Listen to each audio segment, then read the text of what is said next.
everyone is playing, you're not yet. EWC Play is your all-in-one platform to compete in fantasy, pick'em, and quests for a grand total of $300,000 in prize pool. Build your dream fantasy team in 5 different games and track your score with live results tables. Predict the winner of every game, every group stage, and every tournament. Complete daily and weekly challenges to earn boosters that help you climb the global leaderboard. Got what it takes? Join EWC Play now.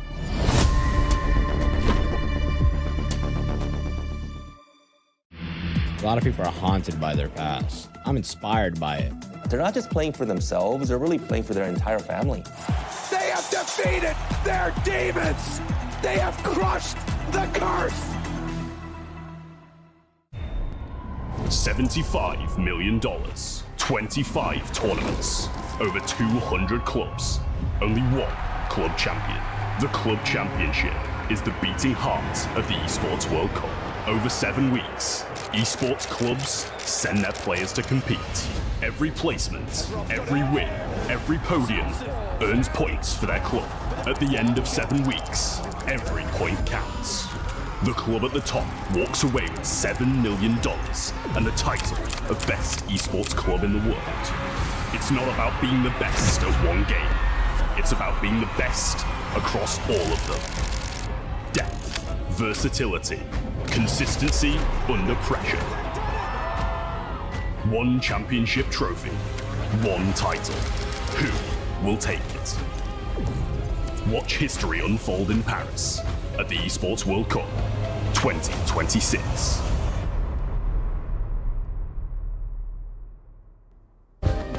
Play is in our DNA.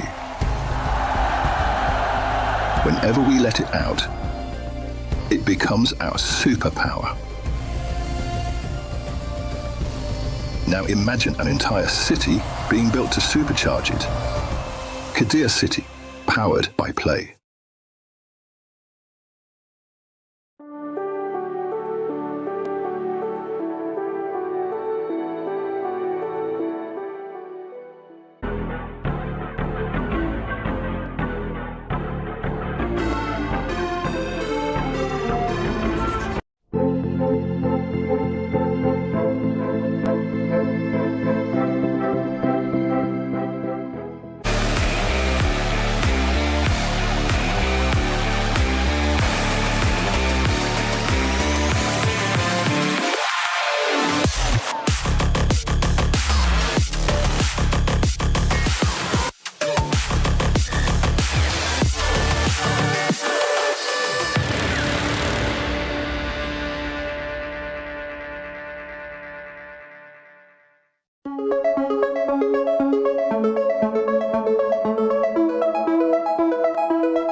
Singular posture for 12 hours a day. It's time your chair evolved. This is Secret Lab Titan Evo.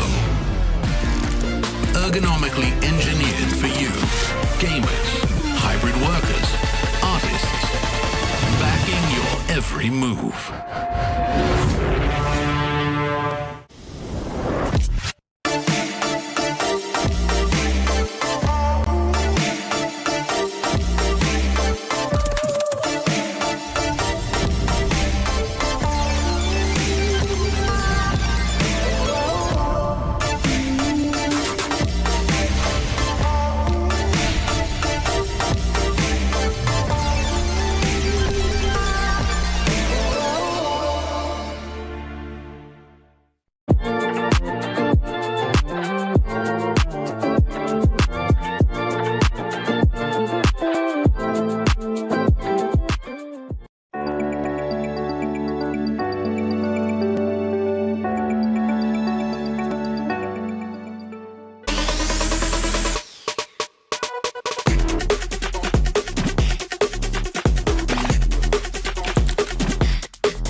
We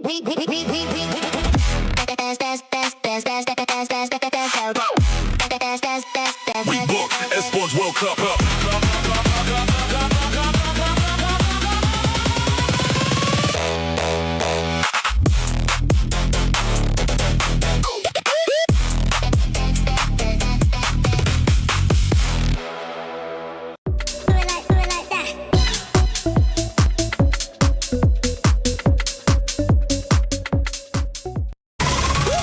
Je suis prêt, c'est parti, voir où m'emmène la vie. Chrome sur mon green, tu m'entends quand je respire. Top le veston, jamais film, trop de pas, big plan, j'ai fait changer toute la piste. Regarde ma page, je pas à dire. Je coupe la line, laisse la qui laisse frémir. Nouvelle état, new name, toujours fluide dans le move. Main en l'air quand je rentre dans le groove. Garde ce regard, je suis déjà posé. Deux pas, je tourne, place dans mes yeux figés. Beat encore, puis je prends tout ce qui est à moi.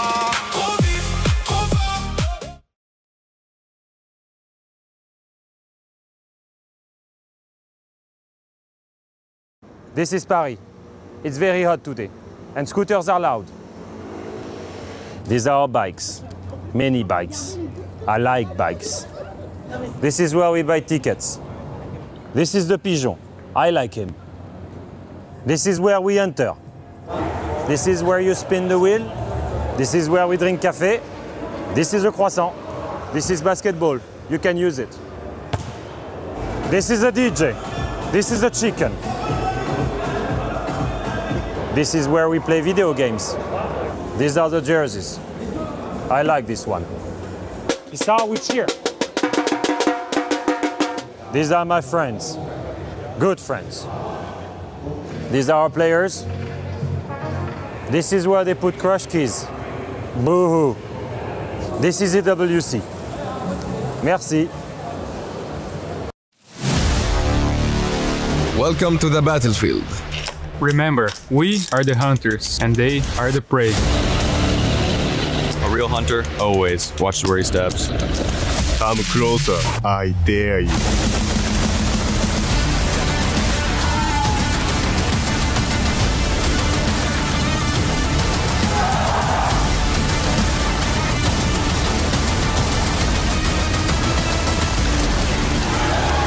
They said it could not be done. They were wrong. I trust my teammates, and they trust me. Let's get to work. A champion will be crowned today in R6 Esports, and if you're in Paris, lucky enough to be at the venue, the Lenovo Legion Gauntlet will have one team lift a trophy that will signal the beginning of their legacy, or maybe the continuation of it is a better way to describe it. From Furia to FaZe, Brazilian gods in this game. Can one of them cement that they are the best, not only in the region, but in the world? That will happen a little bit later on. To start us off, we've got a third place match that will also bring fireworks. A battle of North America versus Europe. EML, NAL going toe-to-toe to see who really had the breakout performance. Is it the new constructed GK roster who has proven the doubters very, very wrong up until this point? A third would certainly cement that conversation. Or will we go back to Dark Zero, who recently won the Salt Lake City Major, to say they were so close and it could have been North America on top again, except for a few maps from yesterday. All of the stories to unfold, all the action here in Paris. And for those of you watching at home, we love you, we appreciate you, and we welcome in to the finals day. My name is Rain Day, and I'm joined here on the panel with two lovely gentlemen you'll see throughout the entire day. And of course, to kick us off, iconic Alphama. When it comes to a finals, when it comes to a moment like this, this is the stuff you dream for as a player and as a person to be a part of. Of course, I feel like that final day always just has a little bit more anxiety and a little bit more fun to it. You come in with your music blaring, you got the fans screaming, and I feel like it just really sets the tone for the day. And it's a day you'll remember forever, winning or losing. It's right. I didn't play many grand finals in my life. It was only on minor events, but I will say this. There is something where, you know, you're in the player hotel and you watch the other players that are eliminated. There's a little bit of an aura. When you know you're playing that grand finals day, you're like, you know, I'm the better one this time. It's a special day, and for those who are going to be joining us throughout it, you're here just in time. All the stories will unfold. We'll continue stories that started last week here at the group stage as well. And as we go to our STC Rewind to tell you how we got here to this moment, it was so many different I think parallels colliding, teams from different regions and also similar regions. You see Brazil, we have a final we'll be doing later on in this afternoon. But when it came to EML, two EML teams had to battle against each other just to get past themselves in the quarterfinals. It was GK who would take that spot, and obviously falling short yesterday. It was a great performance from a team that, again, had less expectations than I think they've proven to the people who were watching at home. Of course, and I feel like they're just doing really well. You saw Ask, he was very light in the interview, knowing just how respected he is of FaZe Clan, and knowing that every team in the world should be aspiring to play like FaZe Clan. So it's just really good to see yourself respecting your opponent even in that loss. And when it came to the semifinals, I felt like it was a very surprising day. Yes, we did go all 3 maps on every single one of them, but so many maps were heavily one-sided. It felt like teams were responding to each other, were innovating in between maps, but not really during the maps, and that's why we saw so many one-sided ones.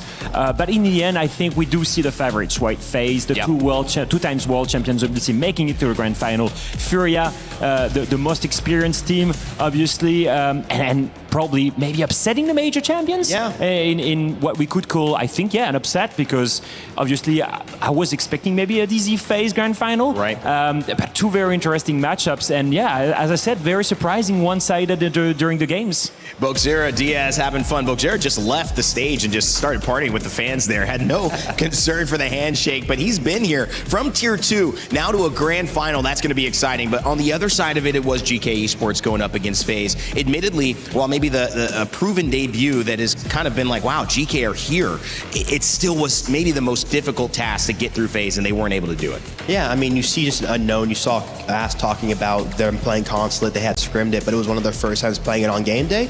And you really just see that, and you have to learn on those game day reps, those experiences of playing the map to really just get the best out of yourself. Yeah, Vida King was phenomenal in this game as well. But when you look at the way that they played, from Cyber to Handy taking over in some rounds, it was a team effort all the way, Alpha. Yeah, and that's the truth with FaZe, is any single player on that team can carry the team on that one day. They're incredible when it comes to teamwork. And whenever you check the stats from that roster, you're always like, there's not one big player, everyone does his job. And I think looking back at that semifinal, GK, they've got a weird play style that can get them maybe the first map, but FaZe, they've got the brains in Vita King to come up with a counter on the 2 last maps. Such a rarity and blessing to be able to have a team that good that stays together for that long. It's going to be a challenge for Furia, but they certainly are up for it, as 2 Brazilian teams are going to put on a masterclass for us to end the day. But to kick off today, we have our 3rd place match. Now, the last match, the grand final, will be a best of 5. This is still a best of 3, gentlemen, and kind of starting to look at Dark Zero and GK Esports. They come into it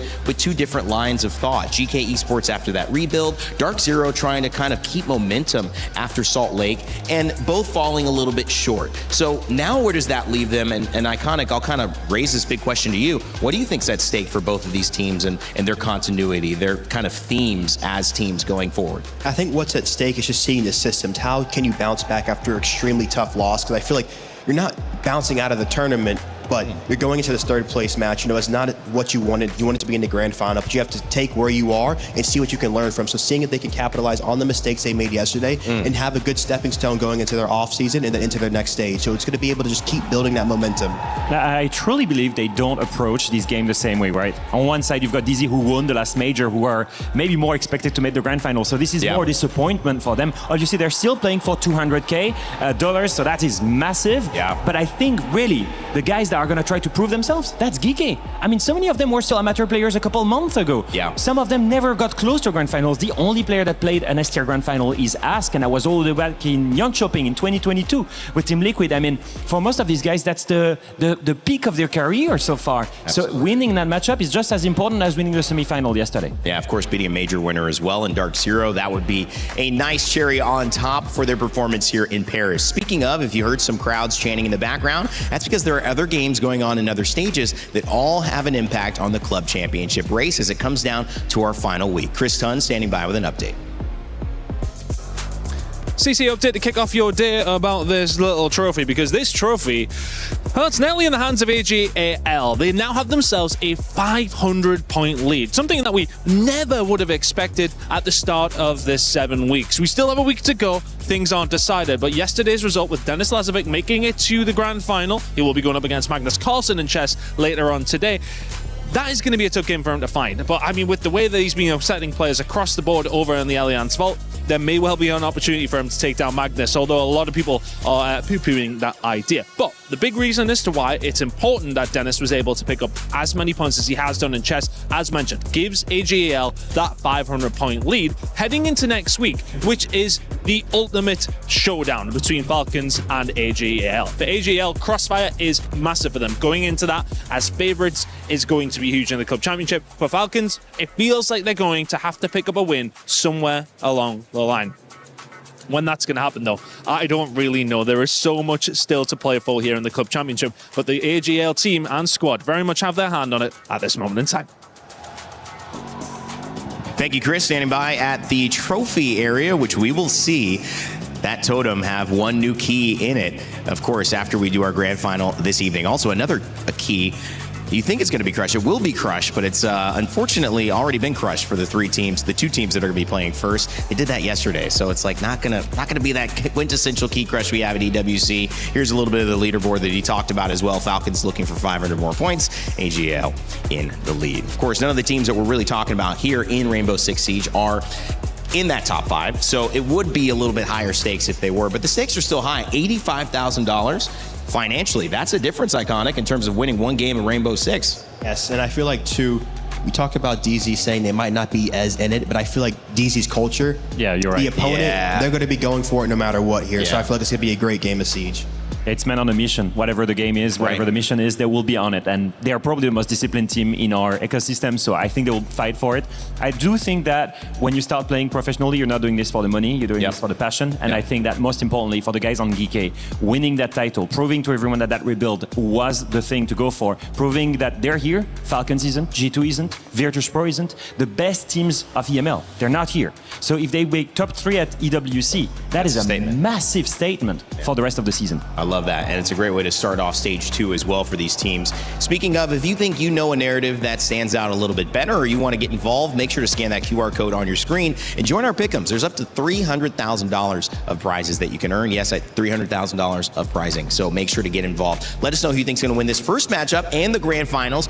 We may be able to show you some predictions, or maybe we'll read them out to you as well. But either way, get involved, gentlemen, as we narrow in on our third place match. Dark Zero, GK Esports. I mentioned the $85,000 that's a part of it, but also the fact that these two regions are clashing. North America, Europe, EML. There is that iconic, and even on my desk, look at you, staring each other down. Batman versus Alfama. How do you guys feel about just the regional pressure? Is there any? I mean, is that even a real thing? Do you feel it? I feel like it's all narrative at the end of the day. I feel like as a player, we're spinning some yarn here. You want to beat whoever is in front of you, no matter where they're from, especially if you are playing against players that you know. It's going to be a battle, and I feel like they know Yaga very well. They're going to want to beat him from back in the day on X-Set these days, so they're going to know the opponent, and they're going to go for it. Is that true at home? Are you guys watching and going, it doesn't matter if North America beats Europe? Because I can see some chat saying, I think it does matter. I think it does matter. And they know their fans are watching as well, and so that's something that might be a motivational factor. I love how you mentioned Dark Zero's culture, because Alfama, you were immediately like, that's right. I think that, they're looking beyond. Sometimes discipline is about taking the ability to do something now that improves your future much farther in front of you. And so that is kind of the quintessential Dark Zero mentality that they bring to each and every performance. Yeah, I mean, we were both teammates of Colot before, and we've both heard him one day say, you get slightly better every single day, and you much rather have long-term progress than trying to jump any step. And I think although they won the major, a couple months ago, it's not because they're third place or fighting for third place today that they're worse. I think they're just still trying to use this opportunity. They're on the stage, there is a crowd, they're playing for a big cash prize. This is massive training for these guys to get better, and already looking at Osaka at the major, trying to repeat another title. I've seen a lot of teams, and as we focus in on Dark Zero, have a mentality when they lose that the first thing they want to do is actually get back out there. Like that, because that's the way that you change the narrative back. You don't sit with a loss for several weeks and then wait to get on stage. So this could be the opportunity that Coach Callout, as you mentioned, with his father having a military background and bringing in that ego is the enemy mentality, the meditation, the focus on the long term, that could be the difference in Dark Zero getting the edge in this matchup. We had a chance to talk with Jane I Know and Ann earlier before this head-to-head. Let's see what they had to say. a quick chat with ag.al before their game today. ag.al, first off, let's recap yesterday. What was your main takeaway from the loss against Furia? I'd say my main takeaway is probably we just got to focus in on the details and being decisive on what our plan is and executing. Now, most teams, when they win a tournament, they come in with the next tournament with a big target on their back. They tend to not perform as well as with the first tournaments. You guys don't really seem to have that. You still got really far in the tournament. Why do you think that was? I think that's because we just don't care about like what happened in the past. And yeah, we're always just trying to be in the present and focusing on the next game, the next round, the next play, whatever. And now listening to you guys' comms, I've heard a Jasmine and a Jessica and a 41 and a 50. Fultz was talking to me about how you guys have these like code names so that A, people can't hear it, but also B, to keep the spirits up. How do you guys come up with these, and how do you make sure that everybody still knows what you're going on about? Yeah, well, the 41 and the 50 is kind of strategy stuff, but the Jasmine and Jessica, that's all just like purely for vibes, and yeah, we're just trying to like be happy. And I think it cut off like as we were like doing our spiel, but yeah, it's like some ridiculous stuff, and it usually puts some smiles on people's faces, so that's always good. Yeah, we absolutely saw that. And for today then, the game plan, because this game has a difference of about $100,000. That must be a thing that's in the back of you guys' mind. To be honest, I didn't really know, but now I do. But yeah, I mean, we don't like, obviously we want money, but we're just trying to be the best versions of ourselves and go out and execute, do the best we can. I feel like that's very good vision. Thank you for your time and good luck. Thank you. Some nice words from J9O there. How do we feel about that, Iconic? I mean, just to show you how much they don't care, asking about how he feels about the money, they didn't know. And even, too, when they qualified for this event, I remember I went in their comms after to congratulate them, and folks was like, what do you mean we qualified? He didn't even know. So they stay so detached from what is ahead of them. They only stay focused on the current moment. Yeah. So, yeah. There's a little bit of that I can relate to. I also can relate to knowing what's coming and seeing that as a positive thing as well. But on the flip side, knowing what's coming is not something GK Esports fans have been able to have this year, because in June, they added 3 of the members that you see on here, Grubba, Yaga, and Yoper, to really make this the roster that it is. And now they've proven that not only is this roster ready to go, but they are potentially the 3rd best team at the biggest tournament right now in Siege Esports. We'll see how they handle this pressure and if they can do it, as we had Ann sit down and chat with them as well. We're speaking to Gruby before their final game today. Gruby, I quickly want to talk about yesterday.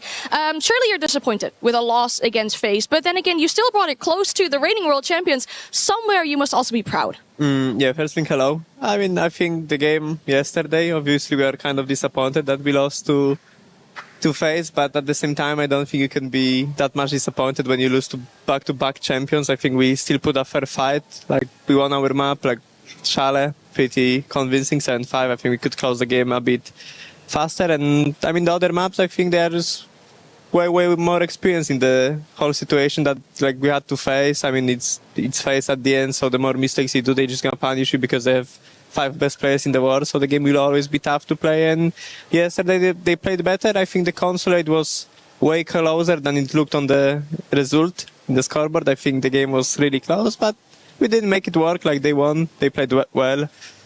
That's all. And in general, for your first experience here as an international tournament with this team, what was your favorite moment so far? What do you feel like is something you're most proud of? I think making it to the playoffs and also taking them up from FaZe. I think like proving that we can play the game on a good level, but we are still have like a lot of things to work. But I think just going there, playing our game against FaZe on the first map, like, you know, just we knew this is our map. Like, we knew that we can beat them, and I think it paid off. You know, I think just overall that the hard work that we put for the whole year, I think, I mean, not maybe a year, just a month, I would say, like it paid off, you know, and we are all happy because of that. That's good, that's good. I mean, you get to pretty tough matches for your last 2 games here. You get to play against the reigning world champions, now against the reigning major champions. What's the expectations for today? The expectations for today? I think we just need to go there on the server and play our game. Like we had, you know, there's no pressure for us, you know, it's obviously everyone wants to win, but we won't say no to a 3rd place as a first event for the whole team. So obviously we want to win. We just want to go on the server, do our job, play our game, follow it, and hopefully we can win. All right, that sounds great. Thank you for your time and good luck. Thank you.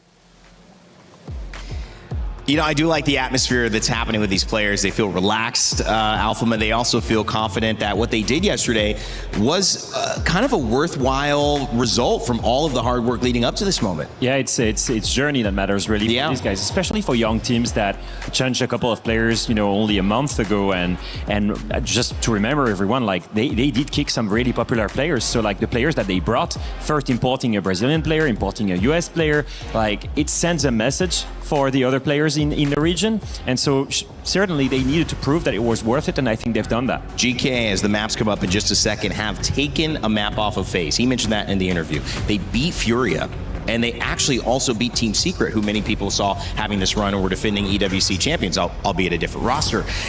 What do we need to see from them now to prove it as we take a look at Night Haven Labs as the first pick from GK Esports?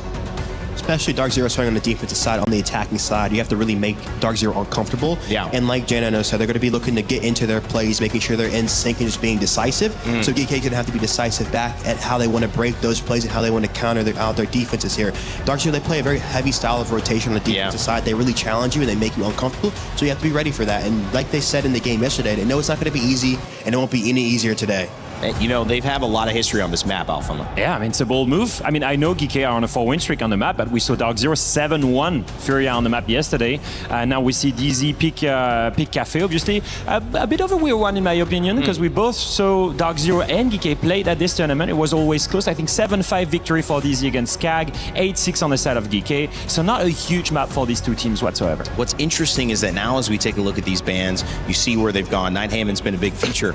Chalet is our decider map. He mentioned Chalet, the hard work they put on. They took that map off FaZe. And of course, too, but you have to remember, too, back to the Salt Lake City Major, DZ also taking down FaZe 7-0 on that map. So I feel like it's two big dogs on Chalet coming to FaZe. I mean, you're managing to beat the world champions. And on top of that, 5-win streak on the side of DZ, 7-win streak on the side of GK, 1-win streak ends today. If we get to a decider, that's going to be a banger. Wow, that will be a lot of fun as well. We mentioned they both took down FaZe. So you think they might be even from our side. We're surprised to see the 70%, 30% GK Esports. Why do you think that is? I mean, I know Leo's happy about that one. Even if I'm biased, I'm surprised. I mean, clearly major champions versus GK, a bunch of guys that just got put together a month ago. Furia, obviously, they beat Dark Zero, and GK beat Furia. So is it a matchup thing? Is it a timing thing? How these two teams are playing? What do you think? I think maybe there's a story about momentum. Who wants it more? Yeah. GK, they really want to prove that they deserve to be here. They really want to get to the peak of their career. DZ, they've already won a lot of stuff, so I guess maybe that's where it comes from. But even I struggle to explain that result. The Dark Horse might be in the light now, so I feel like GK fans are starting to show up for them. So okay, let's see if they can do it. Hey, man. Okay, you poet. I see you. I see you. Man. You either die a hero or you live long enough to see yourself become a villain. That's a Batman quote right there for you. He just told me that he's called Batman. I'm like, how are you going to wait this long to tell me that you're Batman? He said Batman never reveals himself. I'm in the shadows. Rain, do you know my last name? Robin. You mean I got Batman and Robin up in here? What does that make me? Your driver? Are you Catwoman? I plead the fifth. I plead the fifth on that one. I'm not Catwoman. I will actually reveal that is not me. But in terms of finding my footing on the stage, I'll say maybe I have some of these attributes here. It's been a fun week, gentlemen. We get to kick off this amazing Saturday and this third place matchup. Money's on the line, but there's so many other things iconic that these teams are fighting for. Especially, too, I feel like, again, like Leo said, as a competitor, you have so much driving you to this point. Your whole life has really been building towards these moments. So I feel like you kind of came out weak yesterday. You had a bad showing. Can you close out strong just to build that momentum going into your later half of the season? Important to get better, important to get the reps when you're in front of a crowd, when you're on stage. This is exactly the kind of conditions that you want when you're a pro player. We are handing out over $1 million of prizing today, Saturday, in R6 Esports. We've got our third, fourth place match, and then our grand finals closing out the day. To kick it off, it's going to be a banger. North America versus Europe here in Paris. What more could you ask for? Let's get it started. Milos, the crowd yesterday for the semi-final was unbelievable. The sound was wild. I mean, you told me the R6 crowd can bring it, and they really did, but I need to prepare myself for the grand final. This is going to be nuts. Look, there's been multiple instruments, if you will, that have been brought forward here. Shall we do some testing? I got a decibel meter. I even have a feed on it. So perfect. Give me what you got. Right, well, over here I've got some clappers. Clappers? Some clappers. Here we go, ready? Away. Let's see how this works. 86 decibels. Pretty good, pretty good. Wow. there was some screamers, some yellers in the audience. One specific person on the face side, but yes, go ahead. I'll try. Syria! Face guns! 87 decibels. Was that really 87? That's pretty good. Good, pretty good. We've got one more thing here, though. The drums. All right.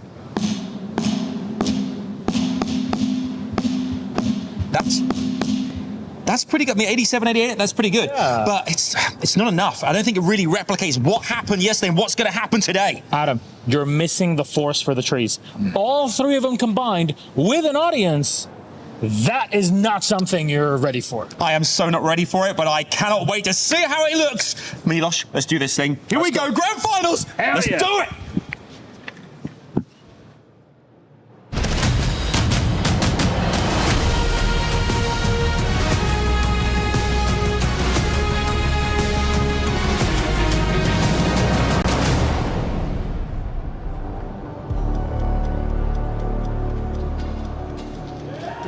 Yeah, that's right, Paris. My guy, good to see you here. Welcome back, bienvenue à Paris, and welcome back to the Esports World Cup, where today it is grand finals day here for Rainbow Six Siege. It is all about to go down as one team will walk away as champions by the end of the day. My name is Adam Savage. This is the magnificent Milos. And let's not forget here, a grand final later, but we still have ourselves a third place showdown coming your way. Club Championship points up for grabs, tons of money up for grabs as well here. There's still lots and lots to get excited about. And I'm just going to add it here. Third thing, very, very important. You get to see which region is actually better. Sure, Brazil is best. Yep. We've all kind of adapted to this over the past few years, but it's a classic NA-EU matchup, NAL-EML going up against one another, and I will 100% abide by the result of this game to see which region is the best. There's no way I am going to change my mind or adapt it in any way, shape, or form. You're laying it down, Milos. You laid it down. Sure. Do you know what? I mean, you mentioned Europe and NA as well. I'm thinking after this is all over, done and dusted, you and I, imagine this. We go on a road trip, right? We go backpacking into Europe, maybe get a little car, go around the whole of the NA as well, check out North America. Be amazing. Sightseeing together, you and I, buddies. You up for it? Right. I'll give you Ian's number. Ian's number. Thank. I wasn't that fussed anyway. Go with it's fine. Never mind. What we're focusing on right now is this third place showdown. Who will walk away in third place? Let's find out. Let's meet the teams. First up, would you please welcome to the stage, it's Dark Zero! They came so close to a second final in 2026 on the balance, but they play now for pride. A huge chunk of prize money up for grabs, and a chance to show the world that the NAL can dominate the EML. How will they fare? Will they manage to dispatch their opponents? Let's find out. I won't allow you to talk so much smack about my region on this stage while we're here in Paris, but that's just fighting words. Let's bring out their opponents. Please join me in welcoming GK Esports! The last EML Hope have made it here into the third place. Yo, you want to talk about on the other side? You got major champions. They're in third place. You know who's playing on the other side? A team that did not exist only a few months ago. All together, the plucky GK have made it to the third place matchup. Someone no one would have expected. They've defied all of these expectations, all of these thoughts and ideas and feelings that have had over the past few months. Now they're here to prove themselves in their own region. Oh, yes, they are. Should we ask our teams, Milos, to make their way forward? You guys have back. You can go forward, folks, to your gentlemen, to your places. Come on in, Jakob. But asking two players representing our teams to come forward. And, two players with a bit of history. Yeah, oh, yes, indeed. Some last words, Milos. Come on. Some fighting words. All right, I was going first. Yaga? No, I got nothing to say. You know, we both got our keys crushed yesterday, so we're just going to have some fun today. And in response, we're getting very close here, by the way. I like this. This is really intense. Any opposing words? Just don't like this guy. Whoa. Bring it up. This is getting heated in here. On that note, let's send them back to their seats, gents, before this gets too crazy. We're not even shaking hands. Back to your seats. No, not even shaking. Let's shake hands. Shaking hands. Yes, we are. Okay. I was getting worried for a second.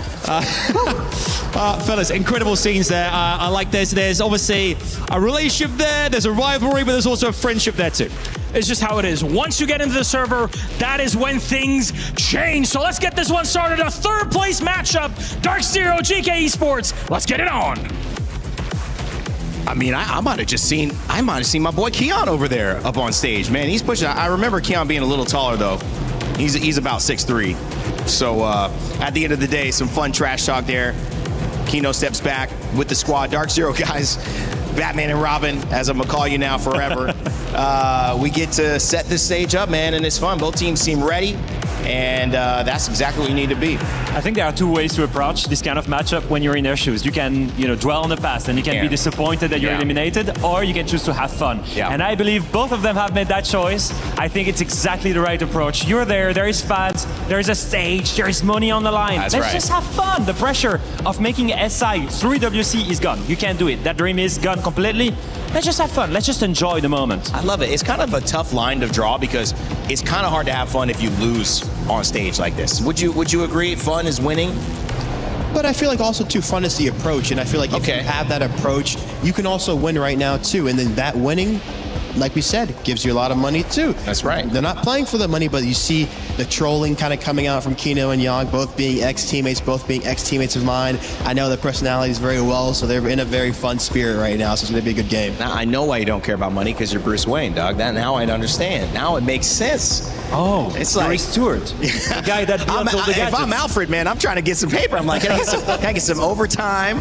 Guys, this is fun as well. I love the statement of this is a game that you are kind of battling your expectations from coming into the tournament with what is present in front of you now. For me, that does lean towards Dark Zero having the edge. I think this is a very mental game. I've seen 5 weeks of these third place matches, and it's very hard, I find, for teams to come in with the attitude you would expect if you want to perform. So what do you need now? Let's talk tactically for Dark Zero to make this work against GK, because you got some maps you favor, some maps that both of you are very good on. Yeah, absolutely. I think for me, it's the read into GK's playstyle. We've mentioned it multiple times. That playstyle is very unique. They like to lurk a lot. They like to find gaps, and when there are no gaps, they will like to create them. So for a team like Dark Zero, they need to take a page in the book of what FaZe did, which was getting close to each other, not having enough big gaps, and making sure that there's a trade potential every time you face a GK player lurking around, especially on the attack here. Getting rid of the Habana here, going to hurt the IT breach. You see a lot of teams like to Habana where the mirror is to counteract not getting C forward. Getting rid of that, let's see if they get rid of the mirror off of that, or they go with the bandit here. Get rid of the bandit right now, get rid of the thermite too. You're going to see Ace coming out for the breach. You're going to have to care for the impact trick. Yeah, look at that. They bring the Mira, or they bring the Azami. Izami will, I'm sure, have the impact. They will place the Mira on that hard breach. It will be all the impact trick here. They're probably going to Thatcher too for the C4 to counter it. Look for that. Well, of course, what we needed to do in a battle of North America and Europe is bring in some representatives from Denmark and Australia. That's why we got Dev and Pengu on the cast here. Gentlemen, what do we think heading into this one to kick off our Grand Finals day? That's a great question, Rain Day. What do we have in for us in a third place matchup when we thought we were about to enter the era of North America? Now it really just comes down to Dark Zero to try and salvage a bit of pride. We have 2 Brazilian teams in the final, and now we have a classic NA versus EU matchup. You say salvage pride for NA. What about EU getting back some of their own pride, James? Right? EU's been in the gutter for way too long now, and GK, not the team of thought that we left standing here at the very end, representing Europe. No, not at all. I mean, Team Secret from Europe. Falcons. Team Falcons. They were both top 3 at the 6 Invitational. We have Fnatic. They were there. Fnatic appeared. Like, how is it that it's GK, the last ones standing for Europe, but they can still salvage a third place finish here at the event? Now, for GK, for the Esports Club, they played with 3 main rosters throughout their history in Rainbow Six, first in the MENA region, and then in Europe, and then recently rebooting their entire roster after 6 Invitational this year. They have never made it to top 4 before, Pengu. This is a huge moment for them. That's why I think this third place match is actually going to not matter more than usual, because it always matters, but I think the teams are going to take it just a little bit more serious because they want to get that third spot.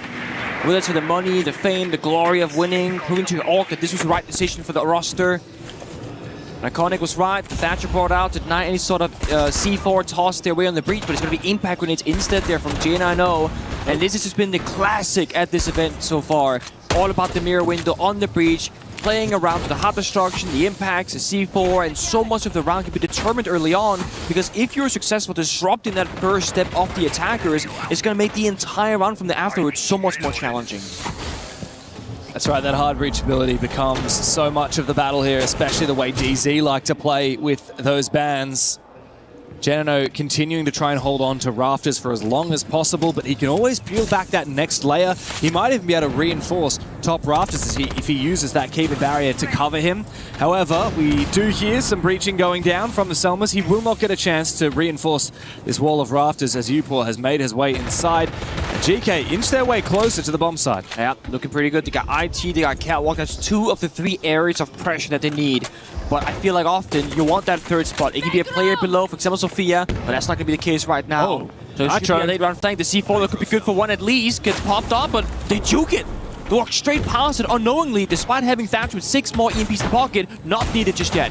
Unlucky timing there for Foltz, but now he gets out the shotgun, tries to continue fighting him with the verticality, but now he's receiving some fire himself. He'll need to get out of dodge. He'll need to rotate now. The Dark Zero, while he's downstairs below, he can continue to be a threat to deny the plan. As we see another facet of this attack come into action here from Ars, coming in through Con. Upor and Grubby together get active as NJR is forced back to that bomb site. Down, but not out as of yet. All up to Foltz. The man who wanted to pose for plant denial now has a 1v4. Grubby with the pistol to finish off the 2 final kills. GK swimming into the first round on Nighthaven Labs. Such great strategic understanding there from GK, though. Again, there's a young early roster here for the organization, but in the server, they understand the pressure points, when to push together, and also where the attack should be mounted from. It starts off on the breach, it's slow and steady, but they get the wall open up. And then very important detail, they have can opener, that second layer of hot destruction on York, who's playing the Sophia, and he walked into Catwalk Raptors right here, opened up the left-hand side wall, that applies so much pressure on the side itself, and it forces both J9O and Kino deep into the Aqua hallway, and that gives GK a way into the bomb site to get the first couple of kills and to start prodding and prying with those DMR angles. Attacking is where it's at for GK here. DZ chose this map pick, which means that GK wanted to start on this attacking side.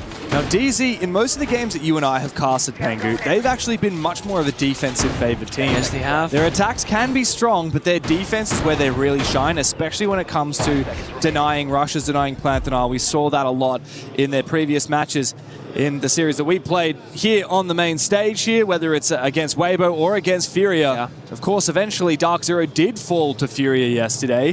Funnily enough, GK, on the flip side, the only team at this tournament who has actually managed to defeat Furia, our grand finalist, and that was all the way back in the group stage. It was a convincing 7-4 on Lair and a 7-4 on this same very map of Labs. Shipper just, I don't know, supportive work there, adjusting Ask microphone without asking for permission. It looked like, he's like, what are you doing? It's my microphone. Now, something that I guess isn't talked about very often, small little insight if you're a player, right? The way that you handle your TeamSpeak or audio setup at LAN events is so different from team to team.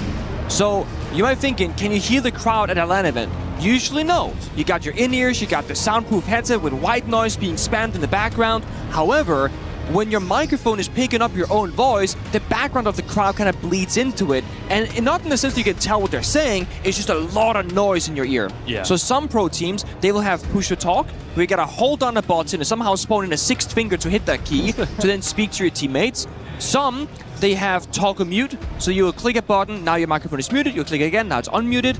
That's what I would do because I can't hold down a button, I have 6 fingers. Did you actually do that, or did you... There were some events where it was either the headset or the speaker setup was just very sensitive, and if we didn't do it, couldn't hear the game sounds. Yeah, wow. Because the issue is, you gotta balance the in-game audio to hear the footsteps, the C4s, etc., the plant sounds, but also balance it with the TeamSpeak, hearing the teammates going for the callouts, right? And you have different players balancing it differently. But the other option is that some people will just play open microphones and you cannot hear a damn thing. Or they play open microphone with such a high threshold on the gate that you gotta scream for the mic to pick it up. Yeah. And I've only played in one team. I played in Penta. That became G2. I'm honestly so curious what like the average outcome is. Like, what do most pro teams go for? Because no one discusses this. I never hear people talk about Push to it. talk, toggle talk, Yeah. or voice activity where it detects you, and Yeah. you have to have, as you say, that threshold. And if the threshold is too low, then you're going to hear all of the crowd noise all the time. Exactly. If it's too high, then you're Can't really going to hear have it to at all. scream to make your call-outs. Yeah, interesting. I do wonder. I would love to talk to some of these teams. Of course, a lot of the players are quite the opposite to you. A lot of the players in the server right now have played on various different teams. I mean, very long careers. Yoga, for example, his career has been over 8 years long, similar kind of duration for Fultz. A lot of the players, I mean, everyone on Dark Zero has been playing professionally for 5+ years, some way or another, similar for GK. We've actually got a lot of ex-teammates on these two teams. 3 of the players in the server right now actually played for that old Oxygen roster. OXG, of course, Kino, Newers, and Yoga. We got to see a little bit of that, the sass on the 1v1 on stage when Kino refused to shake Yoga's hand. All fun and games for these players that have quite a history together. 5 seconds left. How crazy is this though? Yoga has actually played at 11 S-tier final events on North American teams before this one where he's playing for a European. Yeah, I mean, OXG, they used to make a lot of tournaments. Yeah, I mean, for example, a couple of years ago, 6 Invitational 2025 in Boston, Newers and Yoga were on the same team. They made top 8 with OXG after coming through the LCQ, by the way. They knocked out G2, Shopify Rebellion, and they beat SSG, which was Fultz, J.N.O. and Callout's team at the time. Ridiculous. Absolutely ridiculous. Second round, second time the mirror went on IT wall is successfully impact denied. This is why you leave the ace open. It's the operator that you can easily impact trick against. With the Sky Repellers, you can just do 2 at a time or do a bunch at a time and open up the whole wall. With the ace helmet, you're gonna pop the first layer, then you can impact through it and deny the second layer. That means you only have peak hole upstairs, not like an entry path forward for late round usage.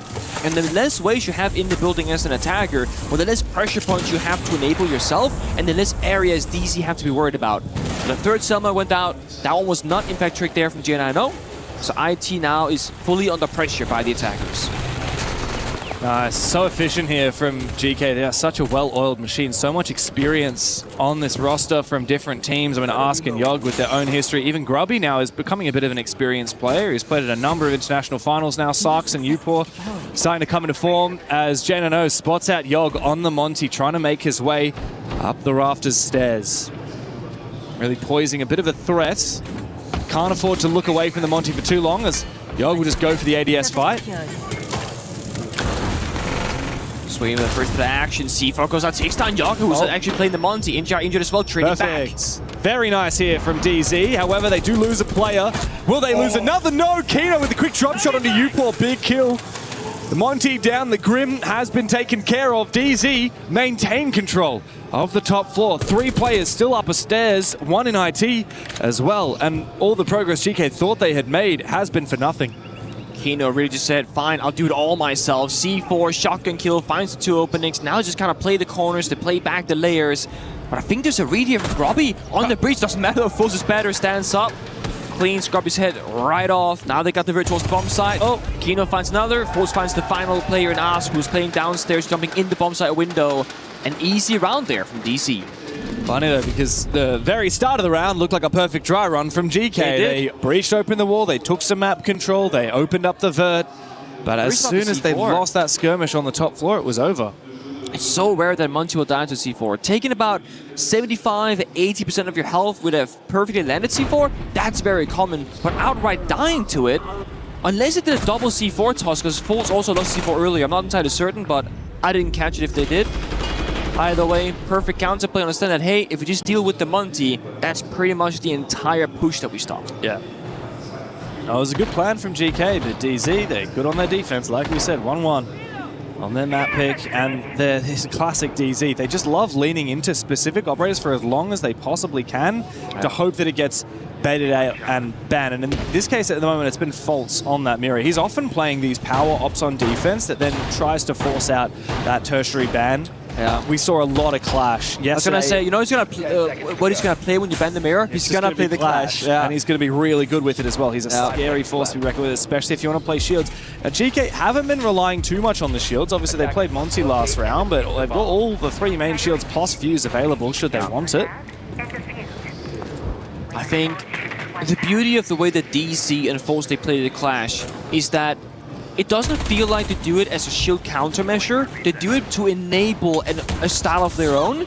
So it's not that they are dependent on GK to play into it or not. It's about, oh, well, we have the Clash, we can play the kitchen bomb side here on Night Labs. We can play a 4th option to go for more counters or more specific niche strats in the server. And one thing that they've been doing twice now as well is the pulse. Using the verticality against GK, because when GK has been on the attacking side so far, they like to say, we're going to attack IT, we're going to attack Catwalk, and they send 2, 3, 4 attackers. The more people that come together, the higher the chance for a C4 to find a kill, which arguably probably should have happened in the very first round, but probably just kind of sidestepped it last second. Wow, what an angle. This time it's NGR's turn on the pulse.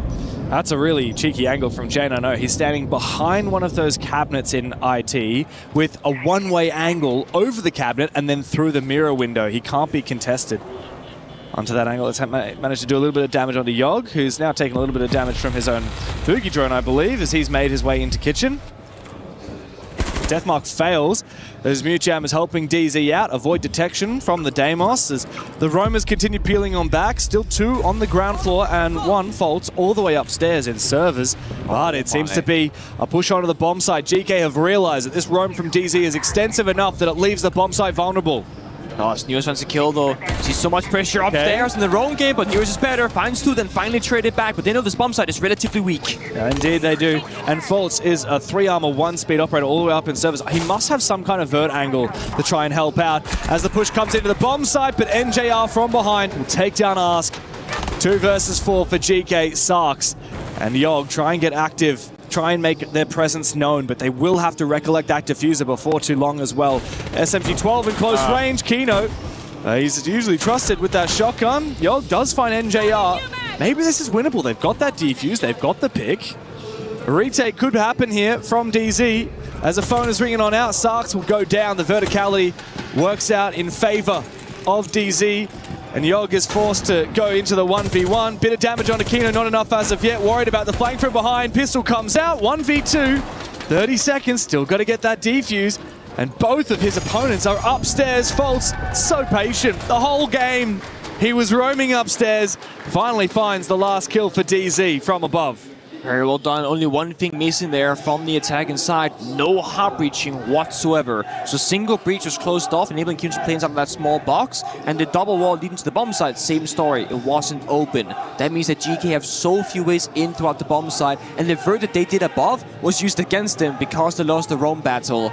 It's been an awkward position. Arbiter Band's expecting the Mira. On the flip side, maybe a Solid Snake, maybe a Monty. It's going to be the Monty and the Mira, yeah. I was thinking you do Solid Snake for roam clear if you're fearing that kind of gap-finding playstyle, or you take away the Monty because now again the Clash gets a higher value. If they do play the shields, it'll be Fuse, Blitz, or Blackbeard, all of which cannot exist against the Clash. And if they were to ban the Clash and not the Mira, you just keep doing the Mira stuff. Yeah. So this is again DC forcing their enemy into a lose-lose position. Yeah, it's classic DZ. They have so many good tools on their defensive side. They know how to flip between them. They have a very deep strat book. A lot of good shots, though, from the GK players. DZ, though, those setups, too complicated. You can't cheese them. But you're right, that Solid Snake not getting banned does mean that there's more likely going to be opportunities for GK to quickly find space for free and get in that building, get in the bomb site like they did last round. The problem is, Solid Snake's weakness is actually vert, because his gadget only tells you what's happening on the current floor that you're standing on. They should really buff that, shouldn't they? Like, why would it only track the floor that you're on? What if you could go up a floor, down a floor as well? I feel like Solid Snake is a pretty buff guy, right? Like, he should be able to hold 2 F2s at once. Oh! And they have the same recoil, right? He's got 1 in each hand. so it does double damage. What do you think? I mean, if you have two weapons, right? I would argue that they recon counteract each other. That's because right. you get even one weight upside distribution. down on top of the other one. Yeah, Zero exactly. recoil. They go into each other. Genius. We all know that when you wear a backpack on one shoulder, it's awful. But if you have two backpacks, one on each shoulder, it equalizes the weight distribution. Genius. Therefore, it's easy as. Genius. Love it. It's the kind of 300 IQ strats that you can only get when you've won 2 championships and been washed up for the last 6 years. I was gonna make a point, actually. Almost every single player in this lobby has had a longer playing career than myself. Counting both Tier 2 and into Tier 1, because you, Porte, might be new to Tier 1 competition, but been in Tier 2, Tier 3 for years.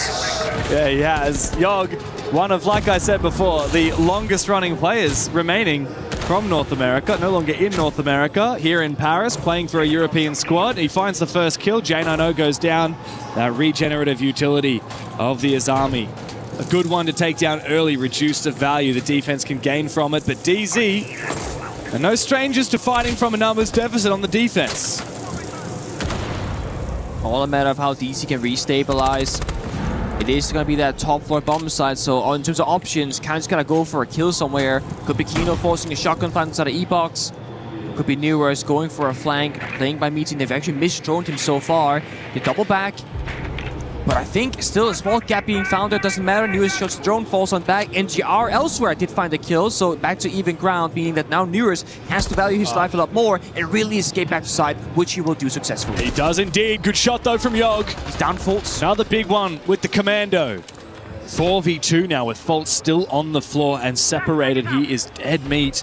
As soon as GK realized they found that pick, it should be over. Newers going for a flank. He is shut down. Good patience now from the European squad as NJR has it all to do. I think I've seen this before. I swear I saw this just yesterday. Surely not. Ask just needs to go for a plan. Don't pull the herds on me right now. NJR continuing to jiggle peak. GK no, I believe that this is a 2v1. In fact, it's now confirmed. Now Yogg goes down. It's Ask that has to clutch, and he will. Thankfully so. NJR, oh so close. But a second round is found for GK. Dude, NGR, disgusting. Getting that lean tag in there. That could be Newers teaching me trigger too, I think, because that looked like a Newers play.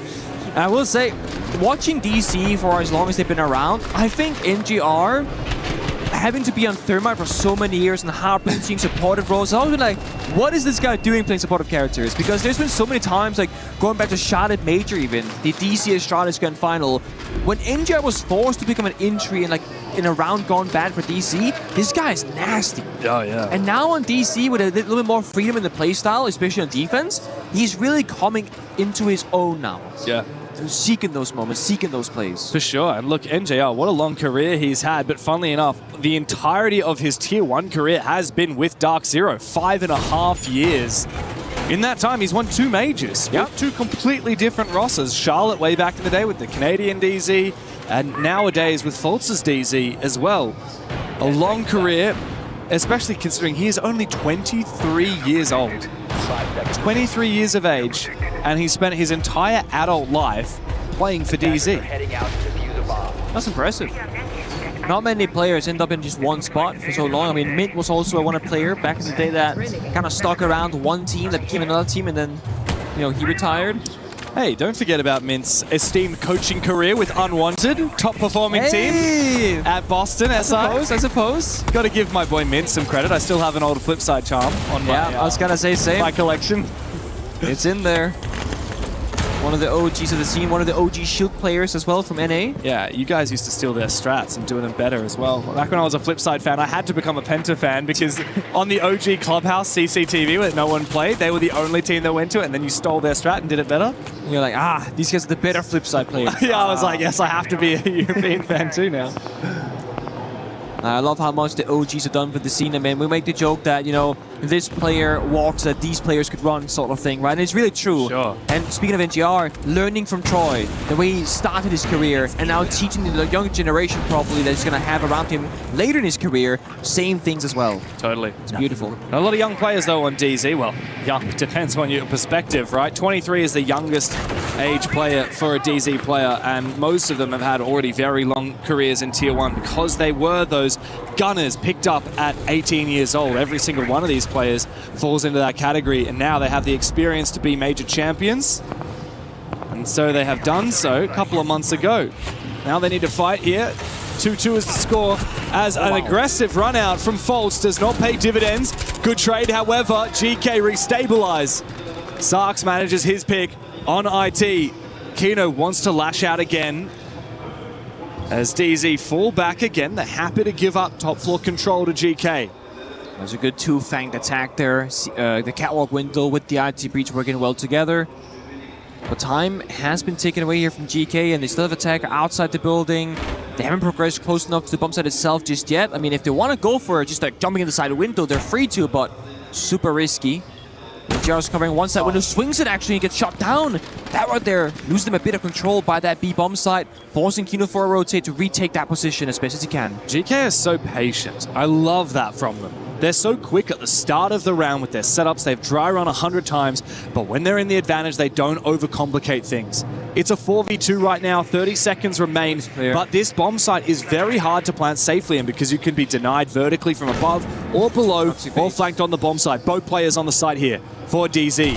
GK, though, be careful. Don't expose yourself one by one. Why are they exposing themselves one by one? Sarks makes it a 1v2 now. He has to get that defuse back again. Thankfully, Grubby doesn't let Kino get away with a clutch, and GK will take the lead. Again, way too close for comfort. Newer is doing such a great job fighting back and isolating those kills, but I will also have to say this, swinging for the third, that's the adrenaline most like saying, oh, I got this, I'm gonna keep going, right? I'm fired up, and then he gets shot down. He's kind of mid-air vaulting down, not a great spot to be in. He had a crossfire with Kino, who was watching it all with him. So you can argue a little bit there, unnecessary for that final third swing. 10 seconds remaining. Good end of the round from the young guns of GK, though, Sarks in particular. A young Italian making his debut onto the main stage here at EWC. One more round left in this half, Pengu. DZ picked the map. Tell me what you told me this morning, because we've been talking about DZ a lot during this tournament. We've been saying, well, major champions, one of the tournament favorites, DZ, Wildcard, and FaZe were our three championship contenders as we saw it coming into the event, right? But you were telling me you actually think GK have a shot in this match today. I do think so. I mean, DC, they haven't been... Oh, so I didn't watch every game of Salt Lake because we didn't work it as casters. I watched it passively, I was as a content creator, whichever. But looking at them, having caster games here at EWC, it does seem like they're a slightly weaker version of themselves. And FaZe have shown signs of that as well early in the tournament. I think Fury started off looking very weak and vulnerable too. And I think GK right now, having that same kind of Cinderella story as, your wild card, your team secret, where they're running off just like passion, the fumes, and they're just like so excited to be here, so happy, not feeling that kind of pressure.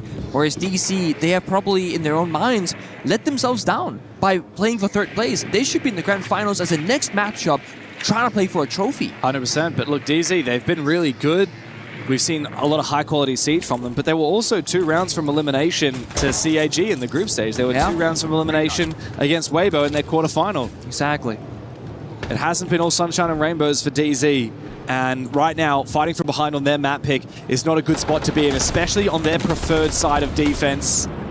They got that pocket pick, right? The 4th bomb site unlocked, Clash enabled as well. Finally, in the 6th and final round and a half, it's going to be Kitchen.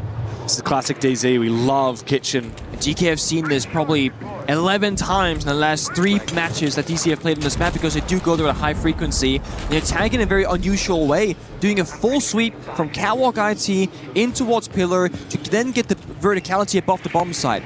What they want to do is box DC into a corner in an unfavorable spot and then take the side control in the 5v5. The only issue is, by going for full map control, the timer is a much larger problem as there's so many areas to check, to drone, to clear, and so much map to keep control over. And there is a small gap right now. I think Kino has gone more or less unnoticed here by Top Aqua. There is a flank watch drone, but nobody's watching it at the moment. I saw it placed by Ask early in the round. They know.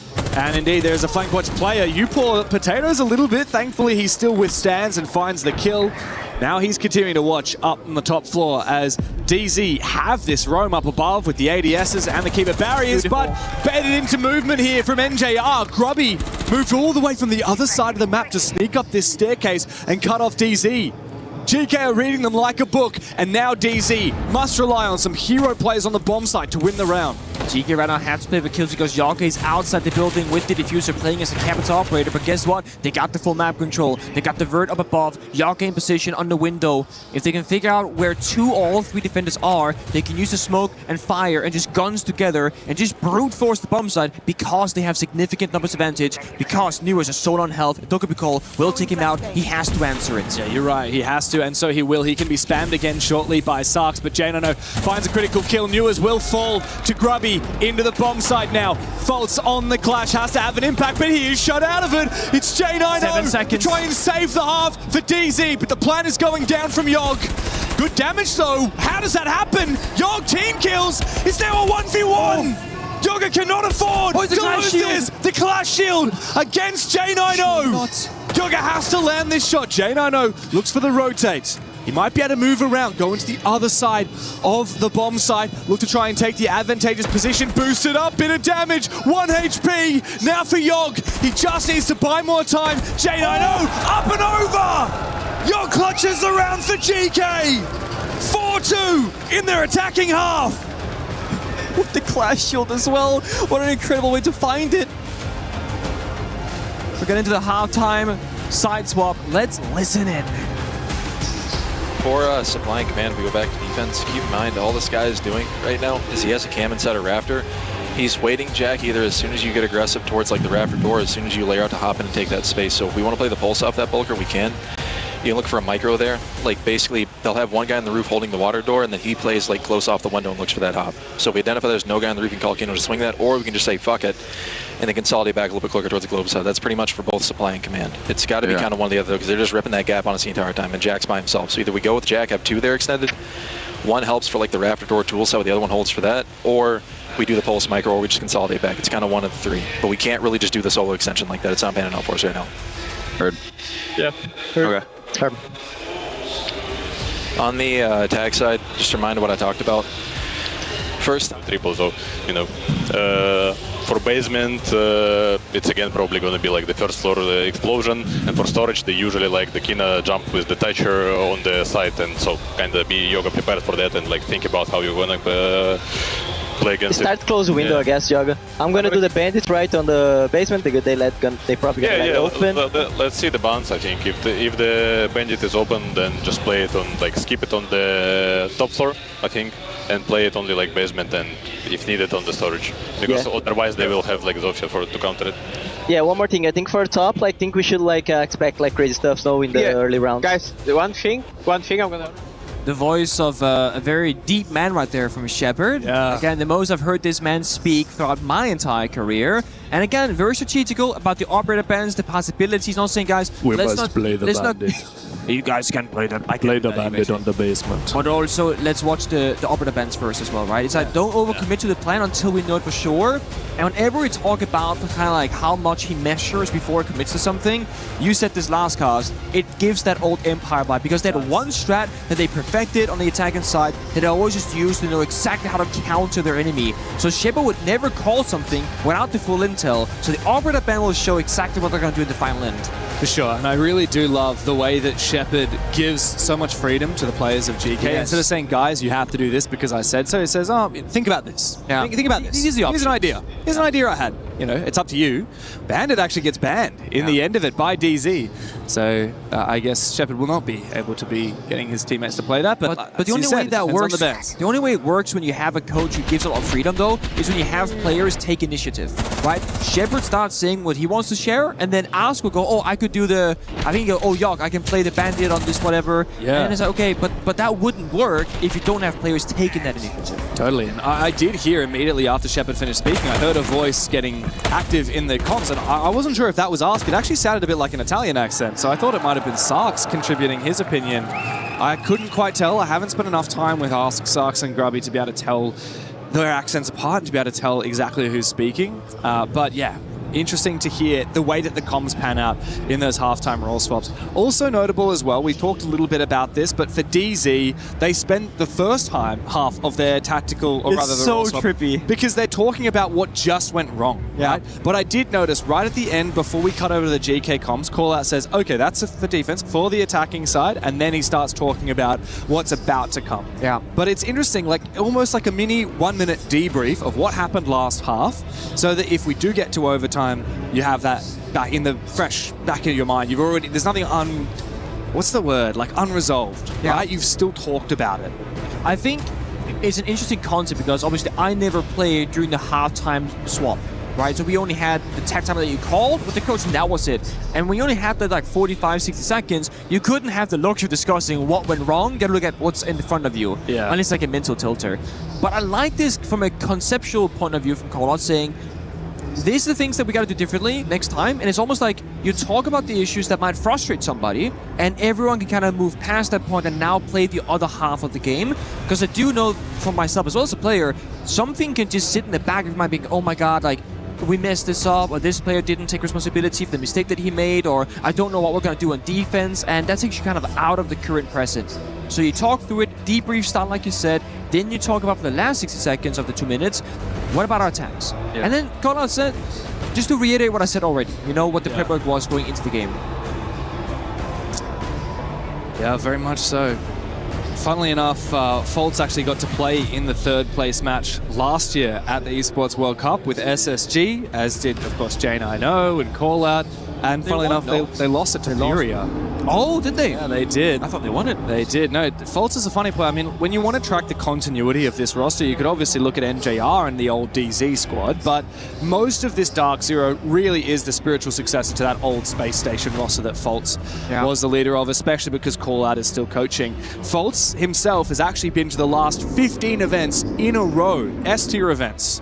And that includes with DZ and Space Station before it. Most of those with Jane I Know, a lot of them with Newers. And while he was champion at the most recent one in Salt Lake City, he's been very up and down. Prior to that, I mean, top 8 at SI, and then bottom 16 at Munich, and then Esports World Cup last year, top 4, but only 4th place. Reload, first rounded, SI the year prior, top 6. It's very much up and down for that old SSG, now DZ core. Yeah, I remember Anne asked him a question during one of the previous interviews about the longevity of his career, where he goes, oh, you know, I came to the game and I got better, I had my victory. And it was about relearning and getting back up to that level again. So he goes up, he wins, he goes quite far down, fights his way back up, gets another win, but there are so many years between them. Well, his first ever event was with Space Station when he was a very young man. Yeah. In 6 Major Raleigh 2019, he got top 8 at that event. He won the next event. SI 2020 in Montreal. His second ever event at a professional Rainbow Six level, he won. He was a world champion. What did he do since then? I mean, he proceeded to do pretty much nothing for 6 years, no championships, until finally getting that second championship of his in the major in Salt Lake City. He's had an extremely long career. He's a player who was always at these international events. You would have thought that he'd have a few more trophies. I thought there was one more, actually, but I guess not. No.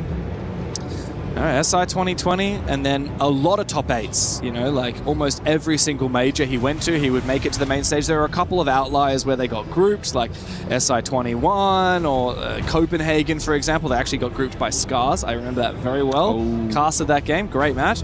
And then Reload, very bad performance. Munich was probably the worst performance we've seen from them in recent history, where they didn't even make it out of the top 16. But yeah, I mean, obviously there's a lot of potential from Foltz and from his team. We've seen that. We've seen the depth that this DZ team have, and yet they fell just prior to this match in the semi-finals to Furia, who now make it through to that grand final. But this is also the story for most esports pro players, and even in regular sports athletes.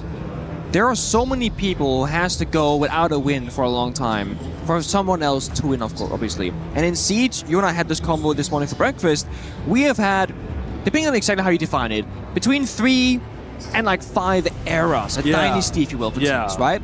And then everyone else, they either had a singular victory or no victories. Totally. There are so many players who's been around for 5 to 8 years who's never won anything. Totally. Because we've had so many, or we've had teams just dominate for a long period of time. Totally. I mean, we had Continuum, and then we had Penta G2, and then we had Empire, and then we had W7M Furia, and then we had FaZe. And it's like... Yeah, that's like the simple, I would say the simple version. The simple version is those 5, right? Yeah. And then every other tournament that has been won, you know, TSM winning a 6 Invitational, DZ winning a few majors, these are all one-offs, right? Like, even Space Station's SI win, like, where was the consistency aside from that? And I think another team that really comes into this conversation is Falcons, because of how many times they have been regarded as one of the best in the world, and maybe even the best, but not making it into a championship, not actually raising the hammer or raising that trophy. And it makes me wonder, what is more impressive? A player like Faults making it to 15 events in a row, a player like Canadian who's still playing 10 years. Into every SI. Exactly, every single 6 Invitational.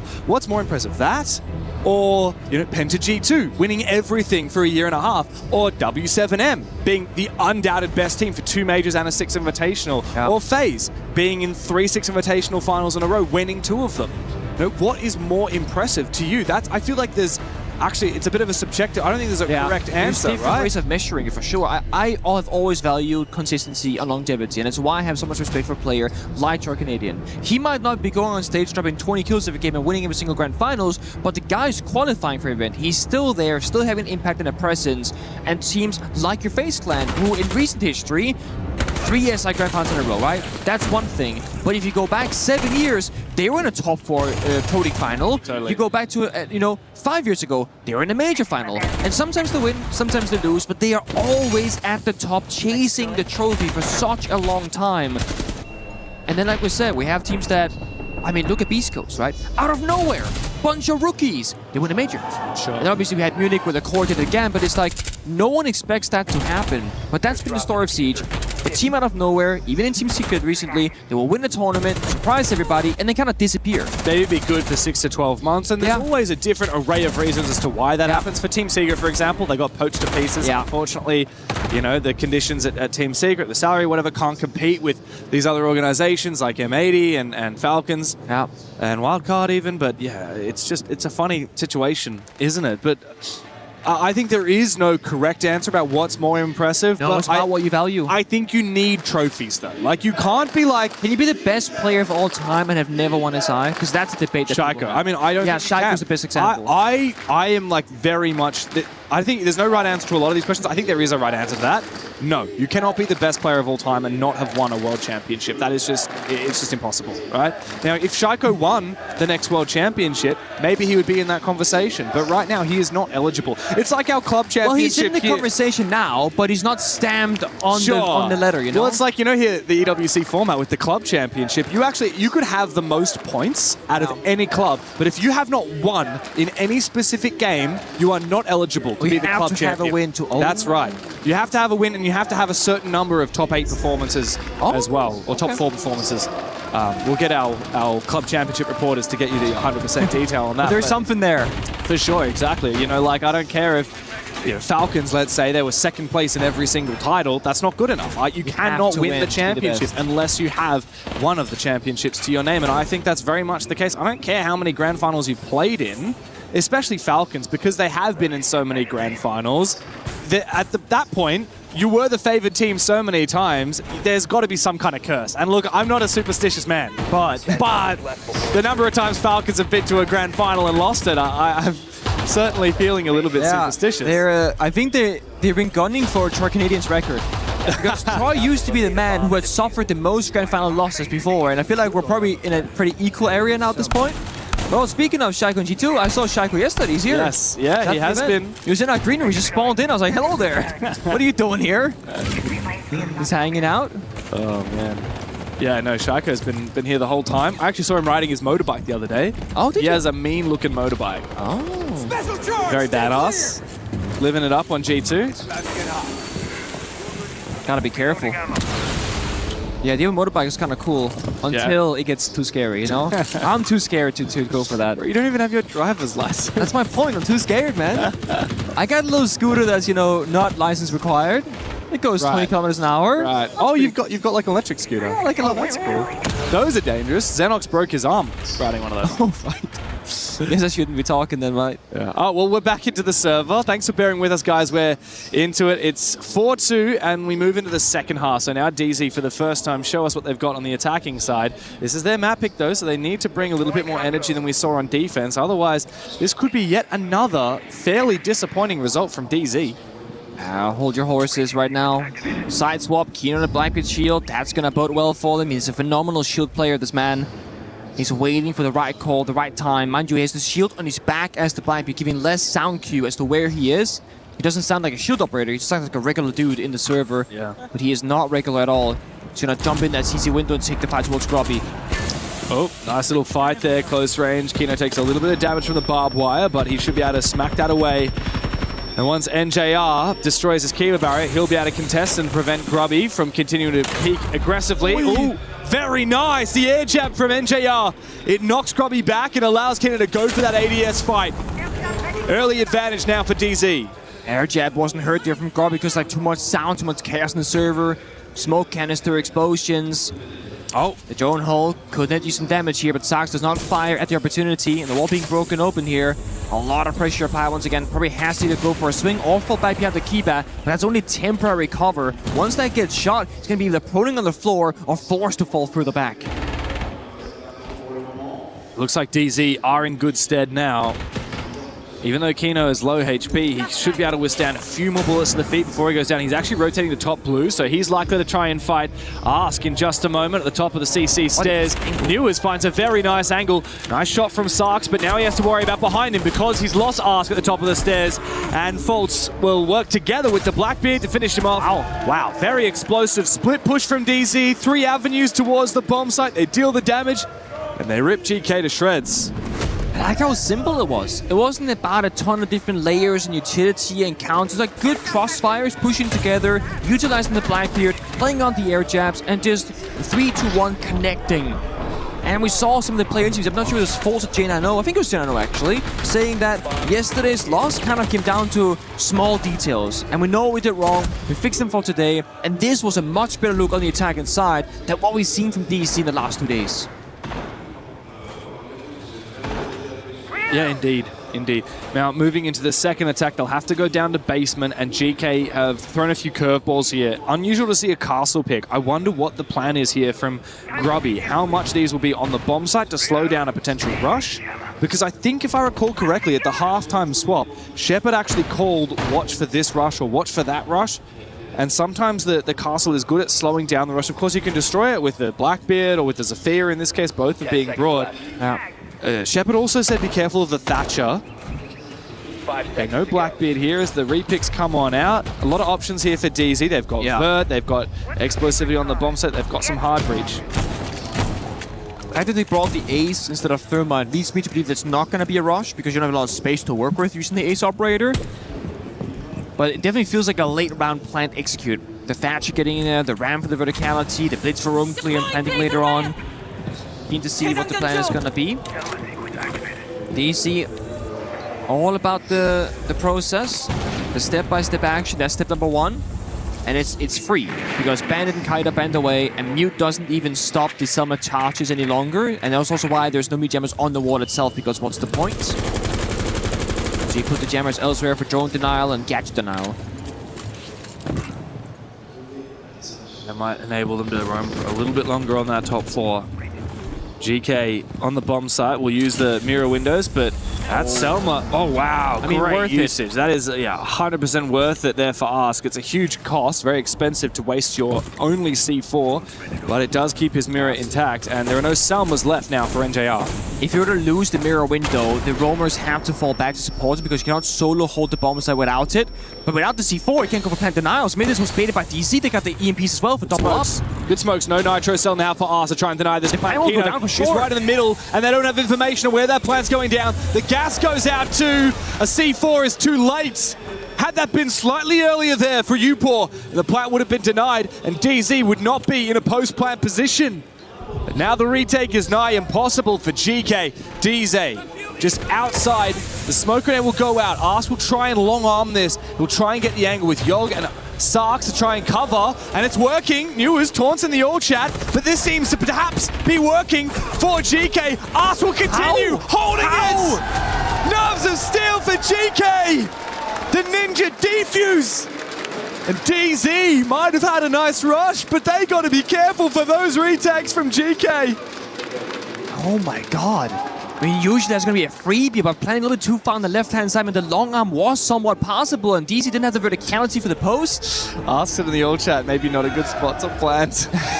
He also said, nice job in the middle of the 5v5 action. It was pretty... I think Newers was the one that said that. Was it Newers who said it? Right after he died, Newers said that, and I'm like, bro, you're 3v4 right now. And it's not a good post plant whatsoever. That is incredible retake, though, I gotta say. I mean, if DZ had 2 players upstairs, surely that's unlosable, but they didn't have anyone on the vert. I think the only player on the vert was Newers, and he was the one that got taken down.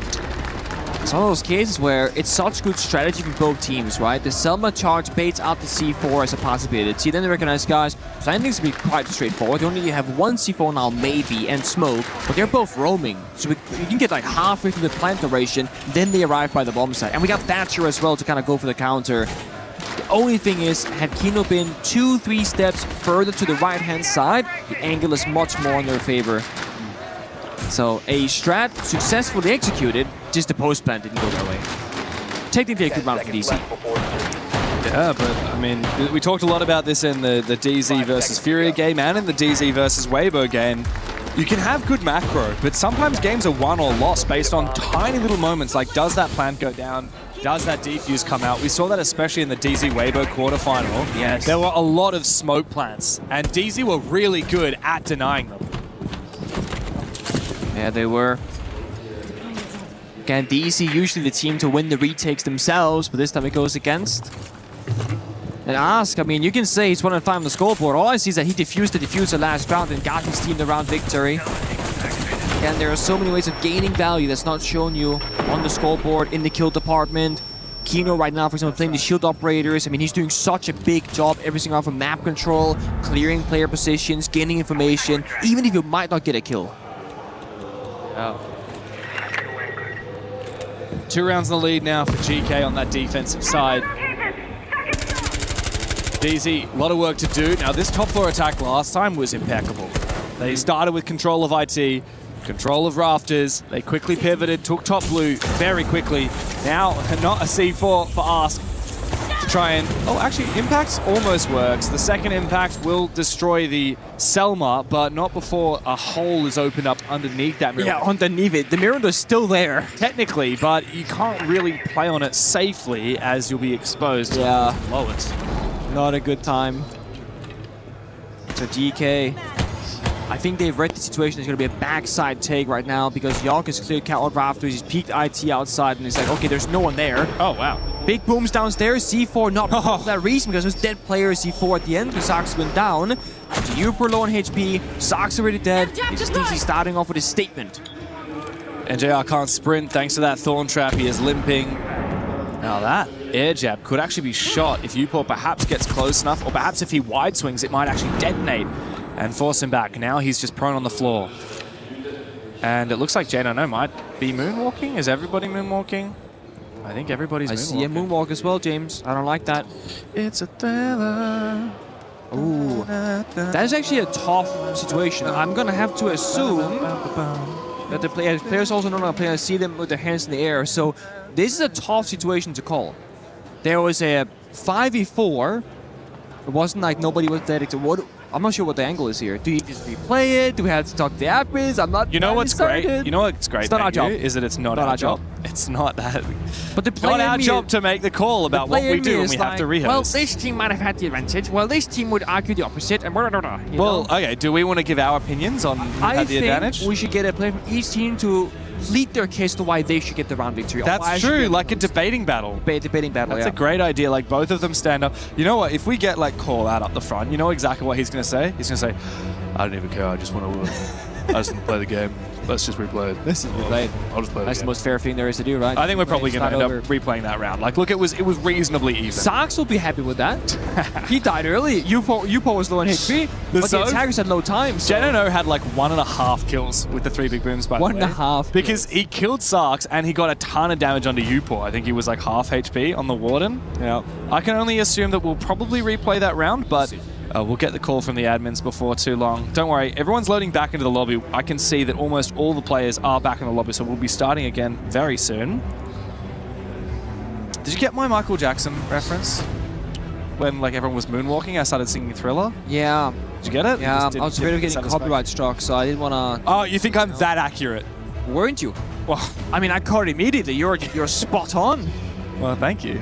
I'll take If only people could see the dance moves you're doing at the same time. Oh, no, don't. The music video. People right aren't ready for my dance moves. Yeah, it's weird because we have the top-down view on a second monitor here, and you look at the, you know, what everyone is seeing on the stream. It's like, it looks like a game is happening. Yeah. Looks to the middle monitor, it's like everyone's been walking. Yeah. Everyone's standing still.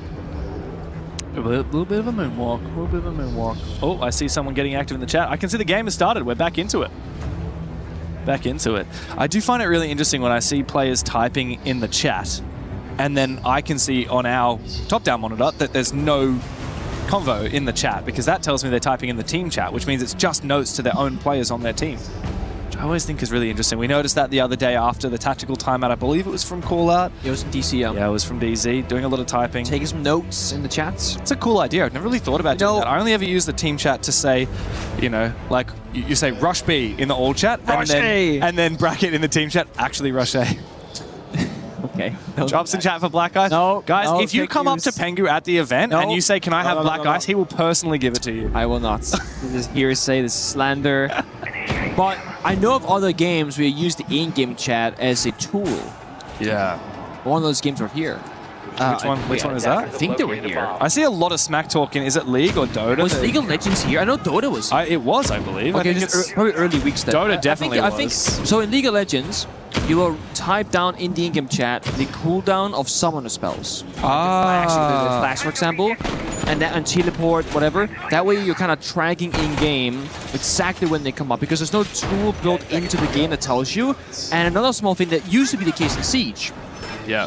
Nowadays you have a drone counter, right? Yeah. Back in the day you didn't. You used to type. You used to say it, so like drone phase 1, 2, 3, 4, and then when the prep phase would end, if you're a team that's forgetful, you just type 4 in chat. Yeah. And then when you start killing drones, you just ask them, what's the counter again? You click the in-game chat, it's 4. So now it's 5. League of Legends was actually played already. Yeah, I thought so, okay. Do you know who won it?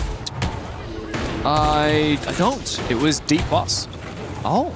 Random. I think I saw the quarter or semi-final, not the grand final itself. I mean, D+ winning is not random, by the way. Just saying, that is not random. Are they like one of the best? They're pretty good. Oh, Carmine Corp came second. Oh, did they? I didn't That's see. kind of See, I saw T1 losing. That's the game I was watching. Yeah, they came 4th in the end. And Dingy 3rd. Okay. Yeah. Interesting. Wow. I like some League of Legends. Big fan. You know, the game's still to play, so obviously we've got the championship of Siege today. We've got chess today as well, the grand final, which I believe is... They're playing a third place match right now as well. Oh, really? Which is Hikaru Nakamura versus the other guy. And then we've got the young 19-year-old in the grand final up against Magnus Carlsen. No, Hikaru is gone, no? Yeah, that's why I said it's third place match. Oh, sorry. Yeah, you're right. Oh, you're right. Anyway, of course, back into it. DZ still fighting from behind, and this time around it is a trade back and forth. Grubby finds nothing as he is taken down. But Kino also falls, and now Newers has been shot out by Sark. So you're right, Sark's very happy to get a second chance, a second life. DZ going quick, but GK seem to be putting a very fast stop to their push. Of course, it's the control room bomb site, very different to what we saw from the round that never got finished. And GK, very active on this defense. They don't need to make a move, but Sarks does anyway, and he gets a little bit silly with it. Gets taken down. 2v3 is very winnable here for Fultz and NJR. I love when a team, they have a bit of a re-host, right? And they both go into say, guys, let's control the pace, go fast into it. They're both fighting back and forth. The Nari tripwire right there. Bro, shocking NGR. Teammate literally pinged it for him. Hey, relax, buddy, okay? Oh, he got sapped again. He can't find the laser. Beep, beep, beep. Strange move there from NJR. 20 damage every time, by the way. So nice and slow. If they find the second kill from Fultz, that could change everything into even numbers. There's still plenty of time to work with. They have no drone watching this player of viewport. He just has good game sense on this. Planting though, I'm not sure. It honestly could be possible. There's no C4s, there's no verticality. DZ really need this round to prevent the match point, and indeed he will go for the plant. He wants to try and bait that flank from Uport. He saw him earlier. He's got the read, great, but no, misses the shot. Needs to win this fight so critically, but he doesn't. Now NJR doesn't have that diffuser. It was such a pivotal moment there for Fultz, and NJR needs to get back in a position. Uport has just run all the way back. NJR doesn't know where he is. He doesn't have time to chase down both of these kills, nor does he have time to get that diffuser. DZ are going to go down in such a significant deficit. It's 6 rounds up for GK, for 3 for DZ. Map point here on DZ's map pick as we head into the operator bans, and I already have the call. After the operator bans are finished, Dark Zero will take their tactical timeout. All right, so let's see the bans first, yeah. What's the vibe? What are you feeling? What is the problem? I frankly couldn't tell you. I feel like there's been so many different obstacles here. Maybe it's the Denari. He's just like, can we ban Denari, please? I'm sick of it. Yeah, Sami is very standard. Good move. Very good move. Though it's only been played 1 round so far. You still want to do that, like mini play? See the same thing. What DZ have to say. All right, you guys hear me? Yeah. Next time it's supply, we can send topic similar pressure off that. I want to make sure we're getting hard pressure off weed though. More likely than not, they're going to send off that drop the Nomad, take it floors with the fucking con window side June down there. Rip all the shit they have, probably going to be like a shield extension, etc. I want to open up the weed side, and then after you open weed side, you can decide if you want to flip back into a bot, cut out the horizontal look right now, look for like a water or like a fucking like fork, raptor, window gap, shit like around there. Cut out the game side lurk. All I want to do is apply weed pressure, then cut out the drop and supply. For command, what you called is fine. I don't really like, doesn't really matter one way or another. The only thing I'm going to say is make sure that we're very decisive once we do take that water set, how we're going to transition into taking the raptor, if you want to do that. And then for basement, let's just keep it simple, apply side pressure and clear against these guys. Okay. A good old gift to break down for all 3 bombs, because DC have to go flawless now. 3 rounds in a row. They know the rotation here from GK, and right now it's about round by round. Yeah, 3 map points is a lot here for GK on their defense as well. Just gotta dig deep. I mean, this gunfight in particular, I honestly thought that Fultz was destined to win it. Yeah. The mouse slam. The thing is, Fultz played this so well. So he went to the bomb side, started planting. There's a pre-play C4 that was popped by the default plant position. When that happens, Fultz gets off the plant, goes back. He knows he must be downstairs. Exactly. Chases the kill, does the first bit of damage, and somehow loses that fight. On the other end, NGR found the kill onto Ask in bottom garage rafters. That should be the round. That could have been a 2v1 favor in DC with the plant guaranteed to go down shortly after. Also, if Fultz's fight had happened like 5 seconds after NJR gets a kill, Fultz probably thinks, maybe I won't take this fight. Yeah, exactly. Maybe I'll play the 2v1 on site and wait for that flanker from below. Exactly. So yeah, look, I think that was a very telling moment when we saw Fultz slam his mouse just there, because DZ are known to be the team that says, you know, screw the narrative, we don't care, we meditate before every game. Even yesterday, as Furia were slamming their drums, the 5 players sat before the match started with their eyes closed. They're meant to be the kings of mental. This is just another game. It doesn't matter to us. But clearly it matters a little bit if Fultz is having a reaction like that after a missed gunfight. Is this spot from Grobby like actually playable? The bottom catwalk window that you just look towards, the rappel upside down outside the door. He plays it a lot though. I know, but with this shield, I mean, you gotta be a little bit crazy to play in that spot, right? But sometimes you need that bit of flair, that bit of like, I'm gonna do something so completely outrageous that my enemy won't even be ready for it. Sometimes you have to take a risk. It looks like DZ want to do that right now. Kino gonna make his way up the stairs. Pressure from outside the balcony. The mute jammer. No, it doesn't stop the blitz. And Kino will find that kill onto Ask in his common position that he's been playing for most of this game. Now DZ with the numbers advantage can pivot. They don't have to hard commit to this one directional push. They could go for a split push like we've seen from them before. GK don't exactly understand what the pressure is. Jumper happens to the roof still, just holding an angle. NGR gets a freebie. And now Kino on full HP up against just a singular C4. That means that Kino has almost no ways of being counterplayed. He could just walk on in with the smoke grenades, with the Incadia, the fire from Capital, and this could very easily become a plant or a kill round. DZ don't need to overcomplicate this. But they do need to make sure they don't just fall into the same player crossfire from Grubby, Newers, and Kino's on the floor! Surely not! This can't be the way that DZ let it fall out of their hands! And into GK! It's 1-0 up in the series for the Europeans as our major champions once again find themselves at death's door. Out of nowhere! As I was saying, only a singular C4 to counterplay Kino, the pressure from Garrett's door, IT breach, catwalk window, and the Aqua flank. And yet we didn't get to see the utility fully come to life. No smoke grenades, no capital fire, the gunfight's not going the way of DC. GK causing another bit of an upset, taking on a big team in the first map. This happened yesterday though, and despite getting that first map victory up against FaZe Clan, they did not win the series. It's true, even the greatest teams can come back from a map down. DZ did it against Weibo, and they looked good against Furia for so much of that game, but today is a whole different ball game, and GK are here to play a 7-3. That is not a close game. This is Dark Zero's map pick, and GK wrenched it out of their hands. They grabbed it and they've run away with it. Now they're looking to take down our major champions here on the main stage. Again, one team may be disappointed not going to the grand finals in DC, and GK, so to speak, happy to be here. Already causing upsets, already beating expectations, and taking down so many big enemy teams, either in a map or in a series. And I feel like when you're looking at the in-game server, GK are just, there's something about them for this event. They wanted a little bit more. Their willingness to fight back in unwinnable positions, like we saw in that retake. Their ability to find picks out of nowhere. Not just from one player, but all five have had their moments in this map. Look, Dark Zero, they're the only team at this tournament who have actually gotten a win in a series over FaZe Clan. But GK on the flip side, they're the only ones that have done it in a best of 3 over Furia. Now GK are 1-0 up in the series. Let's toss it over to our NA and EU split on the desk. Thank you so much, guys. It was a great game for the European representatives here in France. GK Esports take the win in map number 1 on Nighthaven Labs. And while it proved to be successful for both teams in different moments, it was GK today who sealed the show. Welcome back, Batman and Robin. I'm calling you forever. Iconic and Alphama. Guys, that was one of those matches that just seemed to go in GK's way, and it didn't ever shift. Yeah, it was a lot of tight rounds right there, lucky from the Dark Zero squad, but I feel like DK showing off great on their map pick, really coming out and settling those rounds out, and they run a lot of rounds that weren't in their favor, but finding a way is very important for a new team just to get their footing. Admittedly, there were a lot of technical pauses. There was a lot of slowdowns. There was a lot of conversation. How do you think that helped GK or hurt Dark Zero?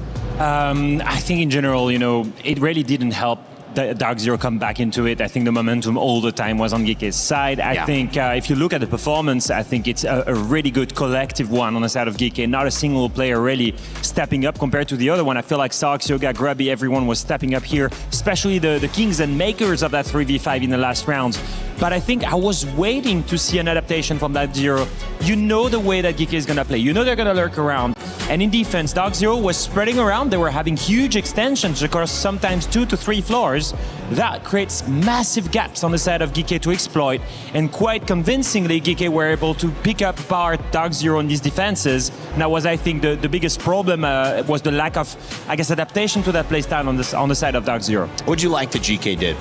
I feel like they were really patient, especially on the attacking side. You saw call out in the communication, the timeout saying that, they're waiting for us to give up the space and going off of that. So if they're not going to give you the space for free, you're going to wait for them until they kind of drop their guard, and then you take the space off of that. So really just playing off of your opponent, and that's the key. Coming into this meta in R6, it was well known that Shields played a pretty big impact. You saw some of the Blackbeard played there, and it's been one of the consistent ban choices in certain maps. How do you feel, especially as we might hear some more information around characters and cool things coming up in this next phase of Rainbow Six later on, the idea of this impact in this map, how much are Shields playing a role? I think so far it was not really high impact. I think that the way that GK plays, Shields are really good to try and break up certain crossfires and have the rest of your team push towards that area. I feel like the way GK plays, they much rather have lurk operators. That's why you see them abuse Dokaib. That's why you see them abuse Deimos. That's why you see them abuse Solid Snake. These operators that will have intel by themselves that they can abuse. And that's why you see them basically lurking on 3 different floors, completely individually. A shield there would be kind of useless. So I think it's not really as strong and as used for the side of GK when they're in attack. Okay, and I think emotionally, when you look at two of these teams, we've talked about the mental from Dark Zero, but was it important for GK to take map 1? We've seen them take map 1 yesterday against FaZe. Didn't end up working out for them, but is that a team that kind of, if they're going to win this series, if they're going to take 2 maps, do they kind of need this one here? I feel like it's okay because Chalet is a strong map for them, but obviously in a series, when you pick your map, you want to make a statement. You want to win that map. Going on to DZ's map pick now, the pressure's off. If they win that map, it's okay because it's their map pick, but making sure that you start off strong on your map with the momentum is huge, and that just gives you a chance for the 2-0. Both teams have a win streak on Chalet, that decider, Alphama, that's huge, and now the pressure shifts to Dark Zero to try to do something and take it away on GK's map, but sometimes we have these matchups that end up being just that, matchup dependent. It doesn't necessarily play to the traditional strengths. We mentioned kind of the bounce between Furia, where GK was able to beat Furia was able to beat Dark Zero. These teams have taken different games off of different opponents. So how does this matchup feel now heading into map 2? Well, I think Dark Zero need to adapt. I think I have a couple examples in mind in the previous map where I see Dark Zero fail to basically control the lurk playstyle of the side of GK. And if I just take a look back at, the way that GK was attacking, for example, you have this round 6, for example, where one Kino is getting caught up here on the room on the top floor. The bomb site is on kitchen. 2 players are still up top. And look who's coming from basement. Here, we have Grubby on Solid Snake. So they just get 2 picks, one all the way on the top floor, one all the way from the basement. And then later on, they just don't care about the extension. They just go for the side directly. Again, finding gaps, and here that Clash is completely isolated. They take the 2v1, and that's my problem with it. That's my problem because DZ, they keep having these big extensions, and that gives way too much space. And here, we're in a scenario where it's a 3v5. DZ, they've got a massive manpower advantage. And what happens once again? The 3 main players on the side of GK are able to go and find the 1v1s. And that's an issue because Dark Zero, they're known to have the best discipline outside of the game. Iconic, they should have that discipline in the game as well. And what do we see? The 2 guys that were pushing here Aqua, both of them die. Here one player just pushes into garage, he's isolated. Suddenly from a 3v5, it's a 3v2. And look at this, it's a 3v0. This is going to be one of those where Dark Zero have to adapt. They have to show us why they are so effective in that mental in map 2. Otherwise, it's going to be GK Esports running away with an $85,000 plus to their prizing here and the 3rd place at EWC. Chris Tunn actually has an update for us on the Club Championship over with Freya. Chris?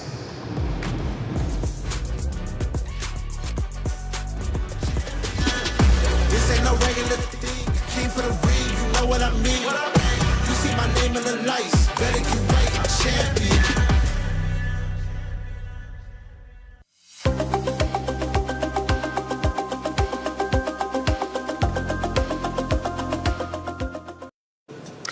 I've come down to the Gdynia City Battlegrounds to check in with Freya on CS2. I mean, you guys have been down here, you go up onto the STC Arena next week, of course, but there's some big implications when it does come down to the CC side of things. Over here, we got a lot of big teams, right?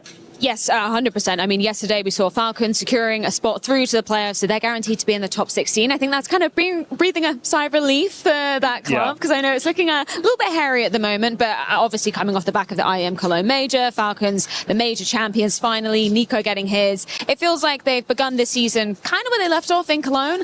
I guess the bigger question for me is vitality. It's not often that we see them lose. They lost out to Bait yesterday in a best of 3, so it wasn't a kind of, best of 1 upset going down there. They looked incredibly dejected on that 3rd map. So, I mean, particularly for Apex, Zywoo, being on home soil, there's a lot of pressure for them to make it through. Yeah, absolutely. I think Vitality are one of the teams that really need to start finding some wins as well. I think I was looking at, we have a little graph back in our documents, and it's like a 3% chance that they could still win it. The fact that they still have a chance, though, it says a lot about their chances within the last week. So, any other teams kind of lingering around? I know FaZe have kind of made it through, your G2, that kind of thing. Any other teams kind of on the precipice a little bit? Yeah, I mean, yesterday, just touched upon the eliminations. 100 Thieves, unfortunately, saying goodbye to them. They made it through their LCQ, but it kind of felt like they reached the ceiling when it comes to these more top teams. I guess I want to turn the attention to the players who aren't playing anymore behind us, because Na'Vi just won the first map in that best of 3 versus the Mongols. They looked pretty solid there. I would put them as maybe one of the dark horses to be potentially taking the title here. Oh, excellent. Well, let's see how Na'Vi do, Fred. Thank you very much. We'll be checking in with you next week. Guys, back to you. He thinks he can come in here and play my game. Let's go. He knows nothing. Let's go! Tyler, why? You're done. Raw energy. Half a bar from blow. A lot of people are haunted by their past. I'm inspired by it. They're not just playing for themselves, they're really playing for their entire family. They have defeated their demons. They have crushed the curse. We were there. For every click, every clutch, every respawn. We were there for the years of grind. And we're here. Now. The proud founding partner of EWC. Powering the biggest event in gaming. Shoulder to shoulder with the world's best. Making history. Greatness deserves a stage. Lenovo Legion. Reach your impossible.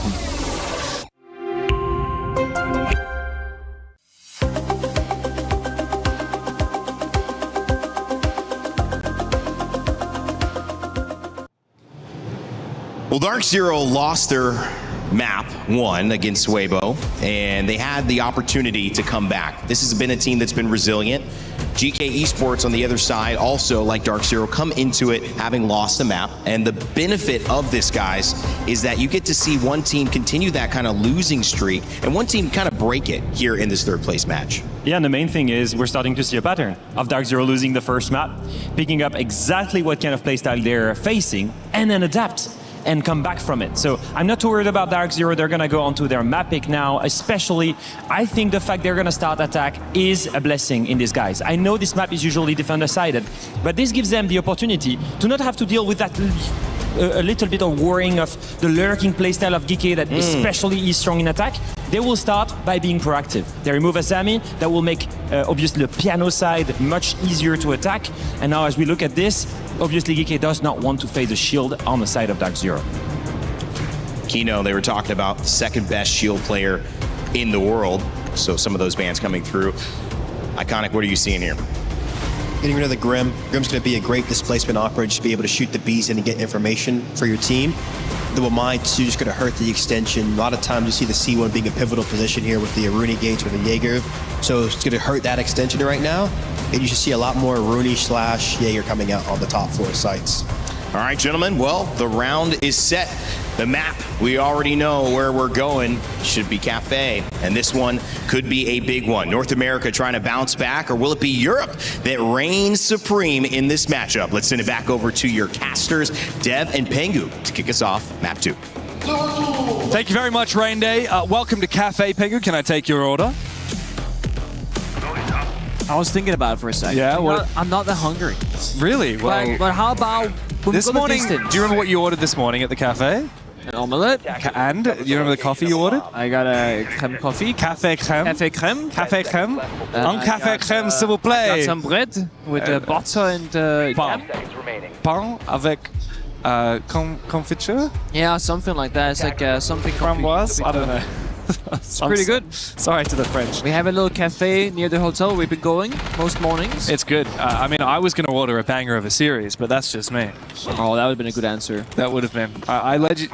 I wasn't. Lead a horse to water, but you can't make it. Yeah, I wasn't ready for it. I'm not gonna lie. I was in my own head. I was thinking about like making a point about the Monty, the Sami, the Ward, man, how much influences, or my rather, how much influence it has on like the piano aspect of the map. And then we're starting downstairs in kitchen. I'm like, this doesn't matter. Hey, piano is still relevant. J9O has just made his way upstairs already. There's no enemies. This is Tim, on his lonesome, on his handsome, walking down the red staircase, fighting for that map control. Nice little way though to use the RAM. Obviously, you want to use that to get vert, but you can also use it to hop breach, as we saw from J9O. So nice little way to start the roam clear. Once you finish the roam clear, you can start getting to the main job, which is the vert for RAM. Shout out Kino, by the way. Bro's playing Fuse Shield. I'm a huge fan. Dedicated. Yeah, and this is one of the few bomb sites, I think, in the whole game where it actually does have significant value up against others like your Maestro, your etc. Great value there from J9O. Finds a very close to U4. That's the Warden and the C4 remove from action. But the thing about the Fuse here is that you can pop it down on the soft floor, break apart the Vulcan canisters from the Goyo, any sort of setup with the barbed wires, the deployment. Okay, we're hitting our teammates with DMP. That's fine. Control. The second one hits the correct mark. So right now, after clearing utility, dodging C4s and staying alive, they can put down the Sense Projector walls, start fusing the floor, maybe prep one for late round, drop down the hands, go for a plant. This should be for DC 100% about playing for the plant and the post. Yep. course, question is, will there be any fires? Beautiful coverage. As the coverage from the Sens wall comes on out. Newers will go down, however. And there is still the presence here in VIP, held by Yogg. The plan being confirmed by Kino at the moment as the flank comes through from Grubby. He finds one. This will need to be a big flank opportunity now from GK. Into the 3v3 coverage upstairs by NJR on this flank watch, and he gets Grubby dead to rights. Yogg now still needs to make a move from VIP as Ask managed to detonate that fiery Kiba, rather the Vulcan canister from Goyo. Will be traded back from the 90-degree angle from J90. Now Yogg in a 1v2, and NJR is up above on the vert. Beautiful plant, beautiful cover from DZ. Yeah, that right there is just strategical knowledge of like where can we plant that's absolutely safe, and they do it smartly. They jump into the bomb site window to plant deeply. It's a mini croissant. And with that, the C4 cannot reach, the smoke canisters cannot reach, the plant is guaranteed to go down because there's no line of sight with the Sens projector walls either. So again, perfect understanding. Good flank attempt there from Grubby, not gonna lie, but it doesn't matter. J90 deep in the bomb site, and NGR did retake that top floor vert. Oh, upstairs vert. Yeah, I have to wonder, if you're a player like Kino, how many rounds of Siege are you playing a day, right? Scrimming, like, how many rounds of Siege are you playing at least 10 per month, right? At least 10, it's a lot more than 10. Okay, so on average, you know, a scrims? It's safe to say that you play 3 maps at least 6 days a week. And then there are days you do more than 3, but 3 is the minimum. So let's say average of like 12. Although when you got Pro League, you don't play as much. So 12 rounds in a scrim, right? Yeah. Most scrims, yeah? Yeah, guaranteed 12 rounds. You play 6 halves. 12 rounds. Pardon me, I just had to cough for a second. 12 rounds of scrim, 3 scrims a day, that's 36 rounds. That's 36 rounds. 6 days a week, 6 times 36 is an unknowably large number. Nice. I think it's 300 and something. Yeah. But yeah, I mean, that's a crazy number. What percentage do you reckon he's playing a shield? A pretty damn high number. Pretty damn high number. I mean, most of his attacks. Honestly, I think the number is in like, depending on the meta at the time, whatever, but I'm probably like in the 50 to 65% category for the attacking side. Isn't that insane? Like that's for the attacking side. Probably like 100 or so rounds in a week of shields. And that's not counting for ranked and whatever else you do on your own time, right? So yeah, and this is why, exactly the reason why, some players are phenomenal at the shields, because if you play that many rounds often, you learn the weaknesses and the strengths. Then you have players who started playing shields recently because of the shield meta, who's only clocked a couple of hours and maybe only a couple of 100 rounds on the shields and all their use of pro play. That right there is a difference maker between a great shield player and a decent shield player. And Kino, one of the all-time greats. Absolutely. How many do you think you've played? How many hours do you think you've played on Monty, for example? Well, I have like so many accounts I've played on, and you know, your main account, which is I'm guessing is pengu.psg, is it? It doesn't track custom games. That's the issue. It only tracks ranked games. Disappointing. But shields usually are my most played operators in ranked. I think Monty, Blitz, and Fuse are all top 3 the last couple seasons that I played. Disgusting. So there is that. But we got the reveal coming in not too long, and there is a question mark about. Are the shields going to be useless? That new the shield-busting operator coming out. I'm very excited. That's coming out later today. Wow, big double kill, making a triple for Ask with the LMG on the Maestro. Love to see that from GK. Bit of energy. DZ try and dominate this top floor with a bit of aggression, but it doesn't work out. And really, they're just fighting one man who's solo holding with this LMG. 81 bullets, packs a punch. Not about the cameras, not about you, so just about the fighting. Gets shot down. Crossfire stab with Cigar and from Cocktail. The Kino finds that frag. Now, the benefit of having the Solid Snake in the late round with so many deaths that every single member that dies, your teammate or your opponent will drop a little satchel. You see that blue icons on the floor, you can run across them and pick up any piece of secondary utility with the exception of Heartbeat's gadget. So you can get up a frag grenade or a flash grenade or a smoke grenade, but only one of each in pocket. Kino goes down, leaving Newers in a 1v3. You can bait this out 1 by 1. You might have a chance. Good weapon in the F2. Sark's waiting on the close angle with the shotgun. Diffuser just behind Newers. Wallbang right here. Very possible here. You just got to have the better reaction times against the shotgun. Wow, it's a crossfire. He reads it, but Upor still finds the kill regardless. Good response from GK. Convincing round on defense. Just fighting, fighting, fighting. What's happening here, James? Oh, please. Oui, croissant. Oh, merci beaucoup. Can I... Or do I get another one? I think I get one as well, right? Oh, you're getting one. Come on, get me in here. Can I get an Eiffel Tower? Yeah. If you get it next to the camera, we'll get a little picture of the Eiffel Tower. Getting a photo of it. Oh, how beautiful. Beautiful. Merci beaucoup. Mwah. Today has been a game of distractions. It has. There are conversations happening. There are plays in the server. There's a cameraman roaming around who's also he's getting the stickers ready while carrying a huge camera. By the way, I was thinking, what is happening? I was like, are they gonna just like take a photo of us? No, okay. All right, back to the conversation we were having before, Pengu. What do you think your most played three operators in ranked are Of all time. Yeah, and they're all attackers. On attack. On attack, Ace is on there. Yep, that's your number one. So, okay, there's a caveat here. The rank system doesn't track until after year 7, so you have to keep that in mind. Okay. So Thatcher wouldn't be on there because that was in the past. I'm gonna go Monty. Yep. I'm number 2. I'm gonna go Blitz. Yep. Number 3.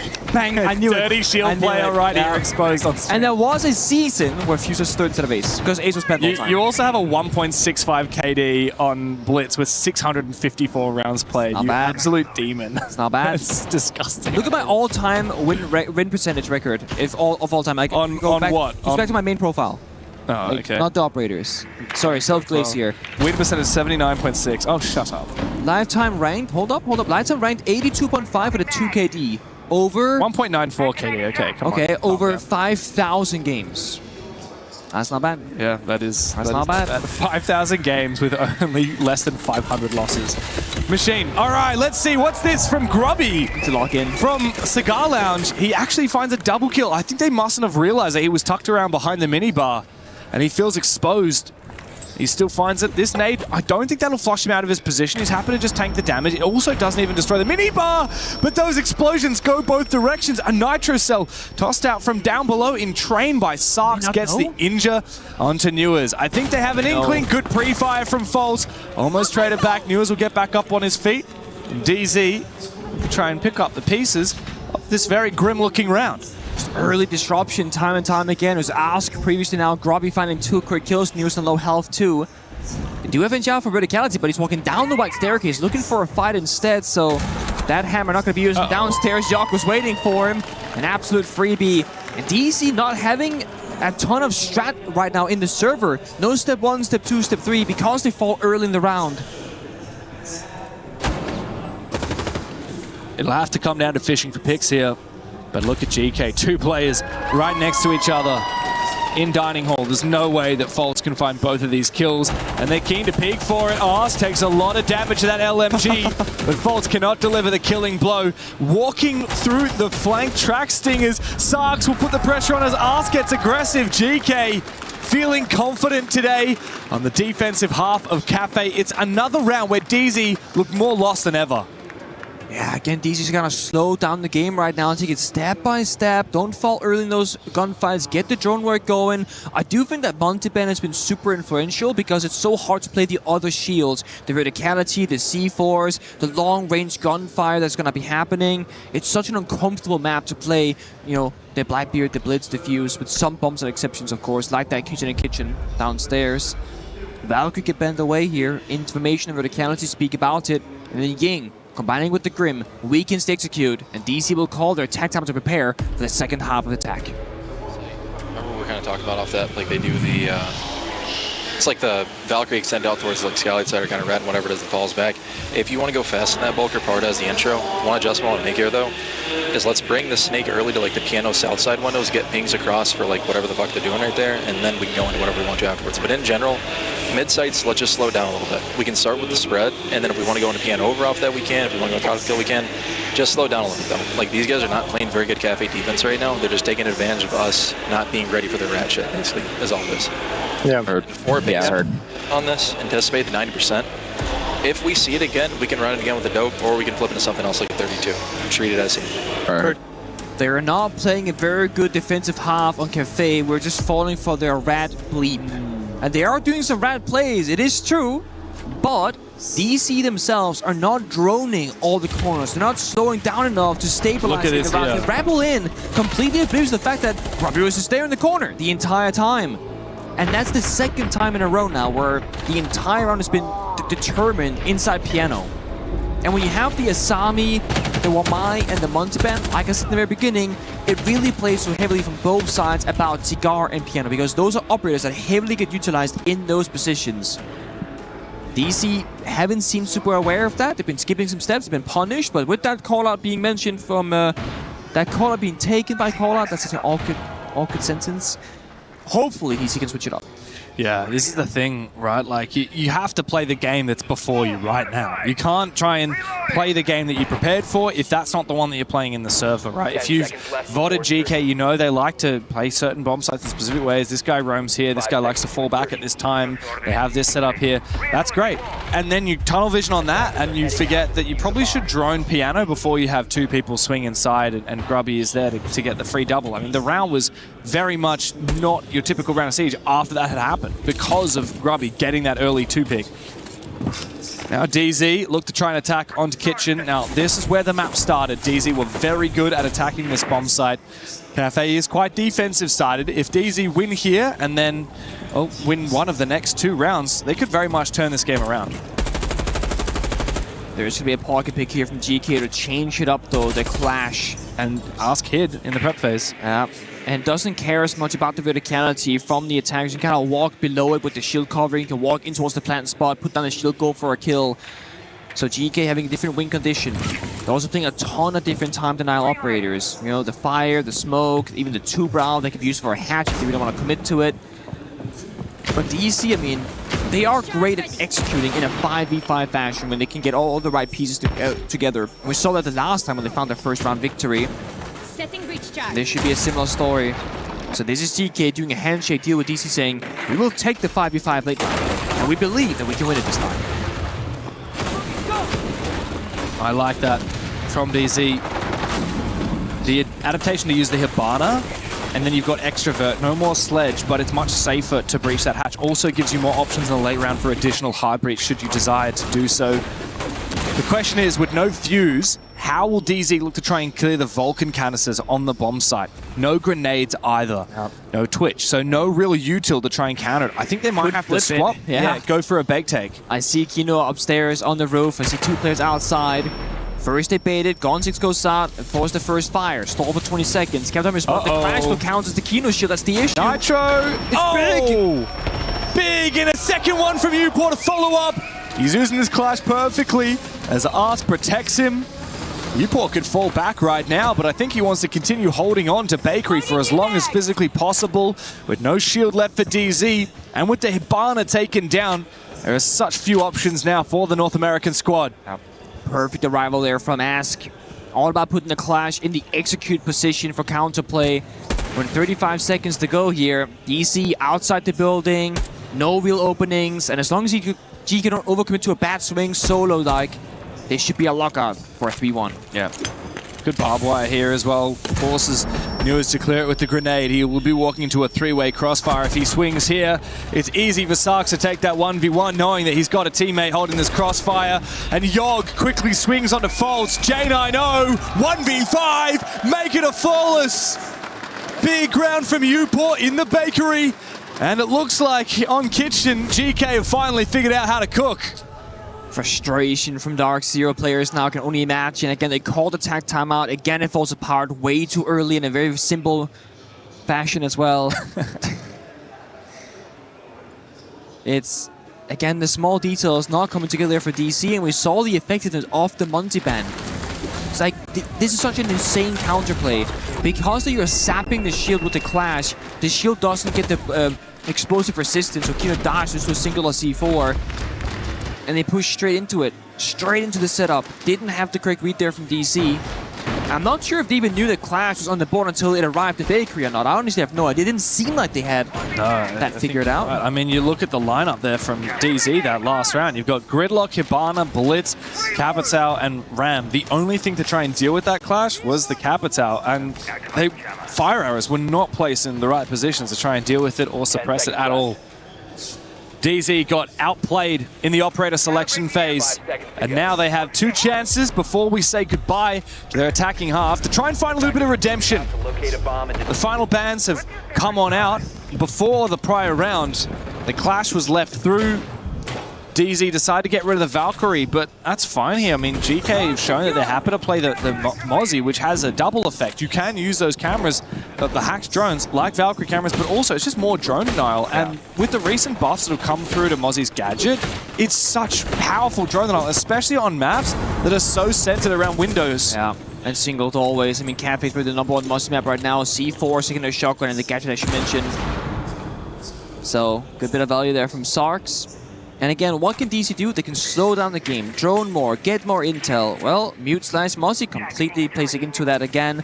They got the mirror windows as well, which gets protected by the Mute Jammers and by the Mozzie Pest. DC, they are desperate for an opening pick. They are desperate to make this round easier, more consistent. Because it comes down to high-risk gameplay, GK, they thrive in that area.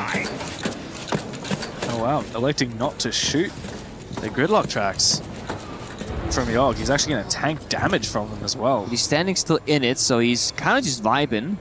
It's very strange. He could be knifing them even. But he's going to have the debuff while he's in the track stingers. Yeah. Yeah, I feel like he should have just shot them, but he's got the debuff now. He can't sprint for a few seconds as he falls on back. So he goes in. Yeah, JR needs to find this kill as well. Being contested, but it's a crossfire. Well played as Grubby gets the injure. Solo push. Are you kidding me? Fault is running Twitch shotgun? Is this deliberate? I've never seen this before. This can't be deliberate. He has attachments on it, so that's a good sign, I guess. I mean, it's a good shotgun, but he doesn't have an automatic weapon now, and the pistol for Twitch is not particularly powerful. He looks to go deep. Finds a kill with the Twitch shotgun. I don't think I've ever seen that in a pro match before. Hungry for more, looking for a second in close range. Now this is where the shotgun really comes to play. Never underestimate that French shotty. Upor, though, he's got a shotgun of his own. This one fires slugs, takes J90's head clean off, 3v3. He's trapped here in Laundry. Oh, he's going to take so much damage. He's going to die. Grubby now on the vert, might find an angle onto Keynote. The plant will start. Grubby can deny this, though. This is very risky. A lot of damage now onto Faults as Ask finally takes him on down. It's up to Keynote to find a safe haven to plant, but he has no util left. Newers must do the majority of the work here for DZ. Holding into the post plant. Keynote's taken down very low. The retake is well and truly on for Ask and Grubby. As I say that, the Brazilian will fall. It's all up to Grubby now as he wants to try and drop. Two players watching his position. I just don't think he's got it in him to make this one work. Into the crossfire he goes. DZ, they had a drought of rounds, but finally, after a very unorthodox attack, they look to finally get themselves back into it. Kino to close a second round on the attacking side for DZ. Nice try there, but with no intel for the defense, Grubby couldn't figure out where to do the verticality to find that plant there, and Kino, very good job there, not going for an ordinary default plant spot, knowing that Grubby was chasing on the verticality, just into like a random corner in the bomb side. Much more unorthodox, it works off very well, but the way the DC start the round, NJR solo flying in the building with no trade game whatsoever. Either he was playing a calculated game of distraction, or Grubby actually did find the plant spot. Wow. Either he was playing a random game of distraction, hoping that the other teammates are going to push forward successfully, which they did do, thankfully. But I don't like the fact that they are doing these solo plays from DC because they've been falling apart so early for so many of these rounds. Yeah, they have another strange round. Surely Faults isn't going to be running the shotgun again here on the Twitch. Hey, it was good for one. It was almost good for one. For two. Honestly, if he had gone, he absolutely could have killed, I think it was Upor, the one playing inside of Laundry. Absolutely could have taken the fight on him with that shotgun. But no, yeah, strange round from DZ. I don't really know how to read that. Kaid comes out here for GK. It's going to make that hatch a lot more difficult to breach. It's also going to protect this mirror window. The Twitch is picked off of, as is the Ash. So fewer counters here for those mirror windows. And I mean, no EMP. Fewer, but there's not. Yeah, well, no EMPs either. The arguably only counter that mirror window is the smoke from the Capital. But no EMPs here to open up those electricals and get that hatch, get that mirror. Let's see how DC they play this. Again, tertiary bomb site. Mining is, on paper, gonna be a higher chance of win here for the attack, but there's gonna be a mirror window in play, supported by the kite cross and the hatch. And DC, again, they might struggle with time if they go for a full clear. Again, they want to be cautious. They don't want to die early, and that means play a bit slow, be a bit safer. And if you do that, plus a full map control clear, Again, we're talking about the timer working against them. India on the same window as the previous round. This time there's a castle barricade protecting his arrival inside the building. We'll break it open. Oh, but now stay on the exterior. He's a perfect operator to deal with this though. He's got flashes to burn, and now the nade comes in. It's on in. Yeah, Upor though, meanwhile, has found not only one, but Yoga jumps outside from the White Stairs window. And with that, TCSG claims a kill. He's actually looking to try and contest. This is so dirty, as if Yoga continues fighting. Genito wants to take this gunfight. He's got essentially wall hacks onto this player while he's detected outside. But Yog knows the angle here for Genito is not easy. And as he tries to swing around, Yog will take him down from outside. Insults added to injury by GK as they look to swim through so cleanly on this defense. It's going to be a 4-2 split. Newers tries to 1v5, but I think that we have another flawless round coming right up for GK. Yog is still outside the building as well, waiting for a second fight. Newers gonna take it on the corner, just like his teammate. Can he come out victorious? Another one. Oh, gets the injure finally. Oh, come on. Are you kidding me? He can't get the kill. Eventually goes around the corner, but now worried about the player above him. Worried that he's going to get baited, trying to go for the finish off. Yeah, and he takes some damage all the way from the balcony on the other side. Get your kill. Fine. Get your one. Pad that stat. Get that KD. It doesn't matter. Ask is coming for you. GK are running DZ down. First, they took their map pick on Labs here on Cafe. 4-2 in the first half. A wry smile from Shepard. And it's time for the halftime timeout.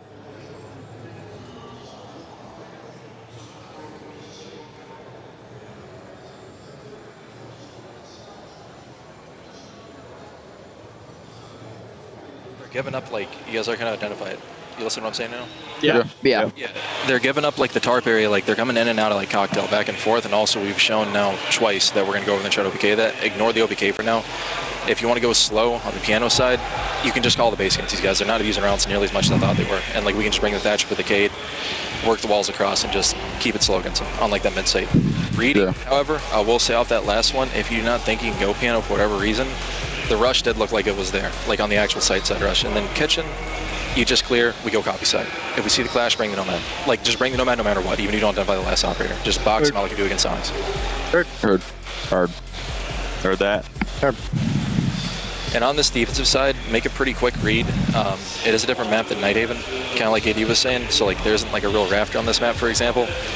But if, like, they're just absolutely dominating that first zone, you got to be a little more decisive. And if we're going to, like, fall back to the second one, we're going to fight there. If we're going to fight for the first one, we can't really get caught in, like, that bridge, kind of like it was on Nighthaven with Jack on Rafter. It's like... For the like the newer special, anti-run out, and otherwise I think we just need to, you know... Huh? What is the anti-run out? Like, I'm gonna cover you guys. Yeah, and I think like otherwise, so what? Like we need to take piano, Shaco guys. Don't stand still. Like when we have tough for control, take it guys and set up for the execute. You know, don't padding the comms guys. If they're gonna go basement, they always have one roamer. So we can do the first for split, and the guy will always walk down brown. He's always gonna walk down brown or gonna walk down white. So if the guy wants to walk down brown, I'm gonna always take the code check route. Do you still wanna force the first split in case they're playing to Barao long bar to deny the sense? Yeah. If they're playing, like I can choose. Like I can either walk on the guy long bar and kill him for you. No, I think you always. The Shepherd. Interesting. Not hurting the crowd there. It is Grobby taking control, saying they're very specific about piano, Shaiko, don't stand still on the soft floor. I love the way that he said, look, if you need, in this specific situation, if you need to kill this guy, I can walk by long bar and kill him for you. Like, it's one thing to think, oh, I can get a kill here, I can do this thing for myself. It's another thing, if I do this, I will enable you to do that. Yeah. I like that teamwork there between Grubby and Sarks. It's very specific, which I like. I think it's easier to say, guys, very simply, fight with piano, fight with Shago, mindful, do not stand still on soft floor. It's very simple, but it goes a long way, and so much of this comes down to the first step of the round of Cafe. You often find yourself on the window repels, fighting for cigar, fighting for piano, and if you get a foothold in the building and you get that first step accomplished, the round is looking super solid. On the flip side, like we saw how DC lost the majority of their attacking rounds, they never got that foothold. The second they tried to enter, they were dead. When there were repels, they were getting C4'd, and you could never stabilize the rounds. So it feels very European playstyle of GK to go for those focus points and talk so much about it. And they've banned both the Mira and the Wamai as well, which supports the same story of the piano and that initial foothold. True, but it does leave the Kaid on the board here, picked up by Kino, which Brings another Nitro cell to an already deadly lineup. 3 Nitros here, aided by the Pulse to get those vertical kills for DZ. And the Kaid as well is going to be hard to counter. Yogg will want to breach open the hatch, in particular in the J9O's reinforcing in Piano, but it's going to be very hard to do so, especially look at Kino breaching a lot of the floor around the hatch to make it so that it's not possible to put an exothermic charge next to the hatch. It's very nice. Pretty cool.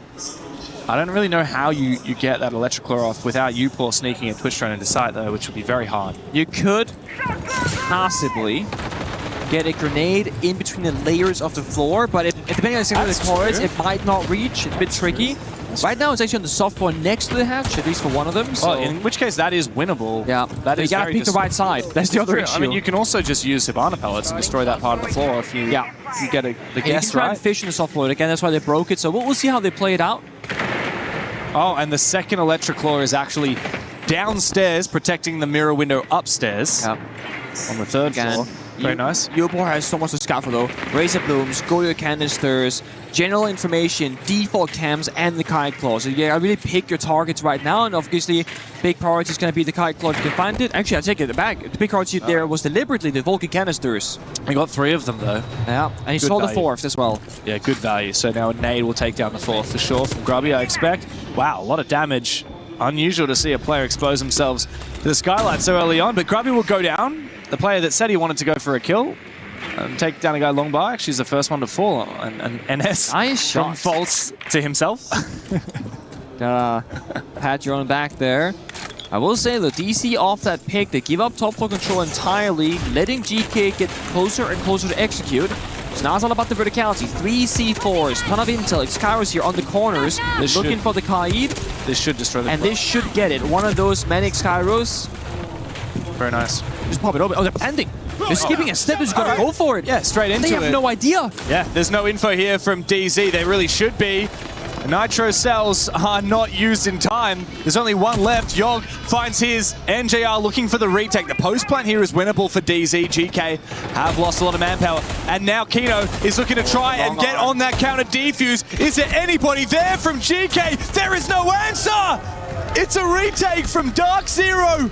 GK completely pantsed.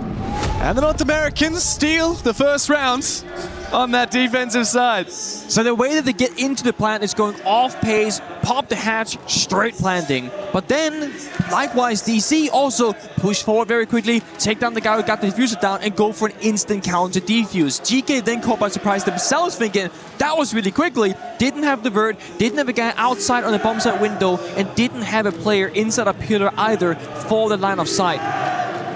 The sad thing there is probably a world where you could see that diffuser from pillar window rappel, from red staircase, the soft wall open Definitely up. There red are so stairs. many good positions there, but none utilized by GK. They had Upor, I think, top wide watching the flank when they're 10 seconds into a post. That's a lack of drone that should be replacing that position. DC are very quick. They're good at retakes. We've seen a lot of retakes in the last, all week, really. I think DC have the most retakes at this event. I'm very sure of that. That would be a really interesting stat to have. That we don't have. That we don't have. One thing I'm seeing a lot of here from DZ is the Pulse, actually, funnily enough. We saw a lot out of them as well on Labs. I wonder if GK will see it as enough of a threat to ban come the 3rd round, but there's a lot of very powerful ops on defense that DZ like getting into. The Pulse is one.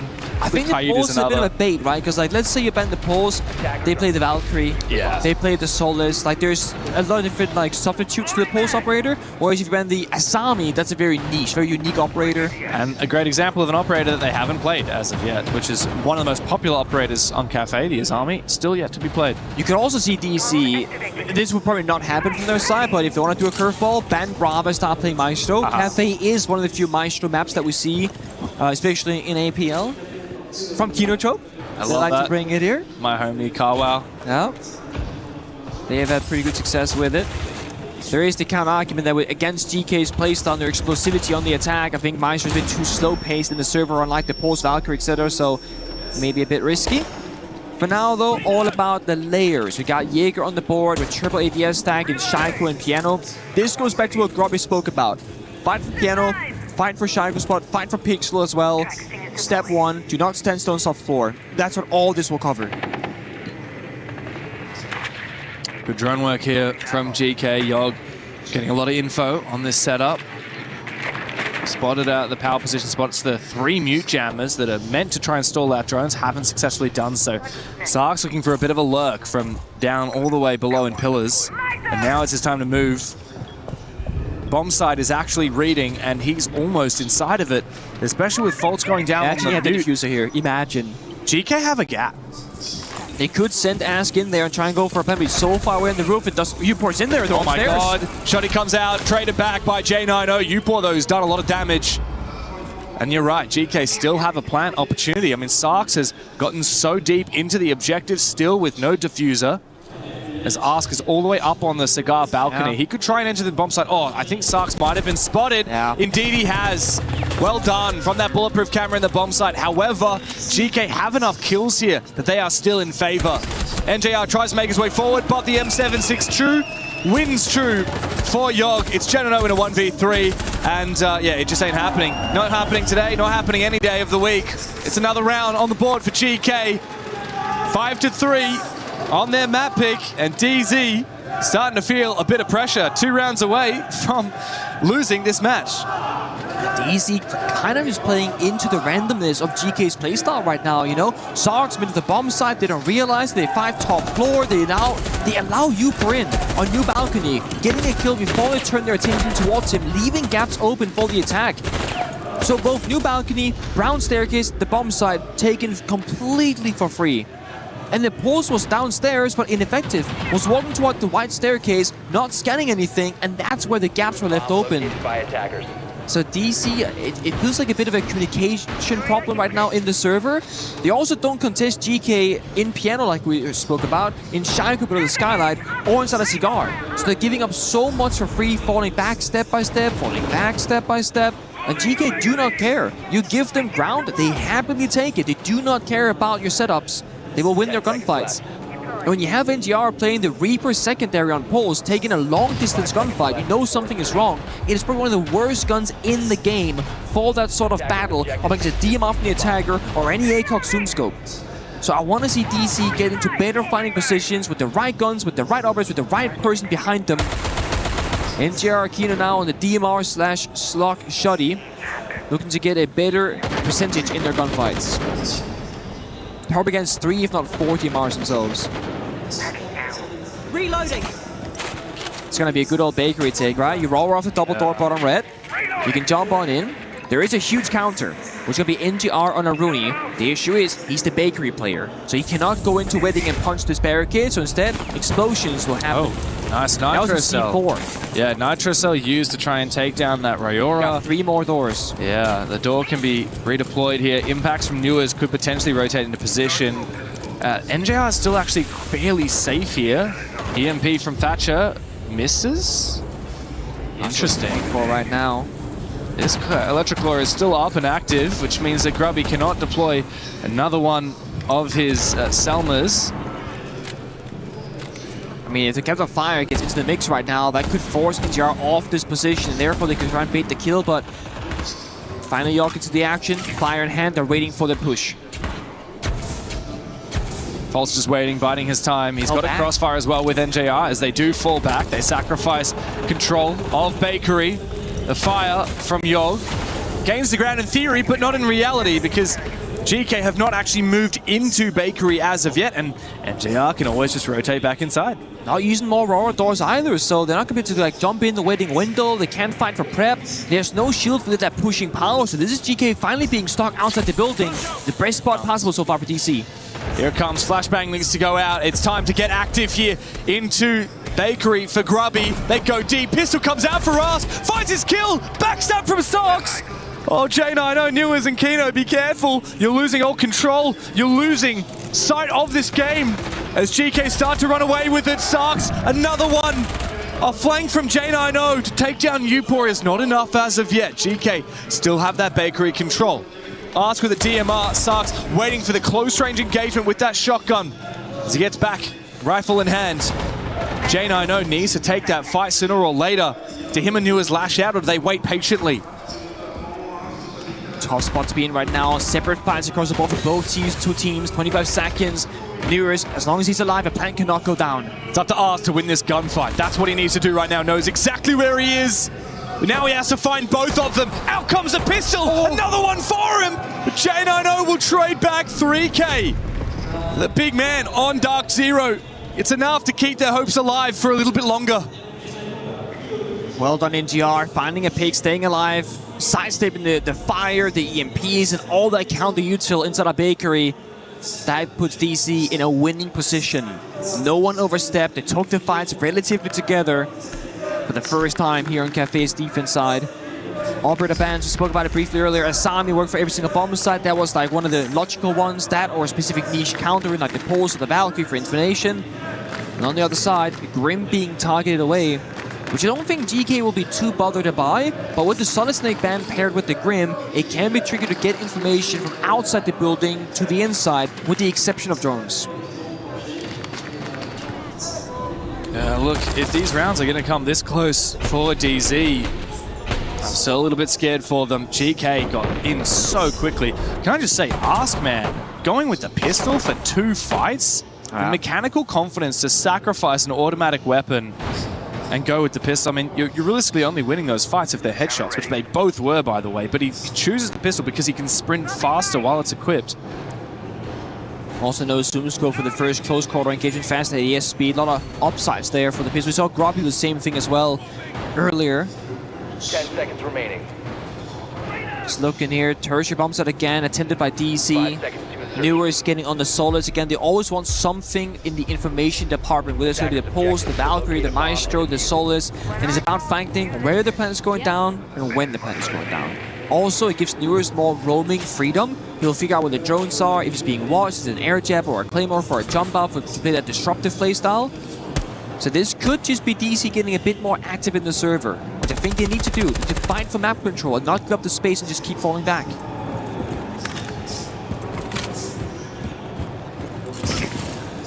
A lot of work to be done on Cafe, especially with these Mute Jammers and the Solus. It's very hard to clear this entire map. From the top down, they will begin, as is often done on Cafe. No Mute Jammers here in Cigar as of yet, though, which is typically where we see DZ put them. So GK get a lot of free info. They spot out the Tuberow and a second player, the Smoke, all the way on that top floor on Cocktail. Grubby makes his way inside. How much will GK look to try and actually clear this top floor in a hard sense, and how much will they look to just pressure it? They really do love going for these split-through style pushes, these 3-2-1s. Probably a half take, right? You take Cigar upstairs, lock down the flanks with the Nomad, and kind of work your way down the staircase, pressure the bomb site, and just kind of look for a gap. With the Selma going off, though, either want to fight for top floor control or just apply that fake pressure, say, hey guys, look at me. Meanwhile, Grubby sneaking up below Cocktail. Nice Tuberow. Looking to cut the top floor in half. Volt's waiting. C4 downstairs, pre-placed with a cat call to pop it. DC know that they're ratting around, but they're unsure of where the push is coming from and when it's coming. Oh, this is a critical gunfight here. Grubby misses his chance, goes for the re-peek, but DC will fall back regardless.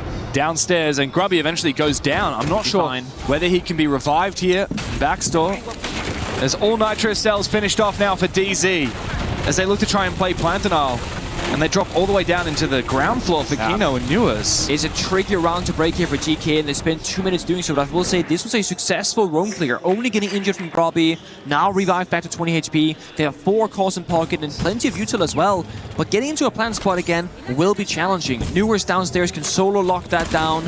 Well, they have burned away all 3 C4s. Only 1 Tux Babe here left from J90 Smoke, but I think GK, they have to get a kill to get comfortable enough to go for a plant attempt. Yeah, you're right. Late round plant will be likely denied by Newers in the basement. He's all the way in prep at the moment. There. So yeah, he can deny a plant inside mining. 2 players in dining at the moment. DZ really falling back, wanting to play plant denial as the main priority. They've got info on where it's going down. Is he going to deny this plant? Newers, you're going to let it go down. Instead, it's going to be a retake. They're favoring the information, but DZ march towards the bomb site slowly. Newers bides his time instead of exposing himself early, but eventually he will go down. It's a 2 versus 4 post now. The Sarks and Uport all the way on the top floor. We've seen DZ get these ninja defusers before, and bad timing from Uport puts all on the Italian. 1v3 now. As he gets swung by the first player, Kino will go down to 3k in the round for Sarks. He just needs to buy his team a little bit more time. The J90 will say not today. It's a retake for DZ and a chance now to tie the scoreboard for the North American squad. Such a hard round once again. The GK get into a planned position, but Uport unsure about the top floor. They were fully cleared it. DZ retook piano control, didn't have the verticality, and then he gets caught bad timing, swinging between the cocktail breach that they made themselves and the top right rotation. Sarks, I mean, was making magic happen finding those 3 picks, but such a challenging round. Plant goes down, Yogg dies immediately after. Such a tough spot to be in. But what did I say? DC, they're amazing in post plans. DK, in response, will call their own tactical timeout.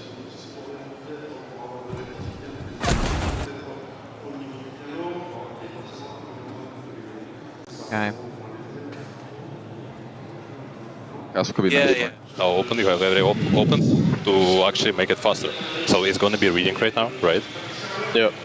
I think you can bring heavy utility because they're not like taking the top floor heavy. They're always leaving, even playing the shields, but watch out for the C4s and do the simple execute. I think it's going to work out. And always remember the win. Flanking pillar, flanking brown, flanking white and red. That's it. Yeah. Okay, let's go, guys. Listen to each other, guys, and it is fucking set. So a switch up, get on the shields, stabilize the rounds, recognize a DC. They keep falling back and surrendering map control. The thing is, it's a lot easier said than done on Cafe. You're in a very small box. We call it hell in a cell. Once you drop down the red hatch, and we saw it there from GK and Grobby, they spent so much time slowly inching forward, juking C4s, trying to stay alive, and there just wasn't enough time at the end of the round to get down a solid game plan for that plant. Yeah, and DZ really love giving up that ground and then going for retakes, which is what we've seen. 2 successful retakes now on that exact same bomb site play out very similarly. So GK, just because you can see a plant doesn't necessarily mean it's going to work for you.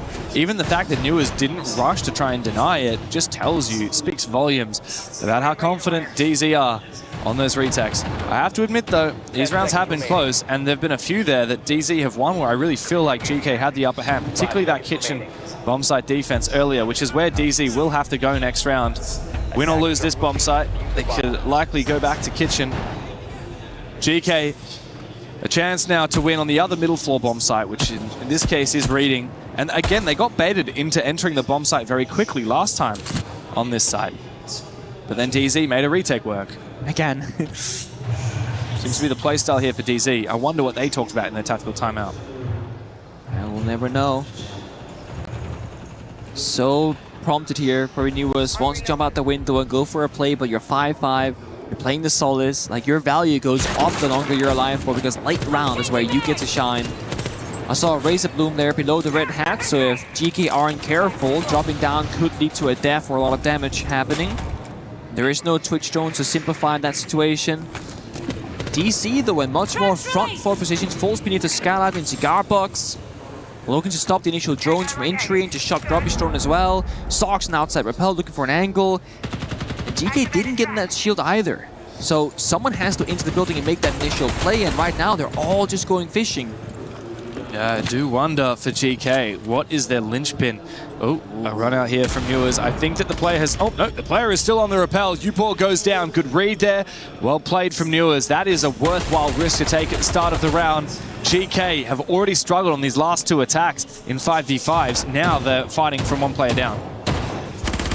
Not sure about this attack though. Doesn't feel like there's any like fangs, no tooth. No, there down goes Grubby, just injuring Cigar because General just retook it from Piano, just walked on in because no one's on the window repels. Things are falling apart. Very clear for GK. Next kill needs to come out now from J90. 10 kills to his name so far. Going up against Sarks, but the R4C will win the battle. Dodges the Thorn Trap as well. Sarks looking good now, and Ask finding 1. Low HP on 2 players here from GK. But they've even up the numbers. They're so low on health though. Ask like 1 bullet. Sarks maybe 2 will get the job done. Yaga might have to step up as the Ibana player. Onyx Kairos in pocket. The irony is that I don't even think Heart Breaching will matter this round because all of DC, once again, they fall downstairs, use the C4s verticality. C4 toss them up. Because they got the scanner, they can wait for the right call, the right timing. But at least just one extra C4 now in the pocket of ag.al himself. Yeah, low HP on both Ask and Sarks means they're extra vulnerable to those C4s. However, both go out without dealing any damage to them. Surely a plan here, slow and steady, is not possible for GK. 24 seconds, Yoglis will try and make it happen. DZ, we've seen they're so good at retakes. It's going to be a white stairs flank here for NJR with a shotgun in hand. He will take down Sarks, and Yoga, his plant will be denied. It's Ask in a 1 versus 3. He has been red, he has been taken down, and DZ have run 3 straight to find map point of their own.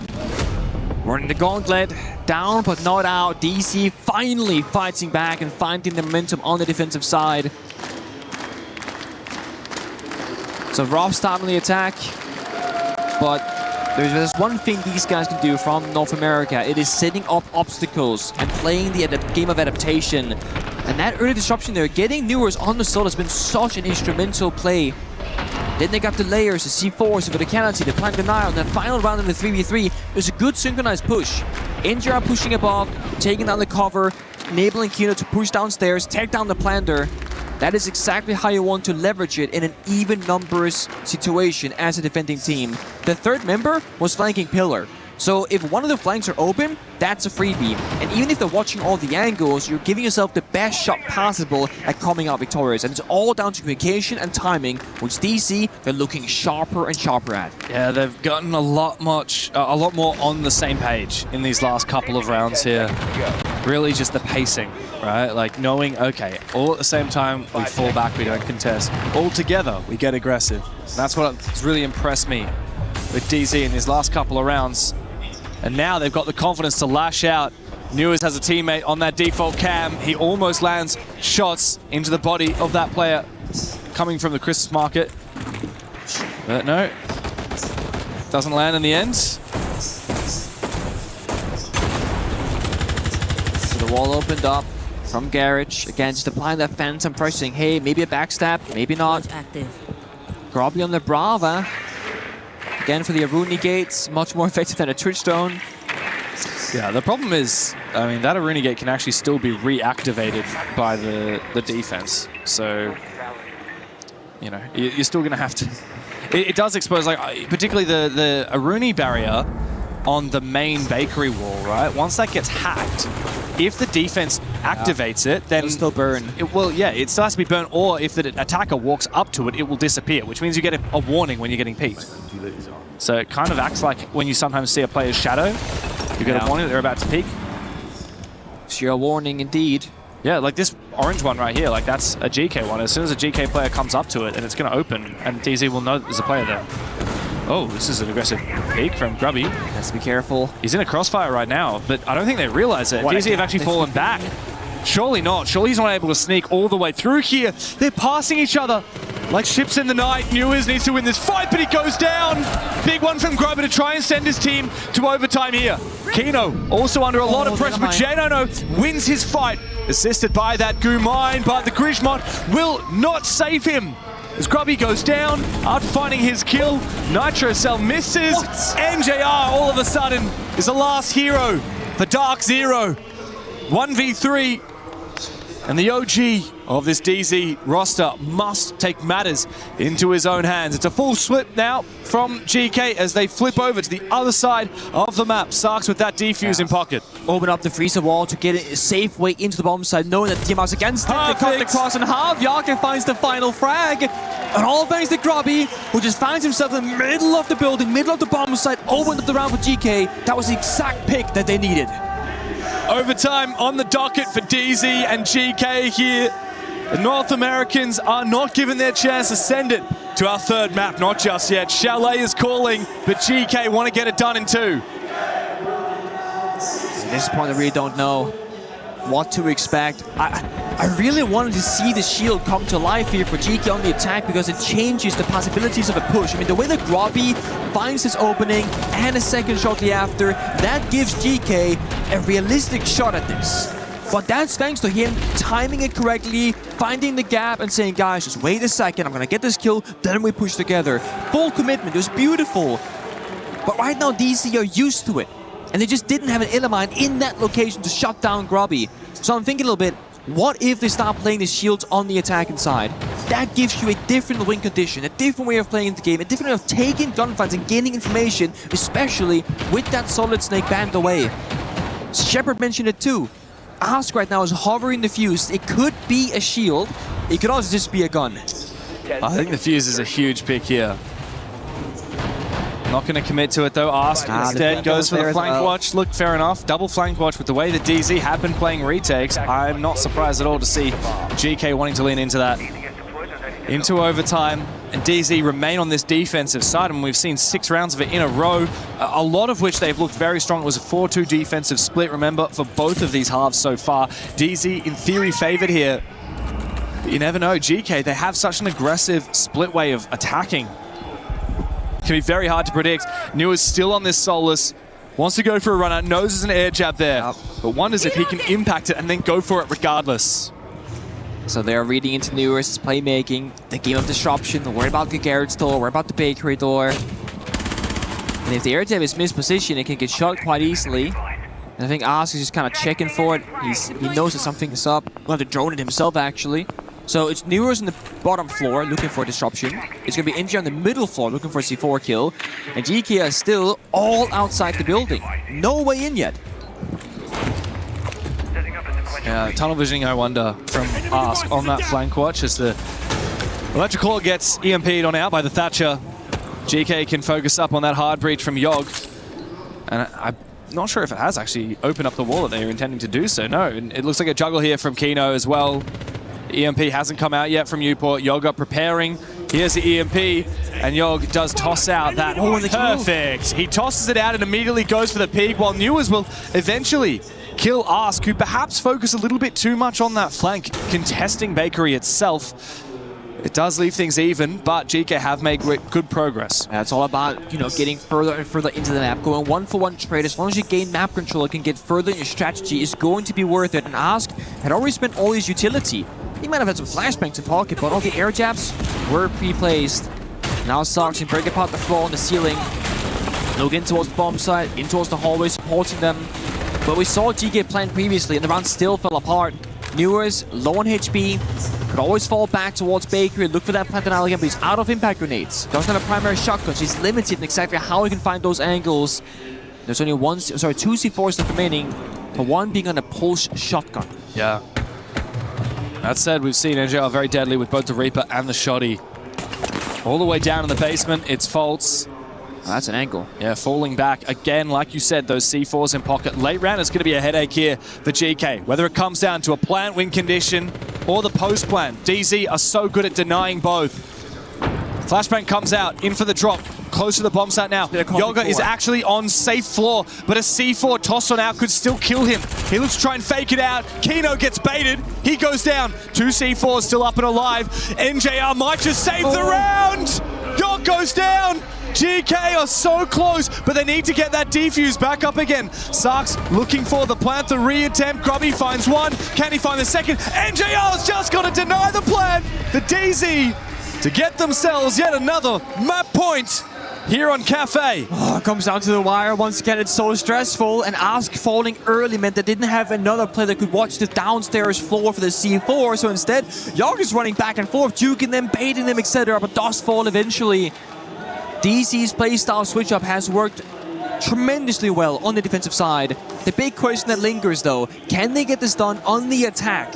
Or will it be a defense crux to get it over the line? Oh, question remains indeed. Look, their attack was very rough. They won the first round of this map, which was that really perfect, thorough attack onto kitchen service, the basement. And then they won one reading room attack as well, which was pretty close. They got the bomb down, and then there were 2 players still alive at the end of it. GK bringing out all the stops. We see a Maestro make its appearance on the basement here. We see the combo of the smoke and the Goyo. It's going to delay a lot of time, as will the Tuberal, the Warden. Ask is actually hiding his Maestro here. We saw a lot of Brava picks from GK on their side, but none yet from DZ. If they don't have a Brava, I'm not sure they'll have many counters to try and deal with these Evil Eyes. And as we see the Operator picks, the Orba confirmed here from DZ, they don't have many picks here that will help out with those Maestro Evil Eyes. They got locked on in. a little bit curious on the approach here, given the operator lineup, because they're showing a lot of different things. Yeah, Newers took damage the moment the round started. Was that team damage then? I'm not entirely certain. Had spawned Christmas Market, so it must have been. Can I shoot the default cam, maybe? Yeah, that'll be... Although, with that being said, he spawned solo in Parker, so Tuberau shot him there, Yoga. Okay. Went for a spawn peek. Very nice. Yoga and Newers, old teammates back in the Oxygen days. Went to SI25 in Boston. And, well, took a few scalps, knocked out G2, knocked out Shopify Rebellion, beat SSG back when False was playing for that team. The rivalry continues in the server. Yeah, I guess it goes back to the first kind of execute, right? Take top floor, do the vert, and then try and make a decision. Do you go for a back attack from the hatch and VIP? Do you go back towards Bakery? Last time they went Bakery, there was a clash in their way. That stopped the entire round, but that's not the case for this one. It's going to be a Maestro instead from the sim player of Ask. So, I would say DC have all the options, because both attacks can completely work. It comes down to execution. Can they be perfect one more round? Can they get this done on the attack? They got so much time to work with. They got full map control in the roam game, doing the vert, getting the hard destruction done. They even have air gems or flank watch late round. Setting breach charge. Hatch open. And a soft breach on the floor. Perfect, so much redundancy. Breaching charges from NJR. Interesting to see that Kino's actually brought breaching charges as well for extra redundancy. It does mean there are fewer smoke grenades on the DZ lineup. Perhaps they're not looking to try and use smokes at all with the Warden in play. And also with the Blitz, right, you got a safe shield to just get into the action and block the lance of sight. Also, I think they were fearing that the Ram Boogie drones are going to impact track because there's 4 impacts in play. And then you get almost no vertical down. So this gives you that redundancy. A lot of vert. Ton of vert right now. And now they're ready for the attack. The question is, which side will they go for? And there's 2 ways to play it. Kino can drop the hands, go for a plan, or he can walk down the staircase and fight the Tuberau of York inside of VIP, and with that kill, they can push forward, but Uber finds the first pick. The Tuberau, though, will slow down this push here with those Zoto canisters. He also has an Nitro Cell he could use, and here it comes. Tosses on out, gets frozen by the Tuberau freeze. Can he get enough damage here on the Blitz? Can he peel back enough to try and stay alive? NJR certainly cannot survive as Kino finally gets damage and taken down by Yog. The masterclass of the Tuberau in VIP, and somehow manages to survive as well. After Newers shot him in the feet, NJR not likely to be picked up. The diffuser is still on the ground. Yog has held his position to perfection. It's going to be a flawless round here from GK. As J90 getting tatted by that Maestro Evil Eye. There's nothing for him to do. He can't march forward. He can't march back. All he can do is hope for an exit frag. But Grubby says, I don't want to give you the chance. I'm going to hunt you down. J90 saves the KD. GK, though, they save the round. So we got to go all the way to 15 for the final round here in Cafe. It is going to be a defender's paradise. But the issue is, this is the end of the road, the final moment, and GK will be on the attack. If they want to be victorious and take this 2-0, they have to win, or it seems like almost an impossible side. And no matter which bomb site DZ decide to go to on the defense here, GK have not successfully won it. They've been so close, man. They've even planned it twice. They've been like right there at the finish line and then countered by DC. It's because of that playstyle switch up from DZ that you mentioned, playing really slow, playing to fall back, playing to retake, playing that clock. It has been the 6th player in the server for Dark Zero. They're doing it. This is such a classic. We go 7-7 and Clash gets brought out as the wild card. It's the curveball to change things up here. And they get the Echo as well. This gives DC retake options on the staircases, re-aggression into VIP, into Bakery, to try and deny a plant late round, etc. It gives them many different ways of playing it, which will be a surprising factor because this shouldn't be about falling back step by step.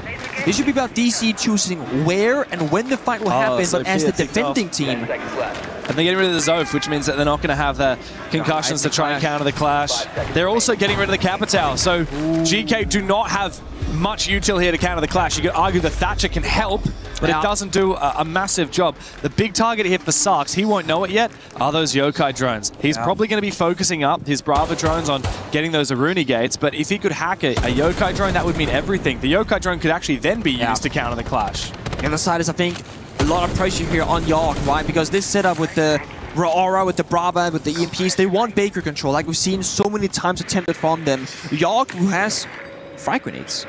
Okay, so he has the frag grenades because he gets smokes, I guess, from the Aura and the Brava. Okay, then they get a bit of everything, but you gotta enable him with the smokes and get in Bakery and probably try and take a fight. Because that can just walk on in, they won't see where he's attacking them from. But it's so much pressure on a single operator.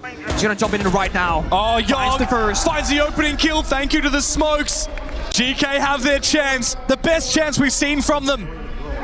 5v4 against Dark Zero, who have looked to try and delay these rounds as much as possible. Well, guess what? Your smoke is gone. There's still smokes in pocket now for the attack. 3 more, in fact. But Yogg is so low on health. Any pre-fires through a smoke can able to likely kill or injure him. Oh, no. And that is a big win con for GK. They have good intel though. Sox have so many drones positioned inside the building of VIP for that backstab potential they found. So distraction in Bakery, smoke grenade, try and breach the wall, get that pressure. It's all about making DC move and buy into the fact that this attack will be a frontal when they're having somebody rotate later on. But they're all 5 here by Bakery. Problem remains. What do you do about that clash once you get up nice and personal? Well, you don't have your Thatcher anymore. They found NJR. NJR has been traded on back. That was the Aruni. Now Sox backstabbing. The backstab from Sarks must have a big impact as he tries to make his way through reception, but I think Fultz has rotated over to watch it, which means that it's on Yogg to try and make his way forward on the bomb site. GK still have the numbers advantage, but they can't figure out how to go in and plant because DZ keep on retaking. Not a lot of drones left remaining. No easy way to push on in. Sarks' gate waiting for him, but hacked by him himself. They need to sell this attack on the front side to enable the space of Sarks to get this backstab kill, but it doesn't work out. Fultz finds Yogg.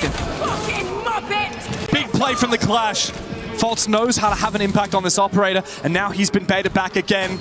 As the Riora gate opens up, maybe they can get a line of sight, but no, it just allows the clash a little bit more vision and a little bit of a flank. They might be able to close that door behind the clash and trap him. Then there won't be any escape for Fultz. Surely that's the play here for Upor. He needs to try and close that gate, tries to get the damage out of the clash, but Kino jumps up, Sarks a trade. Krubby and Sarks now have to have an impact, but Fultz still continues pushing deeper and deeper. J90 needs to help him out as the damage comes through onto the shield, but J90 will prevent Sarks on the bomb site from hunting him down. Krubby has no choice. DZ are dug deep on Cafe. We're gonna need all 3 maps in this series. Chalet is a cold place to go to if you're GK and you wanted to get it done in 2. But it's not over yet for North America. Such a way to do it as well. 7-7, gets on the clash, and what do you know? Fultz doesn't even take any bit of damage. He's getting meleeed. He's getting swiped away at the shield. He's backing off, and he gets his team a kill himself and 2 kills off his positioning and the intel game. GK was so split there. Do we push the guy by the bomb site? Do we push the clash? Both times the wrong decision was made, and they went punished. Such a momentum stealer off a game, off a map here for DC, because that was GK's map. They came out the gate storming. They planted the first couple of attacks, but then they retake after retake. The comeback start for DC.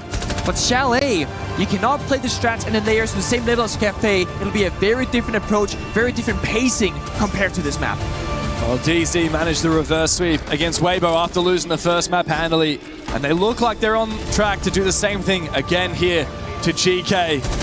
Next up is Chalet and Pengu. Look, it's anyone's game. The major champions are showing their quality here after GK had a ripper of a start on Cafe.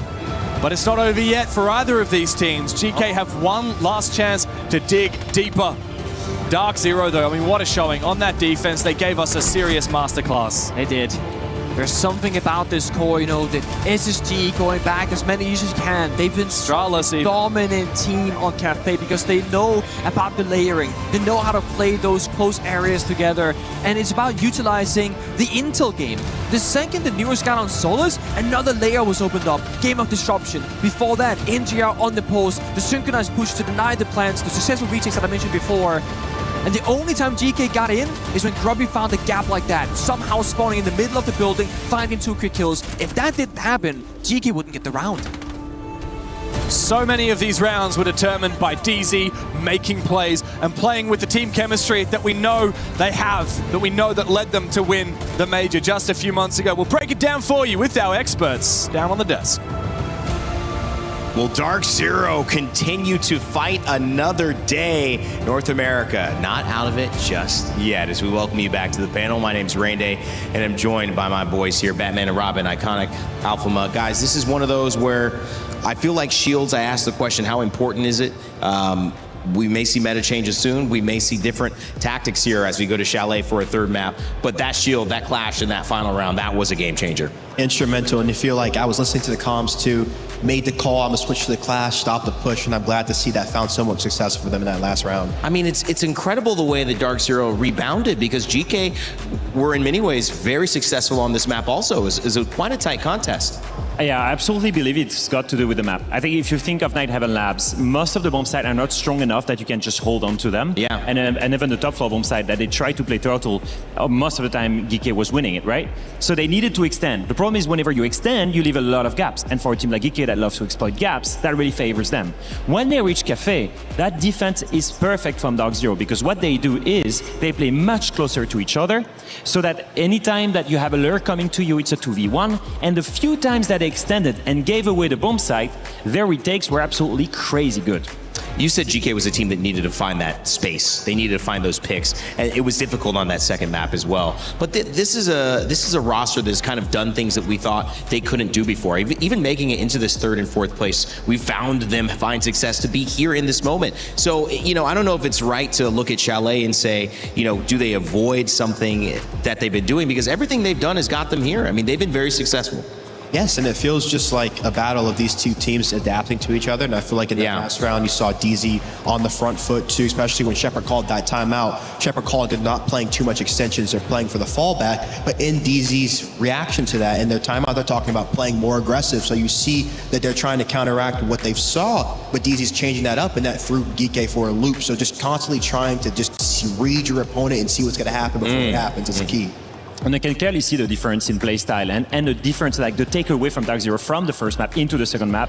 A couple of examples was on that defense side when we start looking at some of their retakes. I think that's really when we see the late run composure. This is a 2v4 on the side of GK, but Diffuser is planted. Pay attention to how many players on the side of Dark Zero are going to challenge this player. A first one dies here upstairs. There were two to play this player. And then look, 3 players are coming towards Red Stairs onto Stocks. As soon as he gets one kill, they're going to make sure one guy is below him, one guy is above him. So he's going to be stuck in a 2v1. One guy comes from above, another one swings from below, and they go straight for the Diffuser. That is clean, iconic. And that happens again in a 3v3. GK are going to go for the plant here on reading. They're going to go at the doorway, and they do exactly what they need to do. You have one player upstairs holding the cover from above for the laundry swing, and at the same time, one player that's towards pillars holding the swing here exactly like you're going to see. But what they don't pay attention to is one player retook upstairs, one player retook the plant, and boom, what was a 3v3 is now a 3v1. And just very calm again, just making sure they can identify their win cons and going for the gap. I want to talk about Yaga here and his performance. He's been really strong today. He was strong in that map as well, but couldn't find it done. Do you feel like GK's had a couple of Ask as well, I think went positive, KD. Do you think they've had some nice individual performances? Of course, but I still feel like they're doing well as a team. You see a lot of their plays, especially on that map on the attacking side, that one bottom floor round in OT where they made the back push work when it didn't look like it was going to work. That's a lot of good team play. It was just great team play from Dark Zero to counter them out. It's really hard to separate them because you look on one side, one team's doing well here, another team might be doing well there, but you go down to 7-7, you have an overtime on Cafe, and now we switch gears towards Chalet. Where does this conversation lead us? Because Alpha I know this is a map that both teams like. They absolutely like it, but for very different reason. And in my opinion, Chalet plays completely different from Cafe. When I mentioned that Cafe, the map is strong enough in defense that you can just most of the time turtle in that basement. You do the first floor extension, same thing on the top floor. And even when you do an extension on a reading or mining bomb site, most of the time you cannot stay towards that cocktail side. So most of the time you're quite in a close-knit group. I think in Chalet it's completely different. Chalet is so strong for the attackers because you have so many viewpoints directly from outside. So you have to fight for every inch, and you need to fight for even, I guess, really long extension. But you've known it now. Extensions means a lot of space. That's right. Means a lot of free space for GK to abuse. And that's exactly what GK wants. On the side of Dark Zero, What do they want having lost the first map and going into, well, this is exactly what happens for us. We lose the first map, we bounce back. We've done it all tournament long. We do it again here. I imagine confidence. You've played with these guys before and around these guys. Confidence is something that they're carrying into this final map. I mean, of course, you just see it doesn't really go anywhere for them. They keep the vibes going. Yeah. Especially on Nighthaven Labs, they were in a pretty crucial position. I think it was 3-5 when the lag out happened. They were in a 4v5, getting ready to go into execute. They not lost out, but the game dropped. And you see them instantly be like, hey, good. There's more reps, more opportunity. They end up losing, but they end up bouncing back. And that's the mentality of not always putting yourself on the back foot, but just staying even grounded and ready to keep going. In this game where you're switching sides so much and you have first halves, you have second halves, you have timeouts and tactical pauses, what do you think is the most defining moment in this game coming up on Chalet? Since it is that knockout game, is it going to be the first half? Is it going to be the first 3 rounds? What are you paying most attention to, Alpha? Because these games have sometimes gone late, and in this last one, it would have been the final 3. I feel like at that point, you have 2 teams that are quite experienced with being on that stage. We've seen that Dark Zero doesn't care. You can get to 7-7, they will close off that round, especially with the nerves on that clash, just playing it perfectly fine. So I think it's really, there isn't like one big half more than the other one, because if it was an experienced team, I would have told you that gaining a strong lead in the first half pretty much guarantees that you're going to win the map. I just don't think that's the case with the caliber of the teams that we have here. When you look at the difference of maybe how some of them individually are playing, let's focus in on Grubby, because he's been instrumental. He's been instrumental in teaching Ask, bringing him into the way that they do things on this team. And it's a new iteration of GK Esports. A lot of people, again, realizing that this team, 3 of the members formed in June to come and get it to this moment. How big of a moment do you think Grubby needs to have in this final map? I mean, I feel like he's been doing great just spotting the gaps, getting into it. His team on the attacking side, they really find that success when he is in the crucial gap and he's in the kind of the hive of the defense and just working it. So I feel like that's really the crucial point of just him getting in it and active. But I feel like for Dark Zero on the defensive side, they really need to make sure if they're playing these deep extensions that they're isolating these solo players like they were on Cafe, getting these opening kills to help fall back on their layer and play for those deep round win cons that they were finding success on here. Yeah. And I'll be honest with you, to me, like the first and biggest question mark is on Dark Zero. How do you change your playstyle? I mean, if your game plan was playing Turtle or playing towards the retake on Cafe, you've got to change it completely here. You mentioned being more aggressive in those gunfights, taking them and winning them. They're going to have to do so on Chalet when they start defense. And that's going to be a hard one because, most of the time, those gunfights, they're in the favor of the attackers. So I'm really curious if they can completely change the playstyle that they brought on the previous map from one to the other. That's a really good point because it was defense that was successful for both teams in that map too on Cafe, but it just happened to be that Dark Zero got to pick defense and rotate back into it and win that map again. I questioned shields, I questioned meta. I wanted to know what was showing up. Clash did play a big role. Is there any other operator that we go into that you're looking to either get rid of right now or do you think might have a big impact here? Maybe some info ops. Yeah, I would go for crowd control players like the Grims, the Capitals that are going to be so strong on Chalet because despite those big extensions, it really revolves around some strong position. Obviously, you think of Fireplace towards that library side. You think of maybe what's going to be in front of Master Window, Solarium, all of these positions that are going to be removed by a Capital, by a Grim, this time of operators. Well, picks and bans on your screen here. Final map coming up for GK Esports and Dark Zero with $85,000 added to your prize pool if you take 3rd place. Get rid of the castle just to make it a little bit easier for them to hold those outside positions. So I don't have to rotate it around as much to clear them off. Yeah, GK have abused the castle crazy on EML. They have all these castle setup stores library, so it's not a surprise to see it banned. And as we mentioned before, Iconic, the Grim is getting removed. So strong those bees to remove library, top solarium, towards master window, bathroom as well. So all of this, it's pretty much classic bans, but that castle ban, that is 100% a target ban on GK. The zombie's going to come out here in full force. Expect to see that a lot on the side of GK. Kino already talking a little bit, getting ready for the strats. Callouts got the boys ready on Dark Zero, but GK Esports, it's not a mistake that they're here in this moment, fighting for 3rd place at EWC. Let's send it back over to our casters for our final map. Thank you very much. Yeah, it's time to get into it. We already know that Brazil will take the crown here at the Esports World Cup. Know that? We do know that. Our 2 teams. That's such a shame. Our 2 teams in the grand final are Brazilian, but who of NA or EU will stand beside them on that podium? Will it be Dark Zero representing North America or GK representing obviously EU, a little bit of NA thanks to Yogi, a little bit of Brazil thanks to Ask sneaking on in there. It settles it on Chalet. Of course, it's been a bit of a wild series so far. Each team taking the opposition's map pick. As we dig into the first round, bans have flown on by as the analysts picked apart already. Not common to see the castle ban. DZ throwing a few curveballs GK's way. I love it. Again, all about the structure and setting up the map. And honestly, I wouldn't be surprised if Asami could be a third option later on as well to like triple down to that strategy. It would make Chalet just feel impossible to play in any strong positions on defense. Maybe forcing out a Clash or a Mirror to like kind of substitute it. But for now, one or two operators. Fly and the castle. And again, the Monty the Grim just going through every single time.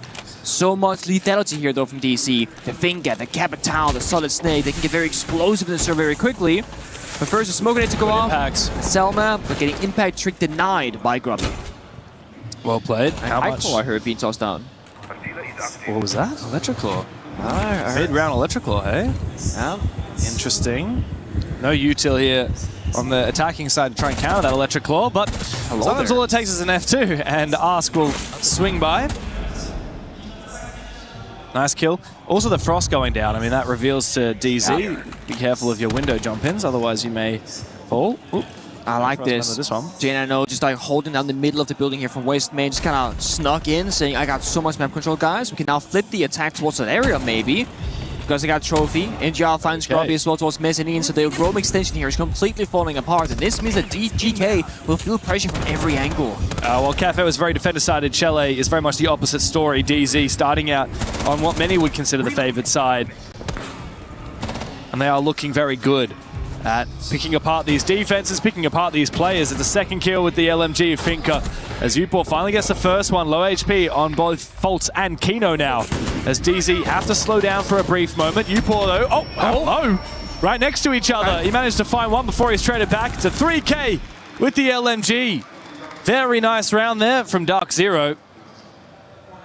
Love me a bit of Finger. Not sure if the stream saw it, but emptied his whole magazine into a dead body afterwards. So, you know how it goes. Bit of BM in the server, doesn't hurt anybody. As we said, these teams know each other very well. Despite playing in different regions, we've got former pro players. We've also got a Brazilian on each squad, an American on each squad, 4 Americans on DZ, 1 American on GK. This was such a funny moment.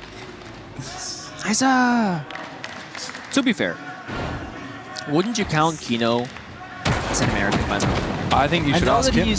That's a fair. He's only played Siege in North America. Like, so let's say you were to like make a team and you had like very specific like region locks. Yeah. Would you not say that Alama would count as a European player in EML? Yes. Because he's been there for. I think that does not make him not a Brazilian. No, he is still a Brazilian, but for the sake of like, I guess that's a different conversation. Well, when we've had conversations about having like region locks, because obviously we have some, like we don't have no import rules, right? No, but we do have, like, for example, we used to have a all Brazilian team in the Asia League, and we still have an all Brazilian team in the APAC North League, right? And so people have talked about, should we have a region lock? If we did, would a player like Alamau or a player like Kino, would they count as Brazilian, or would they count as European and North American, because that's where they played? And I think it should be where you've played for the last 3 years, where you've spent the most of your time for the last 3 years. Definitely like a bit of a clock saying after X amount of time, you're now a native player to this region. Yeah. Because you've earned that spot, so to speak. I think in other titles do the same in League of Legends. So if Alamau wanted to go and play in Brazil, he would count as one of the restricted imports. Also, if you go back, you would. Yeah. Oh. Yeah, because you just move. Oh. Like Virtue would no longer be an APAC player after he spent that long on G2. Interesting. Doesn't mean he's not Australian. Apparently it does. No, it doesn't. Oh, okay. Well, Virtue went on to retire instead, unfortunately. Didn't quite make it. Doesn't have to denounce his Australian citizenship just to go play for G2. You didn't feel betrayed at all when he did it? No, I think he got upgraded. Grubby injured, meanwhile Mezzanine. Saw a lot of tweets about him against FaZe, I think it was, saying that he's one of the greatest Mezzanine players right now in the world, and 2 rounds in a row, struggling that spot, getting countered by DC.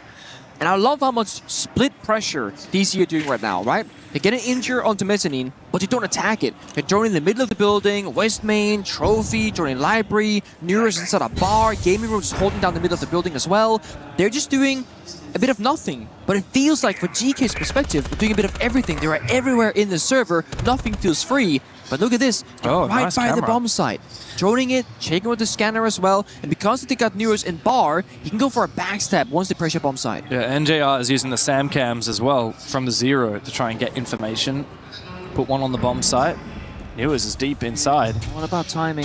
Is retake for GK. It's going to be the name of the game here once this plan starts to go down from DZ. 5v5. But GK are in some pretty unusual positions. If DZ overplay their hand, GK could walk into though. Like they know that Neuros is in bar, 100%. And they got verticality on the bomb site denying the plan, so not worried about that either. But now Kino Ninja will make their way into Deep Kitchen.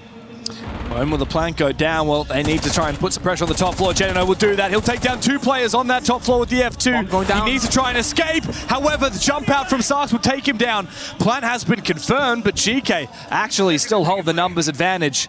A retake is very challenging though, with how exposed this map can be. The Nitro Cell expended to create Vert means that he can't use it for the player on the window. Good cut from Fultz, who can now quickly rotate down to Trophy. Is this defuse possible to be counter-defused without exposing yourself to outside? I'm not entirely sure. Fultz and NJR both in the building now. NJR just around the corner as Yogg and Ask need to find this kill, but they also need to get on that defuse. There is no time left. Fultz finds the first one, looking for the second. Oh, the trigger discipline! NJR will claim both of their lives and the round with it for DZ. So beautiful again, just playing. Talked to him in the corner, didn't even move at all, didn't make any sound in the server, letting Fultz do all the heavy lifting. Solar Repel, rotates down, goes into Trophy window, says, guys, I'm over here, look at me. Megan NGR, the playmaker. He is now the win condition that you play around. GK, honestly, great attempt there, but they didn't find the plant denial thanks to the outside window pressure, finding 2 injuries, almost a 3rd kill. Azami there to cut off the windows would have made a huge difference. Would have been big, would have been nice to have. But both teams, they were so stuck, just waiting for the other team to make the first move for a good, 90 seconds in that round. They knew Neuros was in bar, they knew about the people in Trophy, but they also knew they had the plant denial. And it came down to just one small mistake or one big play from DC side to force the difference. DZ are a lot better on the retakes on the defense than GK are, and I think a lot of that comes down to understanding that most of the time, the first priority when you're going for a retake is to find kills. Yeah. It's not to try and get control of the bomb site back again, right? The first target should be those people outside the building who are trying to deny you from counter defusing, like the players on repels, the players waiting, and then you really need to hunt a little bit before you go for that counter defuse. Unfortunately, GK were a bit too slow in doing so. They also lost both of their players upstairs to that window, as you said. That was the really titular moment for GK in the round. Now 2 rounds through, and they haven't even found a defense. I just saw Josh Mills walking by. Oh, I mean, he must be getting ready for what's to come, not too long. That means that the new season's being revealed very soon. You know, I actually forgot that was happening when I arrived here. How could you forget? Aren't you ready for the Shield Buster? No. Aren't you ready for your 2 of your 3 most played operators of all time? What's your KD in ranked? 1.94? Not happening anymore. It's gonna drop, man. No, I haven't played Mud Siege this season for the first time ever, so I felt like we're still in the beginning of the season, but we're at the end. Right, here we are at EWC for our finals. Final day today, yeah. Means it's time. I know the grand final's coming up soon because I just saw Handy's girlfriend and Cyber's family walk on past. Okay. Getting ready to cheer on FaZe through that grand final against Furia. So the drums arriving not too long either, then I'm sure. Also, second round here for Finka on NGR. It's a bit of an unusual pick, but he's 5-0. He's feeling good. Got frag grenades, got the healing capability. You can actually tank the Renegade, just kind of Finka boost yourself as well if you want to. Faster ADS speed as well is underrated. You get everything, man. It's all global gadgets, picking all 5 attackers. Fire, smoke goes out, Kino shotgun down steps. The fire is actually in his path right now. Yeah, Kino wants to try and push his way up from below, but he can't. And wow, the smoke. Gonna kill him. They're going to go straight into the fire. Folds, kills himself with the fire. A very minor mistake, but a costly one. DZ, though, still erupted onto that top floor successfully. Kino should be able to get that diffuser back, and with that kill onto Ask, that should be it. Cut off completely. Kino finds a second. It sucks. In a 1v4 as he finds the first. Kino finds all 3 with the Reaper. And it's a grim sight now for GK. 3 rounds in a row. They have failed The final ban of the half will come through. And we need to see a reprisal here for GK. Sooner or later. Could be a trap operator ban for DC because they're playing the fast entries. Could be the Asami to weaken the map further. And onto the attack, maybe a solid snake. Let's see it. So, oh, Kaid. Oh, interesting. Well, GK decide to ban the solid snake, and immediately after that, we'll take their tactical timeout. You already know like their play style. I think these 3 rounds we just like understood how they're going to play. So this is like kind of teaching. I think Harvey, you just need to bring more something for the solar wall. We didn't ban ace, and that means they're gonna still like abusing that. So it means someone has to start all, or I don't know, like bring some. Play with the Azami, please. Someone play with the Azami. Yeah, I think Gruby, just play the ag.al. Yes, I'm gonna play that. And maybe bring more solids in case like you actually spot what they're gonna do. You know. All right. And play against like together. Like Yoga, don't swing the highway before Harvey tell you like stuff like this. You know, like play against like together. Don't swing alone. Should I change the build for Solis? No, I play Solis. I can't help but feel like for Sarks and Yupo on their main stage debut, this team, we're starting to see a little bit of nerves creep on in. Things are getting desperate. Sarks saying, please, somebody play Azami, please. All right, like that's the sound of a team that is panicking. They won the first map very handily. They were pushed deep on Cafe. Now on map 3, they are completely lost on defense, and you can see the GK jerseys in the arena are feeling the same way. Well, it's exactly what we were talking about, Pengu. Like, if you're not playing with the castle, you're not playing with the Wamai. Like, you need the Azami, you need the mirror, you need to create power positions, you need to give yourself some safety. And, like, GK know it, but they're just not doing it. And I will say this. This is the great thing about being castle, right? Hindsight. We have that. We have top-down perspective. On Cafe, not trying a single attack around to play the shield for GK. Here in Chalet, like, refusing to play the mirror, the clash, not playing the Asami every single round as you probably should. I'm not sure if that's because you're uncomfortable having a player take that responsibility or take that role, or disrespect, not thinking that they need it up against Dark Zero. But Shepard said the same thing that we've been saying. They're just fishing. They're putting out their feelers, they're taking what's free, and GK stop panicking, the round falls apart. DC gets into the setup location, 3-2-1 fight together, and the round is over. GK have to either disrupt them early on by finding a kill and aggress themselves by choice, or they're gonna have tools to hide behind and protect themselves with, like I keep saying, the Mirror, the Asami, the Clash. For this round, they got both the Solos that can disrupt and the Asami that can protect them. Oh, good Nitro on Aquino though. Hard breach done. No secondary Tincano NJR wins these. For DZ. NJR probably should win this one. Up against Yogg. Oh, looks away. If Yogg swung now, that's a free kill. Oh man.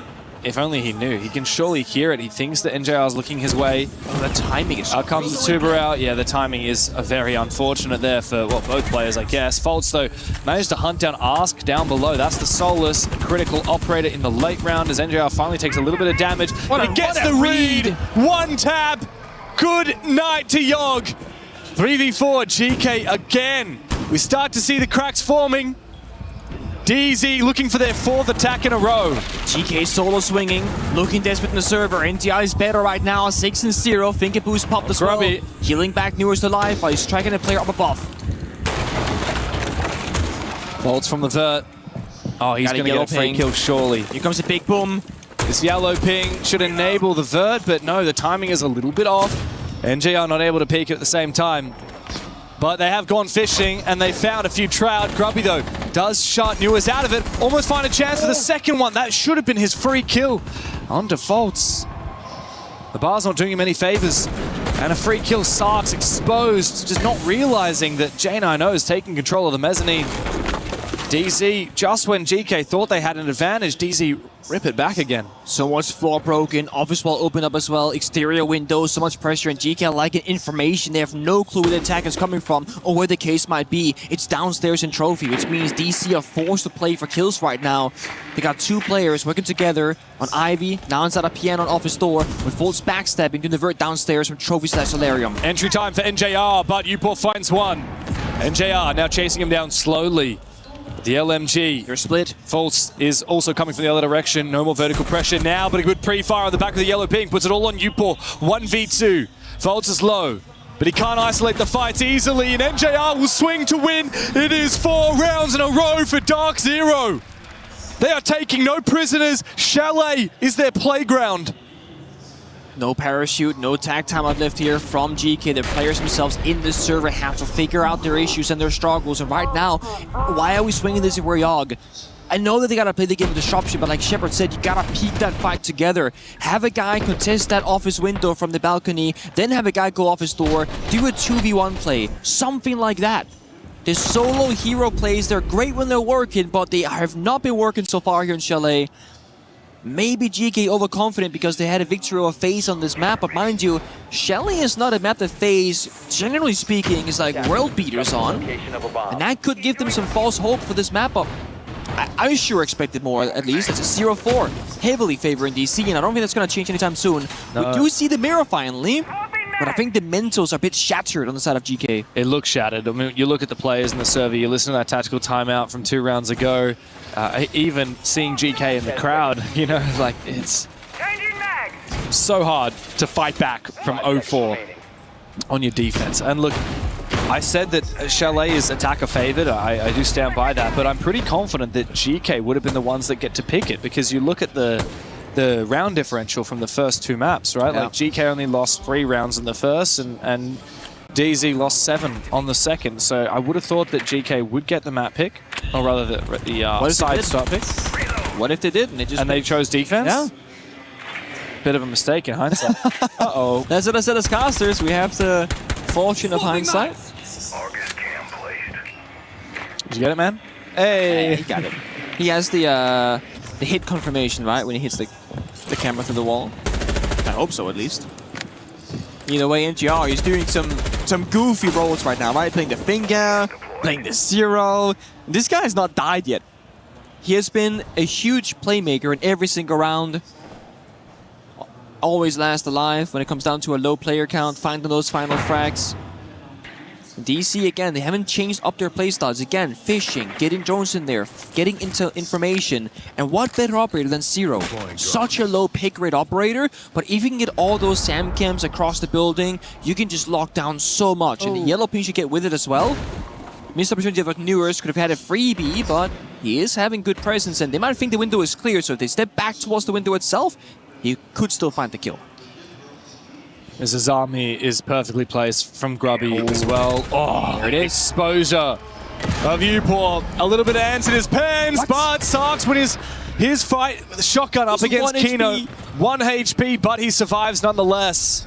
Nitrocell prepared now, waiting for the push and waiting for the call from someone that perhaps they are pushing in up above. He doesn't have the info. He blindly blows it, and now Fultz is hunting him too far away. Low HP. Sark should not survive for much longer, but he manages to cleanse it thanks to the mute jammer. No, it's crazy. If you get a SAM cam, you can actually injure Sark with a 0 gadget doing 5 damage right now. Really crazy if that happened.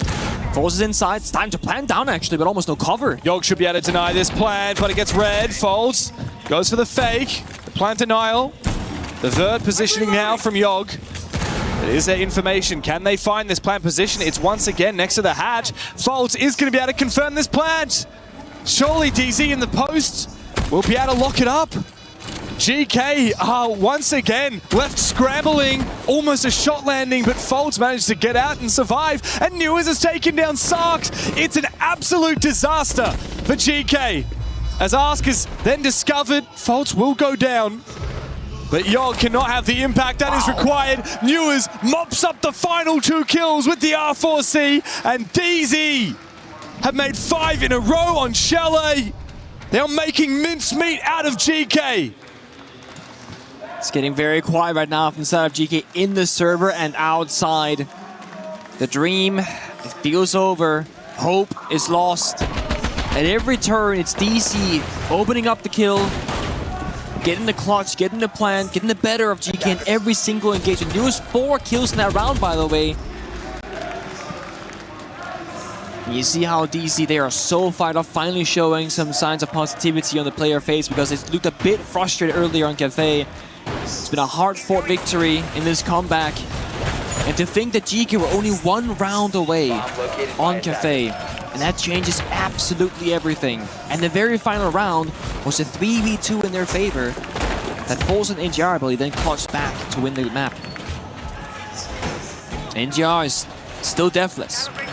That's insane. He has quite literally played 5 rounds, gone 7-0, meaning a lot of engagements happening, and he is winning every battle he's in, and he never dies by getting caught off guard. No, that thinker is a rare sight, but a very welcome one for DZ fans here. NJR, deathless, 7 kills. GK left running for the hills. Time to get on your skates here on Chalet because DZ are looking to plow through them. It's another one from Newers, jumping in the window with the pistol. Incessant. Oh, what do you say for GK other than it's Tilt City? Flow state right there. It's Grobby now can sit back and watch his team lose this round without him. We're seeing Yaga go for a desert spin. I think the mental is chocked completely. There's no team play left in the server. And Newers keeps getting finger boosted back to higher and higher HP, prepping him for another fight later in the round. Ars just wants his chance to go for a run out. He sees the info, sees the repel, but he second guesses himself. And now up on the roof, Newers is not exposed, but almost catches another player running back. Sark's answering his phone. He's stuck in a corner now. Theory trapped. Doesn't go for the swing either.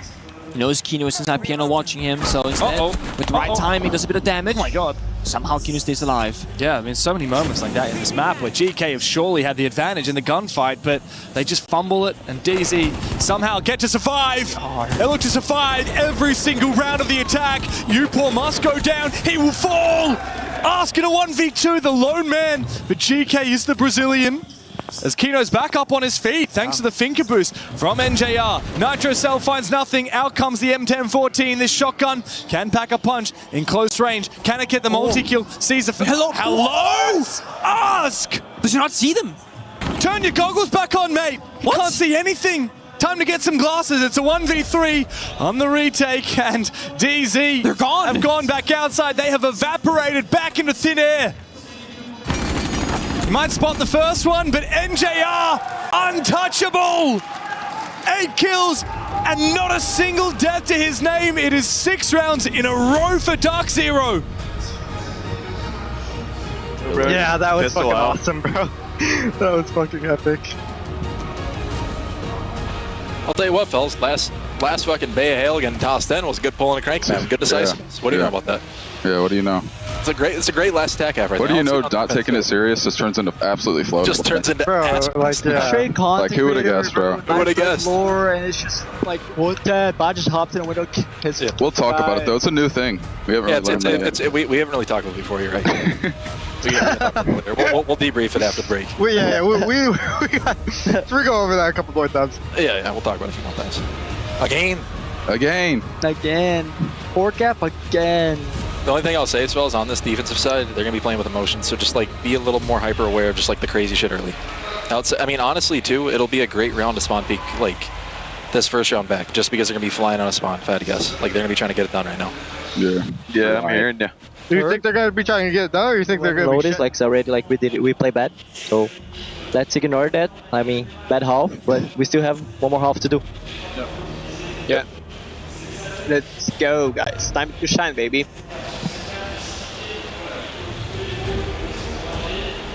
Yeah, I think the best we can do is like treat like treat as a screen. Yep. Shit, we got 6 more rounds. Don't forget to communicate with each other, and let's it. Yeah. Let's get this overtime. Bro, forget this. They are not playing like this threat. I just want to check it, you know. I mean, you're gonna check the ghost threat. They are not doing that. They are, of course, they prepare stuff. So just treat like a screen. Get your info with your drone. Communicate with your teammate. Treat it like a scrim, is what Ask says. The most experienced player on the team. And that's all GK have to do right now. Look, this could be the last round of the Esports World Cup for this team. It could be the end of the road. It's hard to be motivated right now. And the stark contrast between these two rosters. Dark Zero, on the other hand, having a laugh and said, hey, how about that? Turns out all it took was for us to not take things very seriously, and then everything would come easy. The GK, it's much weaker spirits, but you do just have to treat it like a scrim. Yeah, I mean, this is It's a very tough spot to be in, and you know the silence on the GK side, it was deafening. They're sitting there in their own heads, and someone's got to break that silence and just ask, like you said, say, guys, treat like a scrim, do these things. They're not going to do the strat that we prepped for. They're going to do whatever. On the other side, DC laughing. Hey guys, go for a spawn peek. Go for a spawn peek. They're going to fly up the spawn. Yeah, exactly. Coach says. And also, I love to say they're going to be playing man. with a bit more emotion. So expect the unexpected, right? It's such a good point because it's not going to be coming down to a regular round of siege anymore. No, that was gone a long time ago. Yeah, for sure, and especially 6-0 up on a DZ attack, right? Like now on defense, they can afford to take every risk. They can afford to meme a little bit. You know, you got 6 match and series points. A lot of money on the line and a spot on the podium here at the Esports World Cup. And GK in the crowd looking fairly dejected. The club championship points up for grabs, of course, means something, but the difference between 3rd and 4th place is almost $100,000 US. Yeah.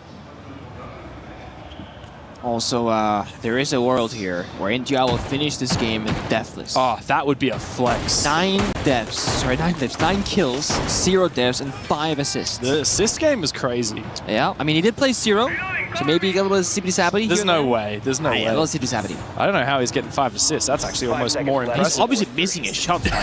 But he still has 9 kills. Yeah, so he's also hitting them. That's pretty good. Tagging everybody up and not dying. So it's not like he gets, you know, sometimes you're getting a lot of assists because you're losing a gunfight and then someone else gets it. They did J9 goes for the spawn peek.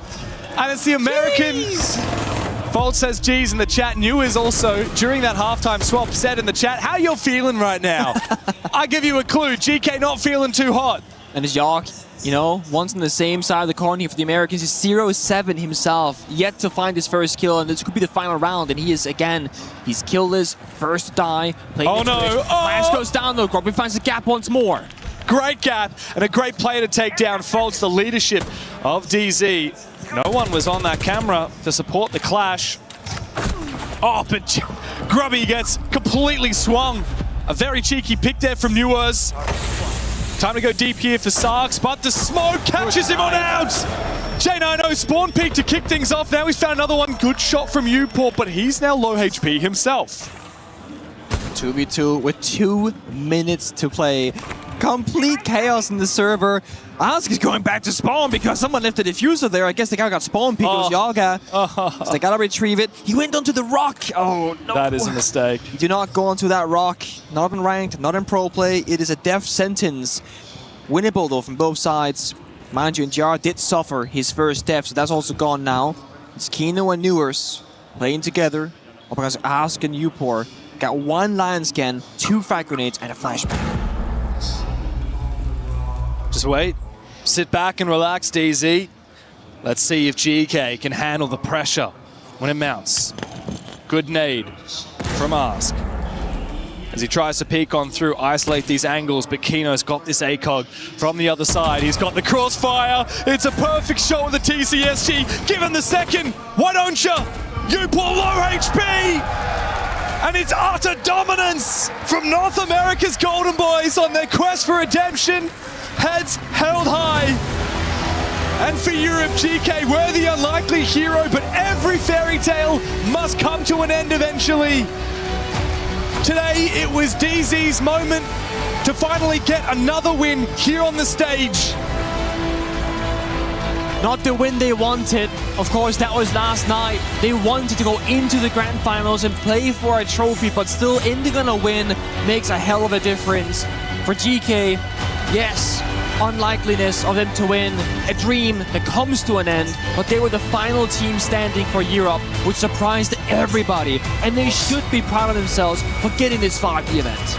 And for Dark Zero, what they're looking to build is longevity. They won the major in Salt Lake City a few months ago, but what matters is becoming one of the greats, forging their path and enshrining them on the legendary stage of Rainbow Six history. We've named teams that have done that in the past: EG Continuum, Penta G2, W7M, and FaZe Clan, but very few others can boast the same. Dark Zero, that's their goal, to win, not just once, but again and again and again.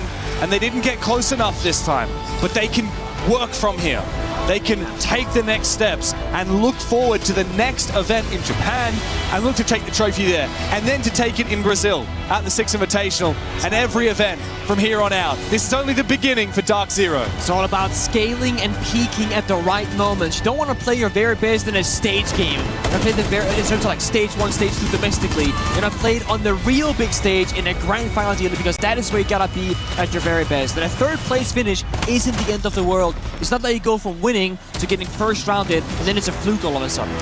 Of course, and this derby, the battle between North America and Europe, the constant question, which region is on top? It's finally been answered. Back to the desk for Rande and the boys to break it down. Thank you, Dev Marta and Pangu. Great call on the game today and great call over the course of this tournament. And we're going to switch out some talent in a moment, so well done, lads. It's been an amazing time being here. This third place matchup puts North America on top in the conversation against Europe, and quite convincingly. Alphama, as much as I try to, help you out and be a speaker for you, be a voice for you when you're not here, there's really nothing much I can say at this point, Iconic. So we're going dark, baby. You know what? All I can say is I'm really happy for Geeky. I mean, just take a look back at their journey. It's absolutely amazing. So many of these players, they struggled a little bit in their careers in the past few months. They were given the opportunity to go on Geeky. No one expected them to even make EWC. They didn't only make EWC, they made it to the main stage. They surprised everyone by winning quarterfinals. They made top 4. That in itself is an achievement, and that's only the start for this team.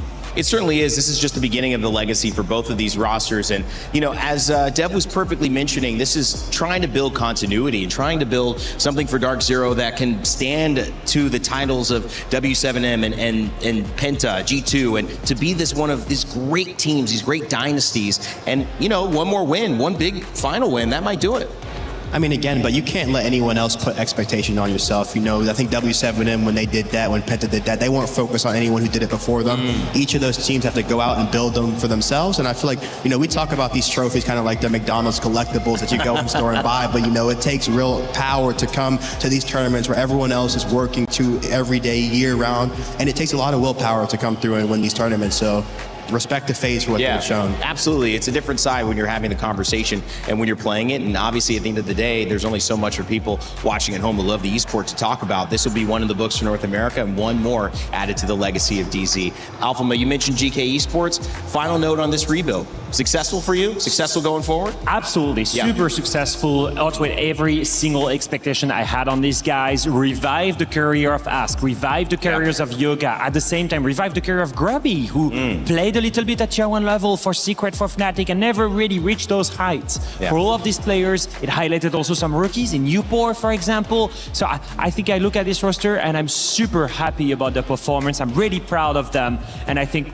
honestly, they outweighed so many expectations. I can really hold a grudge on these guys losing this match. I think it's all fine. Congratulations to our teams who showed up for our third, fourth place match. Not the easiest one to do, but Dark Zero claim $85,000 more to their prize pool, and they submit themselves as third place after taking the Salt Lake Major prior to this. Coming up, we've got our grand finals and a special reveal panel you do not want to miss. So pay attention to our Saudi radio comms, and we'll see you on the other side.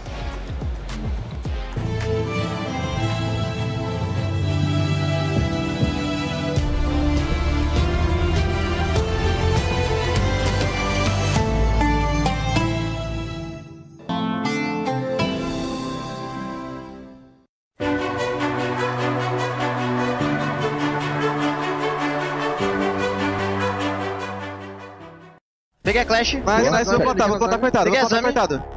Peguei aqui, mas Mordina. Cima. Plantando, coitado. Tá em cima do bom. Vamos! Ruim demais! Mesmo! Vamos! Corta teu pai, caralho! Seu também, seu. Cara, deitou. Para cadeira. Cadeira, peguei. Só seu. Vou esmiado. Passou a porta, Vitor, na porta com tu. Já tá dentro do Marrocos, já. Dentro do Marrocos ainda. Do lado da bomba, vai me confirmar. Confirmou. Tá parado na bomba lá. Caralho! Vocês estão em choque, cara! Gonna walk through con. Nobody get me here, Jack. Yeah, Jack needs help. I'm blind. Right. Gonna be a pillar. What's that? Detach. Yeah. Pillar dead. Oh, yeah. Nasty. Hey, good. Wow. He was full blind, bro. E o outro tá sapando vermelho. Tô Beleza. marcando se dropa vermelho. Cuidado do bomb, Buck. Tô de primeiro, não, relaxa. Mata o elevador. Vamos! Guys! Mais um. Vamos, guys! We have the cam. Pick blue. Nice.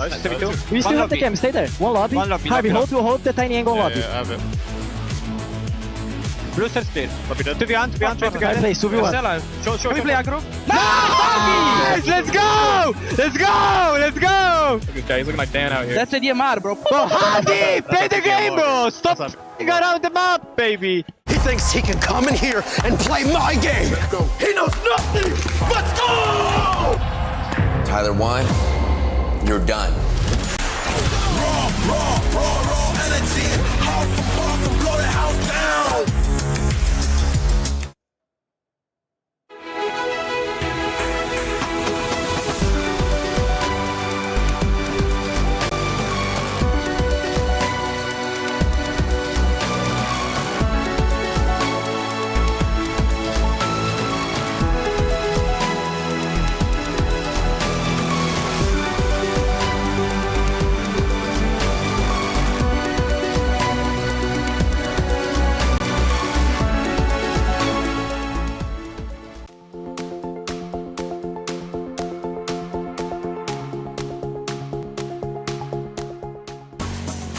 The battle for Brazil and the battle for the trophy at EWC, which has become a mainstay on the Siege roadmap throughout this competitive season. Not only do you have $750,000 to first place, over the course of this day, we have given away and will continue to give away over $1 million in prizing for the teams who earn it. And here in Paris, of course, everything is earned, nothing is given. And that's why I've got two guys who know about earning, who know about giving some great analysis joining me as well. Laxing has joined the panel. Iconic taking a break here. Alphama's still with me. Lax, game set one went the way of Dark Zero. North America on top. As a North American, how do you feel about that? Listen, I absolutely can't complain. You heard me yesterday. Leo unfortunately wasn't here. You know, I'll take it that EML didn't advance into a grand final, and I'll definitely take it that we take third place now. You know, it's definitely a little bit of copium, a little bit of NA hopium there. Sure. But overall, I mean, that series was really good. In the end, it does come out to Dark Zero just winning that, 7-0? Yeah, it just really showed they wanted it right in the very end. It felt like if they had won that first map, maybe we could have seen a very early set. But today we expect in this best of 5 coming up, our grand finals, anything but. And that's what leads us to our PS5 story of the day, which is the Triple Crown contenders. Now, the Triple Crown, a lot of people know that from maybe some horse racing, but in this term, in Siege, what does it mean, Alphama? What are they fighting for? It is the 3 biggest tournament, the most prestigious ones you can get into this game in the modern era of Siege. You think of the 6 Invitational, you think of the Major, and you think of EWC. Now, the 3 men on your screen, what they've done before. The 2 on your right, they've won 2 6 Invitationals and 1 Major. Hertz, he's won 2 Majors, 1 Reload, 1 6 Invitational.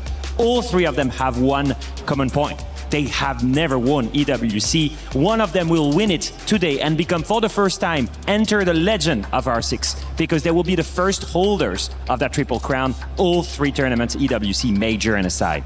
Laxing, how does that feel? I mean, I love Iconic talking about, people act like these trophies are part of McDonald's collectibles, right? But there's so much more that goes into it. I mean, you're collecting every single big tournament trophy, and for both of or all 3 of those players, and even for these teams, to be able to collect an EWC trophy to seal out the day, to seal out these past 2 weeks, I mean, that will really cement their names even further into Siege's history. I talked about it before, I'll talk about it again. These are exactly what all of these players are going for. And when you look on that side of Fury, again, this was a team that was put together 5 months ago. The fact that they are here at a grand final, we saw Herd's Twitter post online. I mean, he was talking about he just believed in the process, and he wasn't really sure what time was going to look like, but the fact he's right there in a grand final, ready to take this stage, it's a beautiful sight to see. Also, not wearing his jersey, I like it. Just setting the tone, do a little contrast with the team, getting ready. That's kind of what I would do.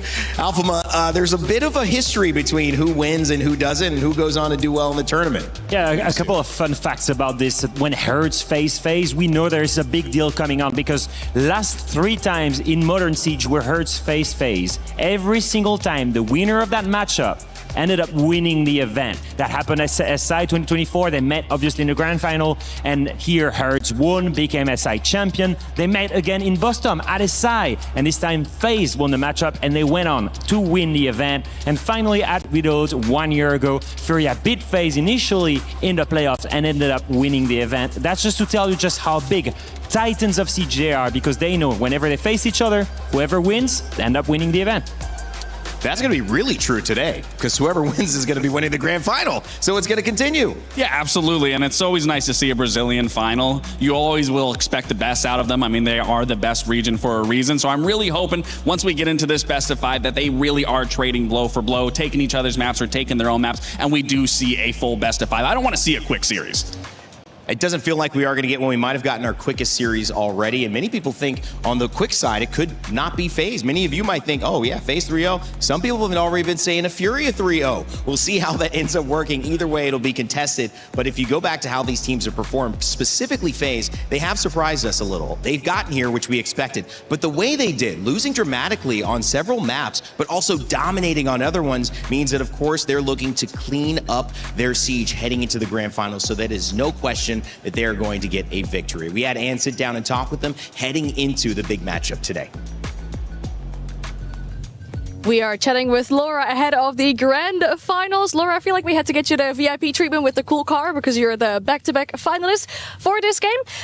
Apart from being in a different team, how does this grand final feel different to you? I think it's completely different because, first of all, we are in another country, so it already feels different because of this. But speaking in Portuguese, like when we were playing, it's also very, very different. We have a different culture on the team also. So it's completely new experience, like playing for other guys also. So it's just another feeling. And this time I'm feeling way more confident. I think we are a way more solid team than I was last time I was in the final. So pretty confident this time. Great, that's good stuff. You played against FaZe in the SAL finals. It was a close game, but you did lose. What did you learn from that game that you can use today? I think we learned a lot about like honing on, even when the game is on our side. Like we lost to them on the final map. It was 5-1 for us, I think, and we still lost the map. So I think we learned a lot from this, and we're not gonna slow down when we are at this point of the game again. That makes a lot of sense. I want to talk about your teammate Boxera as well. When he started playing in the SAL last year, everybody said he was the player to watch. He's been enjoying playing on the stage from what it looks like with the trash talk and everything. What do you feel like he adds to the team?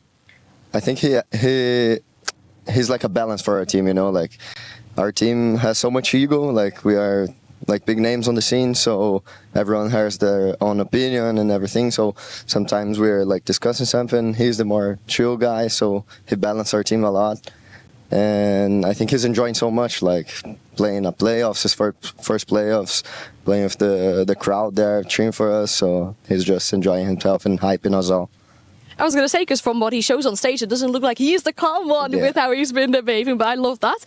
With a win here today, you would lock in SI. That's, of course, another tournament in your home country. Does that play in the back of your mind at all? Yeah, of course. We already talked about this. Like, even before we came to the tournament, we said, okay, guys, let's not just think about SI points, because we just have to win here, and we're there already.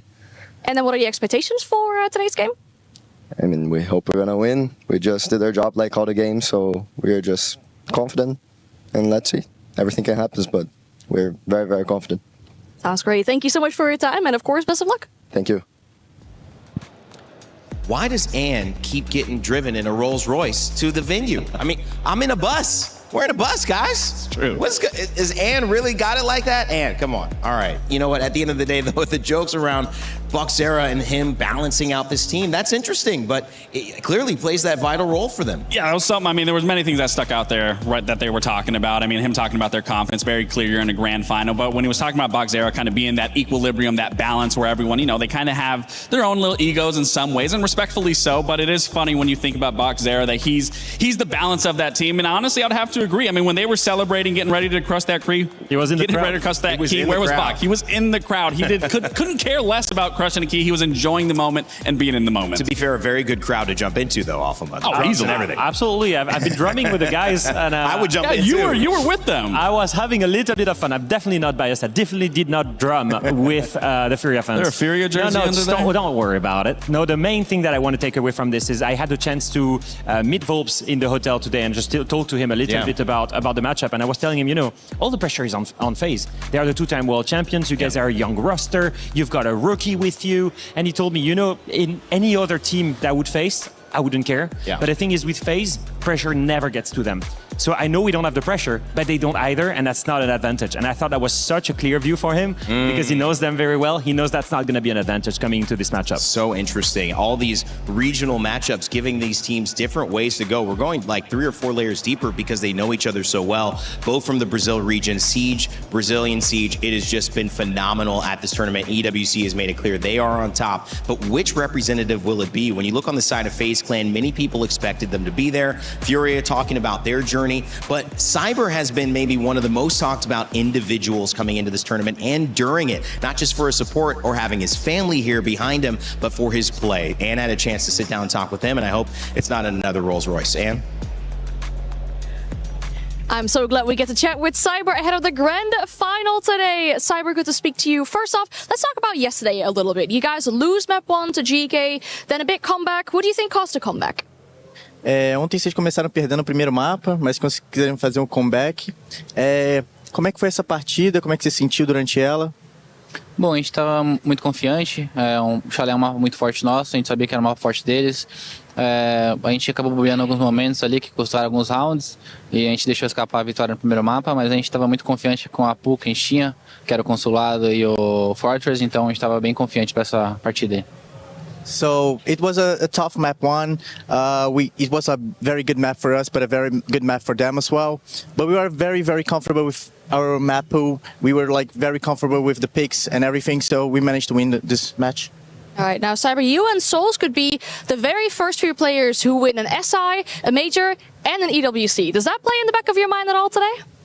Você e o Souls podem ser as primeiras pessoas a conquistar os 3 grandes campeonatos, né? EWC, o Major e o SI. Como é que você se sente sabendo que você pode realizar isso hoje? Bom, a gente fica muito feliz em saber que a gente pode realizar esse sonho. Acredito que eu e o Souls estamos juntos há muito tempo, então a gente sempre acreditou e sonhou com isso, a gente ser multicampeão de vários campeonatos, então a gente vai trabalhar bastante para isso acontecer. E também tem o KDS e o Rafa também, que já foram campeões de Major, então vai ser aí 4 pessoas ao mesmo tempo sendo campeão. So yeah, I'm very happy and very proud. Been playing with Souls for a long time, so it's a big dream for us. So we are very confident and we are super happy. The rest of the team as well. It'll be very nice for them to get the Major and the EWC and the tournaments. It'll be amazing. Now, the big thing is we don't really have a name for it yet because it's so new. How would you go about calling it? Would you call it the Triple Crown? Would you give it a different name? Eles não têm nenhum nome ainda em mente, né, para quem ganha os 3 grandes campeonatos. Você tem alguma ideia, alguma coisa em mente que você tem para recomendar para eles, alguma coisa assim? Bom, acho que a única que pode, o nome que posso recomendar é a Tríplice Coroa, que não é como se fosse a parte do futebol ali, então é isso, acho que é a Tríplice Coroa ali, a gente se coroando sendo o melhor time do R6. So I think Triple Crown would be a great name. You have a little bit of football there, so I think Triple Crown would be a great name. All right, awesome. Now, Cyber, we've also seen you cross keys already together with your son. What does it mean for you to have your son here, have your loved ones here, and be able to perform so well in front of them? Vocês quebraram a chave, você estava com seu filho, foi um momento muito legal para a transmissão, para todo mundo. Como é que você sentiu nesse momento de estar com ele ali, podendo quebrar a chave? Bom, de ter meu filho no campeonato, fico muito feliz. Acredito que é o primeiro campeonato internacional dele que ele pode vir realmente, então a gente fez questão de trazer ele para ele viver esse momento junto comigo. É uma coisa que eu estava há muito tempo querendo fazer, mas por conta de alguns campeonatos eu não podia, por causa da idade. E graças à EWC ser em Paris, esse meio que um evento em si, eu consigo trazer ele para ele ver o jogo. E, cara, tô muito feliz em questão disso, de estar numa final e ele tá assistindo lá, ele torcendo, ver ele torcer, é uma coisa que motiva mais ainda eu querer ganhar. So yeah, I'm super happy because it's the first time that my son is going to watch me in an international stage, because some other tournaments you have some restrictions, some major restrictions, and as this is like a big event and big gaming event, I'm super happy that I managed to bring him here and he can watch like me play in the finals in his first time here. So yeah, I'm super happy and super proud. That's awesome. It's been super wholesome to see that. Now with the victory today, you would lock in an SI appearance. That would be at another tournament in your home country. Is that another big motivation for today? Vocês ganhando hoje, vocês já garantem a vaga pro SI, né? Ano que vem, e no Brasil, na casa de vocês. Como é que você se sente? Você tá animado? Já tá pensando? Bom, a gente não está pensando muito no Invitational ainda, a gente está mais focado nessa parte da WC, a gente quer realmente sair daqui campeão, a gente teve bastante luta para conseguir alcançar o nível que a gente estava no começo do ano, então a gente voltou com o nível que a gente estava e agora a gente quer se coroar novamente. So I'm not really thinking about SI that much, to be honest. I'm thinking about today and EWC and winning this title. And I'm super happy that we managed to get in our form that we were in the start of the year. And we battled a lot for it, and we're feeling super happy. That's awesome. Thank you so much for your time, Cyber, and good luck in the grand final.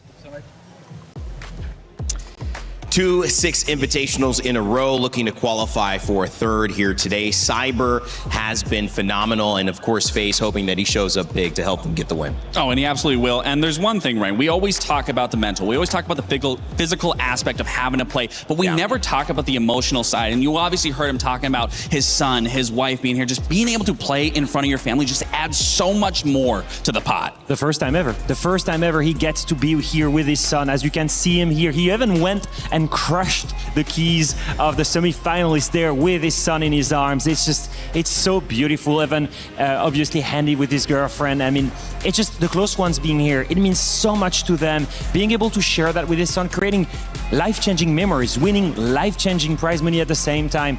It's so important in the career of a player. I mean, even for both of them, whether his son or Cyber, you look back at this when they're older, when he's all grown up, when Cyber's getting older, they both can look at this moment and share that piece of history together, of being able to crush that key, being able to be on stage, being able to look up to his dad, look down on his son and be like, this is going to be you next. And also just family photos and videos. They've developed quite a lot over the years. 4K, 8K camera instead of a traditional selfie, or, you know, what were my childhood videos on? You know, something that I can't even digitize anymore. So that is an incredible performance that got them that moment, but they're looking to do it again. And as we head into a best of 5, gentlemen, this is one of those things that we haven't seen yet in this tournament. And also for a situation where you know the team really well, a best of 5 means even more because you're already 3 layers deep in terms of familiarity. Now you got to keep doing it again and again on more maps. Yeah, the mind games are absolutely crazy on this BO5, and very often it's really, you come down to a flow state and you reach a moment where you basically throw away the strat book, you're not thinking of your default, and you're adapting live every single round.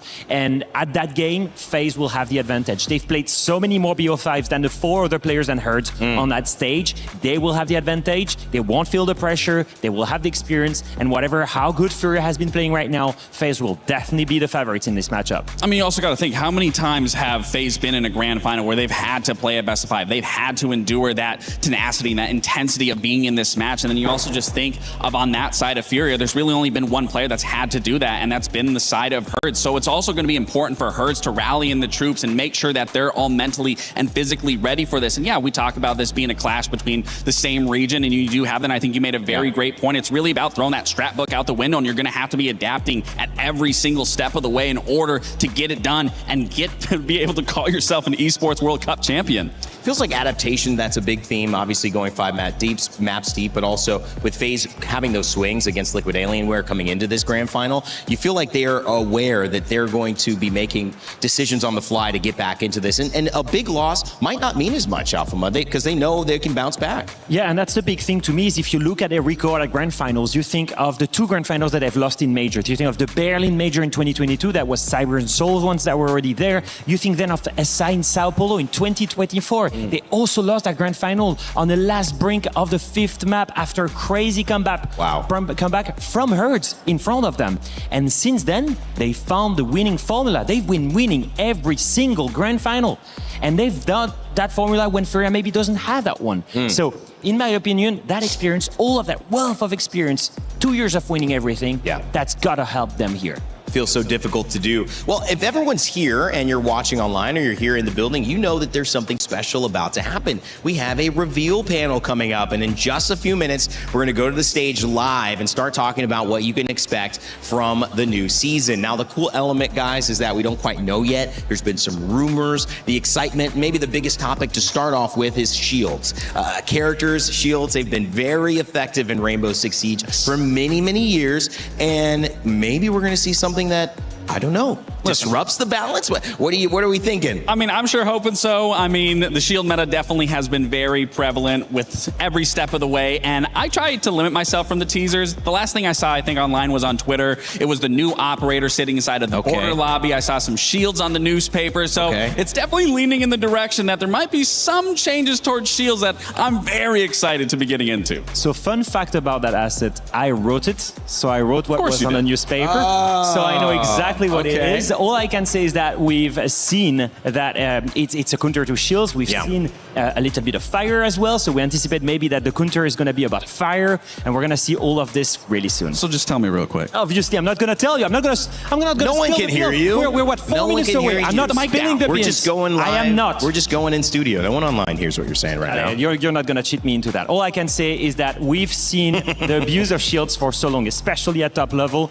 We're going to finally have someone that can deal with them. All right, well, that'll be exciting. On the flip side of the operators, there's where they play, and those are the maps. Heard there's maybe a map adjustment? Is there a full rework, or is it a new? I don't want to say anything. Do you got you might know? What do you know? What's yeah, I mean, there's definitely a rework happening on one of the maps, and they did announce it, I believe. Yeah, we've seen a little tidbits of what's going on with Villa. We don't know exactly what's going to happen, but we know it's on Villa. To be fair, Villa used to be one of my favorite maps, so I'm always happy to see a rework because they're always game-changing. It always makes the maps even better. When you even think to Clubhouse back in the day, when they reworked it for the first time, they made the top floor be able to connect it. Even on that bottom basement, you couldn't play basement, but when they added just the layers on top of the boxes, basement was viable and easy to be played. So I'm super excited to see what we're gonna get out of Villa. Villa, Chalet. I mean, is there a map called Presidential Suite?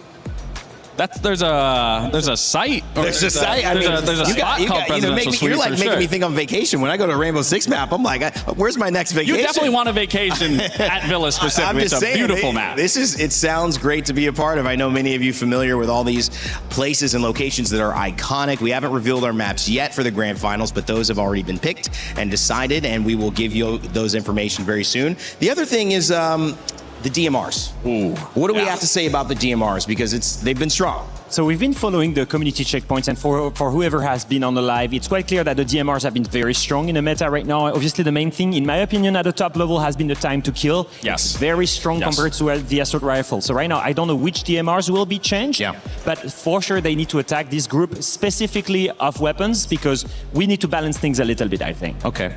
I'd agree. I was going to say, it's definitely the time to kill and even the recoil for me. There's barely any recoil on those, so I am curious to see what the changes are going to be for the DMRs. We've obviously in Siege gone through many different metas. We had our LMG meta. That was always a fun one, getting 150 bullets sprayed around a corner. Don't really have to do much there, but I am curious again to see what these DMR changes are going to be. If they do get nerfed or if there's some shift that takes DMRs away from how they play now, what do you think the next rise is? What do you think the next wave will be in the meta? I'm hoping there is no big wave. I'm hoping that everything is balanced. I'm hoping that the DMRs, they so you're stay hoping playable. for impossibility. No, actually, I just hope that it's balanced in a way that the time to kill is the same for the DMR as for the assault rifle, that the skill that it takes to use one is the same, and it's just preference to the player. As a pro player, have you ever seen that happen ever in any video game? I feel like there's always one a meta. a better thing. Most effective tactics available, and you're a pro, you can't do the second best effective tactics. Well, Siege is also a forever evolving game. That's and true. you constantly have to adapt. So it doesn't matter if it's a meta, it doesn't matter if a new operator comes in, you are always constantly having to adjust and adapt. And if you don't, you fall behind very quickly.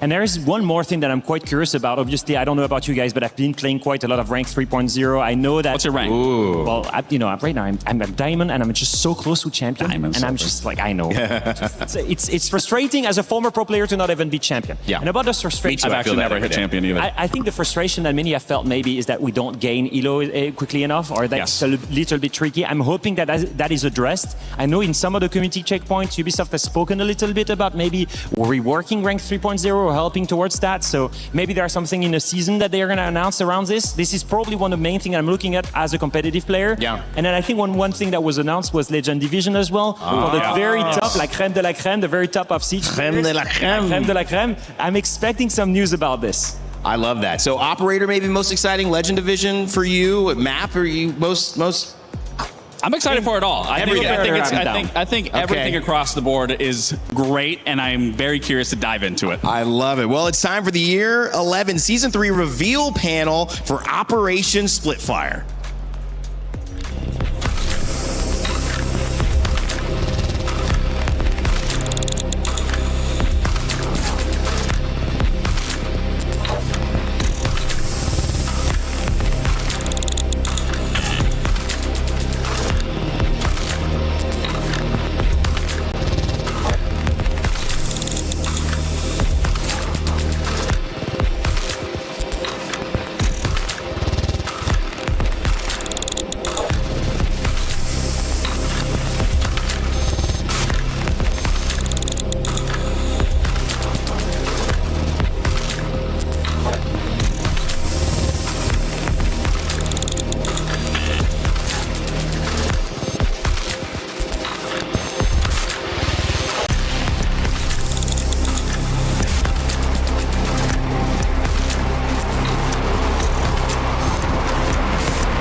That's the market. Move in. Confirm and contain the biological threat. Watch your fire. There might be survivors. Copy that. Will do.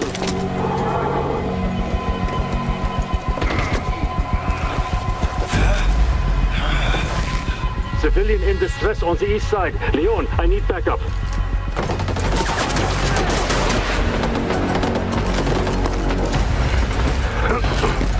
Pass the brosok.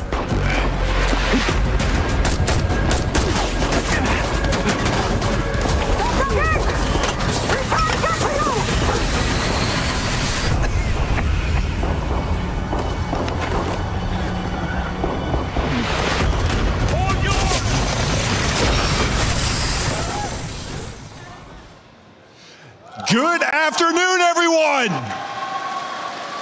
It's so good to be back here in Paris.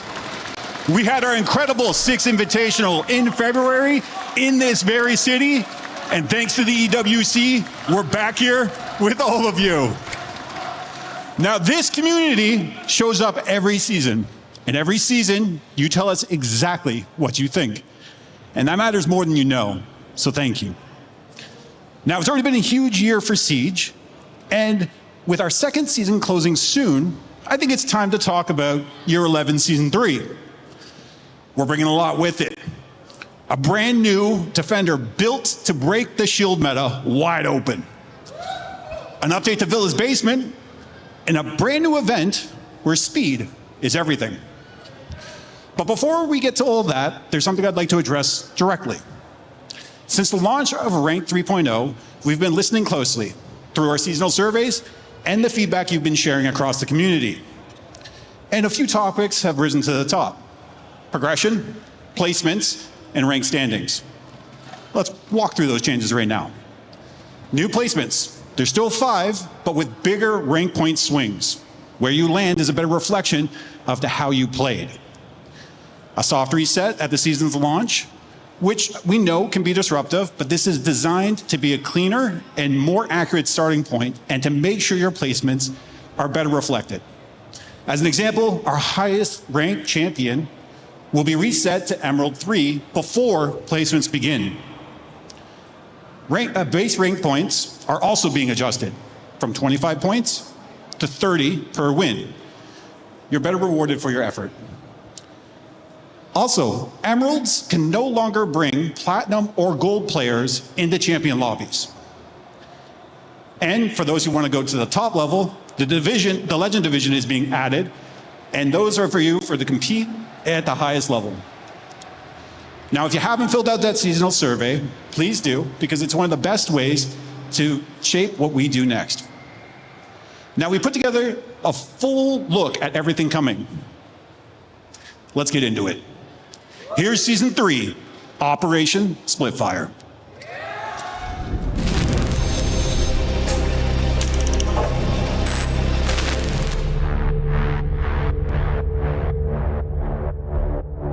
for the past 2 seasons, we've had a great reaction to the 1v1 arcade. Players have shown up and have been playing that playlist.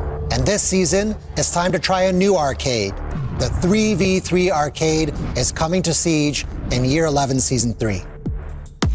It's still going to be fast-paced, it's an arcade after all, but each person on the team actually holds more weight. If you lose one of your teammates, now you're down to 2v3, you're already in the end mode of the round. You don't have all the utility you have with a 5-stack. So you have to keep everyone together, coordinated, play off each other, and think about which ops you're bringing and what type of synergies that you want to use to expose the weaknesses of your enemy team.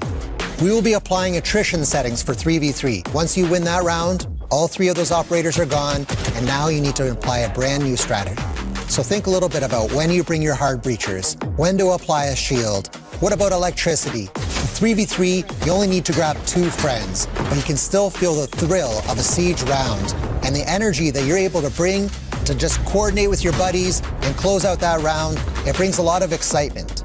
It's the perfect blend in between the 5v5 and the 1v1. It's a great time to jump in and play and let your voice be heard through our seasonal survey to let us know how you'd like to see the mode improved in the future. This season, we're making a number of balancing updates focused on some of the most discussed weapons and operators in the game. Let's start with weapons. The AR-15.50, the MK-14 EBR, and the SMG-12 have been dominant for a while now, often overshadowing the operator's gadget. So we're making adjustment to the damage, recoil behavior, and ammunition capacity. We're also removing the muzzle brake on defense for Tuberals and Aruni's DMR. From there, a few more changes across the roster. Lion scan warning time is coming down slightly, more opportunities to catch defenders on the move. Capcan entry denial devices gets a small damage increase, so a good trap placement pays off even more. Echo's Yokai drones recharge their sonic burst faster, so it can bring consistent value throughout the whole round. Now, Dokkaebi. We've been tuning her since her remaster launch back in Season 2, watching the data and listening to the feedback along the way. This season, we're replacing her Impact EMP grenades with Pre-Charge. It's a real shift in how she supports a push, and it helps us define her role more clearly going forward.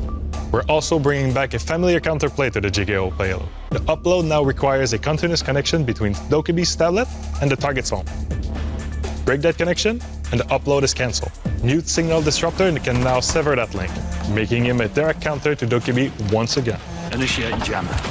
While an upload is in progress, Dokkaebi's tablet stays active, allowing Solace to track her for the duration of the upload, not just when it starts.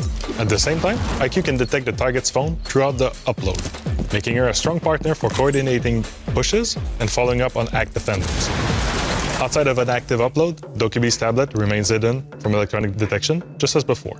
Put together, this keeps what makes her remaster strong, while giving defenders an actual window to notice, disrupt, and stop the upload before it lands. Last but not least, Kali. She hasn't seen much play lately, so this season, she's getting a real buff. One aim at making her stronger and more fun to play. Her sniper rifle gets more practical. The CSRX 300 moves from 5x and 12x magnification down to 3.5 and 8x, which gives Kali players a lot more flexibility across different engagement ranges. We're also cutting the time between shots and increasing her total ammo, so she can stay in the fight instead of disengaging after every pick. On the gadget side, activating or deactivating the LV explosive lance no longer interrupts your aim or your link, so you can manage your utility without losing your sightlines. Adding it all up, and Kali plays smoother, hits harder, and holds her at long-range angles with a lot more confidence than before. And with the new 3.5 scope, faster follow-up shots, and increased ammo, she's much better equipped to handle close-range fights when she has to commit indoor.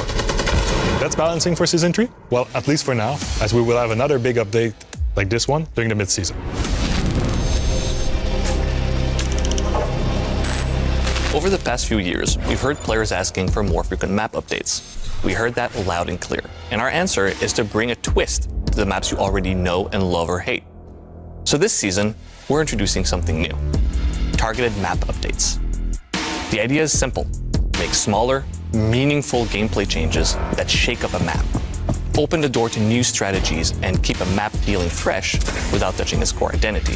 Every season that does not bring a brand new map will bring one of these, so there's always something new to learn.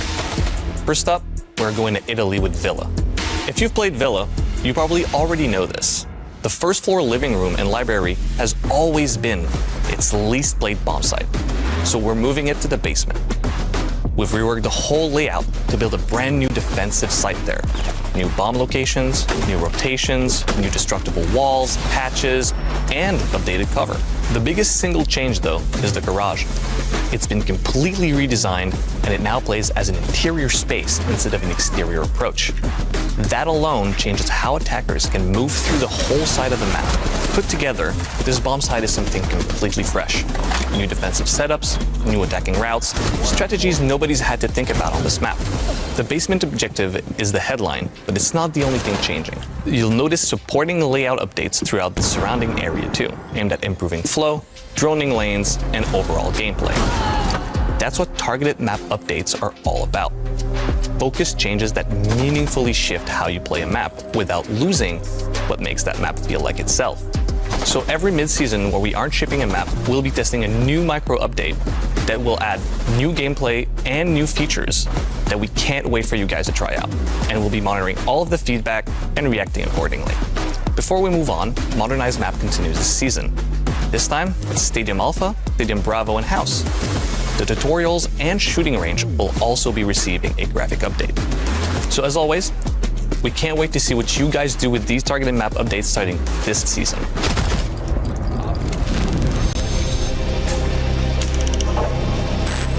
In Season 3, we are introducing Legend Division, a fully visible leaderboard to the entire community about who are the top players within Siege. So Legend Division is a new solo queue playlist which opens mid-season as part of our new content cadence. At the beginning of Legend Division, you will confirm the region that you will participate in that season. During a season, the region is locked and you will participate with all players in your region competing for who's the best of the best. When the Legend Division opens, there will be a set of requirements that you must follow in order to participate in the Legend Division. One of those is be a champion player. Another one is having a rank history, meaning that you had to have had Platinum or above in Season 2. Additionally, you will be required to pass different security checks, such as our new R6 Shield Guard secure platform, and also have your account protected by 2FA by application. This season introduces R6 Shield Guard secure platform exclusive for the Legend Division, which has Secure Boot, TPM 2.0, and many other PC security features. We also have a team dedicated for monitoring the leaderboard, meaning that if you are participating in the Legend Division and you're doing well especially, you have eyes on you directly from the dev team, looking over the leaderboard and flushing out any bad actors. All the top 100 players will receive an exclusive charm with their final position on the Legend Division. Thank you for your continued support. It really means a lot to us, all the feedback that you've been able to provide. And we're excited to see what happens next when legends are made in the Legend Division. This highly visible leaderboard is viewed not only by every player within Rainbow Six Siege, but also those esports teams looking for their next star. You've been asking for it? It's here. Drone Race is finally coming to Siege. Wasteland Circuit is a free-for-all drone race game mode. We have a Grand Prix where we're going to test your skills over 3 tracks. The first one is all fast and furious, the second one is close and personal with gadgets, and the third one is a beautiful display of the map while we test your skills. This event will run from September 23rd to October 13th. It wouldn't be Siege if we didn't have ways to attack your opponents. The event might be in a wasteland, but I assure you, you won't be wasting your time. Prime your drone and see you on the track on September 23rd. We've covered a lot already today. But if there's one thing I see come up again and again, season after season, it's shields. Now, whether you love them or hate them, you've definitely had an opinion. And that's what makes Siege great. The meta keeps evolving, and it's our job to make sure every strategy has meaningful counterplay. This season, we're introducing a new defender built around exactly that philosophy. Not to erase shields from the game, but to force new decisions and create new opportunities. Let's meet the newest defender joining Team Rainbow, Nor. A learned a few things growing up around rain. Watch your angles. Protect your people. Stay calm when the pressure rises. Wokulutem, no shield holds forever.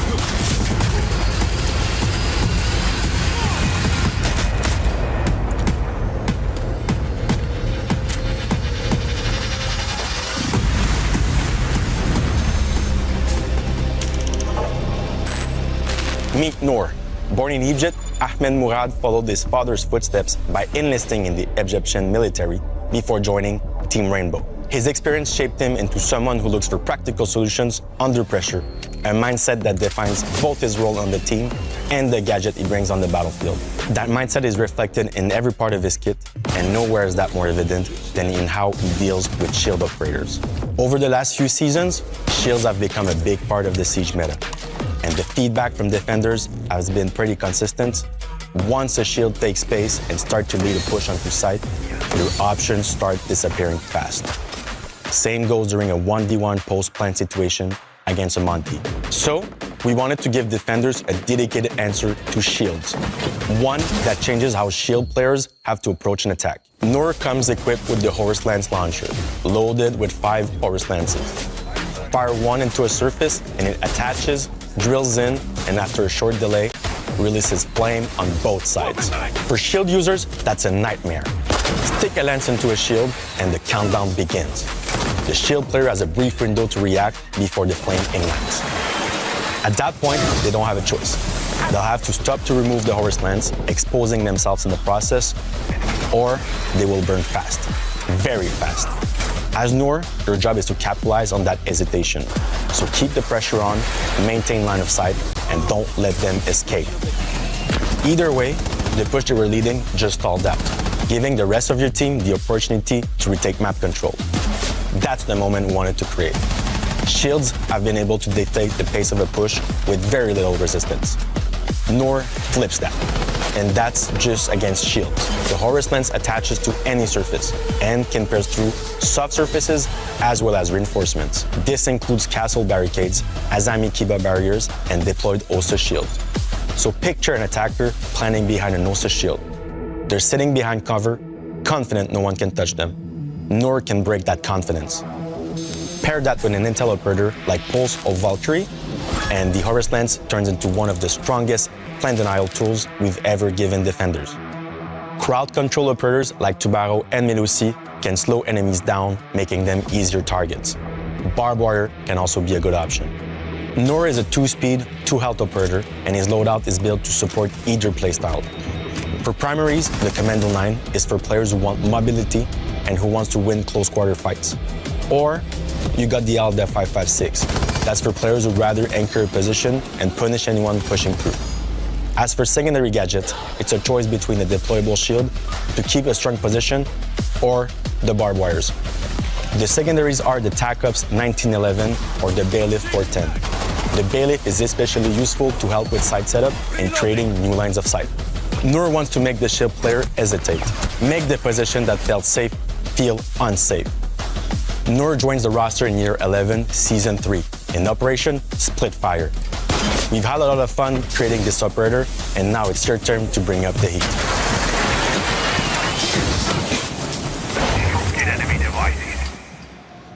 That's Operation Splitfire. Now, one more update before we wrap up. Operator Mastery was originally planned for Season 3.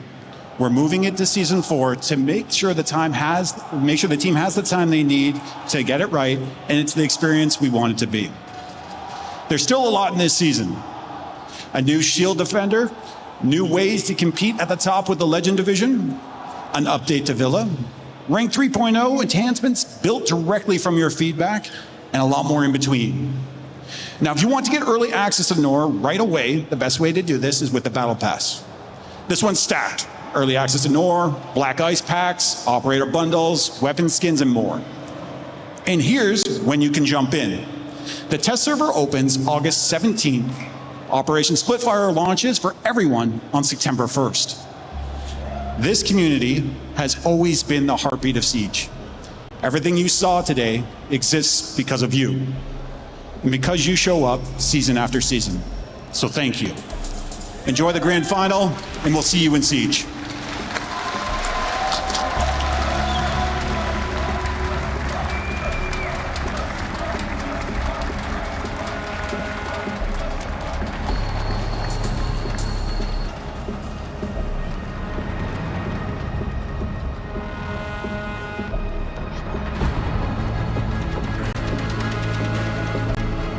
Well, with all that's new coming to Rainbow Six Siege, it only makes sense that we leave you with the tried and true. Brazil at the top of their game, at the top of this game, and one team will take your grand finals. That trophy in the middle of the Lenovo Legion Gauntlet, will it belong to the back-to-back Six Invitational champions? Or will they find that the Panthers of Furia have shown up with the drums beating loud, ready to pounce? The chase for a trophy and the elusive Triple Crown begins now.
Every breach, every clutch, every decision, it's all led to this.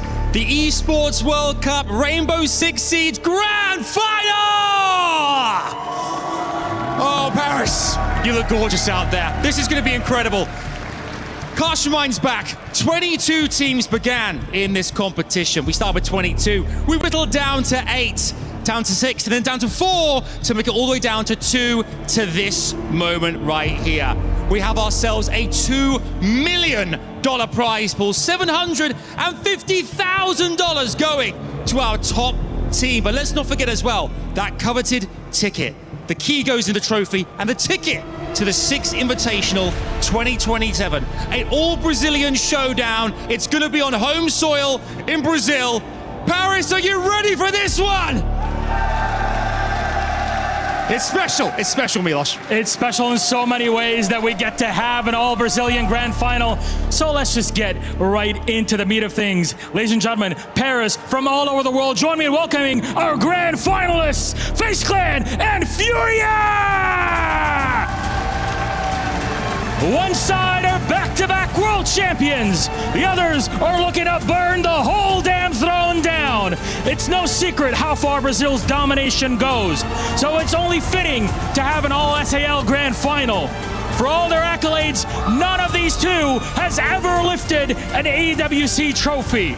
But for one here today, that all changes as they earn their spot at SI27 and in esports history. Let us introduce our teams. First up, Furia. We have Herds, Boxera, Volbs, Loira, and Diaz.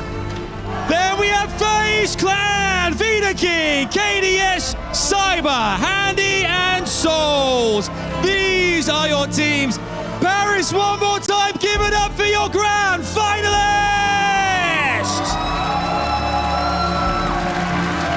Gentlemen, it It is that time. We're going to ask our players to go and take your seats. But for our key bearers, please come forward. Herds and Vida King, this is the last opportunity. The last chance here to the final words. Take a moment and breathe. We're going to start over here with Herds. Any final words you'd like to say to the opposition here and Vida King? Cara, a última vez que eu peguei a FaZe numa grande final, todo mundo se lembra o que aconteceu e hoje não vai ser diferente. Everybody remembers back in the day when we faced FaZe Clan in a grand final what happened. Everybody's gonna remember this day also like they do that one. A long time ago at SI24, anything you'd like to say then, Mr. King? Cara, eu já perdi às vezes com as... Caralho, travei. Eu já perdi todas as vezes de vocês, beleza? Mas quantas vezes eu ganho de você também? E hoje não vai ser diferente. A gente vai amassar vocês. I've lost count of the amount of time I beat you, Herds, and today is just going to be another number on that docket. Gentlemen, then, shake hands. Best of luck. When you're ready, take your seats, fellas. This is mibr.los, the grand final here, Esports World Cup Rainbow Six Siege. Are you ready? Absolutely ready for this. That's it from us here. Though, time to get started. FaZe Clan, Furia, all Brazilian grand final. Let's get our game right on. You can close your eyes, but you cannot block out the drums! Dark Zero, the most recent major champions, they are out. And who's in now? It's Furia! Bom, foi uma partida muito doida. Se tem algo que eu posso dizer dessa partida é que todo o tempo o time tava resolvendo problema, tentando se encaixar ali no que tava rolando no game. E, mano, tô orgulhoso demais da postura do time. Nailing the coffin for EML as the grand final is set.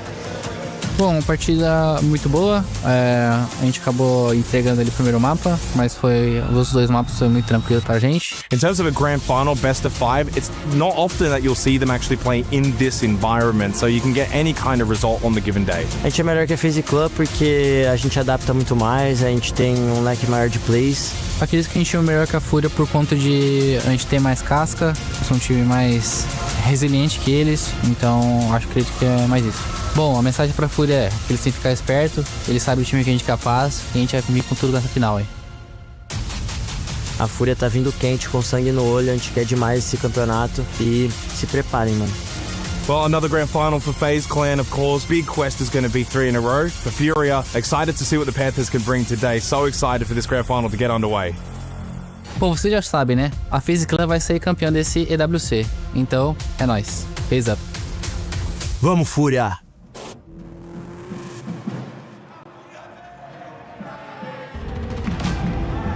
The gloves are off, Herds' glasses are off, and the battle for Brazil begins in the middle of the Lenovo Legion gauntlet as Dias grabs onto the shoulders of his men as the drums of war lead us to what has been a historic run up until this moment. Gentlemen, you do not get an atmosphere like this unless it is two Brazilian teams fighting for an Esports World Cup title, and honestly, I cannot wait to jump into this game. I just love the drums on the side of Furia. They're already kicking, and I can feel the nerves on the side of FaZe. They're reacting to that music. They know it. They've been in Brazil many times. They faced Hurt in Sao Paulo. They've heard the drums against them, and despite all of this, they're still here. 2 years later, still fighting for another STR title. And speaking of what they're fighting for, over $1 million in prizing given to both of these teams here. The split, that's still to be decided. And of course, the map, well, Bank, pretty appropriate after that intro. Especially with you're talking about that money. And like you said yesterday, Leo, in that match versus DZ for Furia, if you're going to be any team that is going to be comfortable going to a map like Bank, it's going to be Furia because they got the win over FaZe Clan. But today, they are going to be starting out Bank. They chose Bank. They are confident that they can take this FaZe Clan again. And one thing, what was the win condition for Furia against Dark Zero on that same map yesterday? Dark Zero hesitated, right? They hesitated all the time. But the thing is, this time they're playing the most perfect team in the world, a team that does not hesitate. How do you beat a team that is perfect? You disrupt the perfect system. And how do you do that? We told to JP in SEL, he said, we cannot react to relentless aggression. Lax, I have a question for you. What's the biggest strength on the side of Furia? Relentless aggression. Exactly. They have the right tool to take down FaZe Clan. Well, sometimes the right tools aren't enough. Sometimes you need to use them in a way that hasn't been thought of before, maybe hasn't been prepared for.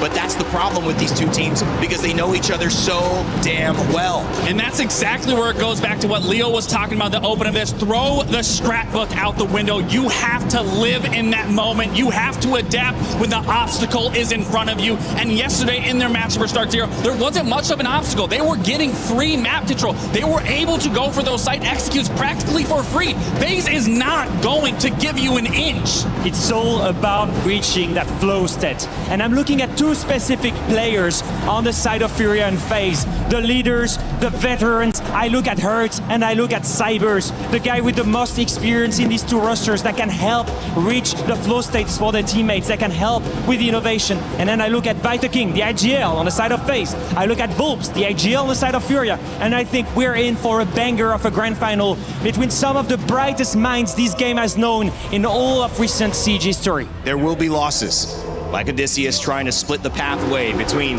Scylla and Charybdis.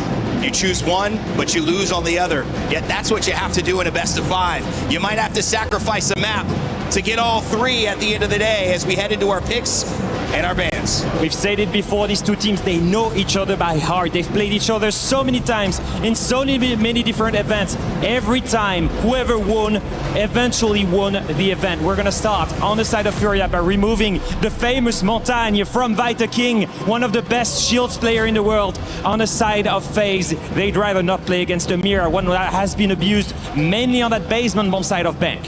And it goes to show that FaZe is looking to go for that execute, getting rid of that mirror, getting rid of that information game from the side of them, as you said, already getting rid of that Montagne, not having to deal with that. And then the Habana, pretty default into the Cade. We're going to see a lot of hatches still being soft, still being able to be opened up by removing that Electro Claw. One quick thing, one range hard breacher is still up, guys. Ace is there, and that is going to be very important on the side of Bank. Well, don't let the drums and the dancing fool you. It's serious over here in Paris because $750,000, a chase for the Triple Crown, and the chance to call yourself the best in R6 Siege are on the line. And with that, we have 2 men ready, prepared, and going to give you a call to remember. It's Xenox and Gus.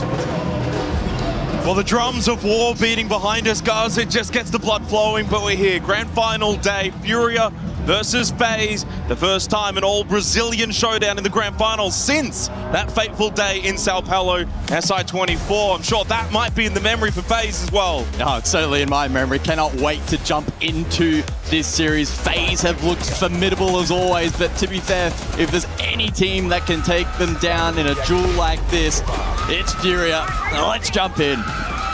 Oh, so the moment has arrived. Haven't we been waiting?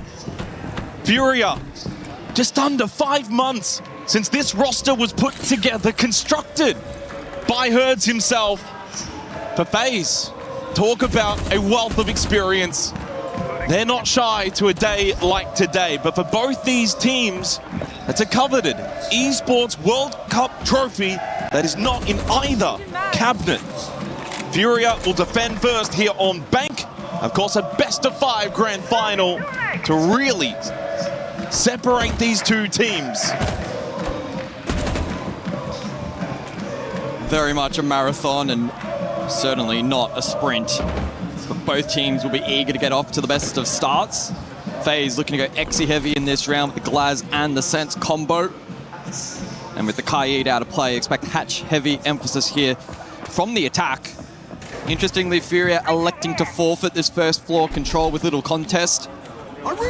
All 4 or to 5 members, basement, box 0, a bit of a wild card blue initially. He, though, is able to scamper back to red. Furia happy to play it safe, though, in the opening round.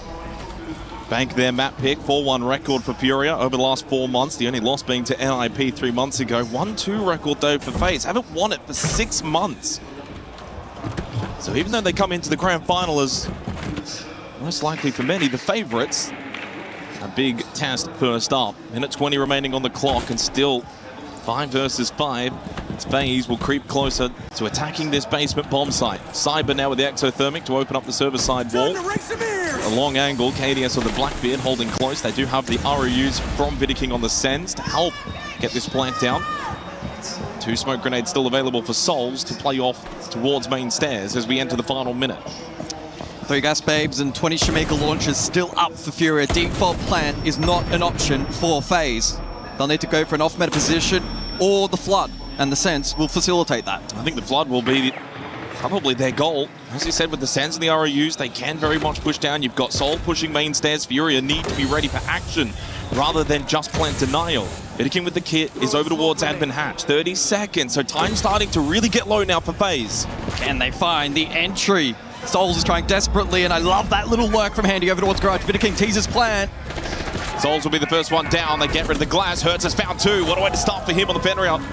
Vidiking will get the plant down, but FaZe did lose 2 for that, but then Handy backstabs Hertz. The late creep in towards Garage, and now into the post plant. This will get a little bit scrambly for Furia.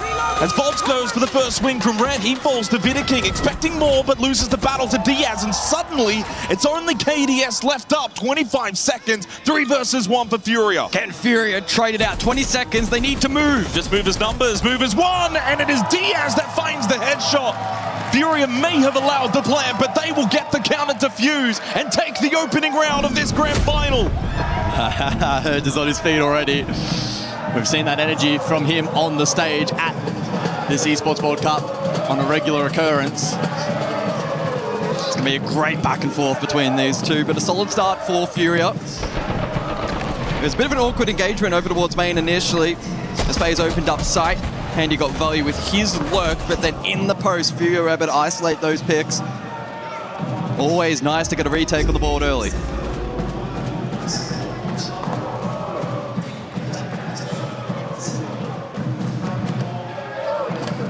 Heading into the second round to follow. One thing that Leo mentioned on the desk, guys, was, of course, the ace has been left up.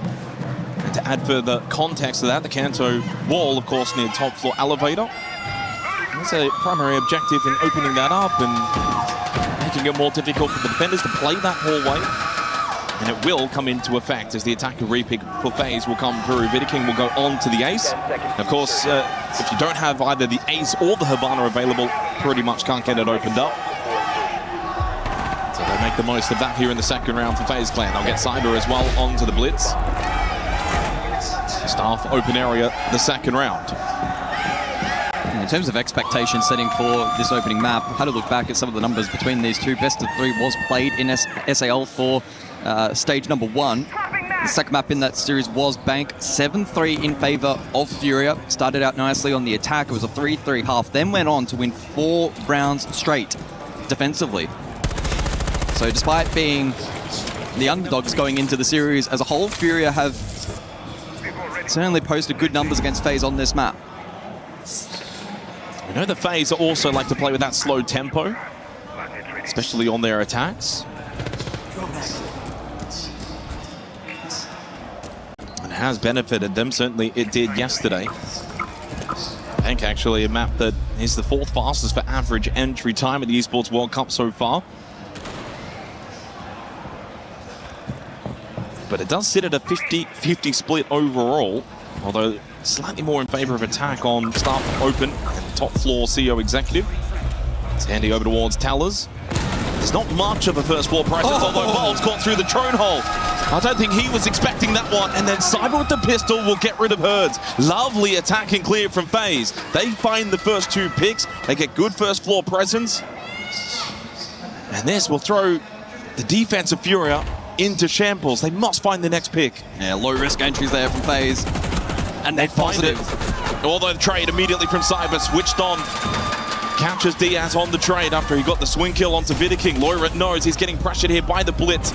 Goes for the guard break. Couldn't find the headshot. And then in the end, as Handy and Cyber combine, FaZe will get the second round. They strike back.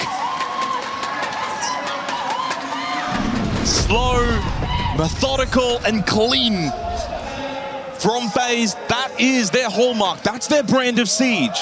And that is what makes them difficult to deal with. Volps gets punished on the drone hole. FaZe just get themselves into good positions, and then they strike. Yeah, pretty textbook round there by the FaZe standard. 2 unanswered entries. and then picking apart the remaining pieces of that defense and not allowing Furia to aggress back into the round. Top floor for the third. And FaZe are going to experiment once again in terms of this attacking comp. The 0 to be selected here for top floor. Oh, hang on, you've gone early. You know the rules. It is Vidikings. Yeah, that's, I was about to note they didn't play it at all the last time these two faced. Well, I think the ace makes a lot more sense, to be honest, overall in this third round. It's probably the last chance you may get to use it. Open up Kanto, put pressure on the back line. If it's available, you're going to use it. Util clearance as well going to be critical for FaZe in this round, and so the Flores into both the Castle and the Azami. Also a standard pick, and with Zofia now having 3 impacts, it'll be intriguing to see how Furia try and sustain that Util on site. Loading new magazine!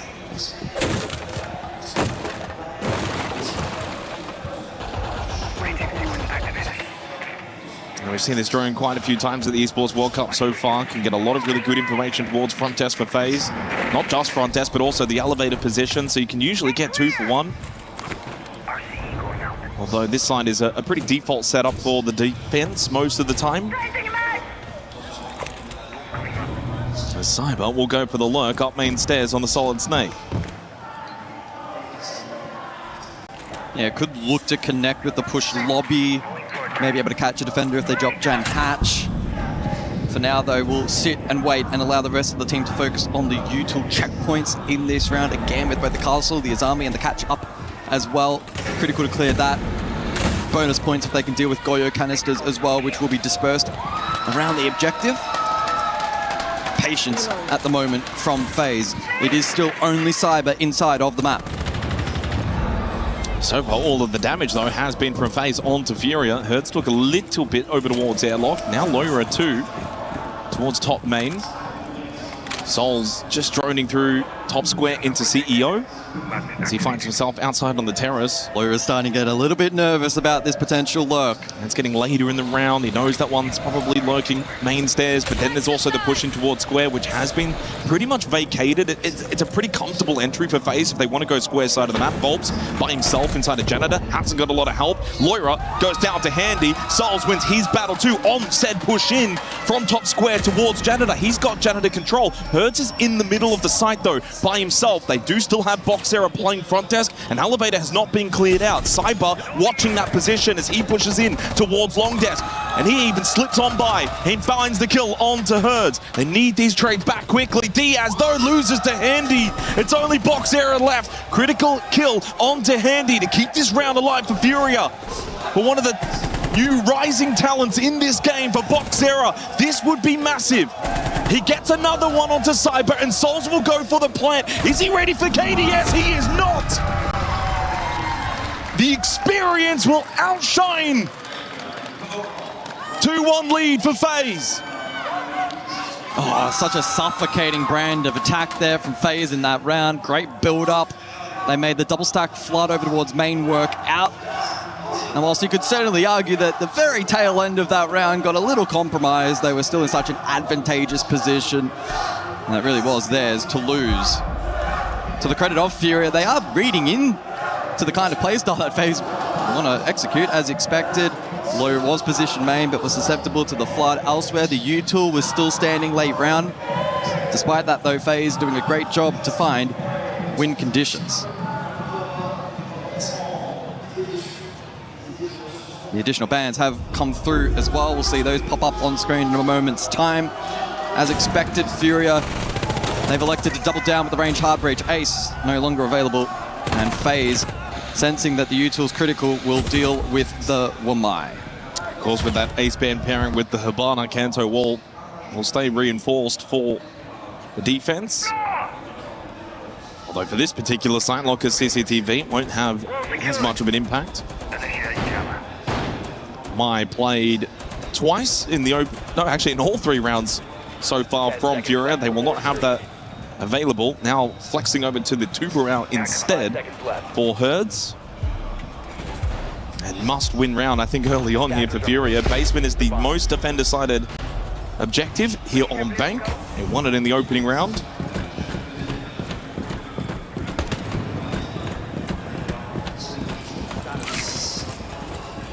FaZe. A little change up in their lineup as well. They'll drop the Sens, they'll drop the Glaz, so they're going to give themselves probably more of an ability to clear in this first floor a bit quicker, play off the ram. Souls can get some pressure on the Deimos, didn't bring that in the opening round either. And he can get some good info with the Guan Hive launcher from the Grim. For Furia though, guys, they're playing this really extensively on the roam.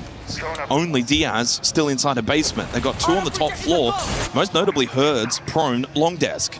Yeah, has Herds been droned? That's a critical piece of the puzzle for FaZe. If he's unchecked, it could be a disaster for FaZe. He's been very patient in this position. I don't know if FaZe have a direct read. Cyber has actually just droned on through towards long desk, so they should know that Herds is around, and they got the kill not only onto Herds, but also Loira. Wonderful drone from Cyber, then to play off that information. This is really bad news for Furia. They do get the revive onto Loira, but that's not good enough. It's a 4 versus 5 now, and he's low on health. It's going to compromise them massively in the trade game. Some good drone work has identified now that there are defenders still over towards first floor. Drop to follow, Loira as well. So Furia will consolidate on site, rely on the smoke and the Tachanka denial, but this is a really good position for FaZe. Player up, lots of time, full belt of utility. It's now just about going through the checklist, identifying the defensive structure, and then synchronizing a way to break it down. And did bring the Goyo, so you don't have Vulcan canisters that, you know, FaZe have to deal with. It's all pretty active. The denial from the Gas Babes and the Shamika launcher, as you mentioned. Loira is going to have to be very careful as well with his positioning. A little bit of damage and he will go down. 50 seconds left, plenty of time for FaZe. Sol's actually rotating out from blue stairs back through square. He's going to change up his approach. And so will Handy. The only asterisk is that FaZe cannot go for the default plant once again, and that does introduce risk for the attack. You say that, but they probably can. If they get a default plant down, it's a massive failure by Furia. They've got 4 Candelas available for Vidiking. They can go for a trade middle of the site and allow KDS then and try and go for a default plant. Making it difficult though is Diaz, box 0, crucial kill, and then Loira follows up. Well, FaZe might still be able to go for this plant, but they're losing the fights elsewhere. KDS is indeed getting that plant of the bomb chassis inside of the site. Handy needed to win his battle. He falls short. As KDS gets up in the 1v3 post plant, the Blackbeard will move away. Saw this script once ago in the opening round, and it did not end well for FaZe. KDS needs to hold on for as long as possible. He'll give himself the long angle 1 versus 1. And he couldn't quite connect on that initial shot. His position known towards the bottom of blue stairs. Furia, though, need to be a little quicker here with their decision-making. Where's that flank from box 0? Taking his time, now on the move towards square, but they find the kill from Loira. The Demon hits an almighty headshot. This time we're starting to get a little too close for comfort. Furia find their second. They've successfully defended basement twice. Man, FaZe don't look super comfy on that basement execute. Interesting. The top floor clear was phenomenal. Herds fell without impact. Loira was revived and came alive in the late round. Good drone work facilitated that opening kill. FaZe had then a lot of time in the player advantage. It just got a little messy there. The util layering from the defense was clean with the Shamika launcher default and the Gas Babe deduced back. It just reduced the ability of FaZe to split that attack. And ultimately, it was once again KDS, last man standing. Furia, too good to let that advantage slip in the post. Well, the Ultras are happy with that one. Comms are bagging. 2 rounds to go in this opening half. One thing Furia have lacked, though, is the ability to defend above, outside that basement site. That's going to be tested. Back to start for an open area. It's also 3 straight opening kills for FaZe, and we've been kind of following FaZe's journey over the last few days, and that's an area that they've just completely dominated all of their opposition. These entry battles, finding these early kills, and it just gives them such a significant advantage across the majority of rounds that they play, and especially in the best of 5. That will come back to haunt you. Furia need to do a better job in the entry battles. It has been, though, that conversion number that's just been, I don't want to say a red flag, bit of a yellow flag. When you're getting so many, it's natural that the conversion rate will be a little lower, but It'll be intriguing to track over the course of... Well, when you get so many opening kills, it's probably not going to be at 100% conversion. No. Getting to work on the shock drone is Cyber. 5-3 start for him, 6-3 for Handy. Shock drone 0, Flores. I don't think there'll be too much util standing at the later portion of this round if FaZe play it correctly. I mean, you would hope not, otherwise they have not played it correctly. This is just going to be util game for the next probably minute. And what that does is just sets them up then for the ability to be a little bit more gun focused as they head towards the site. But what it also does, I guess, for the side of Furia is it is delaying a lot of the time in the round. Cyber Lurk activated, this time square to Archives. Oh, spots one, Volts. Not ready for that Archives hit. Hoping to kill again for FaZe. Oh, what a shot onto Loira. So clean from Cyber. Probably expected a run out towards him from site. It didn't come. Diaz holds towards Staff. Almost every round, it feels like it's been a 5 versus 3 for FaZe. They're trying to answer back and corral Cyber towards Archives, but the longer it takes to deal with him, and they can't. He's got 3. Almost a 4th there towards Hashman onto Herds. And I think he has the chance indeed to go for the ace. It's Cyber's tournament so far. With 4 alive, surely Diaz walks in for all 5. One word is only needed. It's Cyber. Wow, what an ace. Deadly entry. We know how great these South American teams are on the attack. Lurk. FaZe, of course, leading the charge. Straight through Archives. Bang. Volts never stood a chance. And because it was so isolated, the trade was nowhere to be seen. Furia forced to scatter. The remaining defenders desperately trying to pluck the kill back, but they're all so low percentage, and Cyber completely locked in.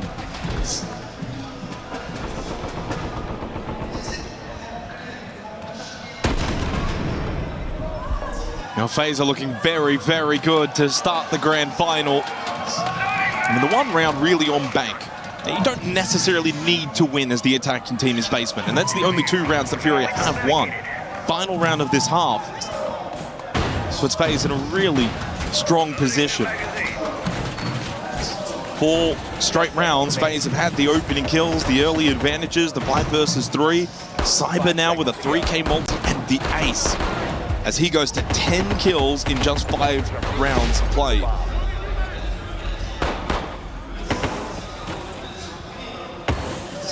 So back to top we go, and with the ace now banned out, we'll see if that compromises FaZe's ability to attack into the site. I don't even think they really used it that much last time either. No. Oh, Loira, careful. There's an air jump towards Stock. He'll get out. Oh boy, he's so lucky to be alive. Peeks back, headshot. Okay, still some confidence there for Loira and for Furia.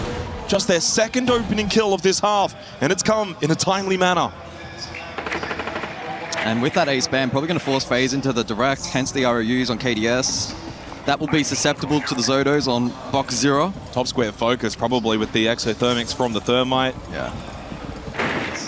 Which means it's even more important Loira won that battle, because if he dies there, there's less defensive pressure for Furia to kind of stop that square hold. Volps will sit inside a janitor. As Vidiking slowly droning his way through on the top floor, Souls with the Rotero.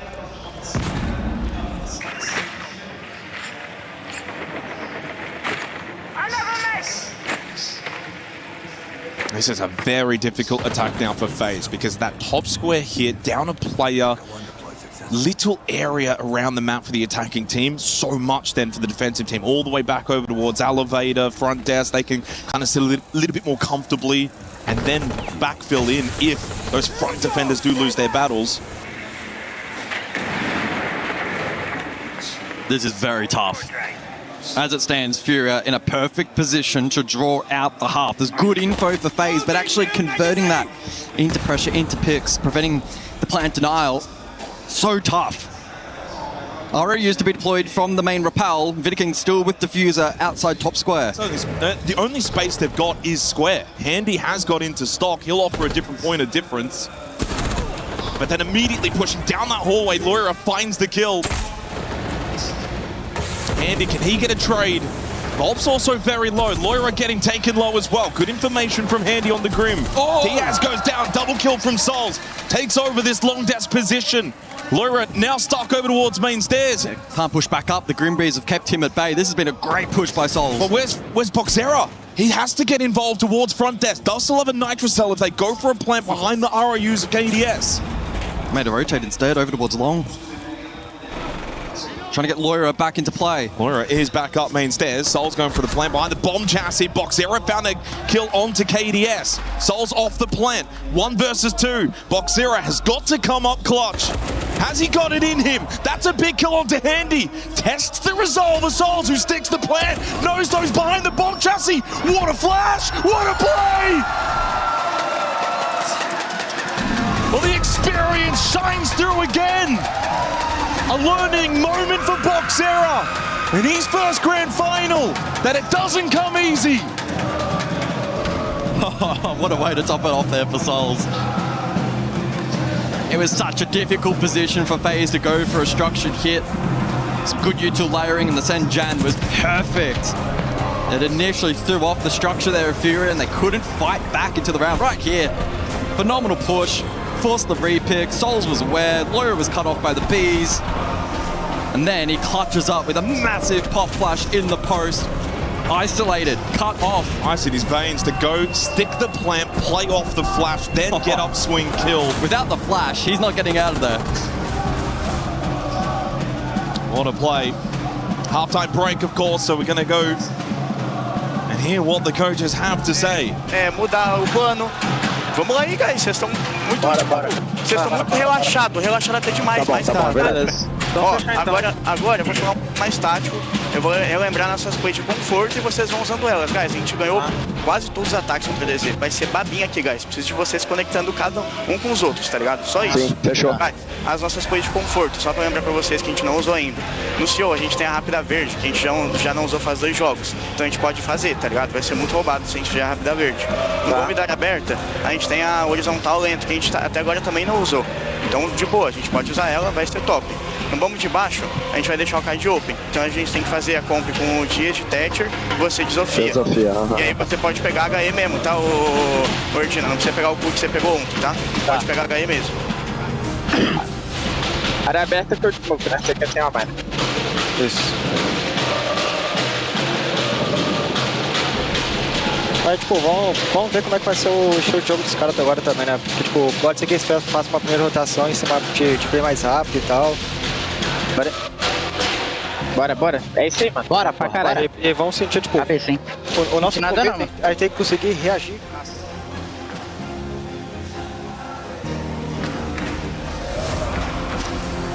Well, I don't speak Portuguese, guys, but I think it's pretty clear for FaZe. All smiles, pretty happy with that first half. Job done. They get 4 on the attack. They go defense now. And for Furia, a little bit of work to do. It's the opening map of a best-of-5 grand final. You do have room to kind of ease your way into a series such as this, but unfortunately, they are versing an opponent who is so experienced. You don't want to give FaZe a head start, but that is what feels like is developing. We got the decibel reader.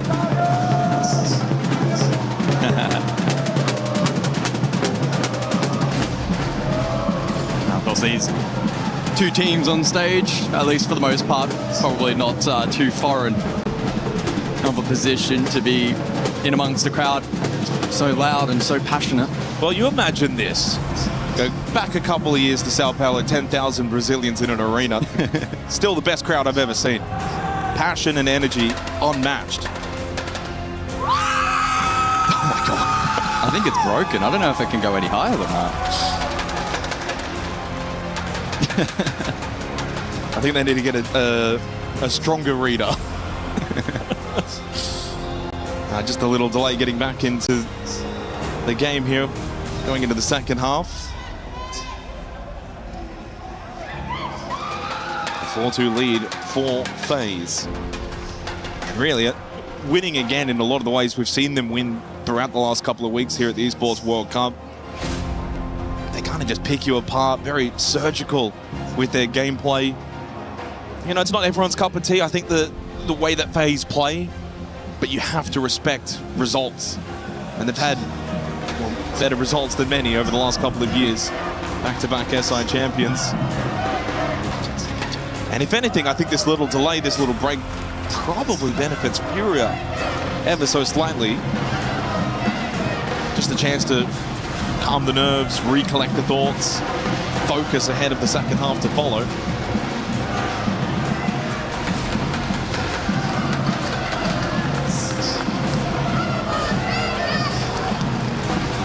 Shouldn't be too long before we get back into the action.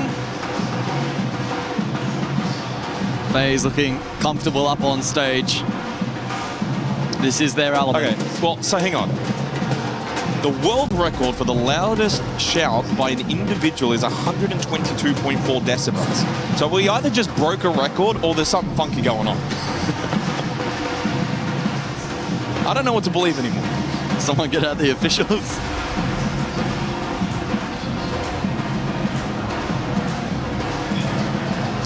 Looks like we're close to jumping back in, so bear with us for a couple more moments. If you are just joining, in terms of a recap for the 5 maps that have been selected for this series, of course, Bank up first, Border, Fortress, Lair, Clubhouse.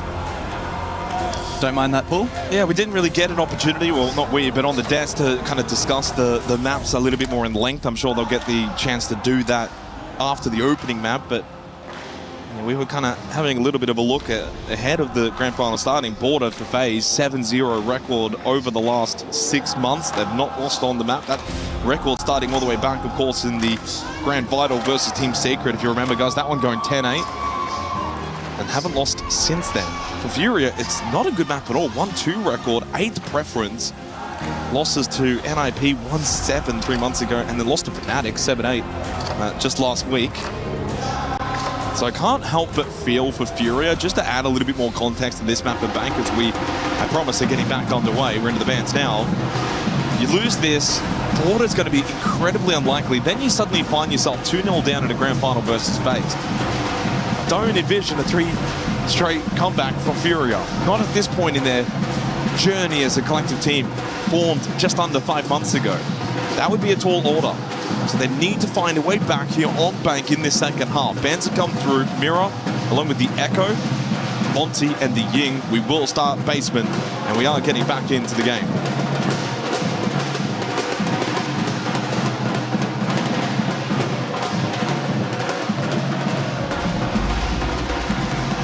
And certainly a different approach in terms of the attacking bands heading into this second half. It does mean that full hard bridge will be up and available for Furia.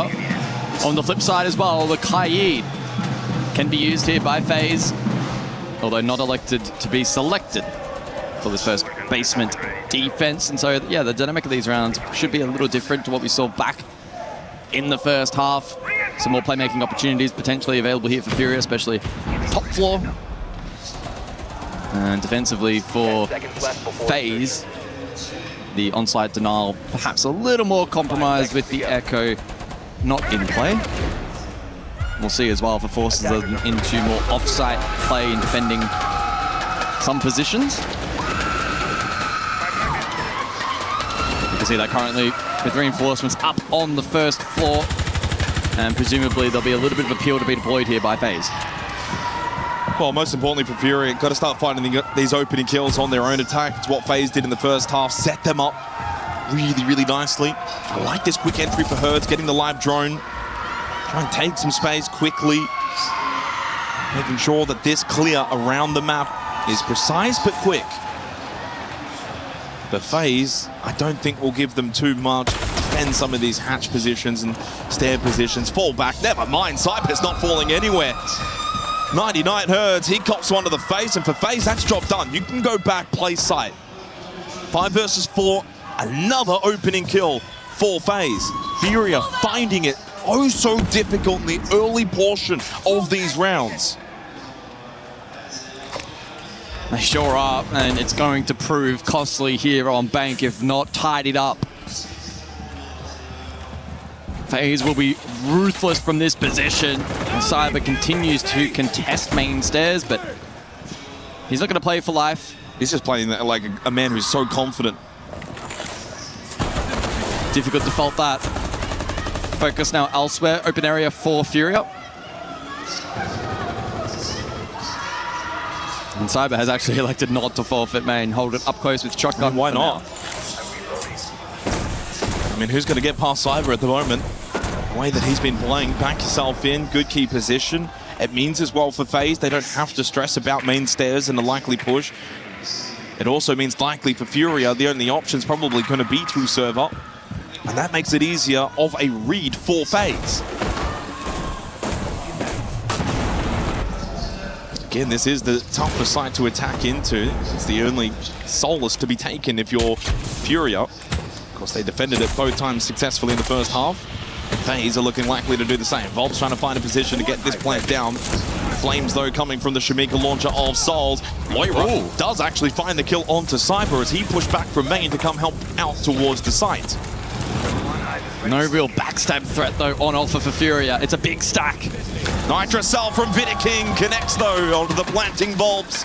More flames at the feet of Loira, but he does collect the kit. KDS goes for one last look towards Garage and knows no one coming that way. Under 20 seconds left as Loira needs to find a safe plant position. But again, the flames of the Shamika launcher making it difficult. He vaults over, finds the kill, and somehow on 1 HP, he gets back to safety. Here comes Boxera, but KDS will slip away. Also on 1 HP. As Vidiking will fight at the bomb chassis, there's no time left. That's it, it's round done.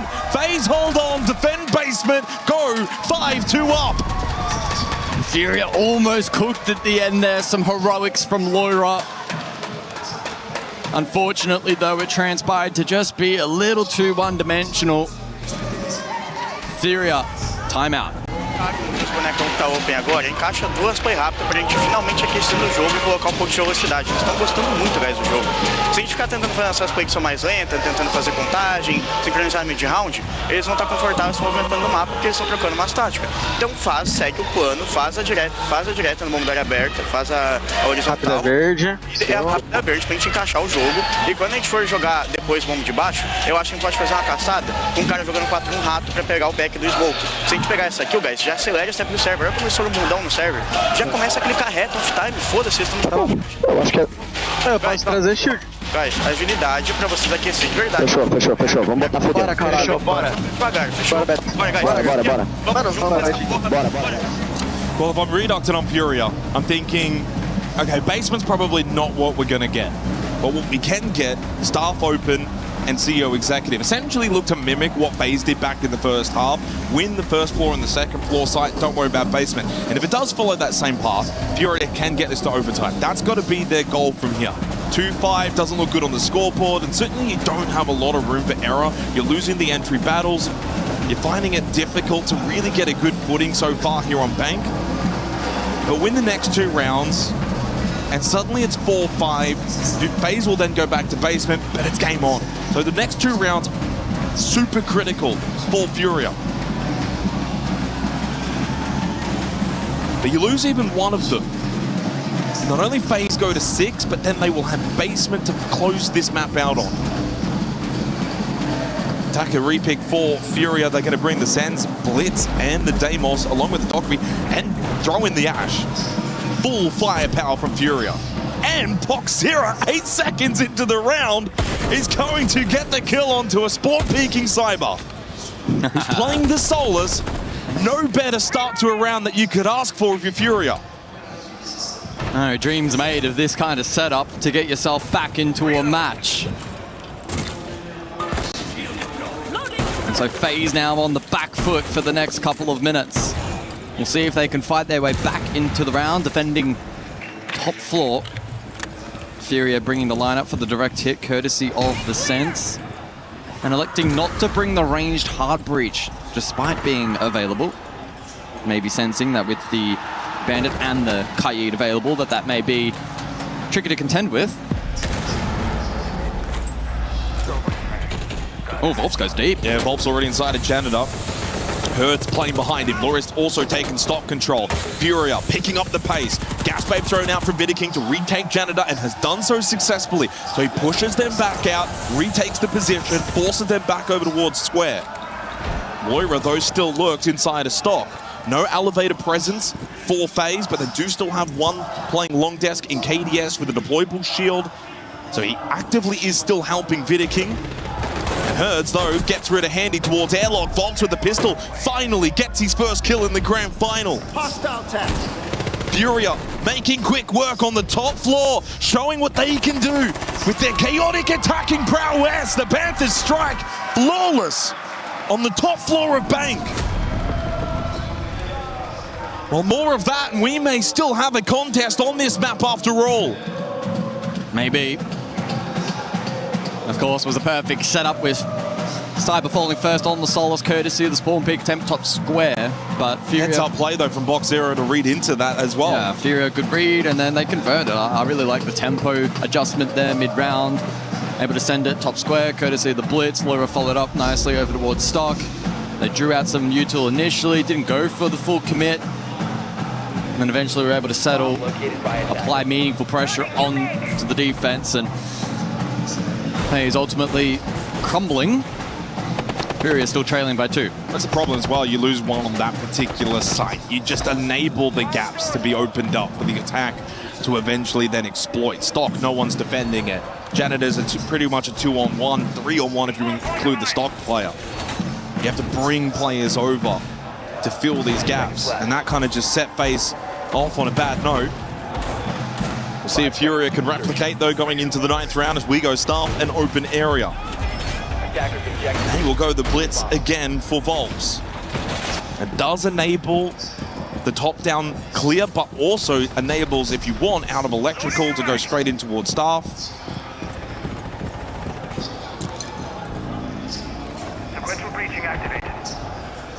Investment up above from the defense. There is a castle here. There is, but there's also a sledge. Herds, though, is eliminated from Cyber over towards Archives, and Box Zero got too aggressive, losing the battle front desk against Handy. Another 2-player start for FaZe. Well, this time the pace for Furia has been met by FaZe. They're more ready for it, more active. They've got to find a way to get Herds back up in this round, otherwise this could be 6 for FaZe on the board. They can fall back, play sight. They've given up the top floor. Essentially saying, job done. We've already severely wounded this attack. Furia able to achieve their goal of vert, but at what cost? Well, Cyber's hunting again.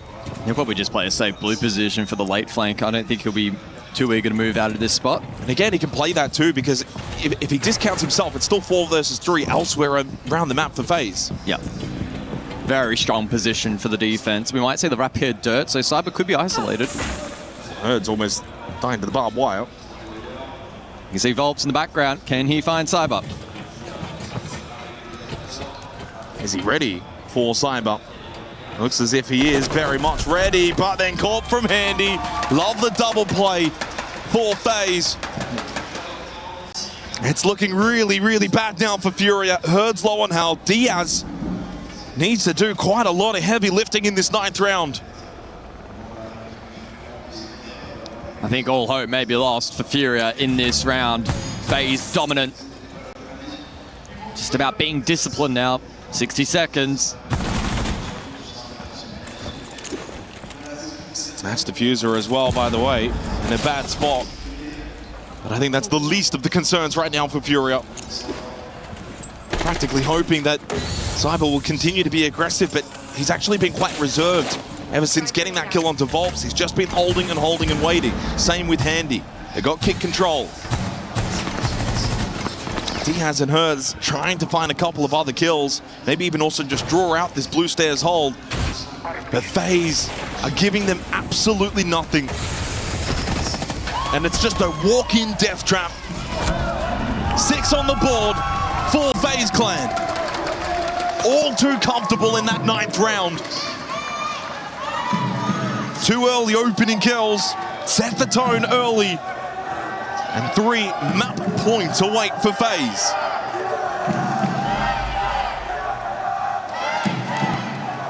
Not all hope lost for Furia, given the nature of the best of 5 beasts, but FaZe are off to a formidable start.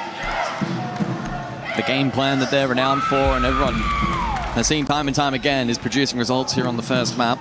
Well, not only that, but for Furia, there's a contrast in the way that these two teams can play. Not every round, but for the most part. And Furia can bring a lot of that chaotic, fast-paced aggression. We saw it in that round. FaZe met head-on.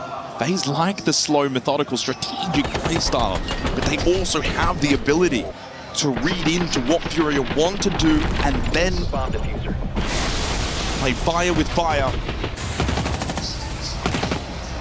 Cyber up to 13-6. But not just that, he's also got the last 4 opening kills for FaZe. Cyber is 4-2 on the entry, 13-6 with a 154 EPS. You know, Handy steals a lot of those MVP accolades, but as things stand right now, it would go the way of Cyber. Long way to go. But much to the chagrin of Furia, we are also now going basement. FaZe in a very comfortable position to close this opening map out. Porte's up next, and that's a very daunting prospect for Furia. Porte is a map that FaZe have not lost in the last 6 months. 7-0 record. Every chance that they can go 2-0 up in this grand final. Furia must dig deep. Yeah, the path to the 3-0 is certainly a possibility for FaZe. Yeah, it's a tantalizing prospect, and it would be one hell of a statement if they're able to achieve that feat. Let's see how this round plays out, though. Number 10 with the Wamai and the Grim now banned out. So a bit of a split push here from Furia. Hands on the Snake to gain info. Loira has found himself inside of Tellers initially. Site basement, though, and there's not much in the way of presence up above from FaZe.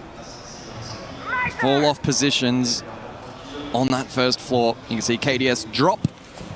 Handy still elevator as Cyber has the cross from main.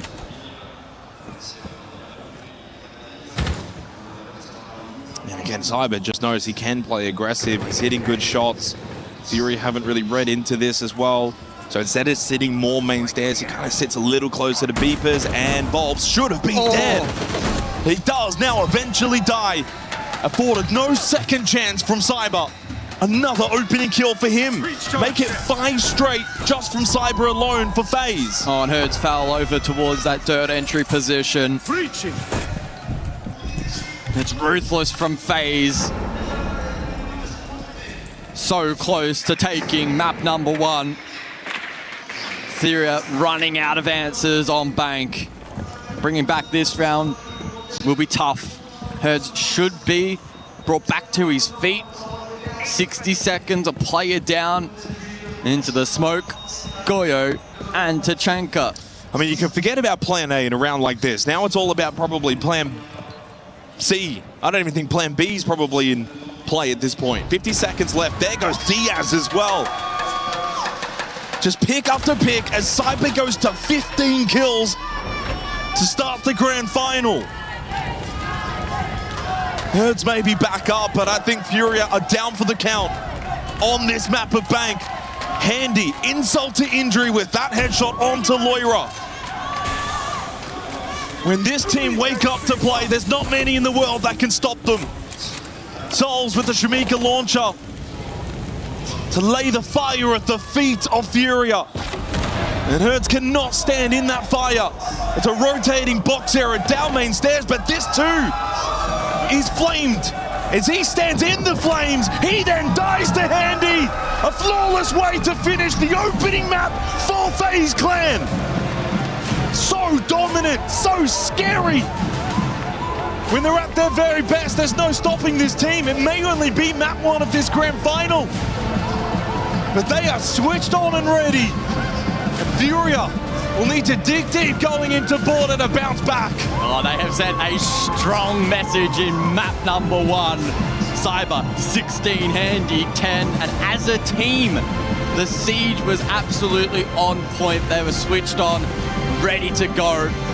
Outpacing Furia on that first map. And now it's really on Furia to somehow produce a response. I'm going early here, but what's the kill record for a grand final? Oh. Best of 5. Cyber's got 16 in the opening map alone. And the way that he's been playing, so much confidence. You can see that with his positioning, his movement, his willingness to go for those early kills, and he got rewarded for it. Cyber's opening kills, round 4, 5, 7, 9, and 10. No other FaZe member in that space and time got an opening kill. It was all Cyber. He finishes 5-2 with a 70% cost, 16-6. And as you said as well, Handy played the perfect foil on that map. 10-5, 2-0 on the entry with a 130 EPS. Cyber and Handy, the dynamic duo, lead the way for FaZe. But who's going to stand up for Furia going into Porte? It is such a strong map for FaZe. Undefeated. Could Furia find a way to get themselves back in the grand final? If they do win out on Porte, then we're back right in. Otherwise, 2-0 lead for FaZe.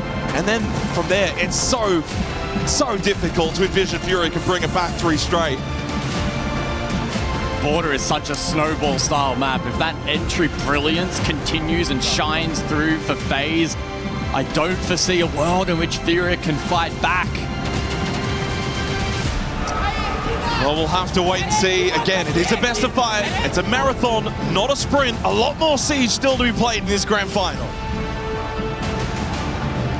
And with that, FaZe take game number 1. Map 1 goes the way of the Brazilian team dancing. Well, that's pretty hard to distinguish, isn't it? If you've seen the background, they're both dancing. However, it's the red and black that come out on top. And in dominant fashion, this was FaZe's tournament many people thought to lose. They're in the grand final, and they're kind of proving that statement right at the start. But there's still much more Siege to be played. And gentlemen, when I look at this is a team that is dominant in a way that makes you almost feel like, where do we have an angle? Where do we have a shot?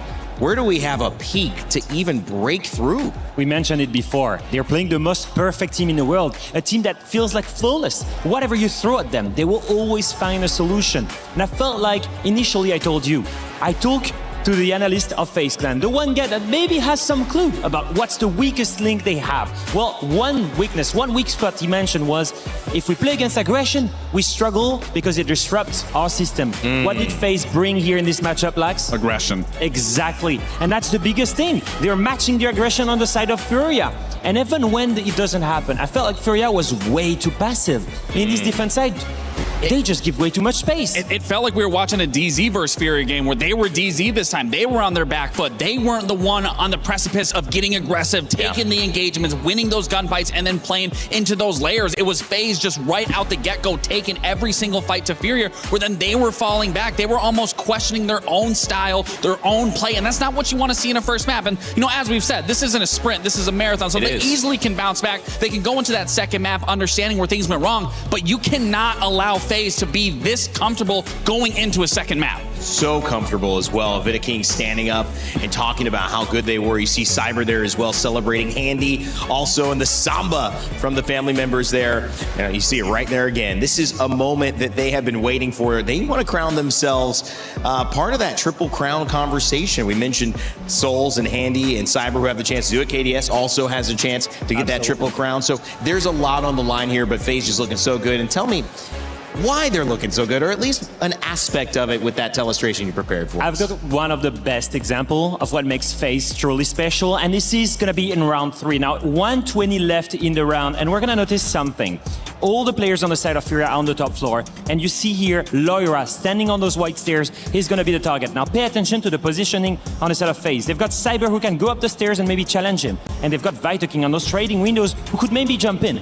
Now, that was if it wasn't FaZe. FaZe, they've always got one step ahead. Now pay attention to the utility usage here. Absolutely exquisite pinch. They send the flashes towards the watch stairs. And why do they do that? They do that because Loira has to go down the stairs, and you may think, okay, it's so Cyber can take this 1v1 and win it. Well, I have a surprise for you. FaZe, they're always one step ahead. How did he die? How did he die?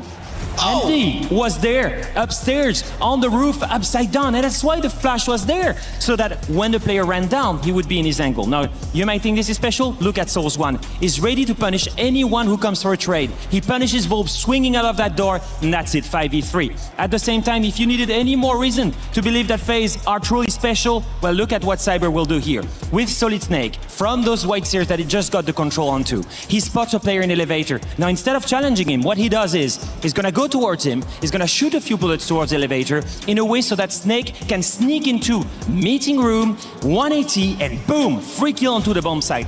Now you remember that one player that was cheeky upstairs on the roof? Yep. That was Andy, right? Right. Well, he's still on the roof and he's ready, this time from the main skylight, to challenge the trade once again, coming from elevator. And that's another kill. And that's what makes FaZe truly special. They find ways to get kills in ways that no one has thought about. That three-way pinch initially, absolutely insane. And I look at these guys on the side of Fury, I look at the veterans, and here, like saying, I'm disappointed.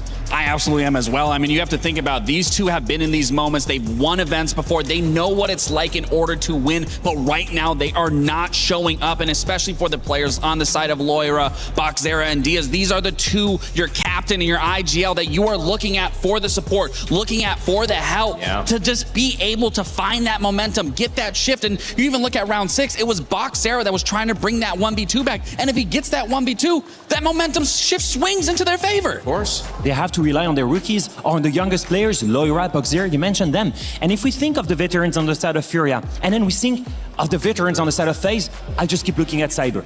I mean, that one round, and the guy is going crazy right now. The amount of kills, and then you spotted this, an incredible ace from the guy. Yeah, it was a beautiful ace from him, but again, we have to go all the way back to it's just not the physical aspect, it's not the mental aspect, it's the emotion. He is playing in front of his family, and he is putting on one hell of a performance. I mean, this is what you expect out of Cyber in a grand final, to cement your name here at the Esports World Cup, and that's exactly what he's doing, following up with this beautiful ace. But it's been great from the team across. I mean, even that telestration you just did, you see how in sync this team is and why they close out that series in a 7-3.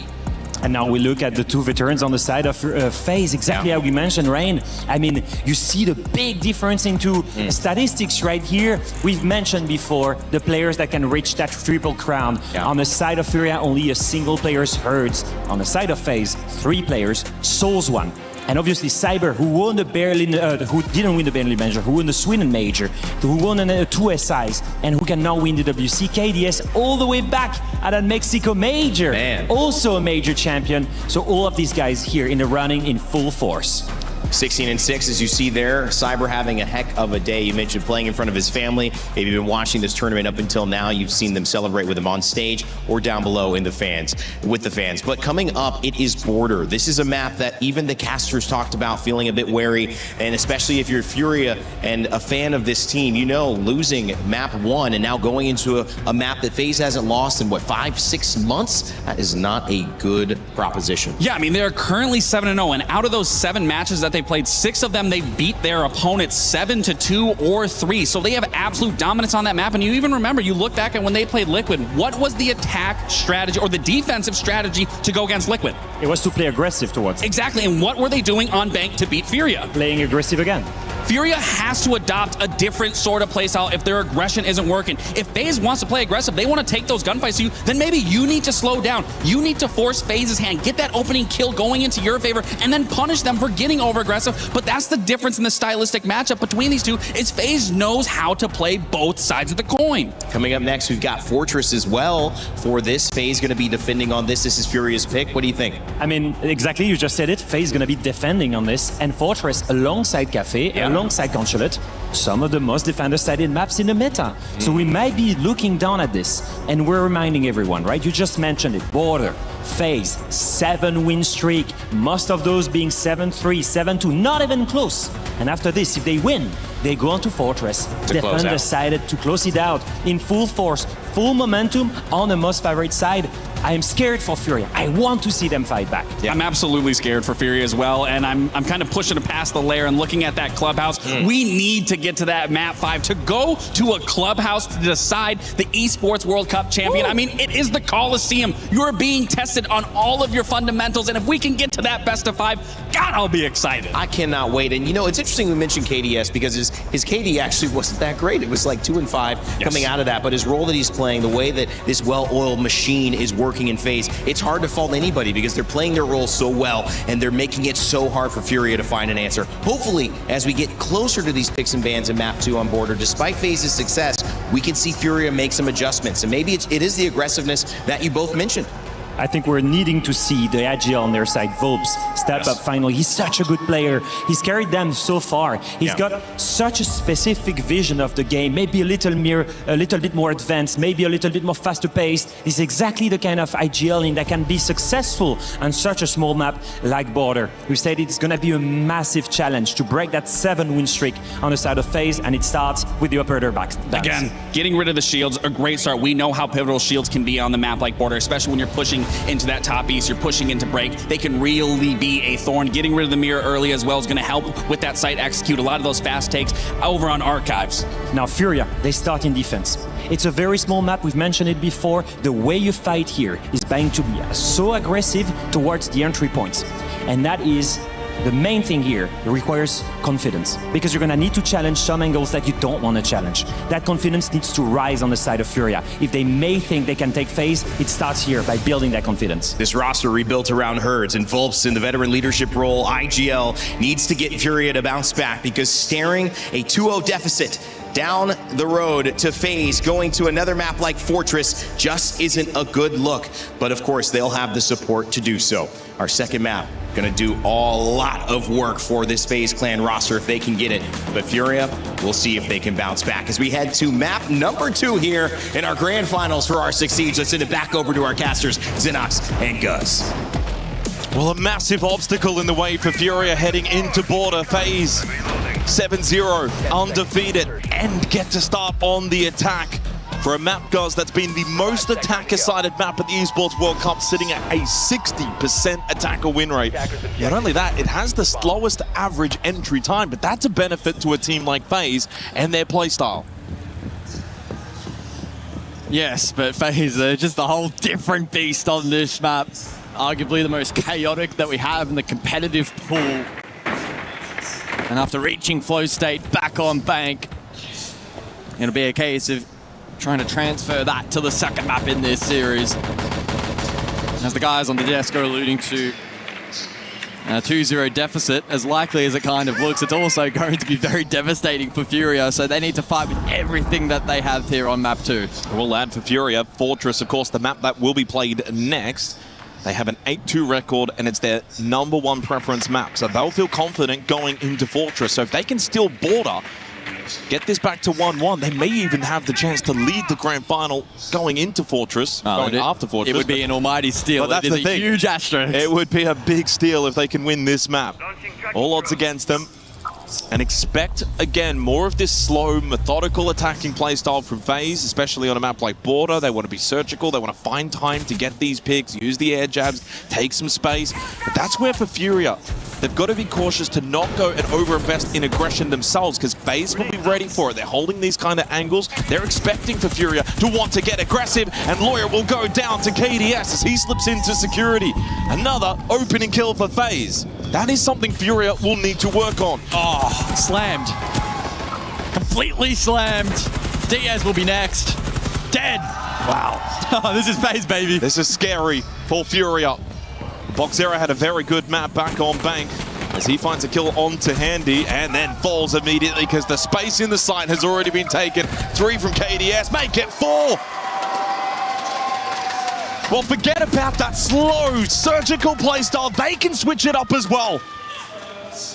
They're the best for a reason. This is going to be brutal for Furia. That is, by the way, the best defensive site on the map, and they got slammed. They said it perfectly. They got rinsed. Great utilizer security, Capital Nomad. And whilst the clash did stand for quite some time, didn't have huge impact, Furia then tried to play around Volp standing up. But FaZe were ready and waiting and pounced. Diaz then on an island, and the rest of the defense completely capitulated. Goes down as 4 picks for KDS, so a great start for him. But there was the team player from FaZe that got them the win. I mean, what did Furia even do to adjust here? If you try and pick up the pace defensively on a map like Border and the way that FaZe like to play it, they'll hold the balcony positions, they're expecting runouts, they're expecting window play. They'll kind of take that away from you. FaZe want to eat up a lot of the clock, keep you inside of the building, guessing, and then they find the way in. Maybe Lawyer onto the Pulse can help get some more information. They didn't bring the Pulse in the opening round as we go Bathroom and Tellers. Changing mag. They've just got to find a way, Furia, to disrupt these attacks of FaZe. Counter them at the right times. Maybe even just play some off-roam, off-meta positions, try and keep FaZe guessing a little bit longer. And that may be someone like Loira over towards Supply on the Pulse. But someone else that can get information is Cyber on the Solid Snake. So it goes both ways. Careful. You can see him, but he can see you. And I don't know if I want to be peeking into Cyber the way that he's going. Loira is playing a very, very dangerous game. Yeah, such is the nature of the Porte defense, where you're split in corners. He's not going to get a lot of assistance either. Will be indirect pressure generated by Furia, but yeah, Loira needs to be careful he doesn't put himself on too much of an island. Oh, shoulder spotted. Cyber doesn't quite capitalize on what was a very limited opportunity. Still 5 aside as we enclose on the midpoint of the round. FaZe still all 5 members outside the map. Yeah, I mean, that's a small win, I think, for Furia. The way that this has played out so far, they've respected the Pulse and the information that's being provided for the defense. FaZe then can't kind of just rush in unannounced. Obviously, for Bathroom Towers, you do want to work over towards this office side of the map as well on the top floor. Hence KDS towards security. Souls inside of Armory. He's getting a live drone. There's a pretty intricate setup office side here as well, with the deployable shield and the clutch for Furia to potentially play off. Boxero drops down. KDS finds the opening kill onto Herds. He starts 0-2 on Border. Oh, but it's a double at the same time for Furia. They get rid of both Vidic and Souls. This gives them a lifeline heading into the final 50 seconds. But the way that FaZe are playing, you almost still back them in 3v4. Yeah, peel from Furia largely. Volts will remain above for now. Diaz will eat the jug of payload call from Handy as well. Call now on to Volts is active, and KDS a second kill. He's up to 6. And it started to get a little nervy again for Furia late into the round. Got to try and force a way for FaZe to have to play into the plant. Volts creeping back over towards office. The timing. He may still find a kill top east, and indeed he will onto KDS. That's Diffuser on the floor. That should be the round. That should be the round. Should is the key word, but you never discount a team like FaZe. But with Volts still top floor and no one for FaZe even close to top floor, although Volts decided to drop, doesn't matter, got the kill onto Cyber. Handy in a 1v3, no time remains, they get the kill and the round as well as the drums beat out around the arena. Furia will get their first round on Border. Yeah, they bite back. Maybe there is a bit of fight to be seen here from Furia on such a dominant FaZe map. Well, a better round from Furia. I think the Pulse information certainly helped just to have a bit more of a whereabouts, the way that FaZe are kind of positioning early. We didn't really see a lot of fighting until around the minute mark. That was the opening kill from KDS. He's gone back to back, by the way, on the entries to start here on Border. And of course, at 6-1 KD too, so he starts hot.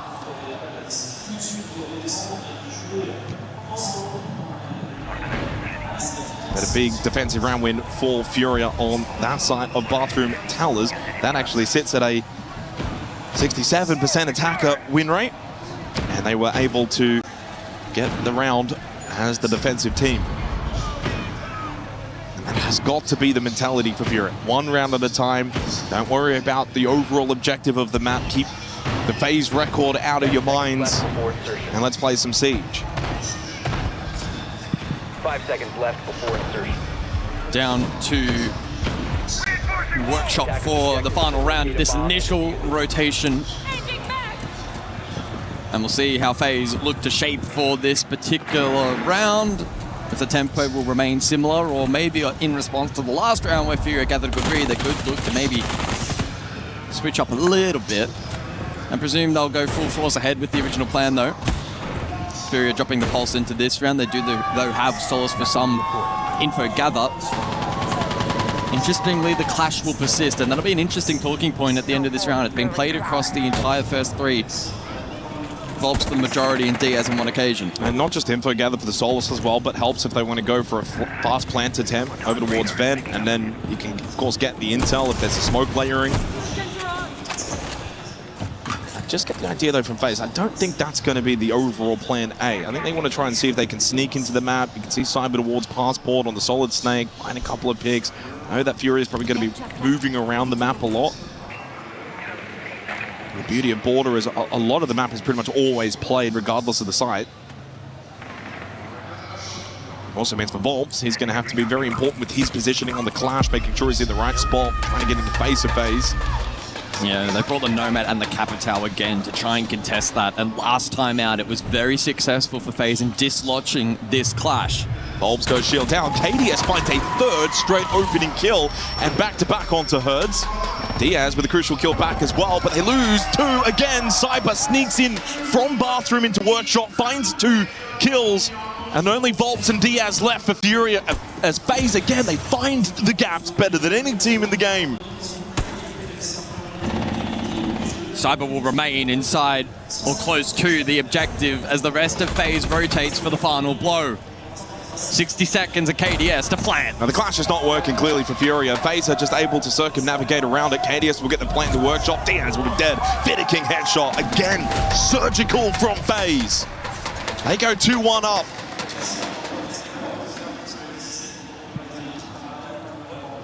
Yeah, certainly better.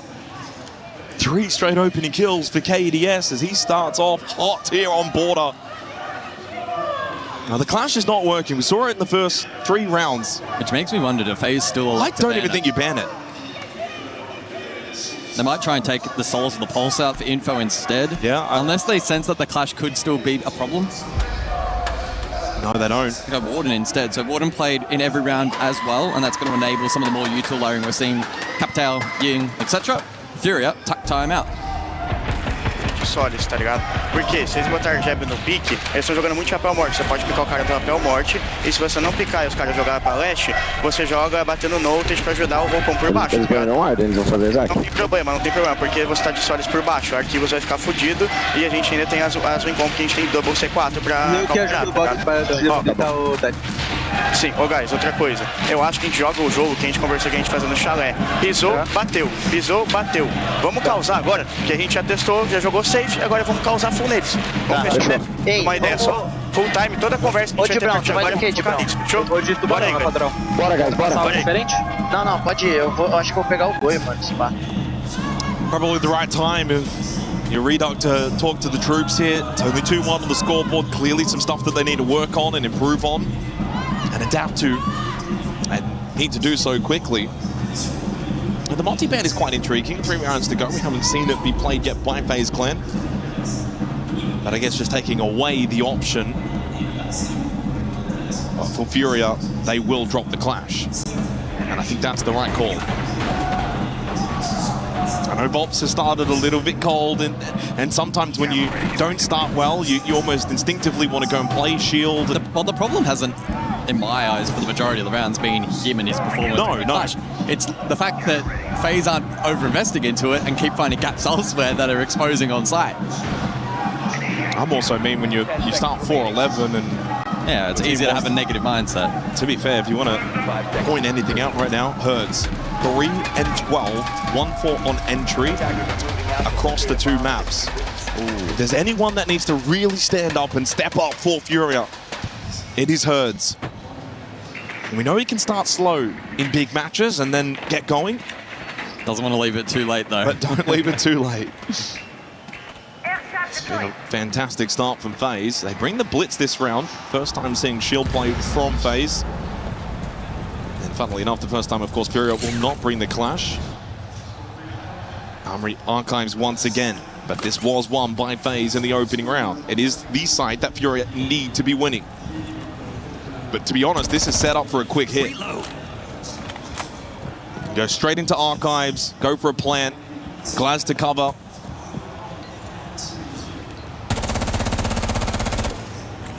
Yeah, currently still structured as a 4 corners defense, largely here for Furia, so it could leave them exposed, but I don't think FaZe will hit the go button too early at a point in which they can't fight back. Well, it also plays into the Warden ban as well, because Warden is a good counter to this sort of setup strategy. Yeah. They do have double nitrocell though to help. Volps early gas phase and then rushes out. Cyber double with the pistol on the blitz.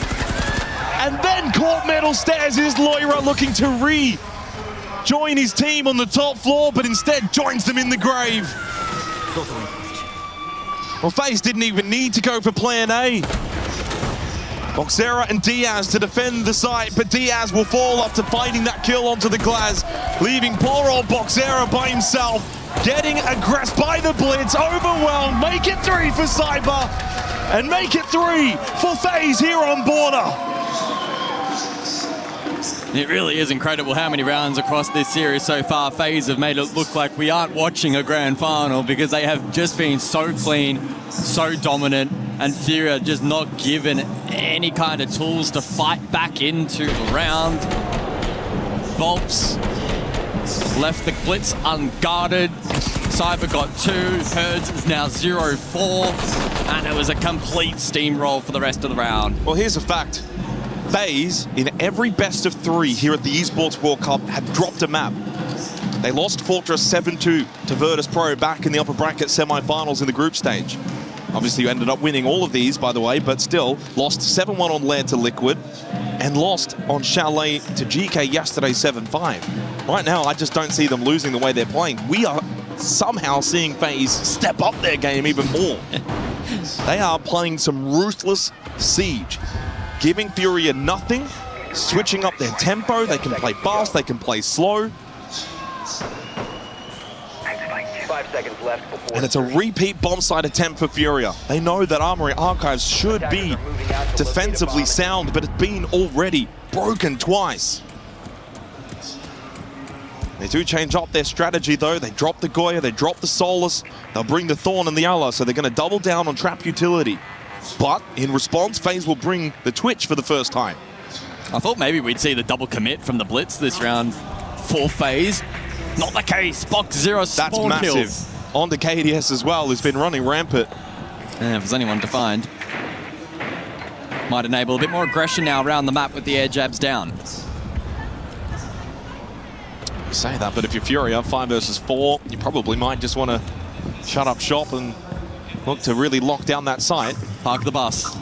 Park the bus. But you can't be too negative about it either, because FaZe will take that space and exploit and somehow find their way back into the round. It's a delicate balance for Furia. Find the balance.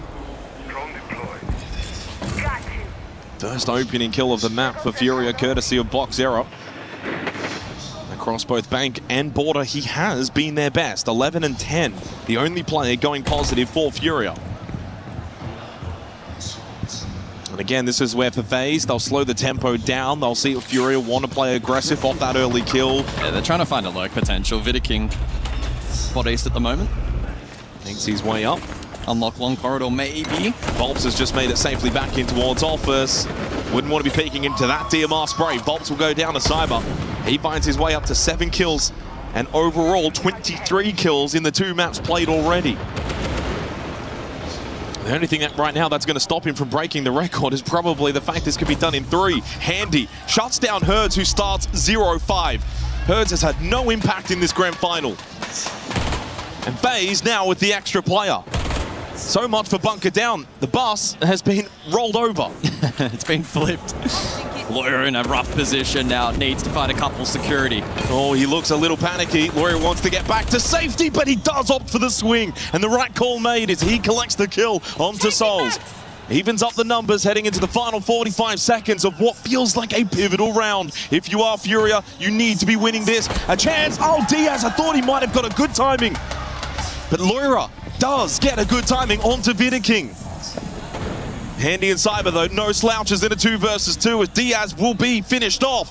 8 kills for Cyber and plenty of time still for FaZe to take this round. Boxera at least has Nitro. Could be critical in denying a planned attempt here from FaZe. Smoke's available for Handy. No utility for Cyber. He'll stay gun up. Cyber and Handy together over towards Fountain. Loira and Boxera. Boxera's going workshop down below with the nitrocell. Pre-placed to the bomb chassis. Never mind, rips it immediately. And with that, Handy will fall. Kit's on the ground. Cyber will not be given the chance to clutch up. Furia with a much-needed second round.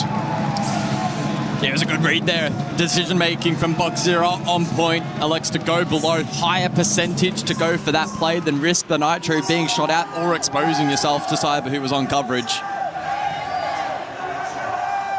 Furia just maintained touching distance, but still a shaky round where they had an advantage early, and FaZe still found a way to get also close.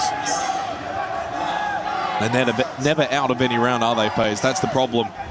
You can never feel comfortable. Final round of the half. Seconds to go. As we look back at the end of the round, there was that nitrocell, and honestly, heads-up play from Boxera to rotate workshop. In anticipation of the planned attempt at the bomb chassis, he finds an unbelievable kill onto Handy.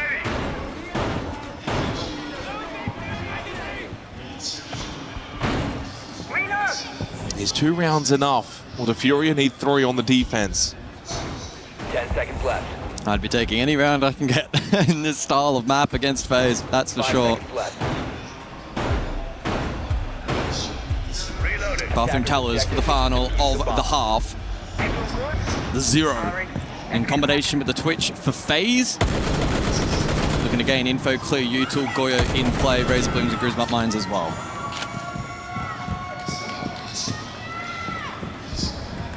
Again, trap utility focus for Furia. They're going to run back the Ella along with the Thorn. You've got the Vulcan canisters from the Goyo. Solus to help as well and getting some more information. Plenty of ways to deal with a lot of this trap utility between the 0 and the Twitch for FaZe. So far, 5 rounds. The opening kills have been converted 4-1. The only round it wasn't converted was the second round, which was on this bomb side of Bathroom Towers.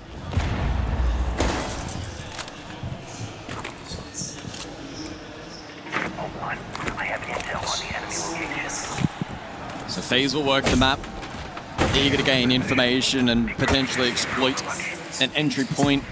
They favored Passport through waiting on a couple of occasions. May look to do something similar here in their final attack of the half. Loira expending all 3 gas babes before the midpoint of the round. Loira, oh, the window!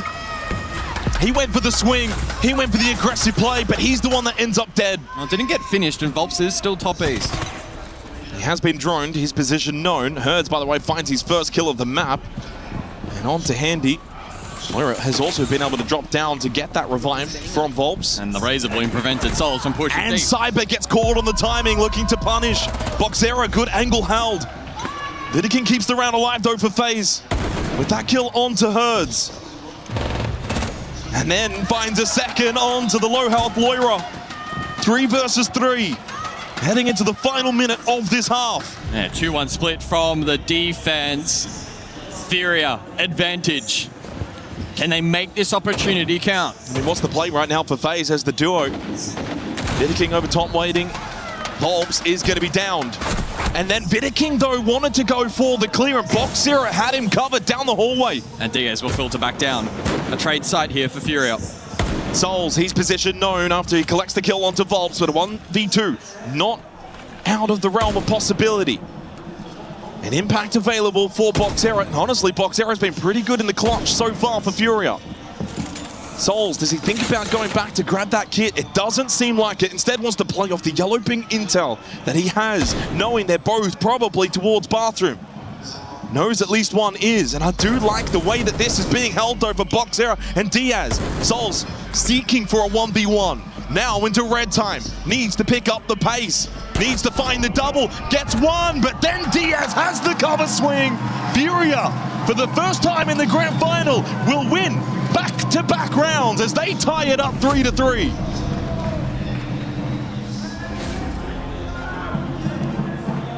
Agora a gente entrou na porra do jogo, é essa porra mesmo, viado. Guys, vamos lá. Vamos só relembrar as paradas que a gente tem, sem medo de jogar rápido, sem procurar problema. A gente já sabe a tática dos caras, guys. Não tem BO nenhum. Ó, vamos lembrar que a gente tem a... Qual que é o nome da... Bota fudendo. E a No primeiro round que a gente pode fazer. A gente vai pegar aquilo das hostias de baixo e vai botar fudendo, subindo ferro em 2 depois. Guys, sem medo nenhum, não vamos fazer a play conforme ela tem que ser jogada, no pace que ela tem que ser jogada. Não vamos ficar procurando multiproblema, prepara mapa, redrone. Fechou? Coragem, mano. Agora é a mesma coisa da DZ lá. Guys, vou falar... A gente tá com a confiança agora. Viado, você já ganhou 900 borders. O border você ganha muito mais com coração do que com a tática, viado. Sim, com coragem. Com coragem, viado. Com atitude, mano. Pô, tu não tá com o multipó de cabeça? Para jogar baixo no arquivos. Lá da reta do arquivo, tá ligado? É o teto? Eu vou pingar lá pra tu.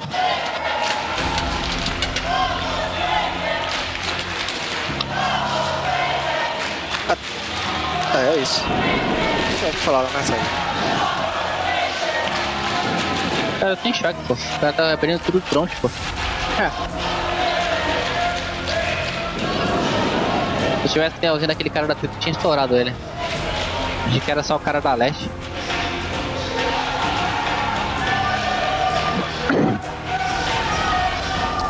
Well, can I just say, there was a lot of hype about a certain individual coming out of the South American region, Box Zero.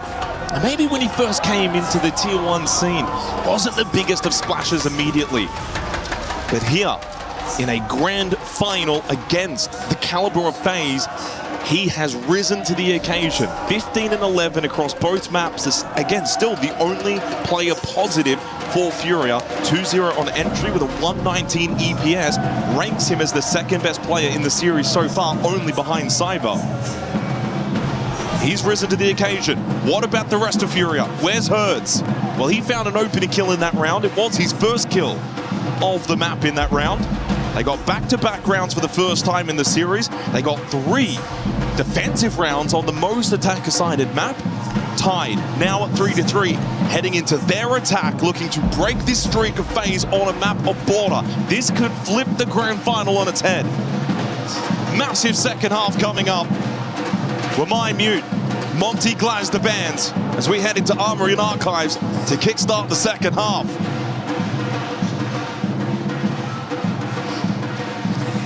Yeah, I am curious to see how Furia try and activate Herds, get him back into this map. Rated 15th at the Esports World Cup this year. It's been a solid tournament for him up until this point. 111 EPS, a 1.22 KD. Positive entry. And he's netted quite a few multi-kills as well over the course of this event. But so far today, struggling to find his footing. Given the IQ role here for round 7 initially. Probably going to be useful into the util set, and with the solace here from the side of FaZe if they commit to it. And intrigued to see, is there going to be a contrast in terms of the pacing and the tempo from Furia? FaZe were quite slow. On many occasions, midpoint of the round, still players, the whole team outside trying to exploit a pocket of space. Furia might look to step up that pacing a little bit. Well, what they also might be doing in this round is look to play the vert off of the jug of payload calls from Loira. You can impact trick with the Zofia. Herds can also play off those calls on the IQ. So I wouldn't be surprised to see them kind of go first floor first, establish where these defenders, look to then play off of that positioning and information. So players like KDS towards security will need to be careful. I think that's the way that Furia imagine they can maybe find an early kill or two playing off of this vert. And straight away, Diaz and Herds will go first floor. I would love to see a triple impact here on Porte. It'd be a tilter for FaZe, but... Oh! Big swing from Cyber onto Loira, shuts down the jug of payloads. That does eliminate the ability for Herds to play off of that. Diaz impact below. He's thinking about it over towards security to enable the play from Vault. And he has sent it out. He gets KDS down to 1 HP. Didn't quite finish him off, but he gets him very low. Oh, now the Vault's in. Herds is just going to send it. No longer needing to play the vert. They've got site control. They've got FaZe wounded. They've got FaZe on the ropes here. On the best defensive site, Volps will go for the plant. There's no answer, though, from FaZe. Well, the Volps will get off. As Cyber makes his way back down main stairs, he gets a bit of intel, and Souls gets a big kill onto Box here, and Volps is now the only one left. Oh, FaZe always answer back. What? that looked so promising for Furia and ends though with them losing the round. Oh, you can't help but feel a little sorry for Furia, who put themselves in such a good position. FaZe fight back again. Furia with a good clear security side. Herds was enabled to go deep. Volps considered the plant, got off, and it opened up the window for Souls to net a double. And then Cyber to clean up shop. How quickly it can flip and turn. Just when it looked like maybe FaZe were a little bit vulnerable on a very strong defensive side, Furia doing well to adapt. It clearly, once you lose the Docker B and the impacts from the Zofia don't fully connect, at that point Herd senses an opportunity to just go straight for sight, and it was working until it wasn't. 10 seconds to go. It is also 3 straight opening kills in favor of Furia. 5 seconds to go. So starting to do a little bit better in the early battles. That's a big sign of success for them. Struggling up until this point.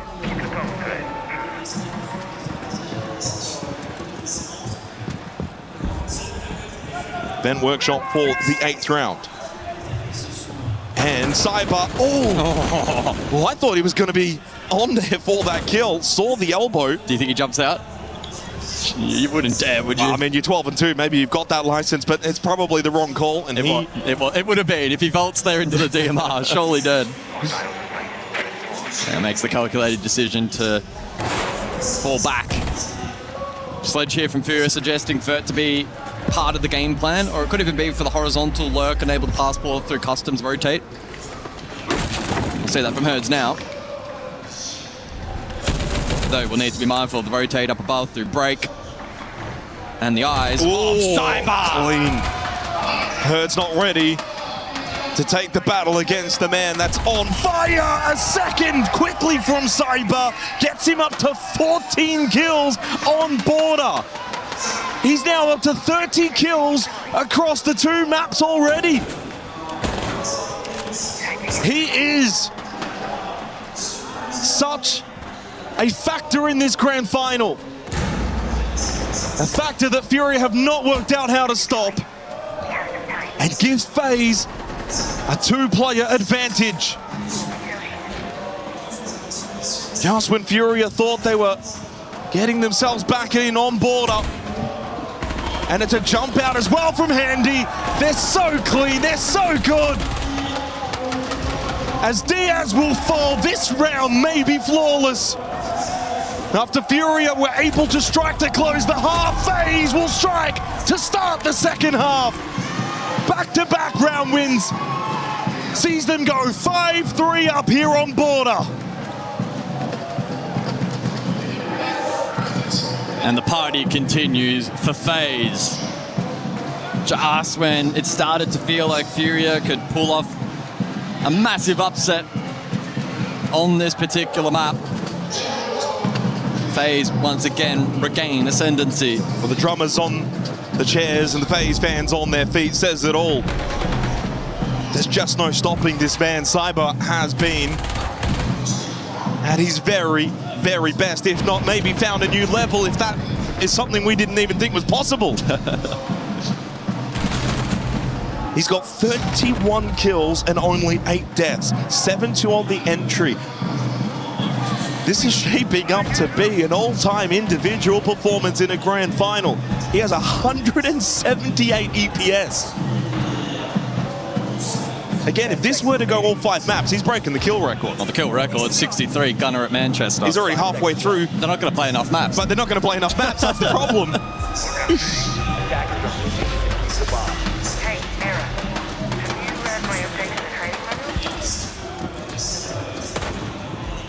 Can Furia fight their way back?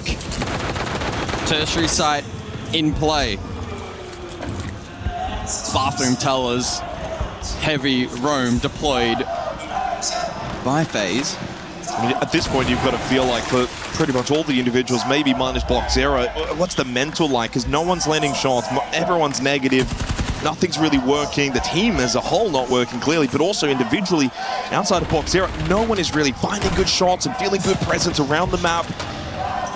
Even a little moment there, Cyber just escapes. Yeah. His timing's been impeccable. Oh! Hertz just got stuffed! No! There's no stopping Cyber today. Another opening kill. 8 and 2 across the two maps. He's too good for his own good. Otherwise, he'd probably be going for 70 plus today.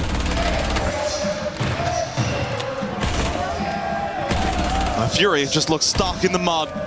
Outside of the map, stranded. Loira, the only one with presence inside of the map towards customs. Not only do you have to beat FaZe as a team, but right now you have to beat Cyber. Yeah, they've drone sight largely clear. Getting towards objective though, tough, strong focus second floor still from FaZe who commit to the vert. And we'll be able to rotate down at a moment's notice. Triple gas Babe as well, still up for handy. Nitro for KDS. They'll look to launch the attack custom side, and FaZe, will they have a read? Okay, that makes it intriguing. But with 60 seconds remaining, 4 versus 4, feels more like 4 versus 5 still with Cyber up, and timing is perfect. The man's playing as 2 or 3 players at the moment, not just a single individual. And he might get another one! Oh, just stay on him! Observers, no need to move away from this man. He's already got 18 kills on Porte. And back on Bank, he only had 16. He's already beaten that. That's incredible. 4 versus 2. Oh, shut down. Okay, Loira keeps it interesting, but they need to pick up this pace. And then he finds a second, but falls.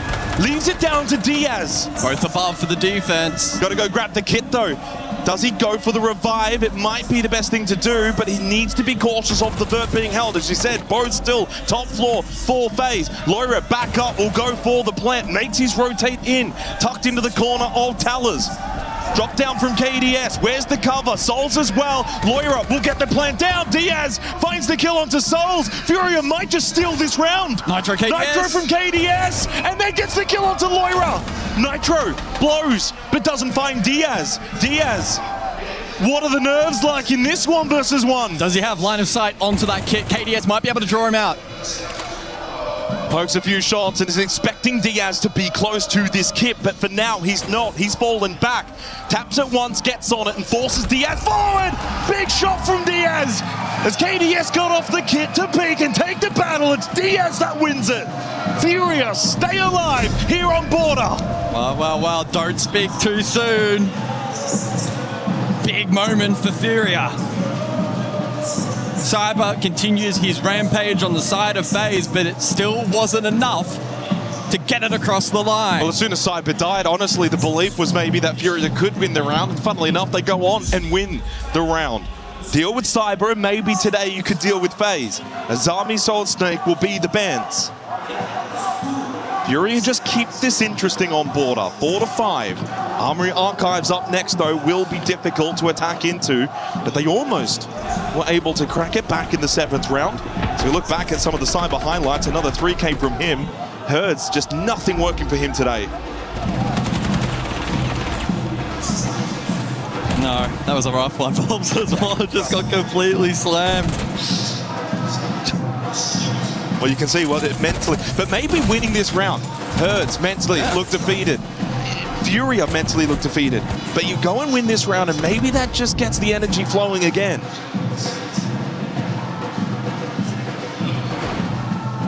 There's still a chance, there's still hope, there's an opportunity for Furia to steal this map. 10 seconds remaining. But we resume the rotation, and it's back to second floor for FaZe.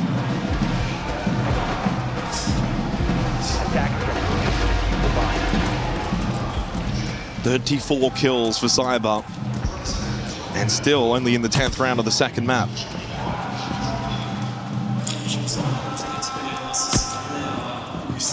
Furia, no. Yeah, you get this to 5-5. FaZe are so good at closing out these maps.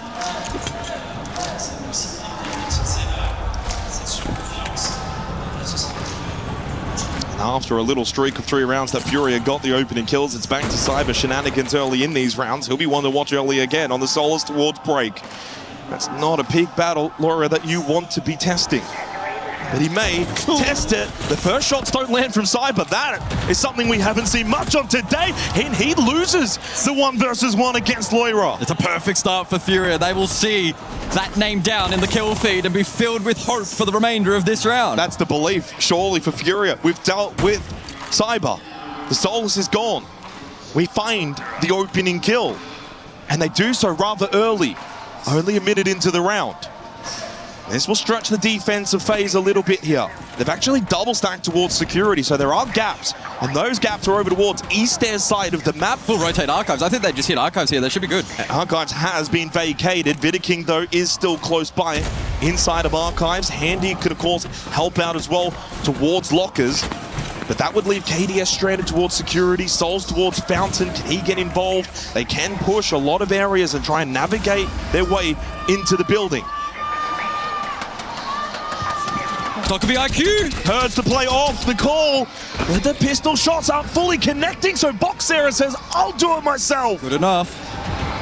That's the Warden dealt with. And again, with this second kill, Furia have opened up the map, and Boxera, massive headshot as Souls falls to the Demon. Furia will look to tie up Porte and do so in a very dominant fashion, might I add. This is getting very interesting.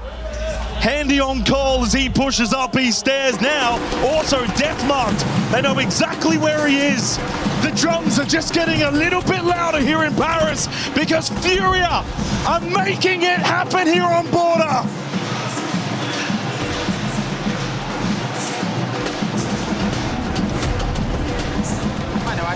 Vamos repetir essa. Vou pegar fora.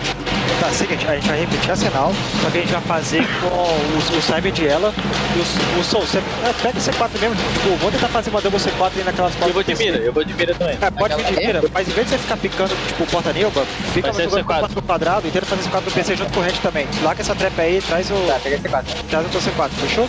Tá. Vou tentar pescar alguma coisa nesse corredor aí que tá de boa. Outro bom, é só a gente repetir o oficina. Pô, os caras caçaram lá o Cyber e tal, sabe?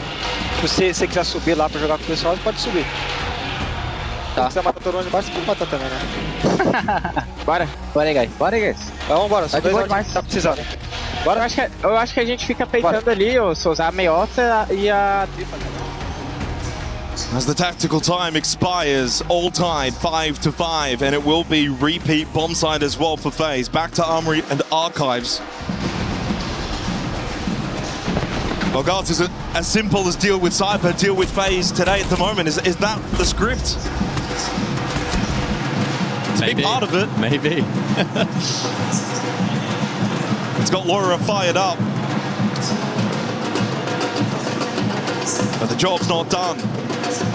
Round 11, 5-5. FaZe's border streak now on the verge of being broken by Furia from 3-5 to 5-5. FaZe 7-0 record is on the line. Fortress, a very strong map as well for Furia.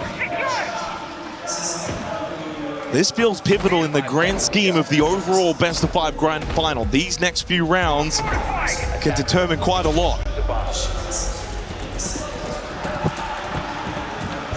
So the Twitch in play here. Furia responding to the mirror. And FaZe in anticipation for the Deimos. The Tuber out in play for the counter. I wonder, do you tell Cyber to just settle a little bit, ever so slightly? Or do you just back him in the way he's been playing? You back him in. If he dies, he dies.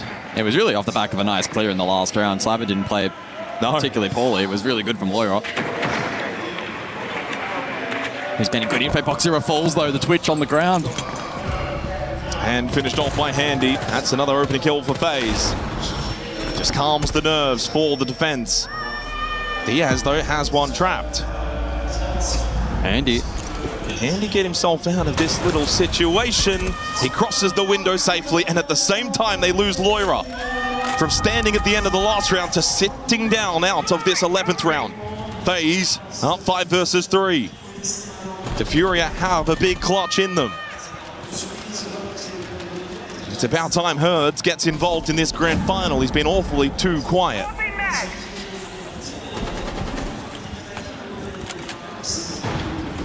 It's about trying to isolate the rest of this defense now. Oh, Souls. Easy kill for Souls. Diaz finds one onto Vidic, but couldn't fully connect the shots. Difficult shots to land. Herds still struggling to get involved from East Stairs. Flash thrown in from Diaz, that's his last one, and he will get finished off as well. Handy, who started it all in this 11th round. Well, we've had 2 flawless rounds in the last 3. We might have a third.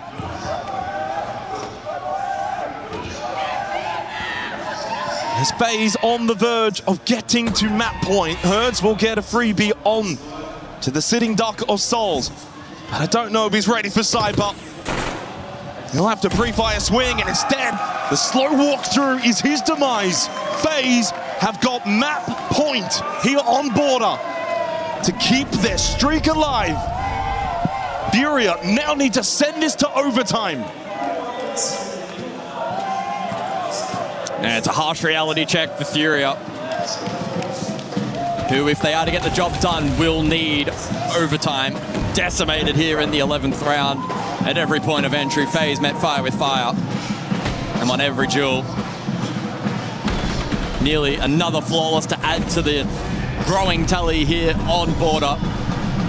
FaZe looking recomposed and ready to close out this map. Well, that might be the first round Cyber has not got a kill. KDS actually stole that kill at the end. Located by attacker. He goes to 11-5 as well. Been a really strong grand final from KDS. Along with Handy, both of those two have gone positive across both maps. Of course, Cyber has been stealing the spotlight.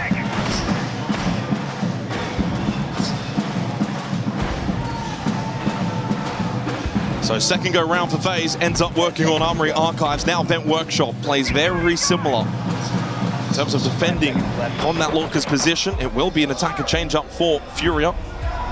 Zero will go on to the Twitch. Just the second time seeing this site in this half.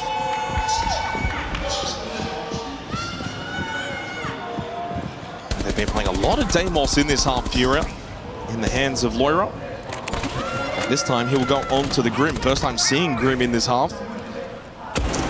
In fact, that's the only change that they made from one of the earlier rounds, which was Bathroom Tellers. It's a very similar lineup. Yeah, they'll probably layer a lot of util here onto KDS, try and dislodge that security position. They can use that then as a front line for the rest of the attack. It's like KDS with DMR in hand needs to be effective and be an isolated position. There are the flames. Oh, KDS! Massive headshot onto Herds. It's not been his day.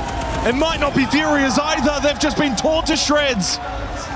Losing far too many players too quickly. KDS will escape as well. Back to the safety of Customs as Volts and Boxera need an all-time 2 versus 4 clutch to get this to OT. Otherwise, they're 2-0 down in the grand final. Oh, Nitro below could seal the deal. And it looks like it may. Although, KDS, delay, but all the same as the result. I'm sorry, Volt, but I don't think you're going from 2-9 to 6-9. It's got 90 seconds for a 1 versus 4 clutch. No flames available. And not going to be given any free opportunities. Oh, another Nitro, another Nitro. Should get this map done. And it means for Furia, they will need to come back from 2-0 down in this grand final. Souls perfectly placed. This just feels inevitable. Even with that kill, Souls was always going to put the dagger into the heart of Furia. The back-to-back champions go 2-0 up here at the Esports World Cup Grand Final. They got tested on Border, but they passed that test. They certainly did. It was false hope for Furia. FaZe snapped back. a 2-0 lead. And you need a lot of optimism to envision Furia fighting back. Fortress is not a bad map for Furia, but that's one of 3 needed against FaZe. Look, you never want to call the grand final early, but FaZe are looking very, very sharp today.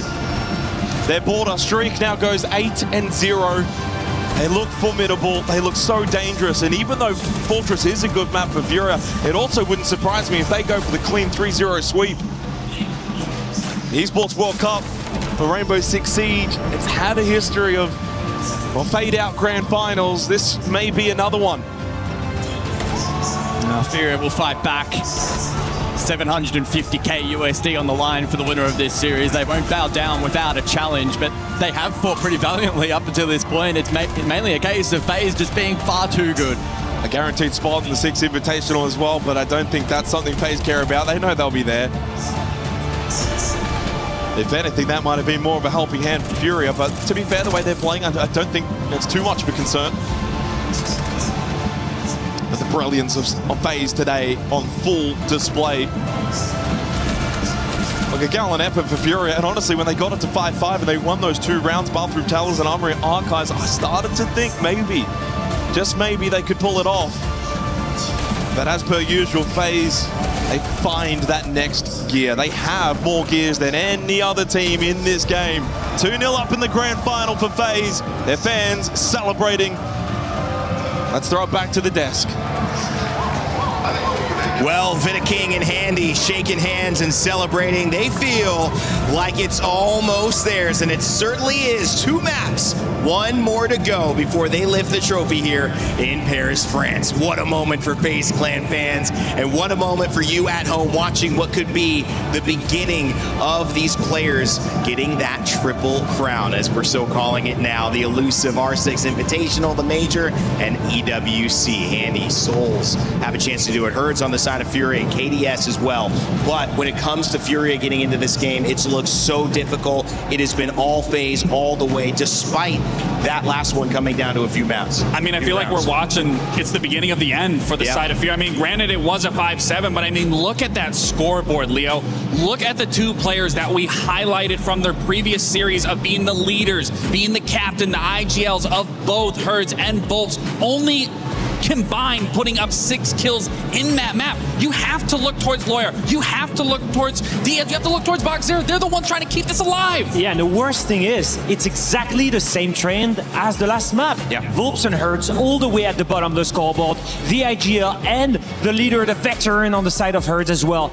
I mean, we need some players to step on the side of Furia, and so far, I'm looking at the youngest player. Look at this guy getting animated on the screen. Loira, we've got to thank him for all the trash talk. He's the one carrying the energy on the side of Furia, keeping them in the game. And that's what I was talking about back in the green room, is Loira is the only one who is getting animated, where we've seen Hertz numerous times standing up, versing his opponents, yelling at them, screaming. Even after their clutch, that big 1v2 clutch from Diaz, nobody got animated outside of Loira. You have to treat every single round when you're in a deficit like that, like it's your last. Everybody has to be getting hyped and feeding off that momentum. It can't just fall on Loira. You have to look to your veterans for this. And in the same way, we do have to come to reality, which was Furia staring 1 map away from defeat. All the work that they've done to get here, $300,000, sure, but you can tell on their faces, there's a sense of emotion, there's a sense of an escalating difference between these 2 teams. And now, 3 maps in a row against a FaZe team that is playing this well, it looks almost impossible. And when you add what Cyber is doing individually, guys, how hard is that to maintain pressure? Your sense of what willingness to win when a player is popping off like that? I mean, I've been there before, you've been there before. Yes. I mean, I've met Prime Joystick, I've met Prime Shaiko, I've played against Prime Pengu, I've played against Prime Kanto. I can tell you, when I play against these guys and they're dropping 20 bombs on me, it's so hard, because strategically, you don't have an answer to this. You can try and target that player. You can try and think which operator is playing in which area. Maybe your analyst can give you that position, but you can basically pinpoint that player across every round. And it's so hard when he's getting fired up, when he's wall banging you, when everything works his way, it's so hard to shut down. Can we just talk about Cyber's performance throughout these 2 maps? My goodness. He's had 8 multi-frags of 3Ks with 1 ace. And to keep in mind, 8 of those 3Ks came from one single map on Border. He is playing out of his mind right now. It's something like 57 to 63 for the overall LAN record for how many kills. The only reason he wouldn't be getting it with the way he's playing right now, Alfama, is because we don't have enough maps to play. Exactly, he's at 34 kills after 2 maps, so he's already more than halfway there on the BO5 kill record, with only having played 2 maps out of possible 5. That is Cyber that you're seeing on your screen. The multi-kills that you mentioned, Lax, absolutely crazy. At least 6, maybe 7 multi-kills in that map on Border. 6. Running out of CC doorway. I mean, doing stuff that you don't see. And he doesn't care. Every single gunfight he takes is someone outside and he wins it anyway. It's disgusting. I mean, this guy has been doing it for so long. I played against him in 2019 in Italy, in Milan, and he was already some of the best players in the world. 7 years later. 7 years later. Incredible. And he's still carrying his teammates. What a legacy. And we talk about the other teammates, and I think it's a great segue to somebody that we challenged, said, you know, your team won, they were flawless, but you went 2-5 for that first round. And now you look at KDS, pops off with a 4K. The first moment he gets a chance to do it. What a response, but also what a lift from FaZe, knowing we're all playing well, you're the only one who we can point to, and now you're carrying us to start. Absolutely, and that's the way you want to start the second map, is with the player that might not have shined in that series, and it's hard to when you have a player like Cyber just absolutely put up, to be able to pop off on a 4K to open up the round and have the series the way that it has handled. I believe he dropped a total of 12 or 13 frags in that series, but that's the beauty of FaZe. Any single player can pop up. We have highlighted every individual throughout this tournament on that team of just having a stellar performance, so it's not a surprise if someone might not be at the top of the leaderboard, because someone else is just that much better playing at that moment. And you know what's crazy? I just realized the score, right? Yeah. 2-0. We've not mentioned the best player in the world right now. Who was the MVP of SI 2026? Andy. Who is the MVP in almost every single tournament that FaZeland plays? Andy. Man. Best player in the world in my book, MVP of SAL, MVP of SI, and they did not need him in this matchup. Look at this. Season stat plus 16 KD, 67 cost, plus 16 entries. We look at this match, pretty average performance. They're not even needing the best player in the world to win against Furia right now. That just tells you about just how good FaZe is as a system, as a team. Anyone can play well with this team. There's one stat that's not on there, which is the decibel meter that his girlfriend blew, which is 131. So that's another stat. She also broke a record. Apparently that's like a jet engine flying by. My goodness, that is some strong support. All right, we've got Chris Tunn standing by with a club championship update. All the stuff happening here at EWC in Paris. Chris, what's going on?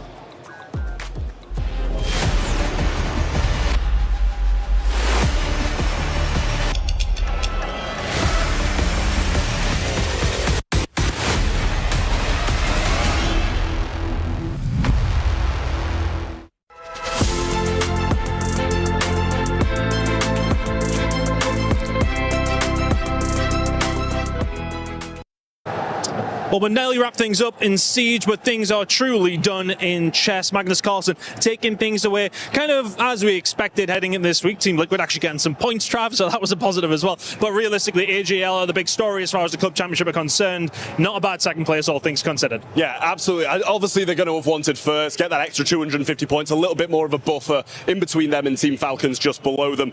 But Team Liquid just too strong. It's Magnus Carlsen, 2 straight sets, really convincing chess at the end of the day, and a very earned win. Yeah, big win there for Magnus, but an expected one. But Ginny, there's other things. I feel like I haven't spoke to you this week, Ginny. You haven't. The time You're like difference, dodging me.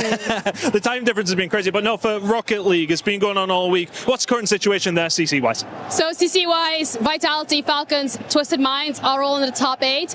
KC as well as Gentlemates have qualified for the top 8, so that makes them CC eligible.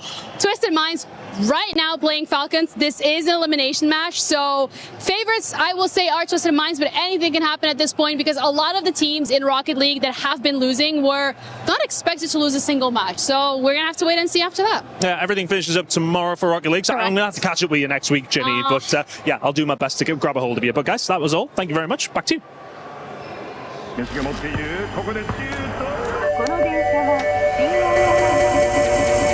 train is bound for Shin Osaka. 本日も大阪メトロをご利用いただきましてありがとうございます。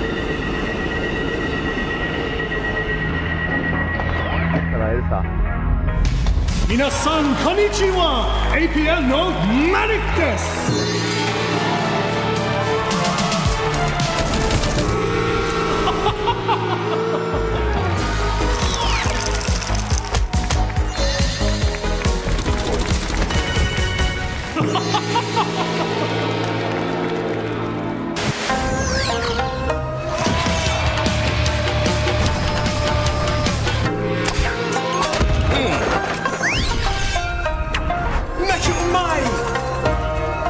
New Osaka Major Takoyaki Crunch. Taste the excitement. ねえまた会えるよな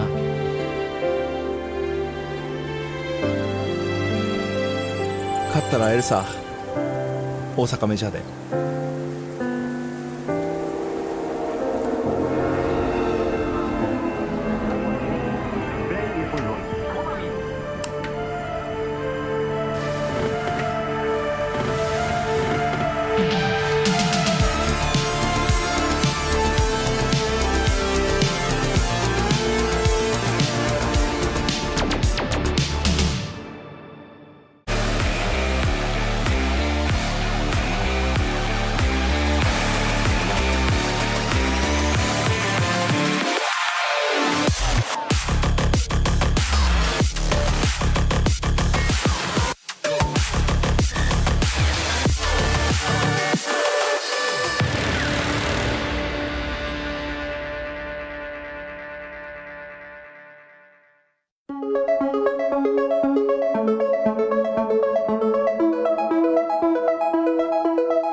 Leo, we have so many beautiful moments that we highlight time and time again. And with Cyber's performance, 34-11, there's three things. It's the pride of playing for FaZe Clan. It's the inspiration of being a husband, a father to his son. And it's the moment to be able to cement his name in Siege's history, not only with winning a major, not only with winning a 6 invitational, but winning an Esports World Cup title. He'll be able to be a 3-crown champion after this series. And look at what it means for the family, right? The emotion on their faces. I've just seen the players on the side of FaZe look on their left side, look at their close ones here as they go onto the third map. They could very much win this after this. And obviously, they would punch their ticket. The first team ever to make it to 6 Invitational 2027.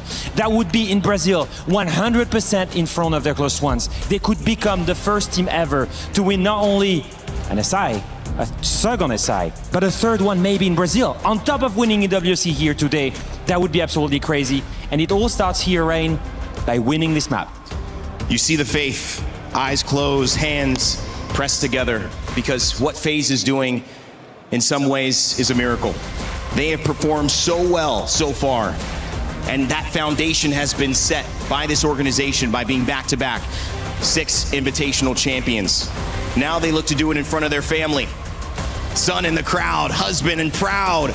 And of course the map, with one last hold before they lift the trophy, will be none other than Fortress. I'm done waiting. Send it over to Xenox and Guz for what could be their final call. So to Fortress with go. FaZe, can they get a 3-0 sweep against Furia? But this is a reason why Grand Finals are best of 5s, to give a team like Furia a fighter's chance to claw their way back into this Grand Final. Will Fortress be their safe haven? They've got an 8-2 record over the last 6 months on this map. The FaZe 4-3, but recency bias, guys, over the last 2 days. How about this? 7-0 against Liquid, 7-1 yesterday against GK. For FaZe, they're more than ready, and they get to start on defense. Furia electing to take the Kaid Bandit combo out of play, alleviating some of the pressure onto Hard Breach. And FaZe not wanting to contend with the Monty and the Glaz on the choke points that Fortress will naturally present.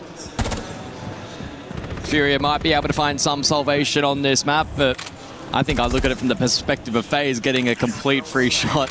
The result of this should be largely irrelevant in the context of this series, and so... You say that, but You want to close it here and now, don't you? You want to slam that door shut. You don't want to give Furia hope going into Lair. Certainly a fair counterpoint. You never know what could happen in Grand Finals, stranger things.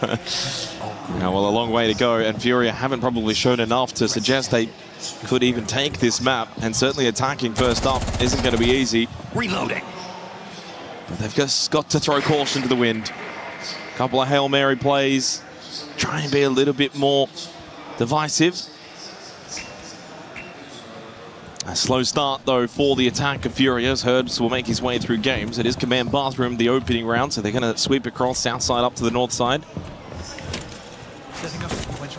Nothing too crazy from FaZe. Top floor hold and around the site.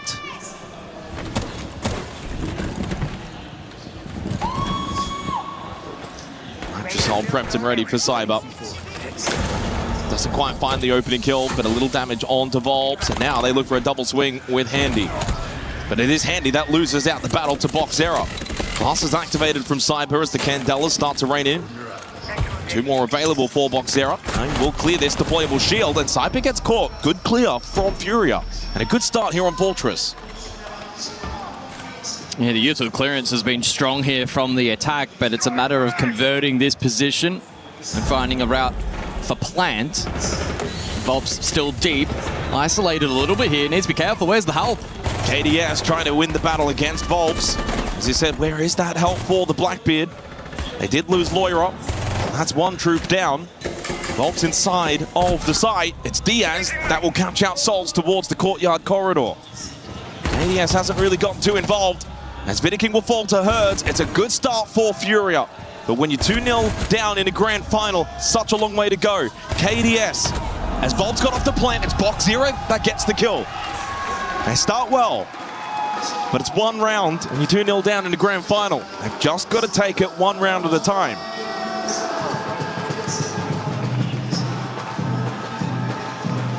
Positive takeaways though for Furia.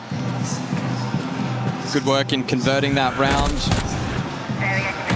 And the clearance of some of these power positions overall was actually pretty clinical.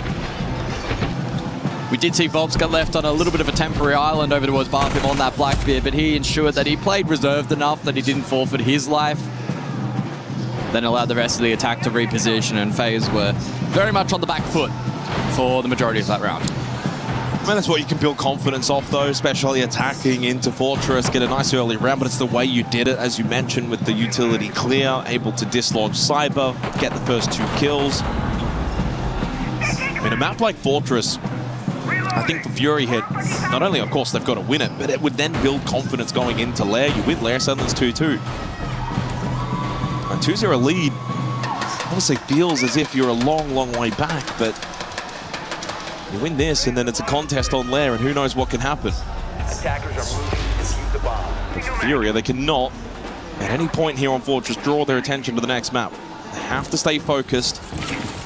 Another good start for Boxera, who I think has been able to hold his head high in this grand final. His first grand final.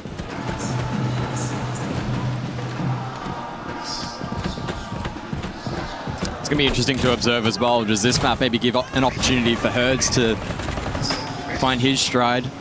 It's been a very, very quiet series by his high standards. Lowest rated player in the server, 52 EPS, 6 and 20 for him.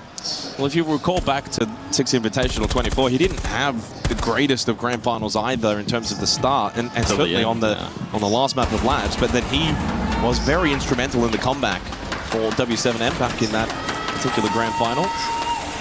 He's the kind of player that if he can just get a couple of kills and get some momentum, he can carry that pretty easily. First minute goes down, Dorms games the side, so again, top floor the focus. But a little bit more horizontal spread this time from FaZe. Vidiking looking to play directly into games. Handy, KDS, and Souls will contest on the north side of the map, which is where their push is coming from Furia. Yeah, very map sweep dependent at the moment from Furia. FaZe happy to good peel. Timing, good timing. Boxera thought he had a chance with the pistol. KDS then rips the head off, and Lawyer will then fall to KDS. Played this nicely, and a third as well. Couldn't quite get the fourth onto Volps. Does keep the round alive for he and Diaz. 2 versus 3 is not impossible at all. Cyber Nitrosol thrown out and connects onto Volps. He finds his first, I'm sure, of many here on Fortress. As poor old Diaz now by himself in the 1v3. Yeah, good luck. Has a minute. U2 now to be layered though from FaZe. All chance. But I don't know if he'll be afforded a second. Behind that deployable shield is Cyber, and he is very deadly, and exactly the reason why. FaZe strike back on Dorm's games. 1-1 on Fortress.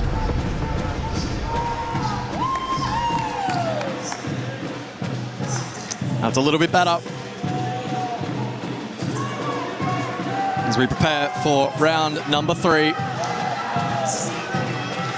Tertiary site. Will we see a seesaw effect here on this map? As we look back at the replay package from the second. It's KDS to start, wasn't it? And then finds that third to probably almost seal the round. And he didn't even have to do anything overly aggressive. He was mid-peel and just found that window of opportunity to strike.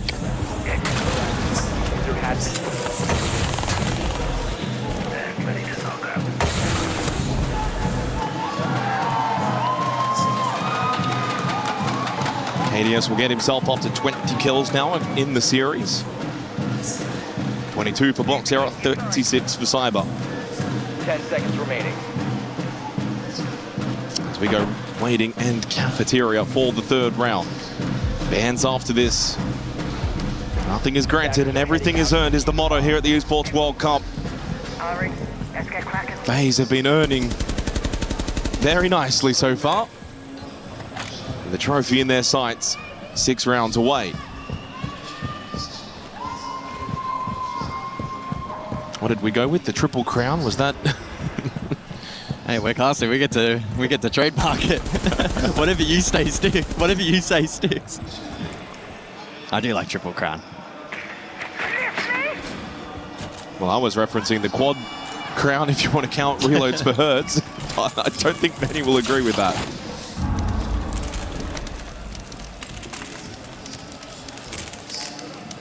Another slow-paced start in the opening minute. Superior just get to work. And Volps will spot one. Nitrocell shot out. Good reaction time. So the Nitro of Vidiking. One more available for FaZe. It was no longer. As KDS falls, he had the Nitro left. Good DMR kill from Souls. Now trying to find the headshot angle onto the Blackbeard. But it is Volps that wins the 1v1. But as everywhere else on the map has gone the way of FaZe, it means he is the only one. Another capitulation for Furia on the attack as Cyber to finish it off. 2 in a row for FaZe Clan. A comfortable third round victory. 5 rounds away. It feels inevitable.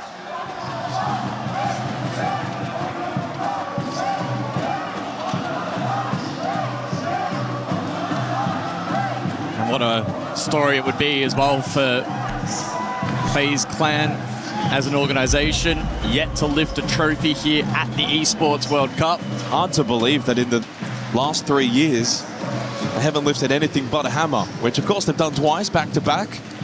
No majors, no Esports World Cup.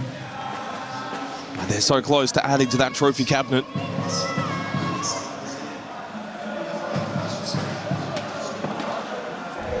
Bans will be Ella and Ying going into the next 3 rounds. Look, if we're being honest, I think 2 attacking rounds for Furia might be enough on a map like Fortress. I don't think they need to get 3 or more. But it's just the devastation that we've seen in the last 2 rounds again from FaZe and what they're capable of. They can just deny your ability to win a round so quickly. 2, 3 kills all in the span of about 3 seconds. 10 seconds to go. 5 seconds remaining. Attackers are moving to defuse the bomb. So into round 4 we go. Ella, Ying, both banned out. alleviates some of the pressure for Furia and contending with shields in the front line in particular. And with Ying unavailable, FaZe will be better fortified in some of those key power positions, which, to be fair, Furia have done a pretty decent job in clearing thus far. Once again, posturing for the full map clear, and, well, FaZe are ready and waiting. Cyber currently Laundry down below in a position to pinch Volps. Volps has also already taken a bit of damage directly from Souls. Here comes Cyber. It's been his tournament. It's his MVP at the moment. Oh my goodness. We get the overhead view of the damage that Cyber can do. He crosses 40 kills now in the 3 maps. He will be shot down though by Diaz, but in this grand final we've not really seen these 2 versus 4 comebacks. It's not really been something that FaZe have given over to Furia. They do not relent. They don't give up these sort of advantages, these leads in these rounds. We'll take something very special from Diaz and Boxera. Feels like hope is fading really quickly for Furia.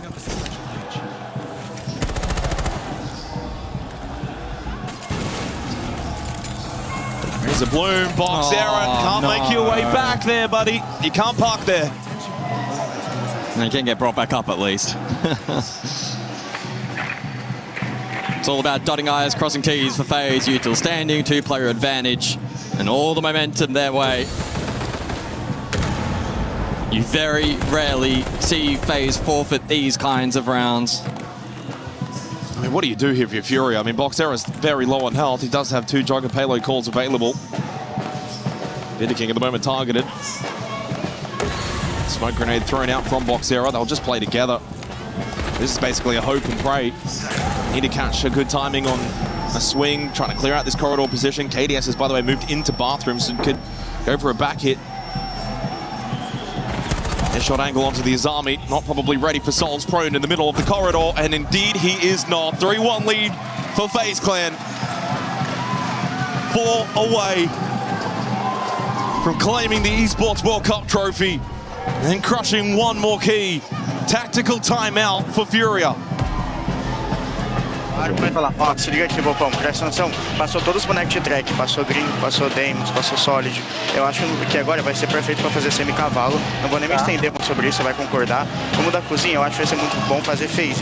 Só que eu queria você de Deimos para fazer a posição da porta-lobby e você de Solid fazendo entrada céu ou na torre. Porque eu tenho certeza que o Cyber vai querer começar em cima, ele vai entregar uma open kill pra gente, a gente vai ganhar um espaço fudido no mapa que vai melhorar o nosso mid, tá ligado? Faz sentido? A gente vai com track, vai funilando. Não, acho que vai ser melhor Deimos, porque você spota, se a gente vê quem que ele é, você spota ele só pra ficar dando info do Beto pra onde que ele tá, entendeu? Guys, vamos focar nessa primeira kill e vamos progredir o ataque pouco a pouco. A gente sabe o que tem que ser feito. O ataque tá no método pra gente. Bora, bora, caralho. Guys, tem puxado. Bora, caralho. Bora aí, caralho. Well, if you're a Furia fan, you better hope that those words from Reduct and the team can look to respond. 2 rounds to go in this half. They're going to need at least 1 more attacking round. Cyber has been the difference maker in this grand final. Nothing is working for Furia. And it gets to a point as well, and mentally it's so easy to just shut up shop and feel as if you're not going to be capable, that you can't bring this back, that you don't have the ability. But Furia have got to find a way to mentally make themselves believe that they can do something miraculous. Even if it does seem far-fetched, they have to believe it.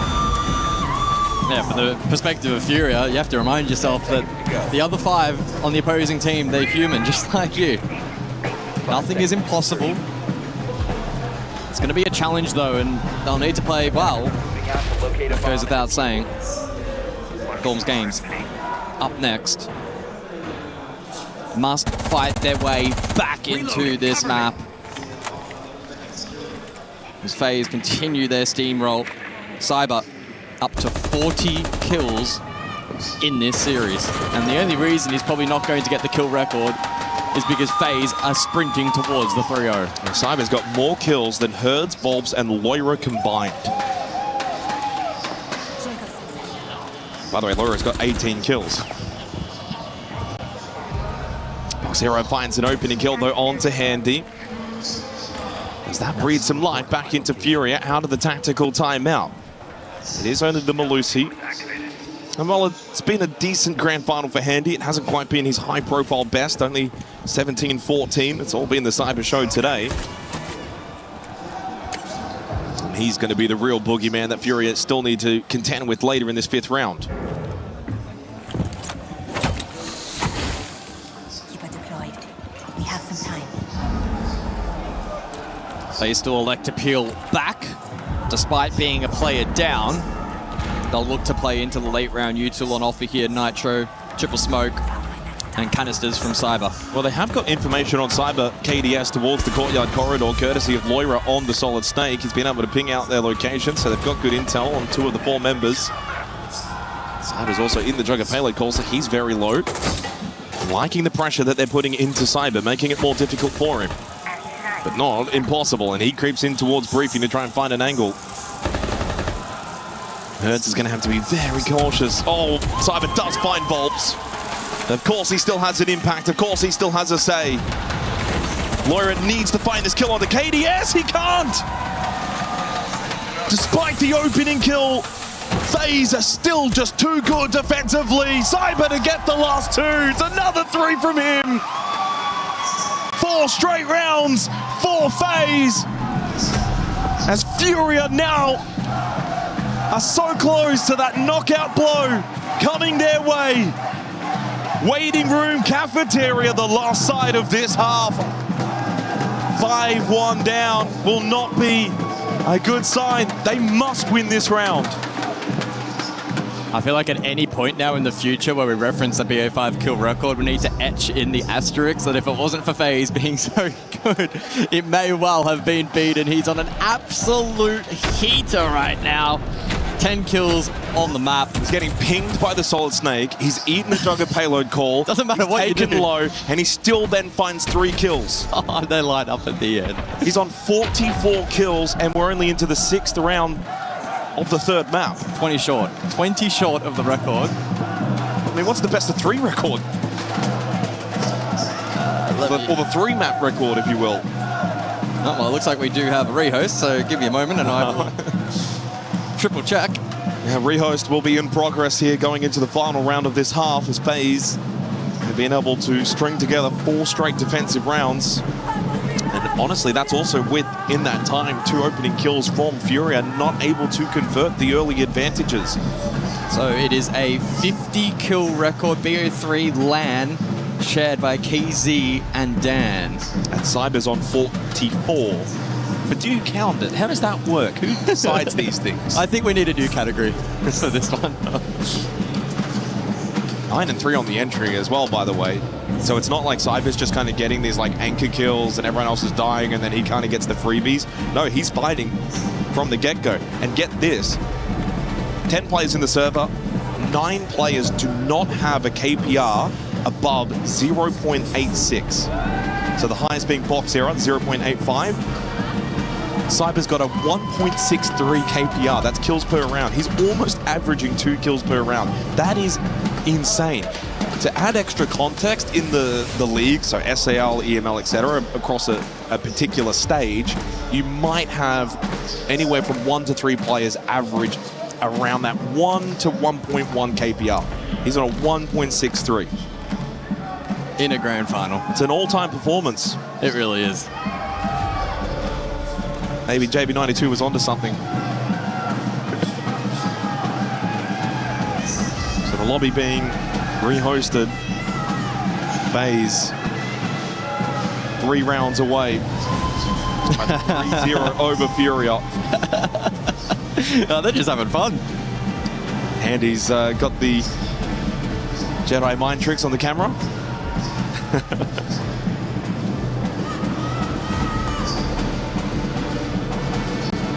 I don't think we're going to see this dancing subside from the FaZe Clan fans.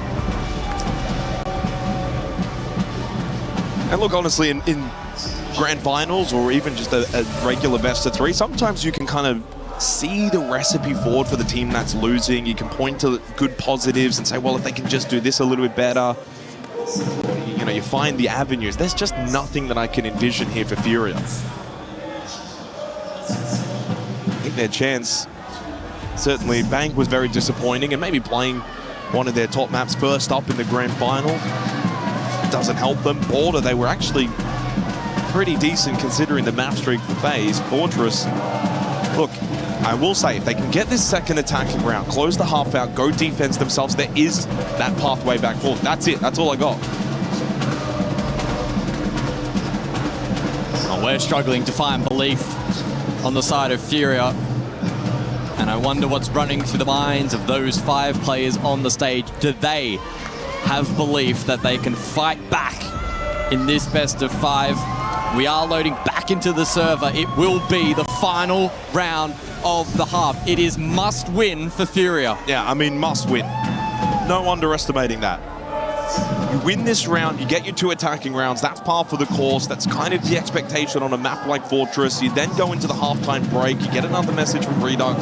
Go onto your defense in the second half and 1 round at a time. That's the path forward. Lose this round, you're 5-1 down. No room for error going into the second half. And I think mentally at that point, you're probably shot. I don't know if they can mentally then recover. This is the big one as we head into the prep phase and head into the final round of the half.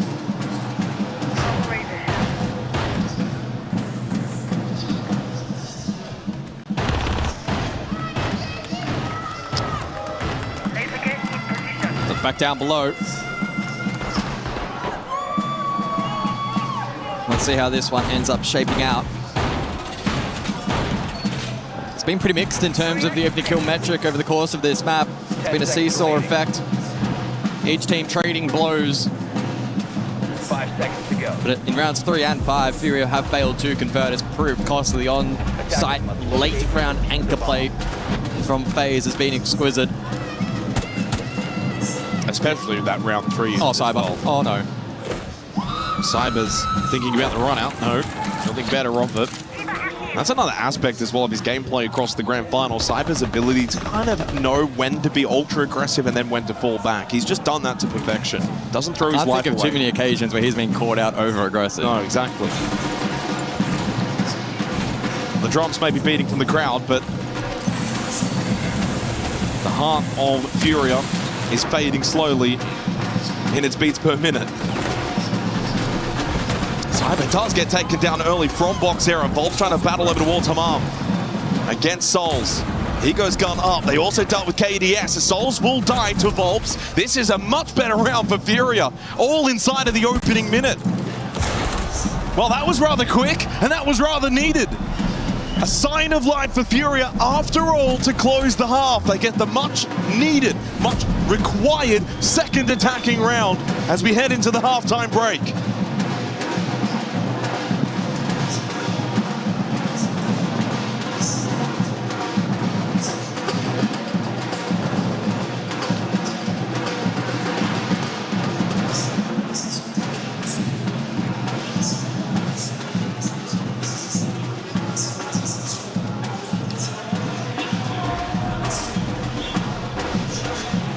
Fazer cozinha horizontal. Primeira tática que fazer cozinha horizontal com a comp safe mesmo. O Dias vai de bandit, deixa 2 choques na janta avançada e queima o Hamas, tá ligado? Pra escolher o primeiro step da phase deles. E você de corner, Gino. Aí depois, guys, a gente vai pra banheiro, peito da choque. Mesmo se tiver bandit, a gente vai só com isso mesmo. Foda-se, o bot vai de smoke e o Dias coloca trap no céu e Robinho, tá ligado? Depois a gente vai pra switch. E aí a gente vai fazer a peito da choque também, ordinha de bandit, o Beto vai ficar com 2 traps na mão pra pôr no céu Robinho e colocar uma no cavalo. O Bok joga de goio por causa das ligas, Bok, fechou? E coloca os caras. Só lembra que se eu tiver que vai querer fazer essa ordem.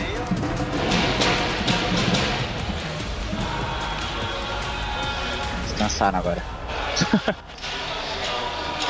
É igual o cachorro que fica latindo, mano, só esperar que cansa. Tadinho dos caras que estão ficando atrás lá, velho. Os gringão só queria ver um jogo de boa aqui.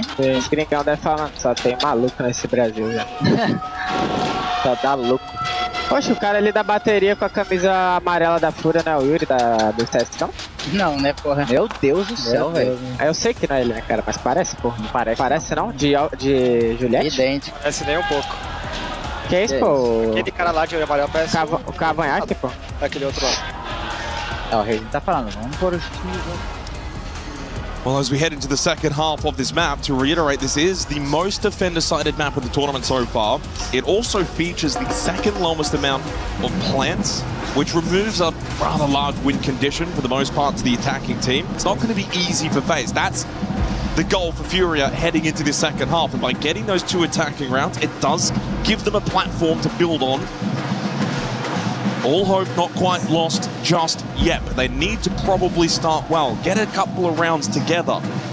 That's one thing that's been really lacking in this series. You go back to Bank, couldn't even string 2 together. Back on Border, the best they could do was 2 rounds in a row. So they've never won 3 straight rounds and got a good momentum to be built up. Let's see what they can do now heading into the second half to try and stay alive in this grand final. Furia go defense. This feels like their last chance, their last opportunity to get something going. It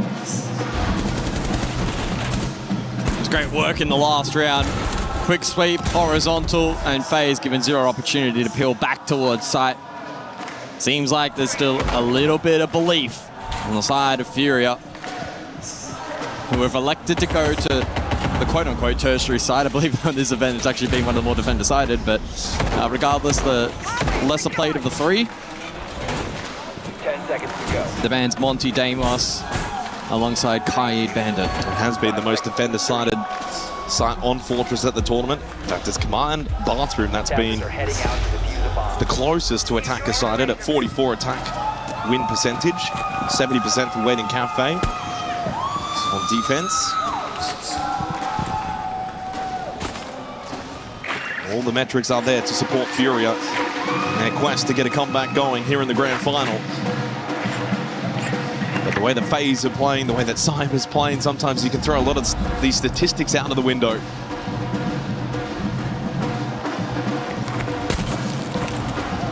We've seen how strong these lurk entries for Cyber have been. Limited trap util up here for Furia, but they have gone heavy on barbed wire, which may stall out some of this progress. Cyber frequently checking his radar to ensure his flanks are clear, as barricades will stall out his initial progress. I can barely hear the game at the moment with the way the drums are going behind us. Oh, for the players on stage, good luck. Oh, they're all dancing now on the stage. I don't know if this is a grand final or a dance concert. Cyber's getting some good information on this radar. 3 players pinged out in Volpsler and Diaz, and he slips in through Kitchen. He wants to get aggressive, but Diaz wins the battle with the DMR to his advantage. Opening kill for Furia, and it's on to Cyber. That'll be a comforting feeling for the defense, and no direct follow-up from FaZe. Now a little stalled out. Oh, good catch onto Handy as well from Loira. Great start for Furia on the defense, but it's Volb's caught running down the hallway from Souls. Little careless, and it's those kind of kills that FaZe have been getting in the grand final, where Furia probably haven't been getting those sort of freebies. Minute left. You've got to close this round out if you're Furia. You cannot throw away a 5 versus 3. Yeah, FaZe swarming. There'll be a lot of ones to be taken here by the attack of FaZe. Can they win enough out? Herds wins the battle, holding the doorway cover. Catches KDS, Souls, Bitterking together. Bitterking, good headshot on the box. Sarah catches the swinging Herds. Throws his life away. The drums subside a little as they lock in as well. This is now very winnable for FaZe. Can Souls think about getting this diffuser down? Can King cover the cross from Infirmary? They know exactly where Diaz is as well, and he's low on health. Need to try and play the clock here, Furia, and force FaZe into planting. Bitterking, Razorbloom, active on him towards Infirmary. Lawyer at a swing, hits the headshot, and means now Souls needs to push forward. Still knows that Diaz is close, pre-fire is good, but Loira plays for the trade. Furia hold on by the skin of their teeth. Back-to-back rounds, and it's 3-4. Yeah, King was considering a rotation there to try and link up with Souls and maybe play for plant protection, but he did get caught by that Razorbloom. A couple of lives thrown away from Furia in that round. Volp's caught sprinting. Herds with a very delayed trade attempt also got caught, left it in the 2 versus 2. But Loira, he clutches up hits the trade. Furia now trailing by 1 round. We know Loira can be a demon in the server. He's going to have to activate to his very best capabilities.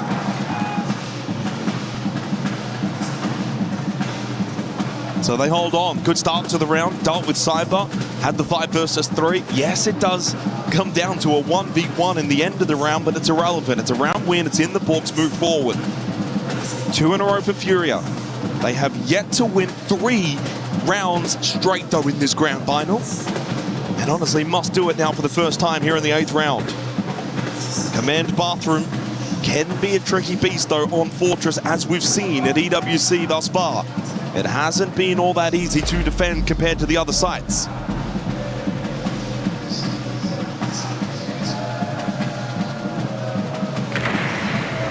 And the shock drone of Cyber already immediately getting to work. Good counterplay available onto the Goya, which we've just seen on display.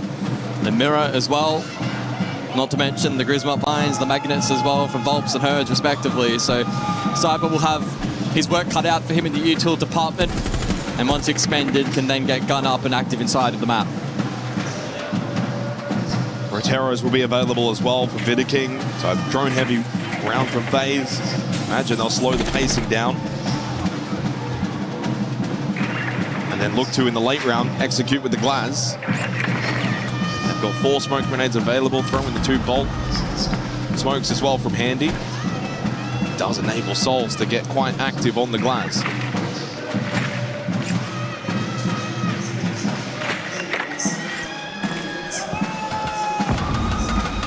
Every round is so crucial for Furia, though. For FaZe, well, they're not sweating at all. Already 2 maps up in this grand final. Every time we have switched to Cyber, he is taking down so much key utility. The ladder trick as well. Executed perfectly. Oh, Herds caught by Handy. It's been a really rough grand final for Herds. He just hasn't got going. First smoke pop now for Souls to play off. I think FaZe want to get aggressive. Cyber doesn't catch the angle, though, held by Boxera. He gets then the kill onto KDS as well. I would be honestly running through the flames if I was not on low health just to finish Cyber off. You don't want him back in the round. And Boxera will make the trip down, follow the blood trail. Gas Babe to finish him off. Cyber's dead. 3v3. Boxera, though, Handy has got him covered. Loira falls. FaZe on the verge of finding a 5th round. All down to Volps. We need a big play from Volps here for Furia to win their 3rd straight. It's not happening. Handy to finish the round off and get FaZe to 5 rounds secured, 2 away from closing out the grand final. Yeah, you don't often see FaZe losing rounds in that kind of fashion. The ability to fight back, and whilst this duel was taking place and Furia even man count, FaZe took nice space. Boxera found himself cut off. The on-site hold from Loira fell apart. And Volp stood no chance in the 1 versus 3. Just haven't seen those sort of comeback rounds, those clutch rounds. This grand final's been lacking in seeing a lot of those play out. 2v4s, 1v3s, etc. It's been very, very rare. Had 1 clutch back on Bank, which was a 1v1. A couple of 1v1s back on Border. And of course, the Loira technical 1v1, but wasn't really. Yeah, a lot of them. As you mentioned, 1v1s, right? 1vx is hard to come by between these 2 teams because they're such high quality. Well, FaZe haven't needed the 1vx's, but that too, it's probably been a little missing for Furia. So again, stuck though at not being able to get 3 consecutive rounds. They'll have to settle for 2 straight, and then back to the well they go, Dorms Games, for round number 9. Cyber has been tamed ever so slightly in the last couple of rounds, but others for FaZe stepping up.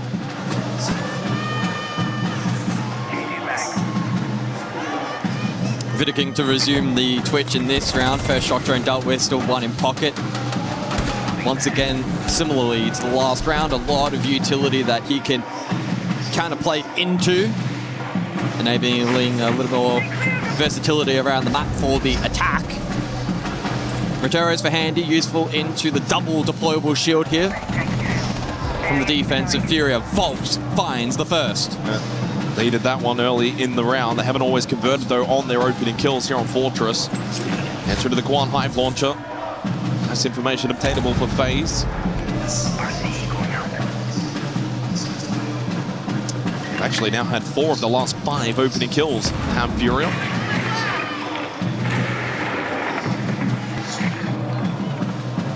Good information, though, on to Loira.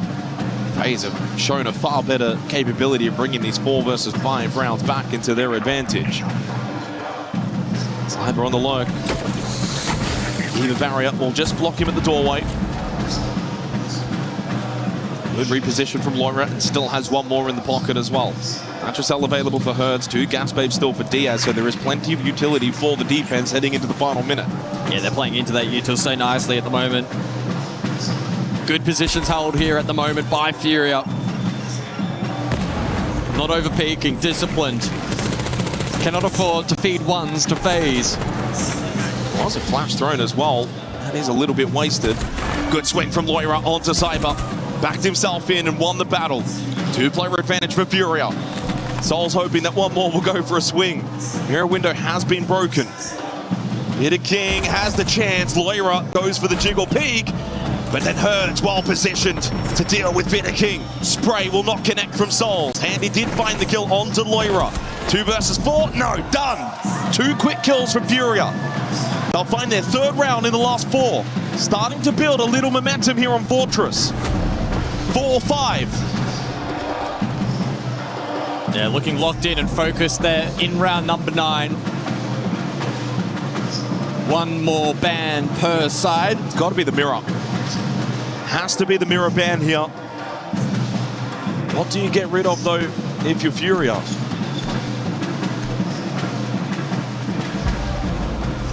Solid Snake will be the answer. Wanting to deal with Cyber in one way or another, as FaZe call attack time A out. gente pode fazer a mesma play e tal, só que vamos fazer essa parada aí meio de comer pro TI, que tenta a pressão lá daquela rune lá que tá jogando pro bomb. Então, eu faria só o... Aí o Rent, pô, em vez de ficar splitando lá em cima, joga pra janela do TI também e a gente vai bulando todo mundo, fechou? Tá, fechou.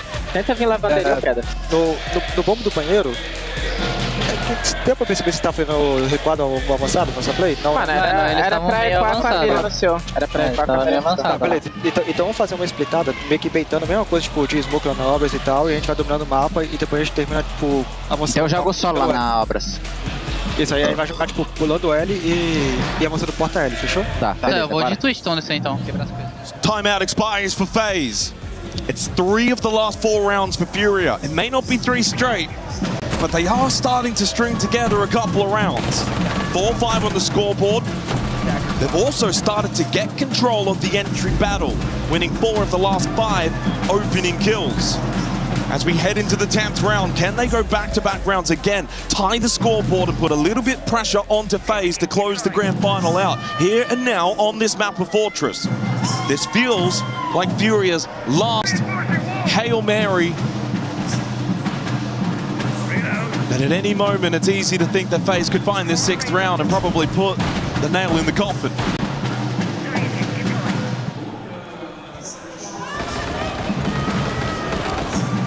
So let's see then how FaZe in particular pivot around the Solid Snake ban. It seems like Cyber will once again resume duties on the Twitch.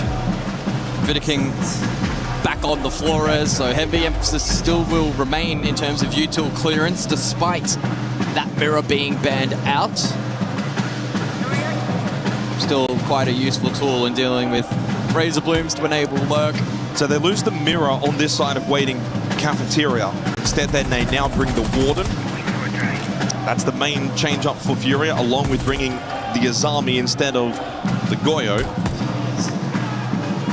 Losing the Solid Snake, of course, for FaZe. They will change up a little bit.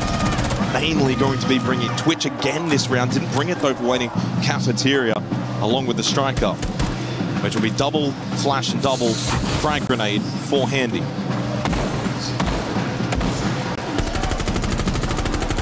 Loading new mag.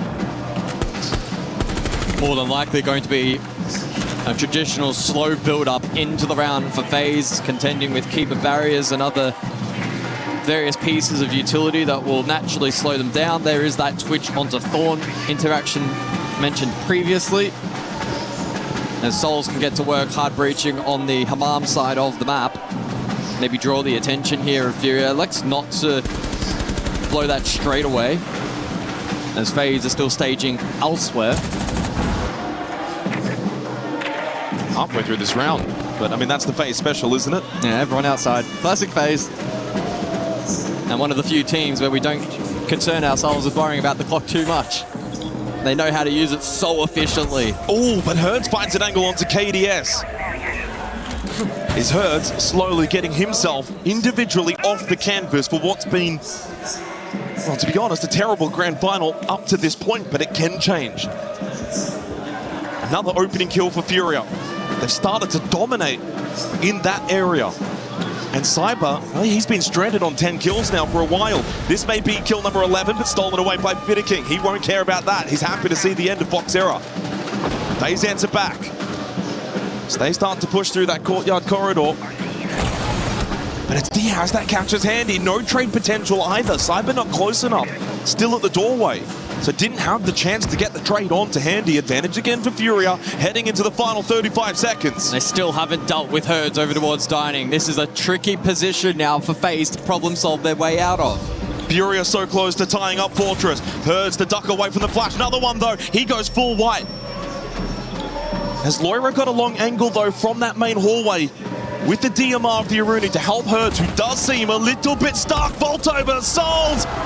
King won the battle against Diaz, but Loira did have a big say! Huge headshot from Loira! Vaults the finish! Furia are fighting off the canvas! They've won 4 of the last 5 rounds! We are tied on Fortress! Oh, some huge individual moments in that round for Furia, withstanding so much pressure from FaZe, who again in the late round made a real challenge of that round. 15 seconds, a player down, and it flipped on its head in an instance. Volps and Loira to hold down the line, and that DMR getting to good work courtesy of the Aruni. We're all tied on Fortress. Is this a false dawn though? Or is this a real comeback potential? The groundwork laid for Furia. 4 of the last 5 rounds. And getting a really good team effort now as well. Herd starting to find a couple of kills for what's obviously been a very difficult grand final for him. 8 kills though for both Volps and Loira. 7 for Diaz and Boxera. So they've got multiple weapons that can have an impact in the rounds. Again, Cyber stranded at 10 kills. Now 10 and 7. As he's gone a little quiet, so have FaZe. And they've allowed this comeback. FaZe were up at 1 point, 4-1.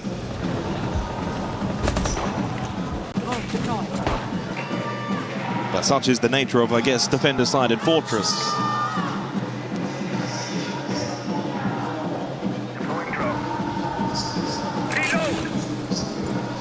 See the Denari for the first time as well from Volps.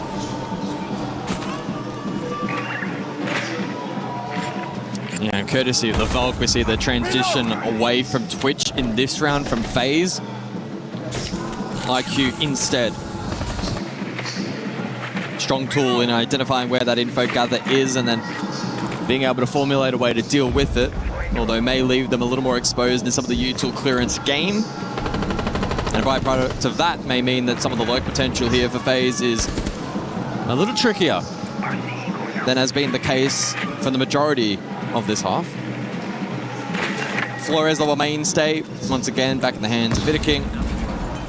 Just the one deployable shield in play this time round for Furia. Cyber does win the initial battle against Loira. Stopping a streak of opening kills for Furia. Now must do it 4 versus 5. By the way, the opening kill conversion in the last 5 rounds sits at 100%. It's been a determining factor.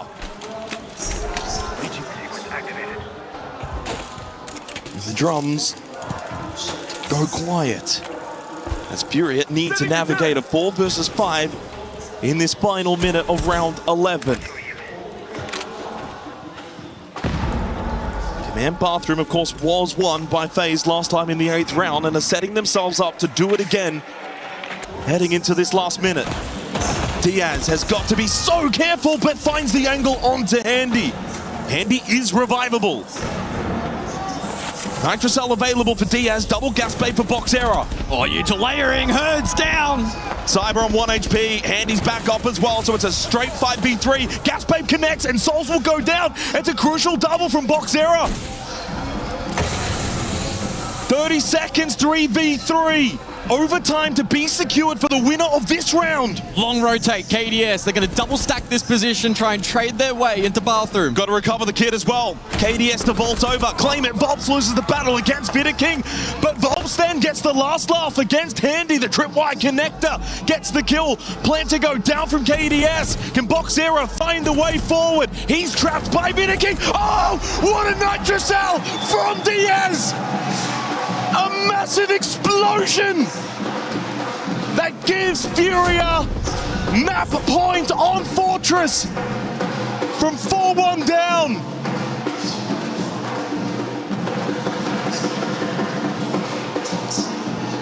Wow, they looked down and out in that first half, but Furia somehow are fighting back. And even in that round in particular, not off to the best of starts. As you said, the second half, the entry has been converted at a 100% rate. It was this kill right here. Cyber drops, goes bang. Blue never stood a chance. But Furia were able to subvert expectation, holding on in the late round. A massive Nitro cell. So little time as well.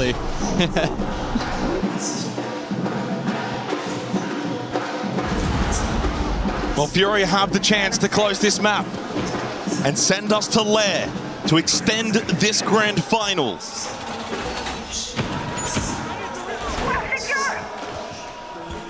Another big map from Boxera as he goes double-digit kills.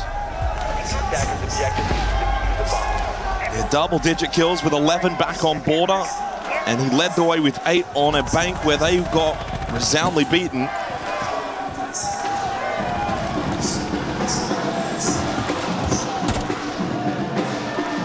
Don't discount FaZe. Don't think that this one's done just yet. And he spots one on his shock drone.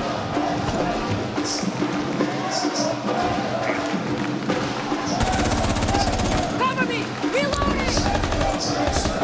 Yeah, Furia with a big extension on the opposing side of the map at the moment, perhaps in anticipation for the full clear from FaZe.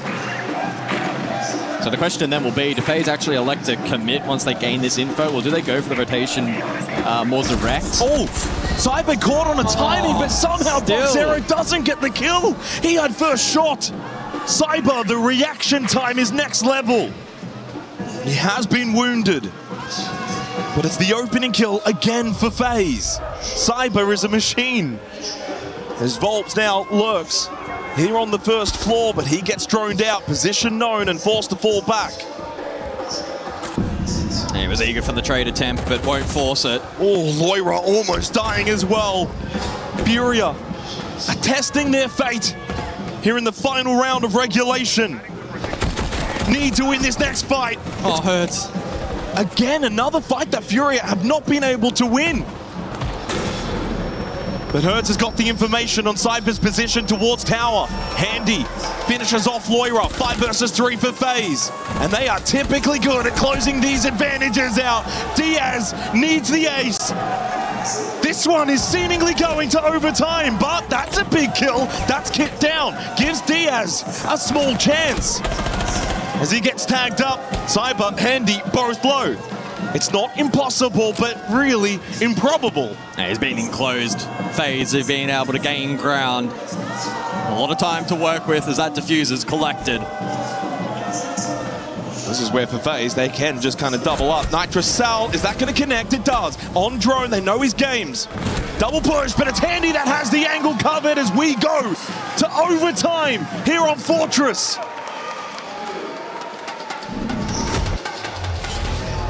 FaZe push back. 6-6, the score line. Into overtime we go. Furia do at least have defense. The favored side between these two tonight. Are they rattled though? Yeah, well, that's the thing. You lose that round up 6-5. Do you get a little rattled having to do it all again going into overtime?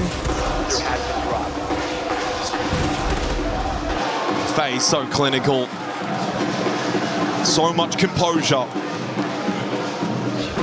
Can't help but feel it was a missed opportunity for Boxera onto Cyber. He caught him off guard, got the initial shots. But Cyber, so quick with that reaction, was able to punish him.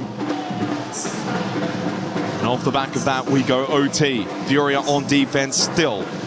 Waiting Cafeteria, the site choice.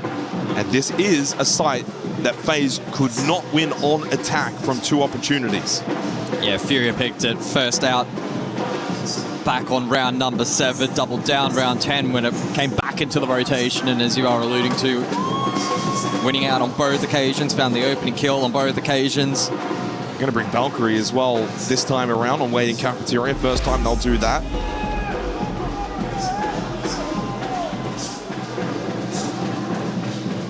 No IQ either for FaZe. Valcams could have an impact in this round to start overtime.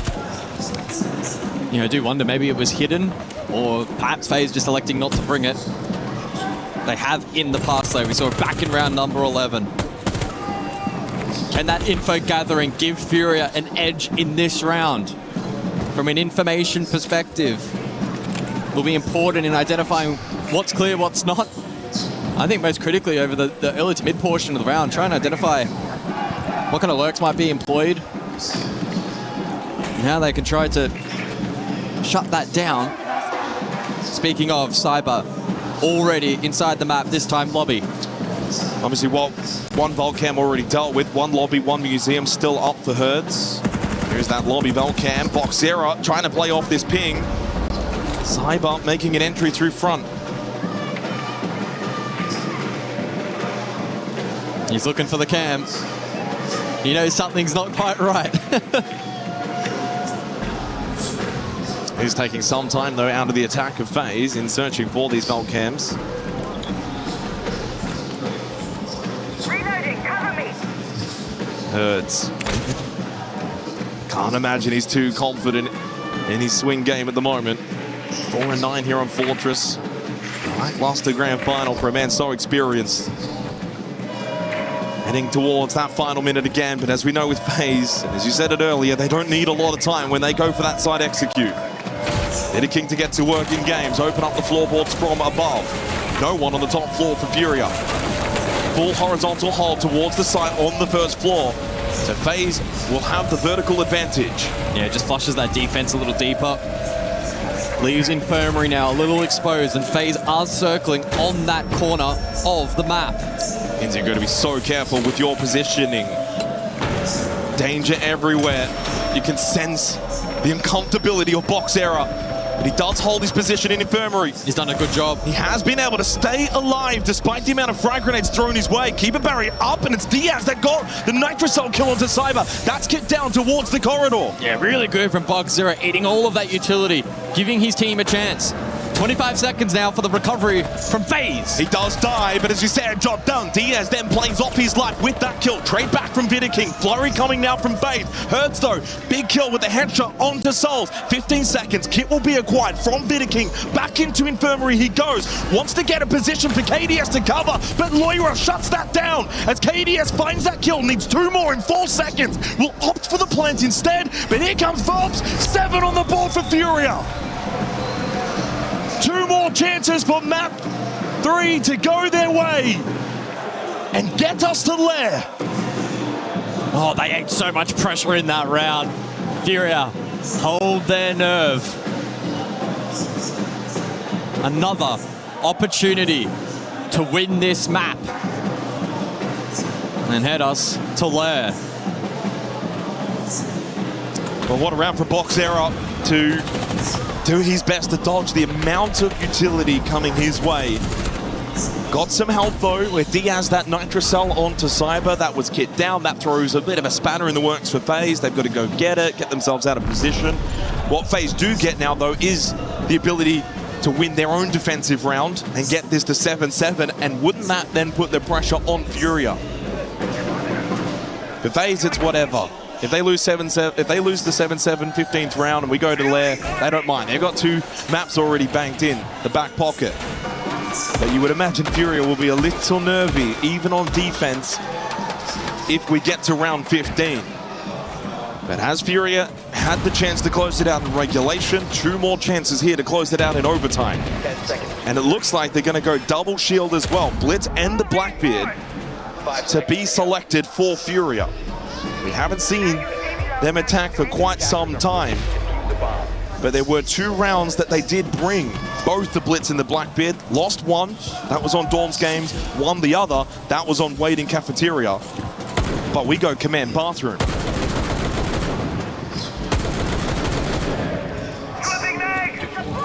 Yeah, we'll see if Furia get drawn into the map clear here.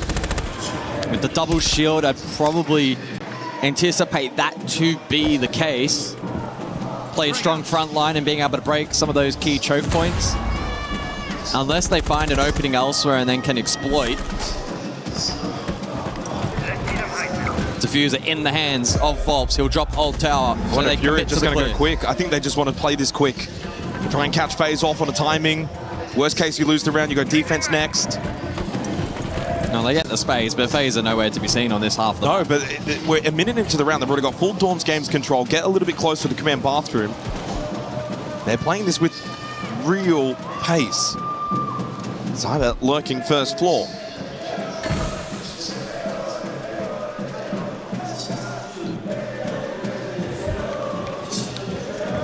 Still waiting to send Boxera in, by the way. Might be able to set up a play here, but it is into the mirror config from Handy. I think they're going to be looking for this double swing. Boxera through the doorway. Volps and Herds then over towards Command Bathroom. All pushed together, trying to overload the position that Handy's holding over towards Command. Gotta pop this mirror window, Herds. Still waiting for those flames to extinguish. Now they can move. Now they can go. Now the defense has just wandered with util though. They have been stalled out here. That has also allowed Cyber to make his way back up. He's defending on the north side. I don't like this with Furia. I don't like this. Doesn't matter how pretty it is, as long as it's effective. Boxera eats that Nitrocell, and then the bullet from Vidiking. Gun up from Volps. I couldn't find anything on the initial swing, but Hertz has found a double onto both Vidiking Handy. The double spray. And Loira can still have an impact as well. His position not fully known. Cyber over towards that hallway. Needs to get involved now to help out FaZe. 40 seconds. The defense does have good deep positions here. FaZe could clutch up the round. Can still use that mirror window as well. Frag grenade onto Cyber's position. Now knows that Loira is close by. Loira is still stuck outside. Cyber, toe into the fire. That is defending his position. Volps has pushed down the hallway. Hertz has found another one onto Cyber and may just get Furia to Lair after all. He's been so quiet, but so instrumental in this round. Volps to go for the plan, gets off it, shield up. KDS and Soulstate hits the headshot. Will they crumble? No, they will not. Loira and Hertz combine. Furia will get themselves to Lair and will not bow out of the grand final just yet. They close out Fortress. And who knows what's to come next? We won't know until Lair is done. But Furia give themselves a fighter's chance. And who else but Herds just to get a little active at the tail end of that map. We've been waiting for that individual star to activate. They need him for the rest of this series. Herds will be eager to carry that momentum forward, just like the rest of that Furia squad. If Hertz can carry that momentum forward, build his own self-belief back up, well, who's to say they can't go and win Lair? It's not impossible. They can build the belief. And then from here, it's just one round at a time again. Get this grand final back to 2-2, head into map 5, and have all the confidence in the world at that point. A really solid fight back from Furia. Don't forget, they were 4-1 down. They looked completely at sea. Missed their chance to close in regulation, but when afforded that second chance, did not mess around in overtime. As they closed this map out, they did so winning 5 of the last 6 rounds. That is momentum. That's a platform they've built to now launch themselves into Lair. Ahead with confidence. Who knows what this grand final may just bring. Yeah, Furia played a great brand of Siege on that map. The question will be, how well will it translate to the rest of the series? FaZe will bounce back. They will not be deterred. Furia need to play even better for the rest of this best of 5. Is it even possible? FaZe have been so good, so clinical. Furia just get the edge past them on Fortress. I think you're right, they might even have to play a bit better than going into Lair. But Lair is exactly where we are heading, courtesy of Furia. Let's see what the boys think back on the desk.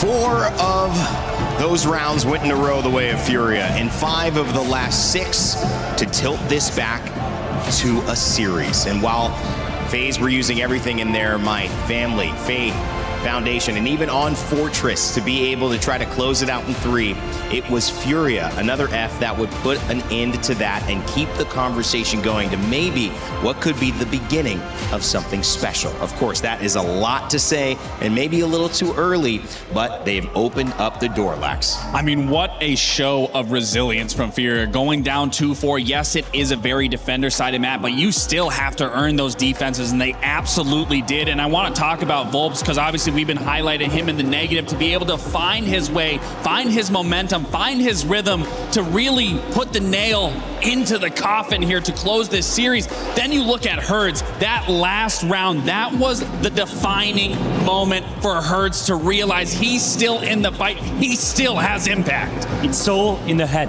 all in the head.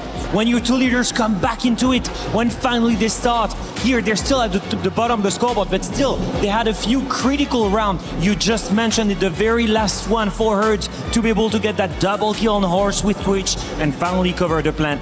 They're making all the difference. And most importantly, I don't know if you caught it, when Hertz stood up at the end of that map, he went straight to hug all of his teammates and started pointing at them, touching their chest, getting them riled up. They can do it because he's done one comeback before. He's done one comeback before when it mattered the most at side 24, and he's done that comeback against the exact same lineup of FaZe Clan. He believes he can do it again with 4 different teammates, and maybe I start believing a little bit more now. I think so too, and this crowd certainly still believes. You at home might believe. Many people thought, well, of course FaZe are going to win. Why call it a miracle to 3-0? Because these teams know each other so well. Because there's so much talent on the side of it. It's not FaZe Clan chasing that triple crown only. It's Herds on Furia, who this team was rebuilt around. It's Boxera's very first grand final in his career. And to do this in these moments, he's played phenomenally, by the way, and I think been a shining light even in a couple of dark maps for Furia. We absolutely have to give Boxera praise. I mean, this being your first international event, going against the likes of FaZe here on a main stage in front of a grand final and still putting up the performance and the numbers he is, that's not something you expect out of a rookie. That's something that catches you by surprise, and I am so happy that he has been able to play and keep the level of consistency that he continues to show each and every single map. And not even Hertz, not even, Boxera. Think of Volps. I'm taking you down a trip in the memory lane here. 2023, Atlanta Major, W7M, with Volps at the rim, wins his first major. That's almost 3 years ago. He's fighting ever since then. He's never gotten close to it. Finally, he becomes the ag.al of this brand new Furia, and he can do it again. Grasp a victory, even more cash prize than that major, even more prestige, and most importantly, SI spot on the line. For Volps, what it means today is so much in front of his girlfriend here in the crowd. Close ones are here on both sides, but finally the hope is there. And just to think about it, I mean, when you look at him being the ag.al, yes, he's not having the most beautiful performance, but to be able to find his way back into the game, and you have to think about being the ag.al, you are taking the brunt of everything that is happening to your team, and to still maintain your focus, maintain your composure, allow yourself to find your comeback into map 3. This is setting us up for getting into this game 4. Look at the difference between these maps. Absolutely crazy. Look at the EPS. He doubled his EPS. He's finally back here in the server. It's the impact they and need. That is, in my opinion, the main win condition. ag.al is there. He's back, finally. And as we're seeing here, a couple of highlights on the side of Furia. I look at Loira, I look at Diaz, I look at the backline that's been there, that had the late round composure. They're still very much there, but on top of that, Hurts, the entry, the one flip coin player that gets aggressive and that is chaotic is finally working. Volps, the ag.al on the shield, is making the right calls, and that's it. I can start believing in them. That's it. Finally, they abuse the defense side on Fortress, and they bring it back against FaZe. They have that little bit of gumption that they need. I love the way that this team has fought with belief. They fought with something bigger, because many people would have counted them out. That's not what's happening here. This is the atmosphere for a great historic comeback, and it's one map at a time now. Switching over to Lair after an incredible defense, forcing overtime, winning 5 out of the last 6 rounds. Furia have a chance to keep this momentum running, and a team that clearly operates best, Alfama, when the momentum is in their favor. FaZe gonna try to stall them out, try to make a staccato rhythm out of it, but if they keep listening to the drums, it's gonna be hard to not keep dancing. No, absolutely, and I just look at these players, and I think, looking at especially Diaz and Loira, these two guys that are on your screen, they've been basically the nail and the hammer. Diaz is the one player responsible on the back line for winning all of these rounds where they're not at the man advantage. And that's because Loira on that side, Volps, Hurts, they're really aggressive players. They will take risks, and then sometimes, very often because of that playstyle, Furia will be on the back foot. Diaz is the one that's able to clutch that. Diaz is the one that's able to win those late round situations. And so far, I'm seeing Furia beat FaZe at their own game. Yeah. It was a much slower paced Fortress. Yeah. It was a strategic Fortress where everyone was close to each other, where most of the time you would see late round executes. And who is usually winning at those late round execute in a very tactical way? That's FaZe. That's the heart of their playstyle. Right. And Furia, they're beating them at their own game, and that's beautiful. We talked about adaptability, and because these teams know each other so well, and because we rarely get best of 5s in Siege, when we get the chance, you almost want it to go the distance because you get to see layers of adaptation that just aren't available. Not just the extra games, but now the familiarity with these two teams. And identity is a word that I want to pick on, because they kind of disrupted FaZe's identity, and they took it on themselves. Whether it was being aggressive or not, maybe even being more passive, but they seem like they were in control of this. Is that the answer now, Lax, as they head into Lair, and how can they repeat that? I mean, it's absolutely it's the key. It's the reason why they won that series, is that they didn't give up. They believed in one another, and I think the big key for me also is, again, we have to look back at Loira hyping up. He never faltered. He never gave up on his team. He was always trying to get everyone hyped and get them back into the moment. And a really defining moment outside of Hurts' big 2K was also the moment you said after that series is when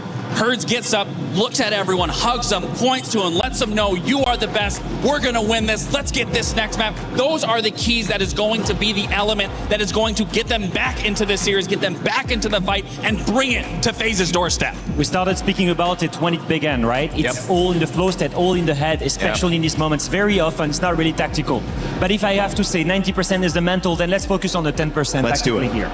We've just seen a Fortress that is heavily defender-sided. Now, everyone here, you know it. When you defend on Fortress, you have the advantage. Now, that was great on the side of Furia. They could finally play towards that time crunch. When they were in defense, they were trying to bait FaZe into losing as much time as possible and then win on the last minute because of time. Great. You go on Lair, completely different setup. Lair is much easier to attack. You have multiple ways to go and execute. You can pinpoint multiple weak points all around the map. It's like a big square. You first get the initial control, and then you have 2 minutes to start working the bomb site. Playing that very slow, laid-back game and just holding site against a team like FaZe, against a team that 100% of the time is super good at execution, it doesn't work. Yeah. So the same playstyle that got them to win the last map is not going to work on an S1. And this is where we go back to what Hurts said in an interview with Anne. Yeah. When he began, he said, I believe we have something that they don't. We have more depth. We can play even more different styles than FaZe does. I need to see the proof right now when they're going to go on Lair, because they need to change that playstyle. And in a way, the map sometimes I've seen has changed the playstyle and dictated it. But with this setup, I feel like it has to be Furia that, just regardless of the map, and especially now, one map away, they are out. It is no longer their game. That has to change the playstyle of FaZe, even if the map isn't the same as Fortress to be heavily defended, where they get to pick defense in overtime because they were able to see that, in terms of their pick rotation, who picked first and who did that. I think the bigger thing, Laxo, is my question to you. what person, what star that we've seen, because both of these teams have stars. You mentioned Loira. We talked about Volps, Diaz in the back line. Who needs to show up? Who is the biggest impact here? It has to be Herds. Herds has to be the player that I'm going to be looking at on the side of Furia, being their captain, not their ag.al, their captain, the leader of this team, to be able to get that momentum, get that rally, get that ferocity. When you look back at the 6th Invitational that he won, he broke kill records. We need to see that exact same Herds going into this map 3 to push it, map 4 to push it into a map 5. And now we're going back to FaZe. What do they need to win? Well, let me take you into another memory, and that was SI, just a couple of months ago, in front of a French crowd, in Paris, exact same location.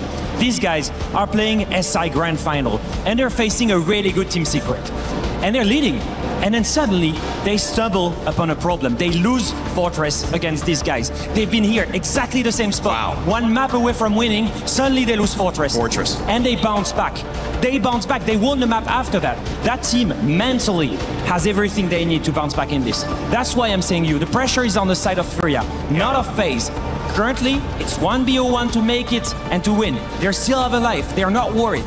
On the side of Furia, I need to see that tactical depth that Herds has been speaking about. One of the reasons it's so difficult to come back from these 2-0s, these 3-0s, is because the other team hasn't won a game. But 3-1, there is a possibility if you isolate it to we just have one map, and then it's anybody's performance. But the amount of adaptation that is required to take FaZe 2 more times to the distance, it is going to be tough. There is pressure on Furia here. A comeback starts with a single round. That's right. And that single round is about to be on your screens here. Picks and bans coming out for our operators. Alfama, what do we see? It's going to be an important one, I think, because we've mentioned it before. The playstyle is not the same. The way the map is being played is not the same. And on the side of Furia, you want to once again stick to the game plan that works. Remove the shields from Biter King. Don't let him get comfortable in there. And then remove the one execute operator that is the strongest in the meta right now. If you remove Glass, that is Ying, and that is done already. They're making sure they can play into that late round, especially starting in the defense. But when you go into Lair, you don't know who's going to come out. And that's exactly what we have here. Furia trying to push us to a 5th game. And FaZe trying to close it out and lift that trophy on stage. Cyber and the rest of the squad has been phenomenal. Can they do it? We'll find out here as we send you over to Lair. Back with Xenox and Guz.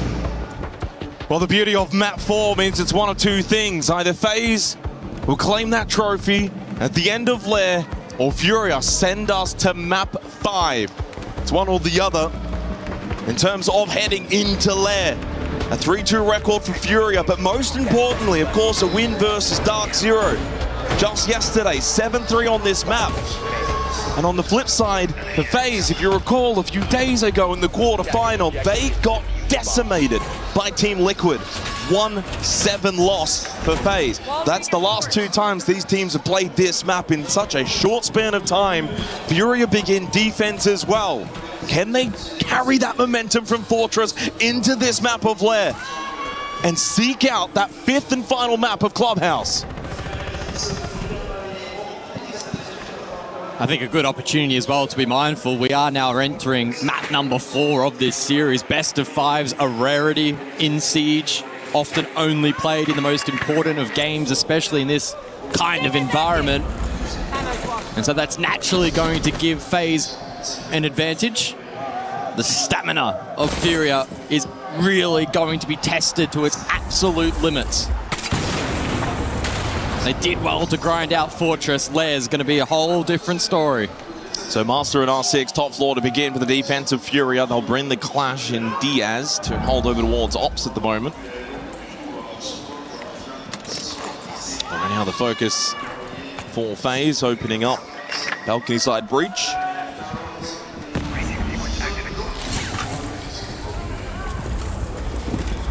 Cyber has been absolutely fantastic. Can he continue his run of form heading into the 4th map of Lair? How will FaZe respond after losing Fortress? Can Herds, who came alive at the end of Fortress as well, carry that into Lair for himself individually? He gets going, that's a lot of firepower that he can add to the arsenal for Furia. As Diaz makes a bit of contact with Cyber towards Ops. Keep a barrier thrown out from Herds. It's a lot of north side posturing here from FaZe. Very patient, as you would come to expect, but it looks like R6 room will be their final destination. King through storage, Boxera, core, and might also tie to the Rotero. No, gets away. He's so lucky to be alive. He has also used all 3 of his gas babes. Heading into the final 55 seconds, Mask is still blocked as Cyber now makes his way over. He's got no Selmas remaining. They'll need to get Handy over to open up the wall. He's at the moment first floor security looking for the rotate up main stairs. Yeah, a lot of moving pieces to this attack from FaZe. Can they connect the dots? It's going to be very late to this as well. Volps is also down here too. This is going to be an intriguing 1v1 late in the round. A little pivot here from King out in the courtyard. Looking for the rotate over towards the breach. Souls gets rid of Loira, and Handy won that 1v1 against Volps. He can push up main stairs as well towards the mezzanine alongside Cyber. Hertz over towards Mask by himself. Boxera still alive, but lower, and now they've dealt with Hertz. They can get this plant. Diaz and Boxera need to deal with Handy very quickly, because the plant will be successful from King. They've slipped on in, they've got the plant down, and Boxera now on a 1 versus 2. Up close with the shotgun against Handy, but couldn't find the contact, and King now slips on out, playing towards the courtyard. And Handy playing inside a server has not made a move. This should be all too difficult for Boxera. Low on time, spots the gun barrel, needs to be quick, needs to win the battle. He cannot. It's FaZe to take top floor on the attack. How many teams can pull off an attack like that? So ridiculously late in the round. Yet basically still, a 30-second pivot. Still comprehensive. They are one of the few teams, if not the only one, that can pull that off on such a regular basis. I mean, a very solid round, though, in bringing a lot of that attention server side, and then left Hertz by himself towards Mask in a 2 versus 1. You kill Hertz, suddenly Mask is a plantable position, and that's the win con then for FaZe. This battle here, though, was crucial, because what this means is by Handy beating Volps, he's straight up main stairs. That's more pressure server side. He didn't go and double down with Cyber over to Mez because they already had someone coming from the balcony. He went to bring, again, more of that pressure, bring that clash over towards server, and draw it away from the plant position. A really good play from FaZe, solid teamwork, gets them an attacking round on the top floor of Master and R6, which usually is the defender-sided site on Lair. And they're firing on full cylinders. That style of attack, you have to be so in sync as a team. The comms need to be spot on and everyone reacting with really, really good timing. A great display. And it could be giving us an insight as to just how strong FaZe may look here on Lair. It is only 1 round, though. It is, and Fira, interestingly, will head us over to the tertiary for the upcoming round. Bunks briefing their side of choice. And the defense electing not to bring the Solace. A common tool for the denial, but the Warden, though, is in play if FaZe were to go for the U-tool layering. But you look at the lineup. There's no Capitao. Are they going to go for the top floor clear? Bunks briefing featuring one of the highest plant rates in the entire map pool, not just on this site. It's beaten by Reading Fireplace on Cafe, and that's it. They don't bring the Sens, which usually does highlight the plant from green. Diaz goes to Nitrocell. Does get a good chunk of damage onto King. Volps will be the first one to fall to the pistol of Cyber, and now FaZe will pick up the pace. They've just got that ability to flick that switch, go from slow pace to then brute force in your face.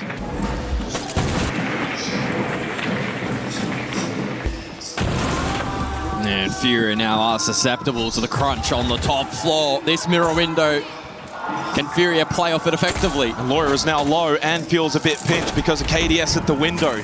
Tries to get some damage into Cyber. Hertz needs to try and help, and he does. Good Nitrocell. KDS then was able to slip in and catch Loira in the back. They do get this server hallway position under control for FaZe. Furia are not forfeiting top floor easily. They are holding. They want to fight. They want to win the round right here, right now. No one going towards the site for neither team. No fallback from Furia. Oh, that sound was big. It's going to force Herds out. Diaz and Herds still playing close by together inside of R6, but a good clear onto Herds. With that wall being opened up, he was stranded. Bit of a rotate from Vidiking. Diaz caught though. Falling apart for Furia. Down to Boxera. As he gets 1 kill, 3 more required with 30 seconds. Maybe the best play for him would be to rotate to try and deny this plant, but doesn't be afforded that opportunity. Finished off in the end by Souls. It's a 2-0 start for FaZe. Alarm bells ringing early for Furia.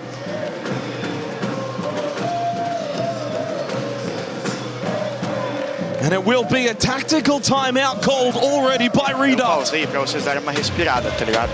Diminui um pouco o ritmo do jogo, porque a gente tá tentando procurar o erro dos caras, ao invés de esperar eles errar, sendo que eles vão errar, que nem o Fortaleza, guys. A gente jogou só fazendo as reações padrões do mapa, sem ficar muita putaria de troca-troca, tipo, no meio do round, e os caras só foram entregando as kills sem sincronia, tá ligado?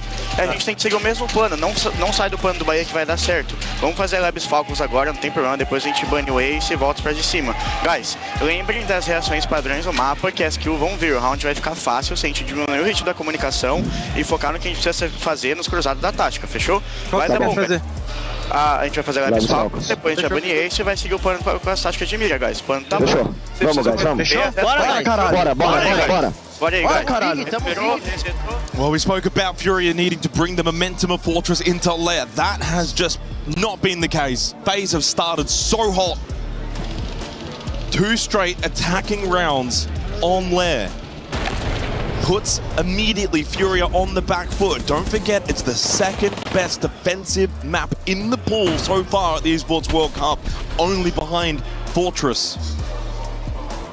And as we saw back on Fortress needing 14 rounds of action, there was only 5 attacking rounds found. There's not going to be probably that many either on lair, but the way things are going for FaZe, it's all too comfortable. It's all too easy. Back-to-back opening kills. They got plant down in the opening round. Didn't need it in the second. And they brought pace and aggression, which is rarely seen from FaZe in that second round. And I think it caught Furia off guard.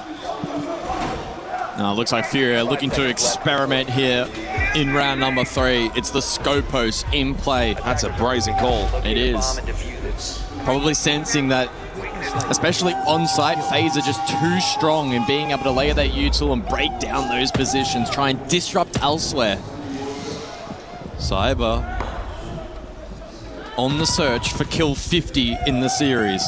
They have the clear potential with the Solid Snake and the Deimos. They don't bring the Ram or the Buck, which does mean for FaZe they can also decide if they want to go rather horizontal, direct towards basement, they can, or if they want to play the clear out game. Leaves them flexible in this 3rd round.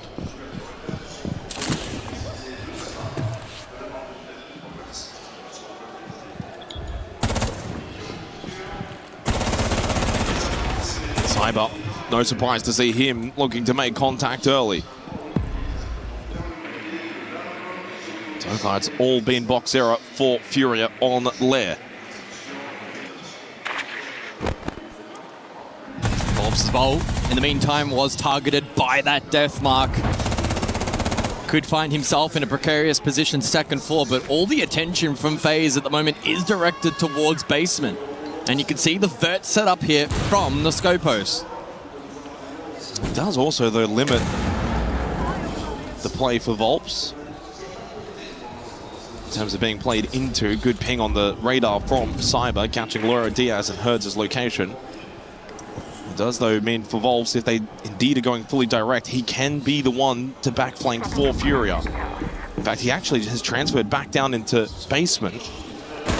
Oh, that's a timing, though, from Boxera onto Cyber. Catches the timing on the rotate to find the first kill for Furia. Feels desperate. He's up to 5 kills. He does not want this grand final to end just yet.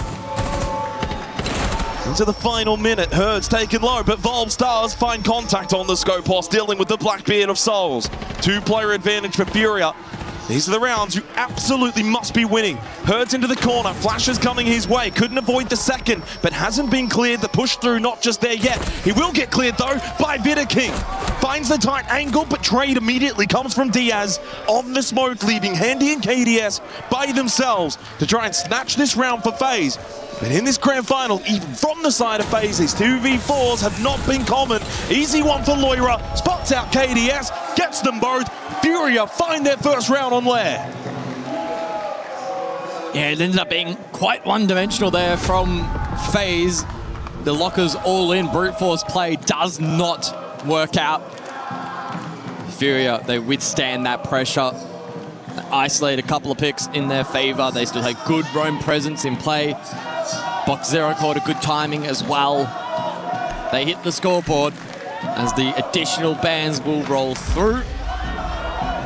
It's the Ace and the Mirror. Now, the Mirror has been certainly causing some disruption on the side of FaZe. Not a tool they haven't been able to counter, but by just taking that off the board, it means they can invest that util elsewhere, and it might aid in some time management as well. There was that timing. And whilst a couple of positions on the side itself got compromised late, the one-dimensional nature of the push here from FaZe meant that Furia are able to stand tall. And some solid onside ankle work. They've just got to keep pushing the boundaries, though, for Furia. Need to mentally try and get into the heads of FaZe, and FaZe to think, oh, how are these guys not going away? Remember, at one point in this grand final, FaZe Handy playing with the camera and all smiles, but the longer this goes on, those smiles will evaporate. 10 seconds left. Back to Master and R6. These are the sides again. You've got to be winning. They did it back in the opening round. Attackers are moving out. See the Maverick this time from Handy. Bans the Ace and the Mirror.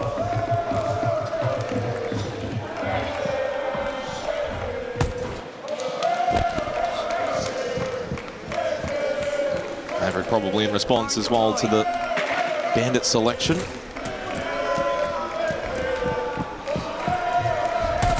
Last time out, FaZe didn't really go for an ops clear. It's that sort of north side here. A lot of courtyard pressure.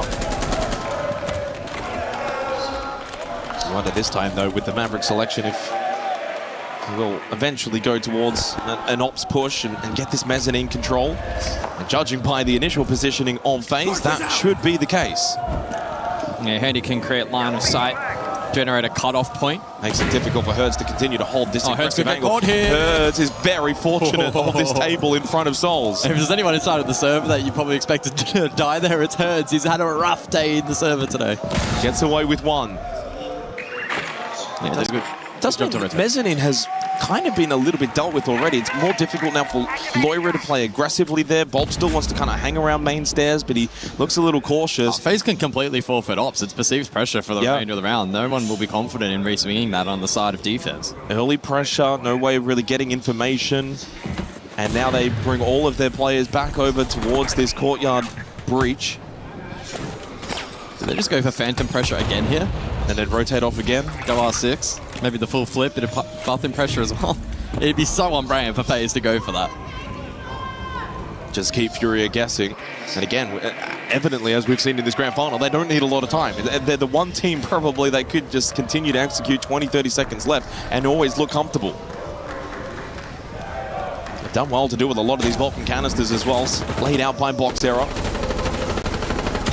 Oh, but he catches the timing on the KDS. And suddenly becoming a coming-of-age grand final for Box Error. He's been their best all grand final long. King taken a little low on that Blackbeard too. And an impact available still, and he will throw it out, and it gets King very low, but he still then found the kill onto Handy. As Souls will fall, a 1 HP Blackbeard and Cyber's all that's left for FaZe. Now getting low on time, but Cyber is the criminal that could put Furia to bed in this 4th round. But as King falls, Cyber will need all 3 remaining. Gasbabe thrown his way, forces him back from Mez down the server hallway with Loira and Diaz close by. To lock this round up for Furia, Diaz will find the kill. We are tied on Lair. Yes, we are. Phenomenal work there for Box Zero in particular. And in fact, it's so good, it prompts the timeout from FaZe. Agora provavelmente vai vir essas paradas aí de planejamento aí em cima de queimar a parede, tá ligado? Então vamos fazer, tipo, aquela antiga de domínio quarto, que tu jogava junto com o cadeiro no banheiro. De Marveco? Tá. Isso. Só que a gente ainda precisa de ter aquela pressão de domínio rápido lá do banheiro, tá ligado? Então, tipo, o Vital... A gente vai dominar lá depois. Pode pegar um bug, pode pegar uma coisa assim, a gente só pega mesmo no tiro. É bem provável que eles façam aquele stack date lá reforçando agora dessa vez. Fechou? Fechou. De boa. Aí mantém o Soji e esse o Hades a gente joga normal. Ele tá bom. Só tem que pegar uma ribana quando faz assim. A gente pode abusar de Glass também, tá? A gente não pegou nenhuma vez Glass. Bom, vamos pegar de baixo pro Tosco comer o leve. Tá, pode ser. Pela direita. Bora. Bora, guys, bora. Como é o top? Well, the Cyber has crossed the 50 kill threshold here in the grand final. Someone's getting a little close behind him in Boxera. He's up to 36 kills now. The only one even remotely close to the performance of what we've seen from Cyber. He's also 8-4 on entry. Easily been the best for Furia. Someone so young of age and as inexperienced, he has not been frightened on the stage, in the spotlight. He has been the man for Furia. Yeah, absolutely. It's been a real standout performance for him today, but also by extension, the Esports World Cup. An opportunity for him to prove that he has a spot at this level. And it's not like this is just any kind of grand final. You're playing a dynastic team in FaZe Clan, and what they've done over the last couple of years, this is a difficult task. You found yourself 2-0 down early, and he's risen to the occasion rather than being, let's say, shying away from it. All tied up, 2 rounds to go in the half. Rafadel's timeout for FaZe expires. Redux already used his. Neither will have any timeouts going into the second half. Bunks briefing the site again. It will be double hard breach for FaZe. Still electing to not bring the sends and look for a quick rush plan. Yeah, again, no Capital either. They also drop Blitz. Furia not bringing Solace. Probably anticipating again, early breach open, maybe some phantom pressure courtesy of this Maverick, and then FaZe to invest elsewhere, force a flush, and try and play the round on their terms top floor. Drone activated.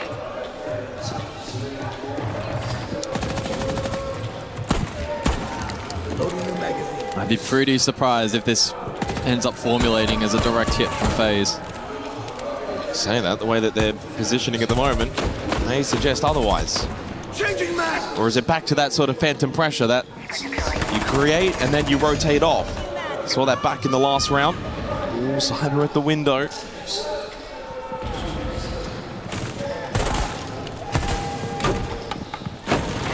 They might look to duo here with Vidaking.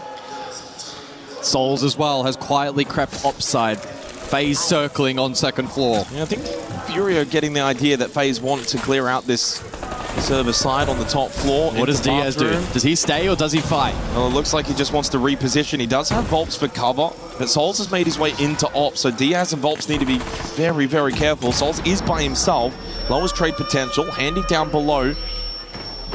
Souls trying to find an angle. Diaz has got to be very careful. Volps are taking a bit of contact, so they are wary of the positioning. It's Vidaking that finds that kill onto Diaz, and the second on the Herds, who tried to play off it. That's forced Volps back as well. He got droned out towards R6, and this is opening a big gap now for FaZe on the attack. Moira needs to find a multi here, a challenging position. Couldn't win the 1v1 against KDS, who then makes his way a little bit more forward for Volps to find the kill and the trade. I don't think he's going to be afforded the time and the space to go for that revive onto Loira, but he may just go for it anyway. He's blocked up the door, the window, but then shot from Handy down below, finds an angle. Here comes Boxera. He only gets the one, 3 to go, 30 seconds. Could this be an all-time highlight moment for Boxera so early in his career? It will need to be.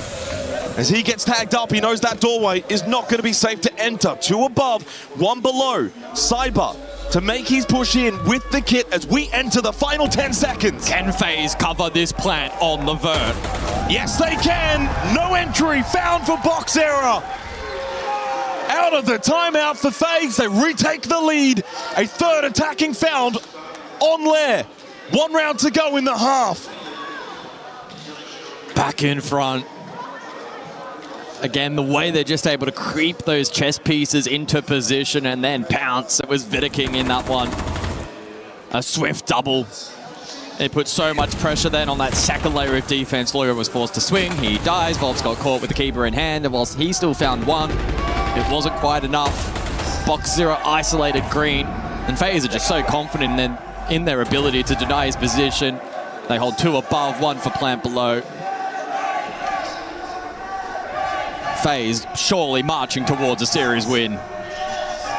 That feels as if that's the script that's presented before us. 3 attacking rounds on Lair is a pretty darn good half and sets them up perfectly going into the second half to follow, where they will be difficult to attack into for Furia. And not for the first time in this grand final, but this feels must win for the Panthers. They need a 3rd defensive round. Down to basement, where they were successful back in the 3rd round. And it was a very good round for them. This will be a little bit more top-down, though, for FaZe to provide more avenues. It was all too one-dimensional last time, too direct. They bring KDS on the ramp. Now look to get that first floor control. Yeah, speaking of first floor, Furia investing the clash currently over towards Armory. A duo hold here alongside Herds, who's gone quiet again here on map 4. We touted this as an opportunity for him to transfer momentum that was gathered at the tail end of Fortress, but today so far has been a real grind. All eyes now on Cyber, who's been deadly on the entry in this series. Once again, resumes proceedings on the Solid Snake. Greenside should be clear for him. Opening kill conversion so far on Lair sits at 100% all 5 rounds, the first pick. That team has then gone on to win the round. We'll see if that will follow true to close the half. And Cyber on the Solid Snake will ease their ability to get this first floor control. Still one auto breacher available for KDS. They test Herds and his hold towards Blue Stairs. It's not been the day for Herds. Outside of probably 1 round back on Fortress, a day to forget so far. As Box Zero makes his way up to help him out towards Blue Stairs. This is probably the last player I'd want on Shield at the moment, the way he's been playing in this series for Furia. But as we know in this modern age, the clash can still have an impact. What a Nitrocell from Herds, though. With the safety of the clash and more information found from Box Zero, he goes shield down. But then immediately loses his head to Handy. Maybe overcooks. Puts Herds on an island. Herds has got to hold strong. He does get the down and the kill onto Souls. Knows there's one more still close by in Handy. Handy, though, wins the battle and pushes down quickly down Blue Stairs. That is 2 impressive kills from Handy, but will it be enough for FaZe? 40 seconds filter side hit. Bob still has 2 Vulcan canisters, by the way, that he has not even used. With 30 seconds left, will he even have the space and the time to get that utility down to maybe help defend this site? Probably too late now.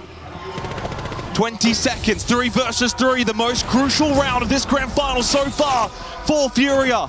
Must win. KDS will fall. Volps finds the kill. Diaz to follow up. It's only Handy left with 10 seconds. Needs all 3 kills in such a short span of time as Volps will find the kill. Tied again. We are on this map of Lair.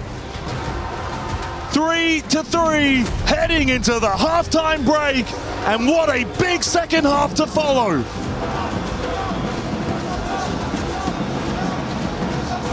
De baixo, o bombo do meio, que tá muito claro o que a gente vai fazer, tá ligado? Depois eu vou abrir uma conversa sobre o bombo de cima. No bombo de baixo, guys, eles têm a recuada eco deles, tá ligado? E aí o Bahia quer que a gente faça FOD eco. E se for a Leves 3-2 que eles têm, que é tipo, que é mais esquivando garagem, ele quer fazer full garagem. Só que ele quer fazer aquela ideia, Bock, de você de shield escondido no teto e você preparar o Neymar pra ele. Porque o mid-round vai ser muito bom explodir Neymar pra baixo, que eles não tem muito counter de shield, tá ligado? E aí eles vão ficar muito fodidos, porque eles estão muito acostumados, guys, a gente vai dando o primeiro contato vacina. Vocês vão ter que ter disciplina com o primeiro contato vir lá do Neymar. Eu acho que vale a pena a gente abortar essa parada da Clash e trazer aquela mira newbie, igual a gente fazia antes, só que com o Soji Eu sou de Smoke e o Cyber segurando esse cara lá de quarto ou ela mesmo. Mas vai querer o Castle lá ou não vai precisar do Castle? Não vai precisar não. Em qual bomb você falou isso? O bomb de baixo. A mira era na esquerda, era, né? Cara. Oh boy. Well, a chance to reset. FaZe strong out of the blocks on Lair, guys, winning the first 2 rounds. Furia then respond 3 of the next 4. But I question this to you, is that enough? Is 3-3 at the half enough now going on to your own attack? I think you take it against FaZe. But there's one man that they need to keep in line, which they actually have for the most part here on Lair, and that is Cyber on screen now. 50 kills up until this point across the series. The best of 5 record, of course, held by Gunnar at the Manchester Major, 63. Can he achieve that goal as FaZe continue their march towards the trophy? Oh boy. Again, sitting at that 100% opening kill conversion. We'll see if that follows through into the second half. Herd's the one that found that opening kill onto Cyber to close the first half. As we head into the bands, Cyber starting a little cooler here on land, just the 3 kills on his way towards that kill record. Kaid Bandit, Monty and Grim will be the bands. FaZe probably wondering, well, how have these guys continued this far into the grand final? They're just holding on, our Furia, and if you hold on long enough, you might just get to map 5. Leo was saying back on the desk, no pressure for FaZe, but if you do get to map 5, all the pressure's on FaZe. Yep. It flips immediately. And a good moment there as well from Herds having impact. He's been under the spotlight over the course of this series and for all the wrong reasons, but his history has taught us he can turn it up when required. But they'll need see that with a lot of the top pros, though, is it's very easy for them to start, you know, 1-6 or 1-7 or whatever it is, but then once they get a couple of kills, they can get going. We've seen that from Herds. 10 seconds left before insertion. But it has to happen sooner rather than later. He's 17-35 across the 4 maps. Bob's 20-31, but they've gotten quite a bit out of Loira and Diaz, and certainly from Boxero, who's up to 37 kills now.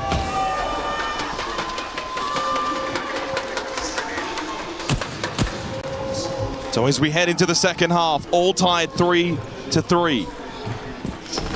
This is not going to be an easy challenge for Furia. The scoreboard may be tied, but attacking into Lair against FaZe Clan is not an easy task. It's going to take their very best. Maybe better than anything we've seen from Furia up until this point. Master and R6, the opening sight of this second half.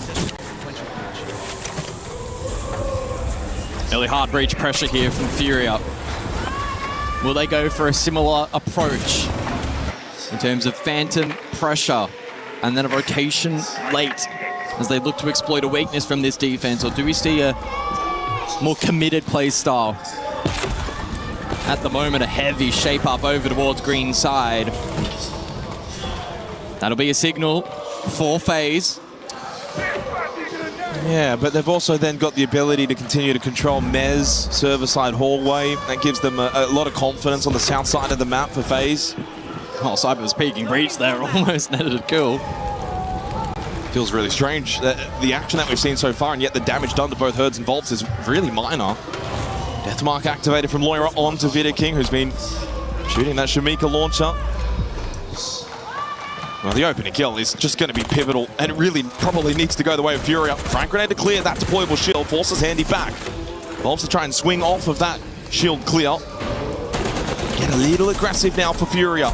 Live drone going through as well from Boxera. It has shifted a lot of the defenders over for FaZe. Server side, site side, it's opened up mezzanine and ops. Souls has gone back to double check and make sure this is still in control of FaZe, which it is. They've reset. FaZe have still got a lot of control of the map heading into the final 50 seconds. This will need to be an onslaught from Furia into the site. Yeah, Shamika launcher and triple nitro still in play for FaZe. And this mirror still up as well for Souls. Loira, the timing is perfect. Still lost the battle though. He had the chance to net the first kill. Keeps the mezzanine control in favor of the defense. Shamika launcher being spammed now by Vidaking. Volps trying to make his way into R6, provide the space for the rest, but Diaz falls to Handy. Boxera needs to get involved on the south side. Plant going down from Volps. Will it be successful? Cover is there. Plant will be successful. The 2 players left. Volps will then fall to Vidaking. Vidaking to get immediately on for the counter defuse. FaZe take the lead as they defend top floor. They read into it so well there. And whilst they did allow the dash deep for the plant, they had all aspects of the rest of the push covered, making that post a piece of cake. FaZe in the lead. They'll go to basement next. Well, that was certainly an opportunity for Loira. The timing there is Souls very much aware of his positioning, staying crouched. Good turnaround shot. If Loira gets that kill, he's got ops control, can push Mez, can force a couple of FaZe defenders over to his side of the map. That will then allow a bit of a gap to be created for Furia. That was a big battle, one for FaZe. As we go to basement, was successfully defended twice by Furia in the first half. Has proven to be actually a difficult site for teams to attack into at the Esports World Cup. Basement sitting at a 68% defensive win rate, the highest of any of the sites on this map from 41 rounds played. Also features the lowest amount of plants successfully, 1 in 10 rounds. That's not great. Again, to win condition not available as much for Furia. They do bring the Rayora along with the Glaz, and we'll be cooking up something in this 8th round.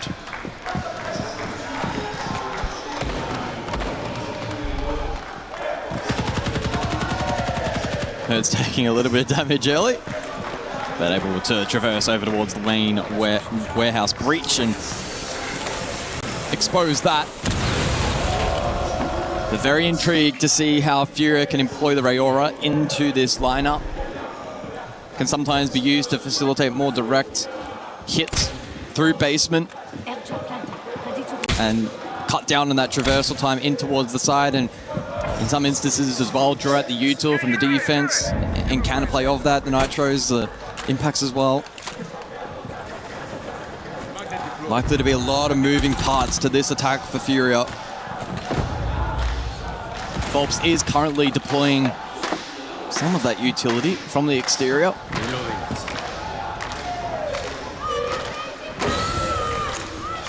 As the util layered here by Furia. Some of that, though, getting caught, which may compromise the ability for the guys to get value. And Diaz is hopeful and praying that someone just walks into his line of sight.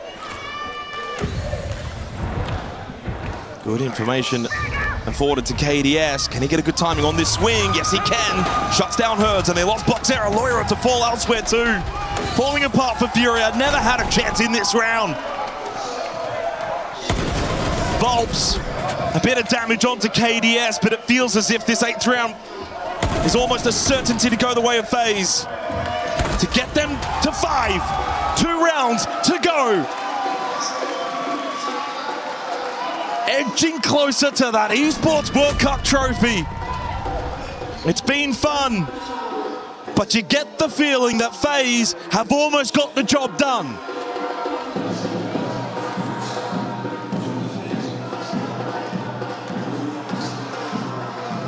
It's an unnervy feeling for Furia. Completely outmatched so far in this second half. And surely if FaZe complete the full rotation and get themselves onto map and series point. Yeah, you can feel like they know it as well. That's it. Surely there would be no comeback potential from there. It would be improbable. Still at that 100% conversion rate as well on the opening kill. 3 of the last 4 going the way of FaZe. Well, no surprise, 3 of the last 4 rounds have gone the way of FaZe. This is what I was thinking back in the first half. Did Furia give up too many attacking rounds? The repicks here from Furia. The Thatcher plus the double shield, or at least single shield, suggesting we could see a more direct approach with the counterplay onto the Solace. Furia may elect to go for the all-in play. Thatcher to deny. The Nitrocel's looking to go the way of the planter. It is Bunk's briefing.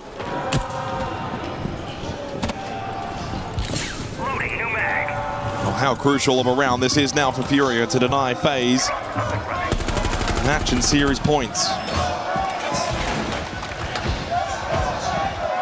As expected, it's a full investment second floor from FaZe.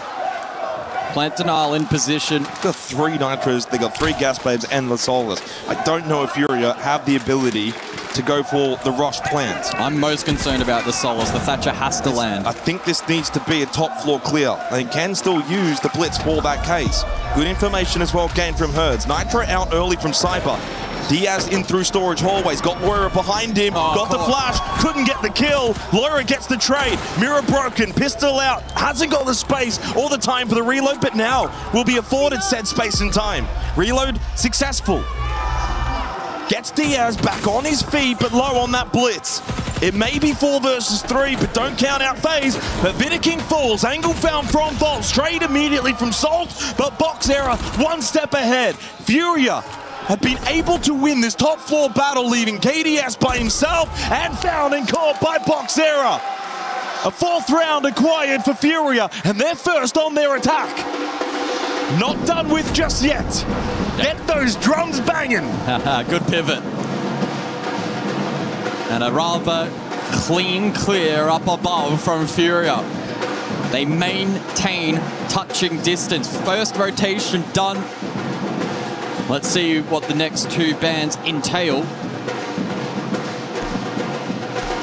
Intrigued to see what Furia elect to shield take off the board. Yeah, the mirror. Understandable here on Lair. Being played in every round. Well, the Ying ban is interesting as well. Haven't really seen it at all from the side of Furia.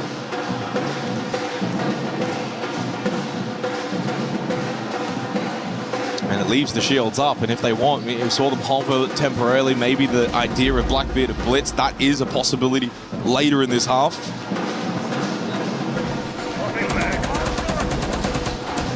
Well, back on Border, it was 5-5. Back on Fortress, it was 5-5. And here on Lair, can it go to 5-5?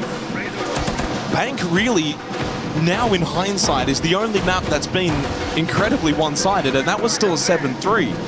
7-3 to FaZe, 7-5 to FaZe, 8-6 to Furia, and now 4-5 on the 4th map. The Esports World Cup in the Siege Folklore has not provided, let's say, the best of grand finals, but this one's been pretty decent. How much longer will we go? 10th round, can Furia get it to 5-5? Or can FaZe get their first grand final points? Master in R6 is a very difficult site to attack into. Furia will have to bring their very, very best. But no mirror to contend with this time. Instead, the Azami will be brought though for FaZe. Just as much of a difficult operator to deal with. Yeah, it certainly can be. Or Cyber lurking reception on the first floor. Has been contained quite well though over the course of this series. Has Nitro ripped currently. So there's a pre-place in position for that ops entry. Or will it land? He doesn't have the info. It's a little bit too late. Diaz was on the boost. Diaz fortunate. And also same on the timing for Volks and his positioning. So that Nitro goes astray. It's the only one they had. In terms of denial, they still have the Shamika launcher of Vidaking, the 3 gas babes of Handy. And there goes one, and the push up from Box Error. He goes for the long range shotgun down the hallway. Box Error opens up the round.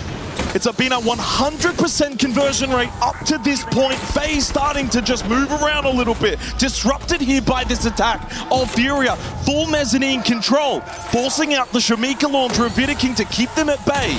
Herds has also opened up the balcony breach. Oh, good read, but doesn't land the shot onto Soul's Skybridge. They've at least forced FaZe's hand. FaZe is starting to just move around a little bit, having to backfill some positions. Gaps have been opened up. Now it's all about waiting out these flames. 12 bullets in the Shamika launcher still left. The good news for Furia, though, they've still got an entire minute. But the bad news, they just lost Herds trying to make his way in through that breach to get over to Mask. They've just got to draw out this utility. There's a still win condition here for Fury if they can go deep. Boxera again down the hallway as the rest have pushed into the site. Bolps has got the kill on the KDS. KDS being dead has allowed Boxera to push through. Vidiking and Souls low on health. Here comes Boxera though again. Good flank. Souls in a 1 versus 2. He falls back. Diaz has got 3 kills, needs to go for the kit. Souls doesn't want to allow them to grab this, but a good death mark from Boxera signifies the position of Souls. Boxera to cover while Diaz will go for the plant. He's got the position known of Souls. Diaz will get the plant down. 1v2 post plant for Souls. We've not seen many comebacks. There's a chance for Souls to cross Furia here and now, but Diaz stands tall. Oh, what a round for Furia.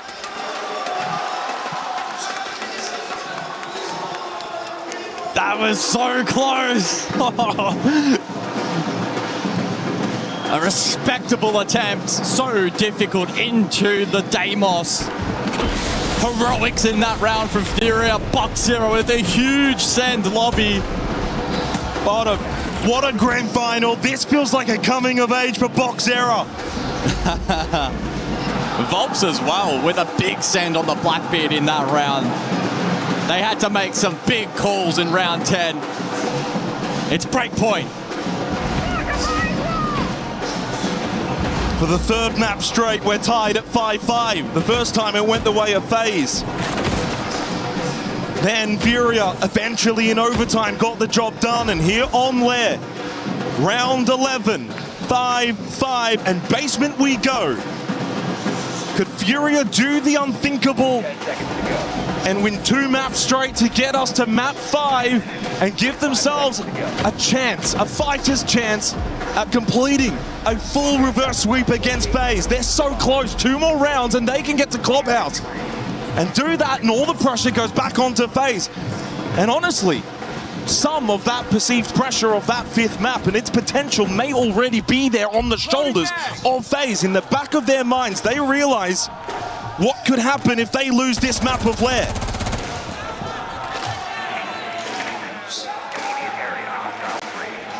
They'll back themselves in though on this basement site, which has been very difficult to attack into. The 2 straight for Furia give themselves a chance. Still, by the way, 10 rounds in, the opening kill has decided the round every single time. Reloading! Nobody inside of the server will want to put a foot wrong, but it's quick map control from Furia. This filter fight is massive. They might push this over towards blue stairs, but the clash is there. Good decision from FaZe to put Souls on the clash, anticipating aggression towards blue stairs. Yeah, the clash won't mix well with the Blitz and the Blackbeard for Furia. But they don't have to full commit at this point. They have Vert. They're establishing that now, courtesy of Herds on the sledge. And you can go direct here on a potential pivot later, so perceived pressure, open up the floorboards, and look for the more direct hit. Still X-Kyra is available for Diaz. Oh, can Laura find a timing here? No. Position also now known outside in courtyard. Oh, this is a good drop. But Boxera into sight. He goes pistol, pops the Vulcan canister. It's Handy that found the opening kill on the follow-up from KDS. Here comes the Demon though. He needs a big round alongside Boxera. Can he deal with the clash? Would make this round a little bit more winnable. No, Handy's on the move. FaZe now on the verge of finding grand final points. The back-to-back champs have been tested well and truly, but now have the chance to land the knockout blow. Round 12, grand final point for FaZe Clan to add the Esports World Cup trophy to that cabinet.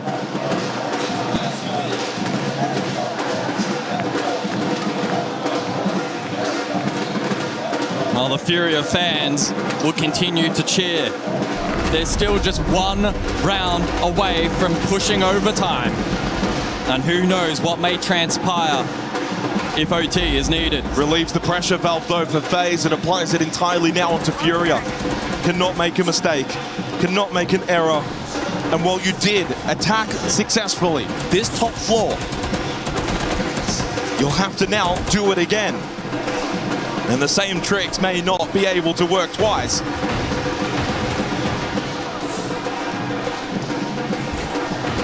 They will change it up though, and they will also keep Bobs on the blitz, and we see the Sens employed. Do they go for the direct R6 here, bottom right of screen, with the Sense ball? That would be an almighty call to make in this scenario. The most brazen of calls usually come up in spades. I would love to see it. Will it be rewarded?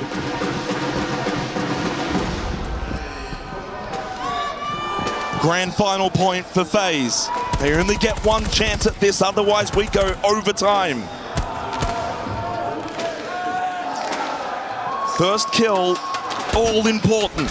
Still sits at 100% conversion. The call that you made though, guys, doesn't seem like that's going to be the initial entry. Unless it's a bait out. We've seen a lot of fake pushes from both of these two teams. Wouldn't be shocked if we see an attacking pivot. It doesn't have to be an early push here from Furia. They could go very late for that set play, but they need to try and maybe draw FaZe elsewhere. Well, FaZe will know they can sit back. They don't need to challenge. You can afford some space. You've got the gas babes. You've got the Shamika launcher. Souls will have the keeper barriers to keep himself rather comfortable in sight. They do commit though ups at the moment. They certainly are. There could be the ROU for the Mez stall out instead, and then cut side in half to make Denial a little more challenging. Smoke grenade to cover the Solma charges, making sure Handy can't swing Mez and potentially deny. But as every second ticks down, more and more nervous, but it's Lawyer that finds the pick over towards Server. That's drawn KDS over, but that's a loud box error. Then up main stairs. The gap has been opened for Furia. They find the crucial opening kill, but it's the follow-up that now is more important. Deathmark activated from box error onto Cyber.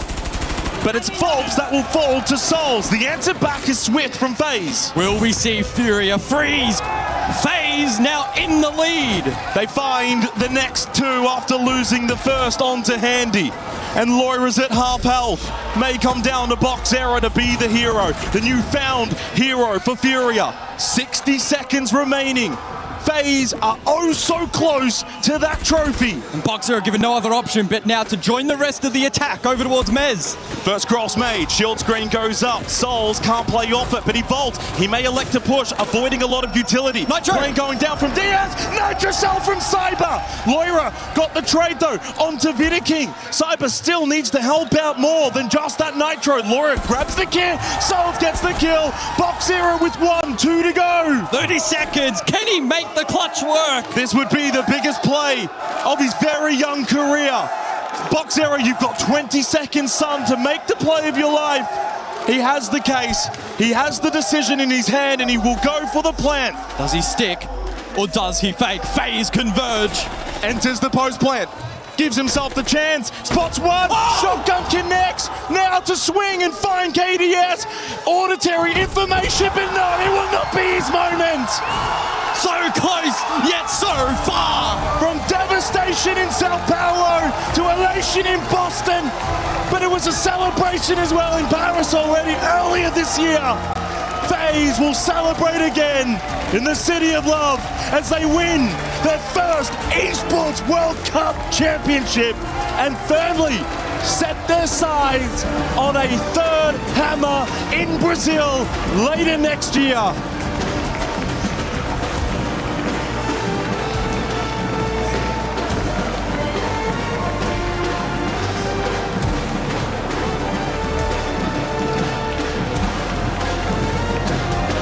A job well done for FaZe Clan. An incredible moment as they complete the trifecta Never has it ever been done.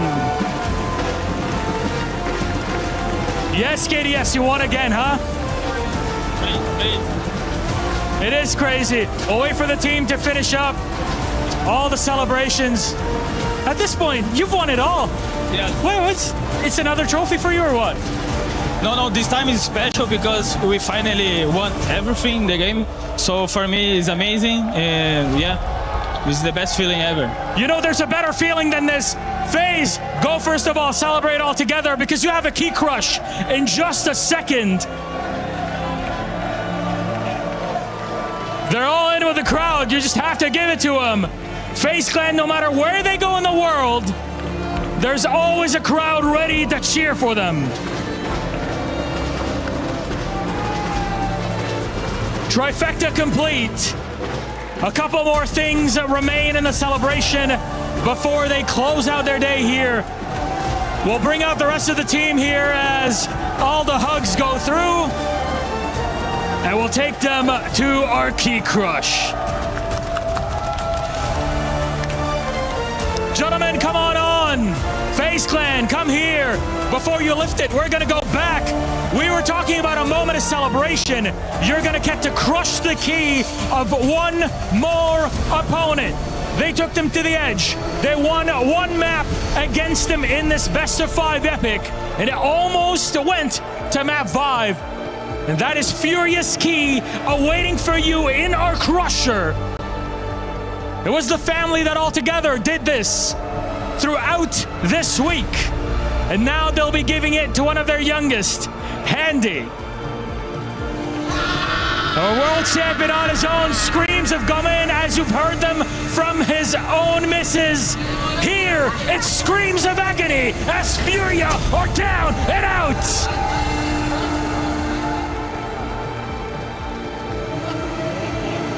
Does that register 131 decibels for you?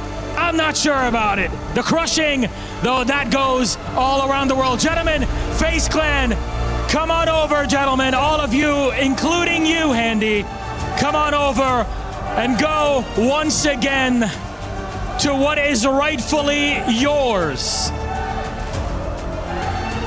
The moment they've all been waiting for. It seems that everything lines up for them, no matter where they are in the world. FaZe Clan are inevitable, and they are your EWC champions!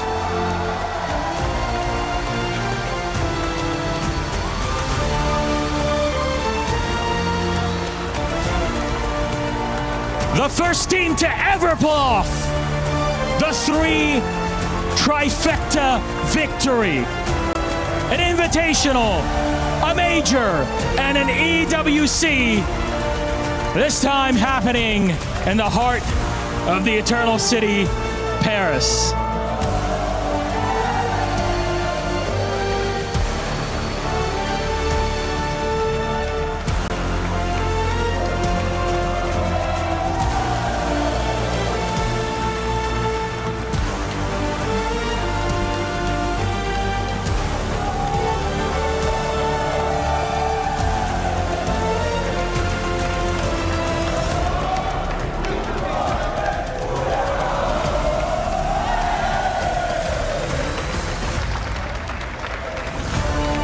Gentlemen, you've gone through it. I'm going to go through you one by one here and ask a few questions. We, of course, have Rocco, our translator, as we go down this. KDS, you've won now 2 SIs back-to-back.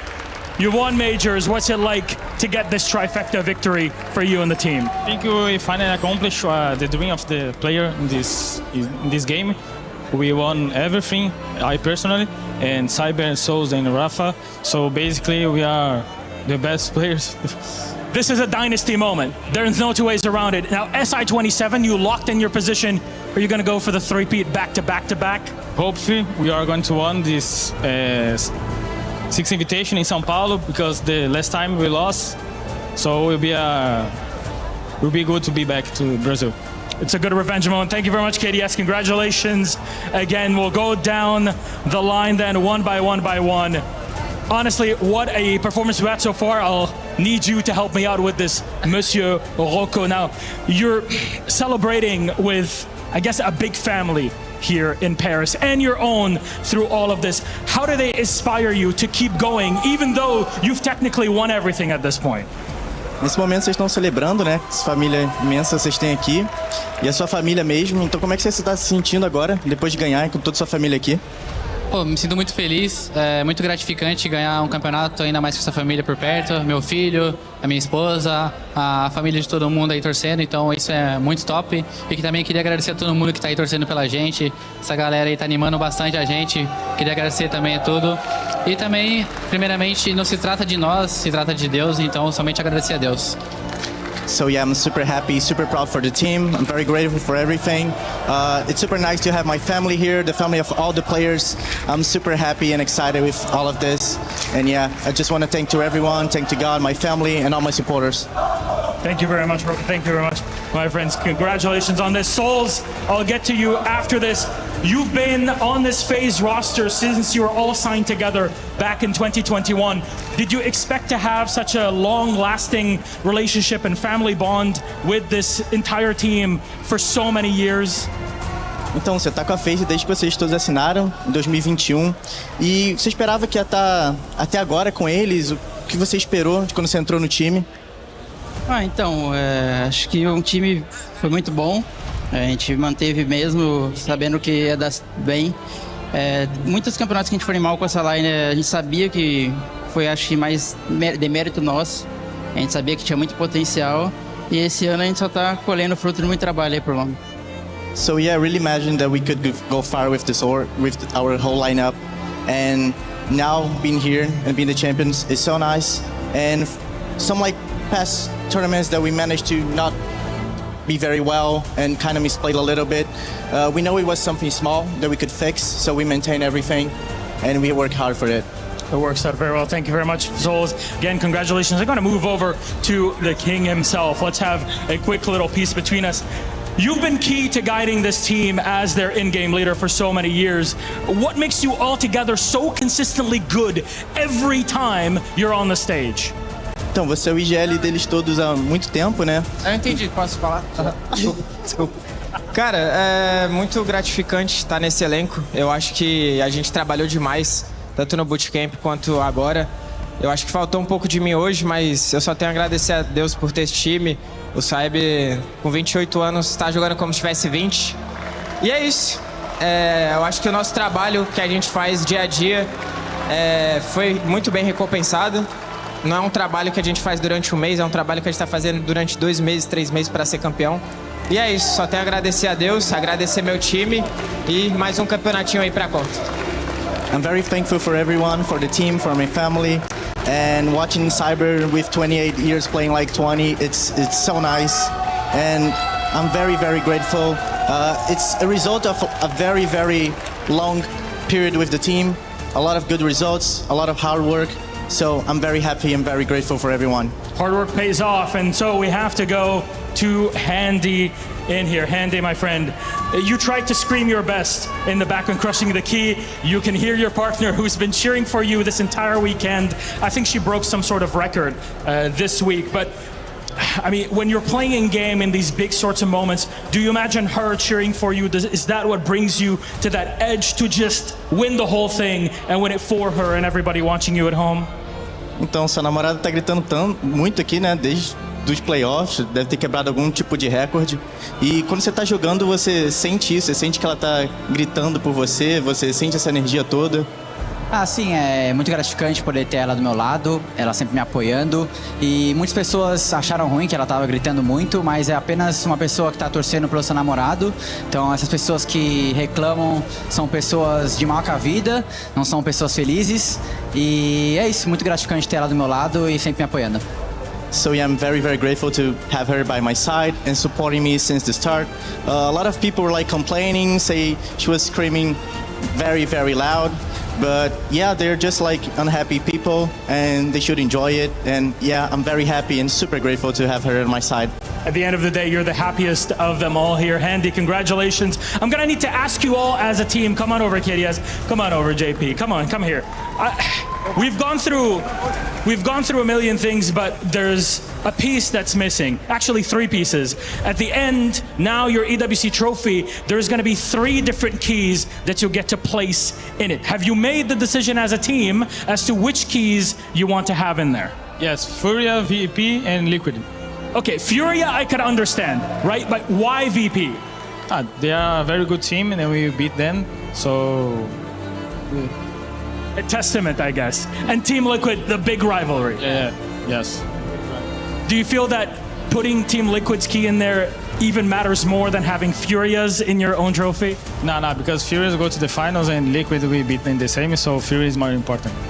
Very good. Thank you very much, gentlemen. That is it from us here. Actually, our co-host here in SAL, as you're kind of used to at this point. But we're missing one final part, and that is our MVP award. Adam, please come on over, my friend. All yours. That is right. Thank you, Milos. There is one more thing we must do here, which is present the Sony Tournament's MVP, and it is my absolute honor here to present it to Paris. Would you please give it up for your MVP, the one, the only Cyber! Congratulations, Cyber! The MVP!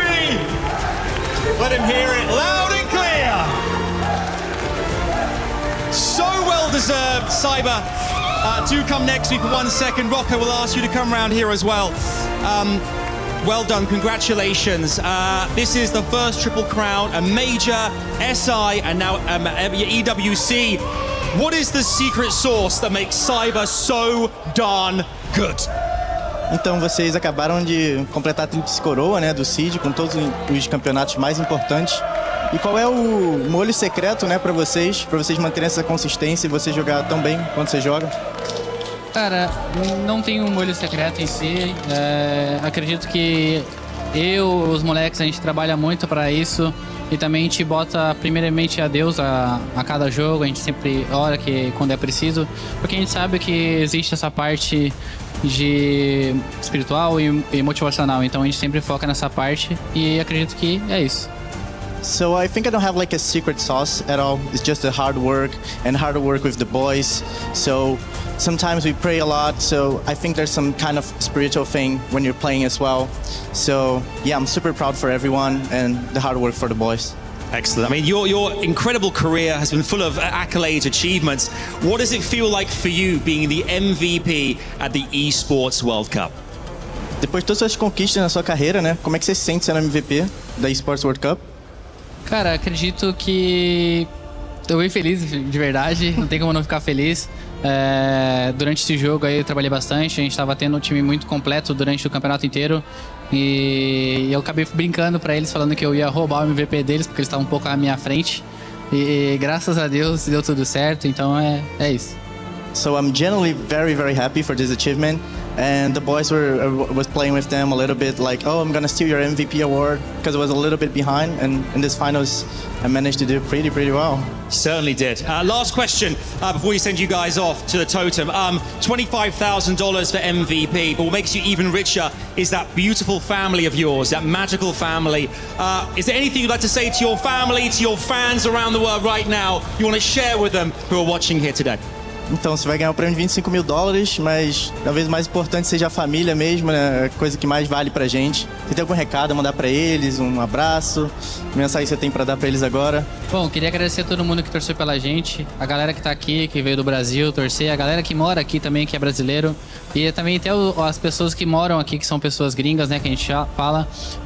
Fico muito feliz com a torcida que vocês tiveram pela gente. Querendo ou não, foi uma motivação a mais pra gente continuar ganhando, dando o nosso máximo dentro do jogo. E é isso, somente agradecer a Deus por tudo. E obrigado a todos aí pela torcida. É nóis, face up. I'm super thankful for everyone, for my family, for the fans, especially like the fans that came all the way from Brazil, and the fans that are here, the French people, like they're supporting us as well. So I'm super happy. I want to thank everyone. Thank God. Amazing. Look, congratulations once more. Paris, wherever you're watching around the world right now, would you please, one more time, make some noise, put your hands together for your EWC Rainbow Six Siege champions, it's FaZe Clan! Please, fellas, make your way into the totem. It is time to seal your keyframe into the totem and your legacy in esports history. Congratulations, FaZe Clan. They've done it, folks. They've done it. You're winners. Tears streaming down the face of Cyber's wife. Andy's girlfriend embracing him lovingly, knowing that while she might have stood out as a major feature of this tournament, the only conversation to be had was this dynasty, this group of men who continue to do the unthinkable. FaZe. I mean, boys, I gotta be honest.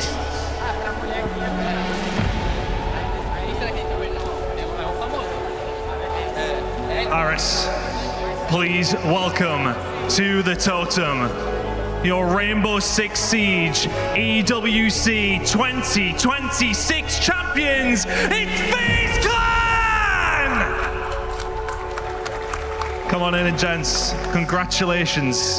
What a performance from you guys. We'll shake everybody's hand. What a performance, guys. Please take to your fans. High fives, dap them all up. What an incredible... You got to get the plate to your chemos. Apologies.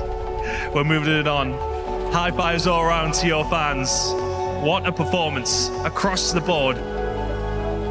Incredible finals. Such a close game. In a well-deserved champion. The drums are very, very silent now. Congratulations, FaZe. Keep on coming, keep on coming. It's a long queue. Guys, without further ado, please take to the stage, arise up to the podium, and take your place amongst the greats.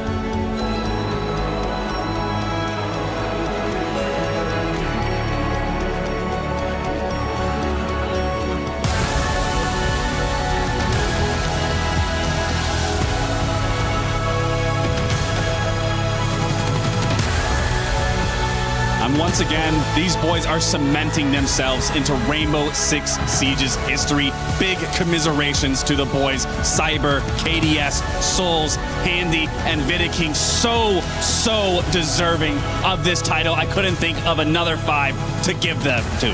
There is no doubt in my mind anymore. I've picked it. This is my best roster of all time. 2 SIs, 1 EWC, multiple majors for some of them. I just want to say a word for the staff, for JP, for Rafadel, these guys that we don't speak about a lot, that do so much work for these guys. On top of having some of the best players in the world, I want to say a few words for JP, who obviously has been translating all of the interviews here in SAL, sharing all of the doubts that this team has had, and proven that they have overcome every single obstacle to reach that high. Well, if one thing is clear that FaZe has taught us, it's that it takes a village. The family has been here from the beginning, and they will be here till the end. And sometimes a dynasty needs that support because you trip and you fall. Several years together, but still at the top of the mountain. They say that all roads run through Rome, but in Rainbow Six Siege, all roads run through Brazil. Yet again, FaZe make history. And in Sao Paulo, they've got a chance to make even more. But the beauty of it, even with the Triple Crown, is that they had their families watching. And history and legacy continues to be made. From all of us here at Rainbow Six Siege, at EWC, at the Foundation, it's been a pleasure, gentlemen, and everyone who's been involved, all of you watching at home. We remind you to never give up, to never stop gaming. And we will see you all next time. From Paris, good night, and enjoy your STC recap. Bonne nuit.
Welcome to the EWC Spotlight. We're here to break down everything that you have seen so far. I'm Aubely, and I am joined by Glitter Explosion and Mike Klein.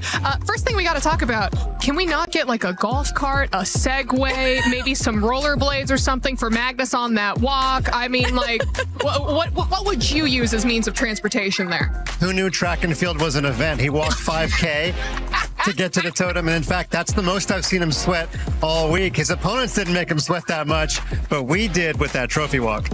Honestly, we should jump straight into what we saw in the Lions Vault because we just had the chess grand finals. Completely undefeated. What went down? Magnus actually almost had an easier time defending his title than winning his first title last year in Riyadh. He actually dropped a few games last year. This year, he was sick, a little bit weakened, and yet he still didn't drop a single game. He won the finals 3-1, 3-1 against the upstart Denis Lazovic. And he joked that he's the #1 player in the world, and the #2 player is a sick Magnus Carlsen. And that is exactly what happened. A sick Magnus Carlsen won EWC. I don't think he wanted to be sick, but nonetheless, even sick, he got the job done. So he won both sets 3-1, 3-1. No third set needed. Got it done in straight sets, I guess we could say. And but Denis Lazovic had such a fantastic tournament. He's really made a name for himself in the online chess world. He's kind of a COVID chess baby because he got his start back when we were all locked down. That was actually an advantage in chess because he played so many games online. That's cool. And now here he is proving himself sort of out in the real world. So, but you know, Magnus, he's such a sportsman. In the final game, it was already a foregone conclusion, and he sacrificed his queen for a minor piece, which in chess is like trading LeBron James for a 7th grader. Oh, thank you for explaining that. That actually helps a lot. And he still won the game. Really good. Now, I should say the sacrifice was sound. Magnus knew that it was, but it was still amazing because he does have a flair for sports and the dramatic. He could have won in a more prosaic way, but the chess glitterati. Yes. That was for you. That's me. Amongst us, can definitely appreciate the way that he won. He likes winning all kind of formats. He believes the future of chess is in front of a live crowd, and he got the job done today. Love that. Yeah, what a fantastic job he did. I love that. I also love the analogy of atomic bomb versus the coughing baby. That's one of my other favorite analogies. But of course, we did see what happened on the grand finals, but also I heard that there was a little bit of drama in our 3rd, 4th place match. Ooh. Yeah, turns out it wasn't just in the Allianz Vault, it was in all of EWC, but we had Hikaru Nakamura, Alireza Firouzja, both Team Falcons. You would think that, there's going to be a little bit of fraternité, if I can get into the French spirit here. But what happened is that Nakamura was up in the match by a game, and there was some sort of disconnection or something. And originally Nakamura thought it might be something other than what it was, and it turned out to be a network error that briefly affected a few of the games here. And after a pause and they reset, Alireza had a roughly equal position when that happened, and then he kind of just collapsed. He lost that game, and he went down 3-1. He was still technically alive. He had 2 more games left, so he could have theoretically, as big of a mountain as that is to win 2 games on demand against Nakamura, he was still technically alive, but he walked off.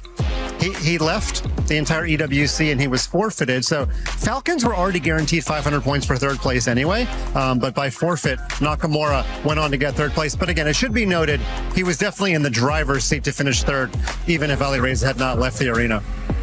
Glitter, have we seen anyone else walk off stage at EWC so far? Not that I know of, no.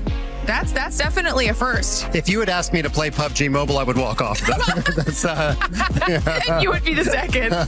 Okay, I would be the second, but yeah. Hey, you know what? It's a difficult game to figure out for some people. We'll go ahead and allow it. But Glitter, on that note, let's go ahead and talk a little bit about PUBG Mobile at the Qiddiya City Grid. Yeah. What have we seen? Well, day 2 of the finals, still have 1 more day to go, which means that there's still action left on the board. However, things completely kind of shook up after the matches that we managed to get through. And that's kind of a big deal for 2 reasons.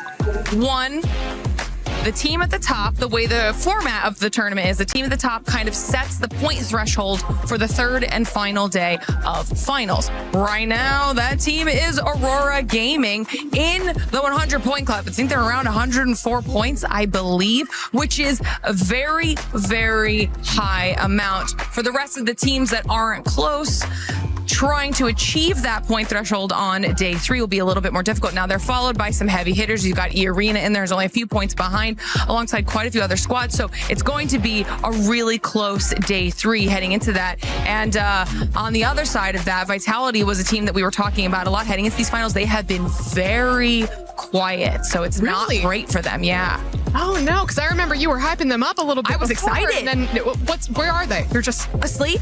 Oh, I don't. I think they had definitely some bigger expectations on their shoulders heading into finals, and sat around 6th to start the day. Now down to 12th, so not really good. That is an absolute shame. But as you said, there's still day 3 to go. But over on the STC Arena stage, we had a little bit more Rocket League today. Yeah, Rocket League was really fun. We mentioned it previously. The way the draw went, every single matchup was actually an interregional situation, right? Exactly. So we managed to get through some of it so far. SSG beat Shopify Rebellion. That was the North American side of things. NIP beat Gentlemates, which that Gentlemates were not happy about. We've seen how crazy their fan base is in the best way possible. And so that was a very close back and forth. But still to come, we have the MENA face-off between Falcons and Twisted Minds. And this is where it kind of ties in with chess a little bit, because the points Falcons get for the CC side of things were still very helpful for the club. Can they do the same in Rocket League? We'll have to wait and see. And then, of course, the matchup between Vitality and KC. It's another big one. Oh, 100%. We will dive into those club championship points in just a moment. But before we do that, we still have one more stage to talk about, the Lenovo Legion Gauntlet stage with some Rainbow Six Siege. And girl, I can hear the drums. I know, we're so close to it. In the venue, I'm in the bathroom, I hear, I go, all right, I'm vibing. But what are they so excited about? Well, that's all Furia. Okay, that is the Furia fan base, and they have been going since last time they got to see Furia play. I mean, they are yet another dedicated fan base. Obviously, before Furia was on stage, there was a 3rd, 4th decider match that was between DZ and GK, and DZ were able to take that one home. So that was kind of good for them, because I think they were potentially one of the teams that people were expecting to see in the finals. It ends up being an all Brazilian world championship, though, between FaZe and Furia, and maybe the drums are going to be what puts Furia over the edge. You don't know. Oh, it better be. Has anyone showed up with drums, vuvuzelas, or perhaps some sort of instrument at chess events? We're working on it. Fantastic pronunciation of vuvuzela. The South Africans are making a big name in the chess world. So, yeah. No, and no didgeridoos either. But again, we are working on it. We're a little bit of a newcomer on the EWC scene, and so we're accepting all invitations to get with the program. I can hear the drums around me as we speak. Yeah, if they would, they'd be beating for Magnus Carlsen, that's for sure. So Norway, get on it, okay? Norway does the rowing thing, remember, from the World Cup football? Oh, that's actually my favorite thing. I was ready. That's what we need. In the stage? We need to bring those World Cup football fans to EWC so we could see the rowing. Yeah. Oh, I'm excited. That'd be amazing. Now. Oh, that would be fantastic. Yeah. All right, well, let's go ahead and talk about the club championship rankings and the points, because in chess, we got to see quite a few points go over to Team Liquid. Yeah, we certainly did. Team Liquid did pretty well last year. This year they were sitting on 0. Yes. When the week began, they got 200 in Rainbow Six, and they got the full thou with Magnus Carlsen. And it's kind of like a relay race. You want your anchor leg to be your best runner. I know we're only in the penultimate week of EWC, but Magnus got the job done. But also shout out to Denis Lazovic, because it was his performance that extended the lead by 250 points. He gets 750. Hikaru gets 500 for the Falcons. So Denis actually helped the margin grow a little bit greater there by even getting 2nd place. So, but yeah, Team Liquid, they're on the doorstep of a top 10 placement. Yeah, absolutely. I mean, Glitter, this is something that we have been talking about recap after recap. We never saw Liquid on the board after 2 back-to-back runner-up years at EWC, and finally we saw them there. I think it was page one. Yeah, page one, They're baby. up now because of Magnus. And honestly, I think a lot of Liquid's points hopes were hinged on Magnus. I think he had some very big expectations to live up to, able to do exactly that, push them up the leaderboard just a little bit. An idea? Yeah. When you sacrifice your queen in the final game, you should get a bonus 100. Can we get that in the rules next year? Okay, you know what? I'm phoning John EWC right now. Can we have this? I don't know who John is, but make it happen. And I apologize, Don. You sound like a very important person. You don't have like that's John Chess? Okay. John Roblox? Yeah. John? No, okay. I mean, I've got John PUBG Mobile. John PUBG Mobile? Yeah. Okay. Fantastic. We've got people all around. But no, I'll see if maybe we can make that happen. Please do. Sure. Who knows? But yes, it's so nice to see more of these points up 100%. On the board for these club champions. Yeah, and not only that, I mean, you saw on the second page, there are the other orgs like with that we just talked about. GK got 300 points for that 4th place finish. They will be on that list. Furia on there, FaZe on there, everybody we just talked about in Siege. So any additional bit of points does matter, because even if you're not able to claim the trophy, you're still jumping up and down the leaderboard. That's determining club championship prize pool money. So every win is still big. Huge even. All right, well, this basically brings us to the end of Spotlight. But before I let you go, Mike, anything else that you want to say to all the adoring chess fans out there, the people who are excited for Magnus, or maybe the people who want to see someone else take the win in the future? Well, I just say that Magnus wants a good rivalry. He loves sports. Ooh. If you ask him about the 1980s NBA basketball, he'll tell you all about Jordan and Larry Bird and Magic Johnson. So he wants somebody to rise up and be a perennial challenger to him, because he knows that makes a good narrative in sports. Maybe Dennis is becoming that person. Dennis is only going to get better at 19. Magnus, he might get better, but he's trying to hold on to his skill set. So we could see, this Dennis versus Magnus rivalry repeat at EWC next year. If not, there's, Nakamura still there, Ali Reza still there. So somebody is going to create a narrative to challenge Magnus every year. Or hear me out, Glitter. You start your chess journey right now. You start training, and we see you here next year. I've been thinking about it. This could be my calling. It could. I believe in you, girl. Do you believe in Glitter? Yeah, and I'd like for Checkmate to have some glitter bombs drop on the board. You're making all the new rules from here on out. Special move. You throw the glitter whenever there's a potential misplay or a fantastic play. But listen, that is it for the EWC Spotlight. Thank you all so much for tuning in, and we will see you next time.